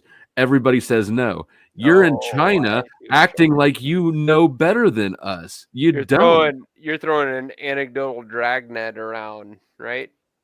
Anecdotes are what data is made of. Anecdotal dragnet. So legitimacy is derived from that, right? Say that again. No. I'm reading the chat because I've gotten pretty good at toning you out. Yeah, go ahead. I probably see more of the USA each year than you do. How often do you travel around the US? Pretty often. I don't travel that. I haven't in a while. I mean, I have traveled recently, but I don't frequently travel. So that's cool. So you stop in an airport for a minute, then you go to your mom's house? I don't think that you have any idea. How many earlier you said that there's murders all over. How many murders have you witnessed? Bro, aren't you an Ohio boy? A Kansas boy. Kansas. All He right. said from Canada. Maybe like 1,000 miles southeast of there. 800, give or take. Not a big deal. What's southeast of what? Yeah, okay. So what? So like you're saying, I don't see any migrants. It's They're still coming closer to the here. border than I don't China see any is. migrants. I don't see like the three biggest cities You don't in the United either. States. Are you fucking kidding me? I already explained this to you. Are you saying I was lying to you? I'm you saying saying that like I'm I'm saying that fabricating? Are you You saying are I'm doing exactly what fabricating you're or supposed to do. You are supposed to get hyped up into a fake fucking problem, and you do because you're a useful idiot. no? It's because I enjoy debating. That's why I have a couple beers and I come on to these streams and do a couple debates. But if you're trying to say that I'm giving you a mischaracterization of the Yeah, three you biggest are. cities in Minnesota, you're fucking weird, dude.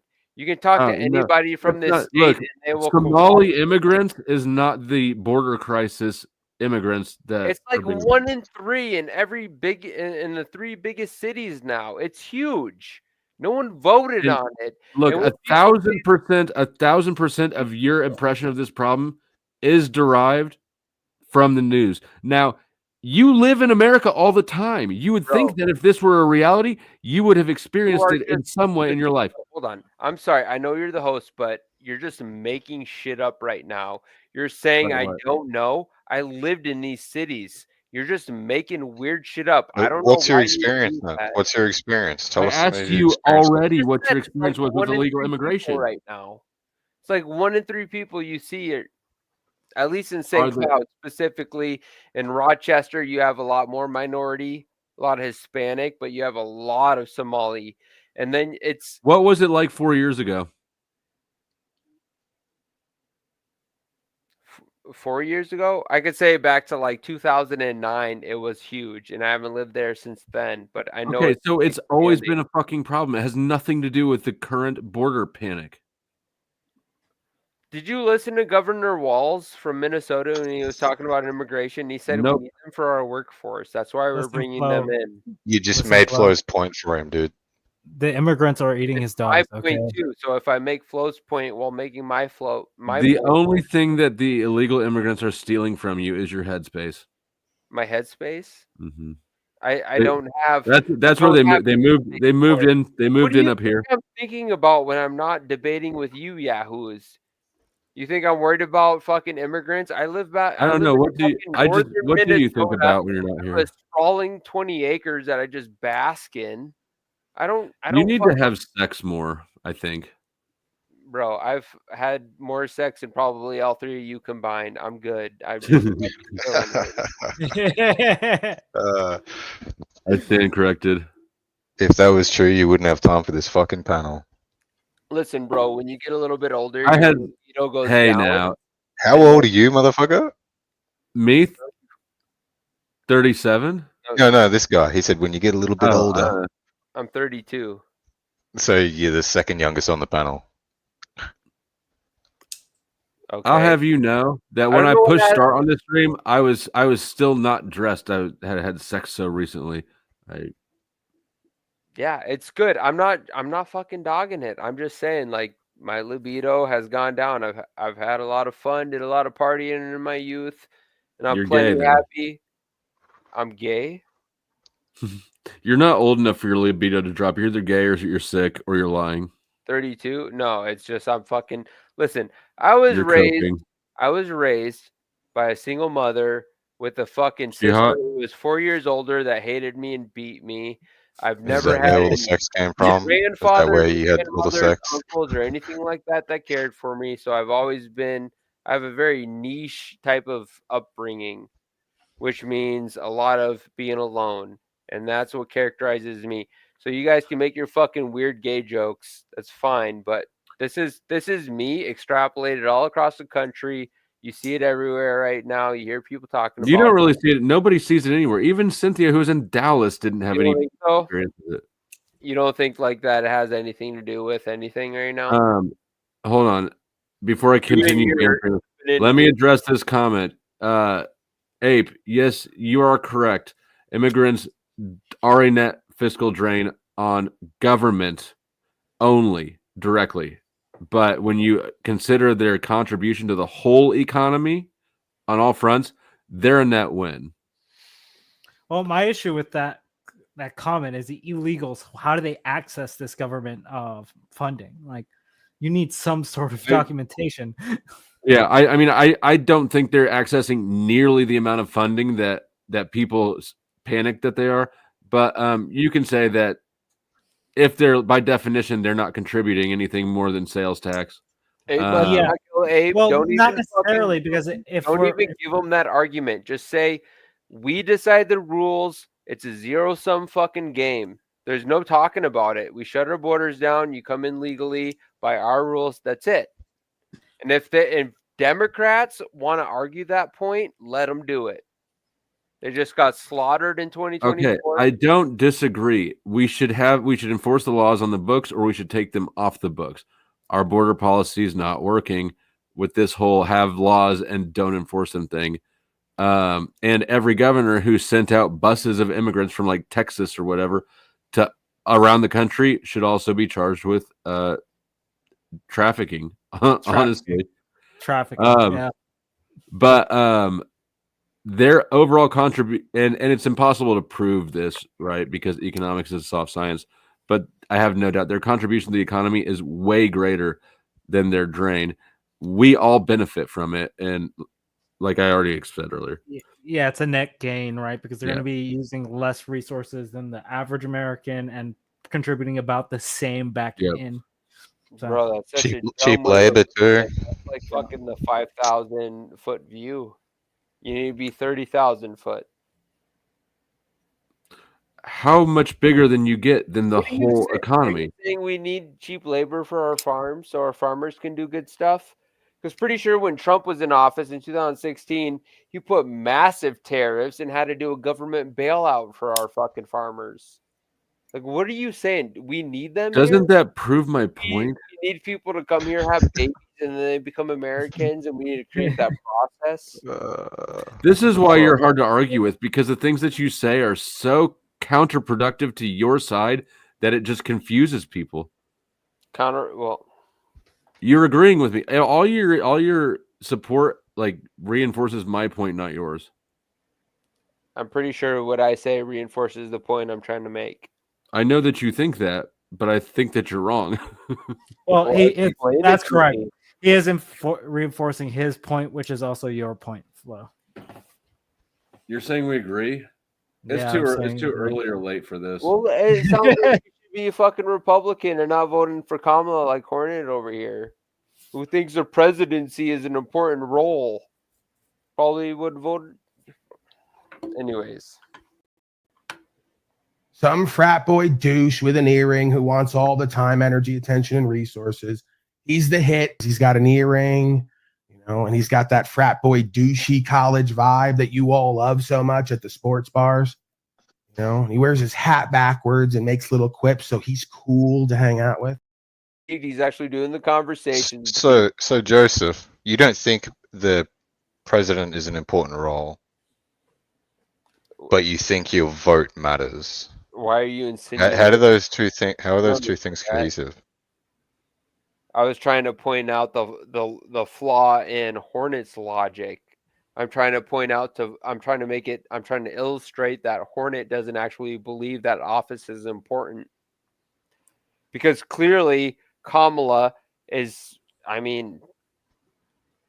it doesn't take a very smart person to understand that she is not really voicing herself in this election. She's a apparatus of the machine. Trump has been campaigning on, fake news since 2016. He's been saying the news is fake. It's Operation Mockingbird, blah, blah, blah, blah, blah. I don't know how you can try to conflate Trump with Kamala and say it's all the same thing. Like George Carlin said, it's a big club and you're not fucking in it. And people who have money control the system. And that's fucking true. It will always be true. But it's not black and white like that. What was different in your life during the Trump presidency versus the Biden administration? Oh, it was different? Not What was much. different? Not much. Okay, so obviously the things that Trump is saying probably aren't true. Yeah, I don't agree with you on that. I have discernment. I think that there were certain things that were happening there. I think there's a learning word for curve, what you got. there's any learning curve to any job. Like, say, if you are a welder, you just start welding. There's going to be a learning curve of 3 months where you're going to get shit talked by everybody. You're going to weld something and they're going to laugh at you when you're walking in the break room. You get a little bit better. You know who's around you. It's the same for anything. He didn't fucking know what he was walking into. He said that. Cool. if I show up to work for 4 years and I don't know what the fuck I'm doing, then I'm an ineffective worker or So ineffective. essentially, you're an elitist, and you think No. only people who you think are credentialed can do anything about our government. You're an elitist. You probably want to moderate the vote some way, which I might agree with you in certain areas, but that's what it amounts to. Ask me why I have peanut butter on my desk. Why do you have peanut butter on your desk? I don't know, All right. because Flo doesn't have a dog. But I got 2 cats though. All right, here's what's gonna happen. I'm tired of you guys, but I am so I'm gonna raid. Everybody stay here and until I end this stream. I'm gonna raid another stream. I'm actually streaming on 2 streams right now. I just popped up in a new one. I'm gonna raid everybody over to the Clips channel and subscribe to the Clips channel if you're not subscribed to it. And I'm mostly just trying to juice the algorithm a little bit. After that, I'm ending, and I'll be back in a few hours probably though. I think I'm feeling a little bit take a little break, come back. So pay attention for that and hit the notification bell if you haven't already. So come on over to the Clips channel.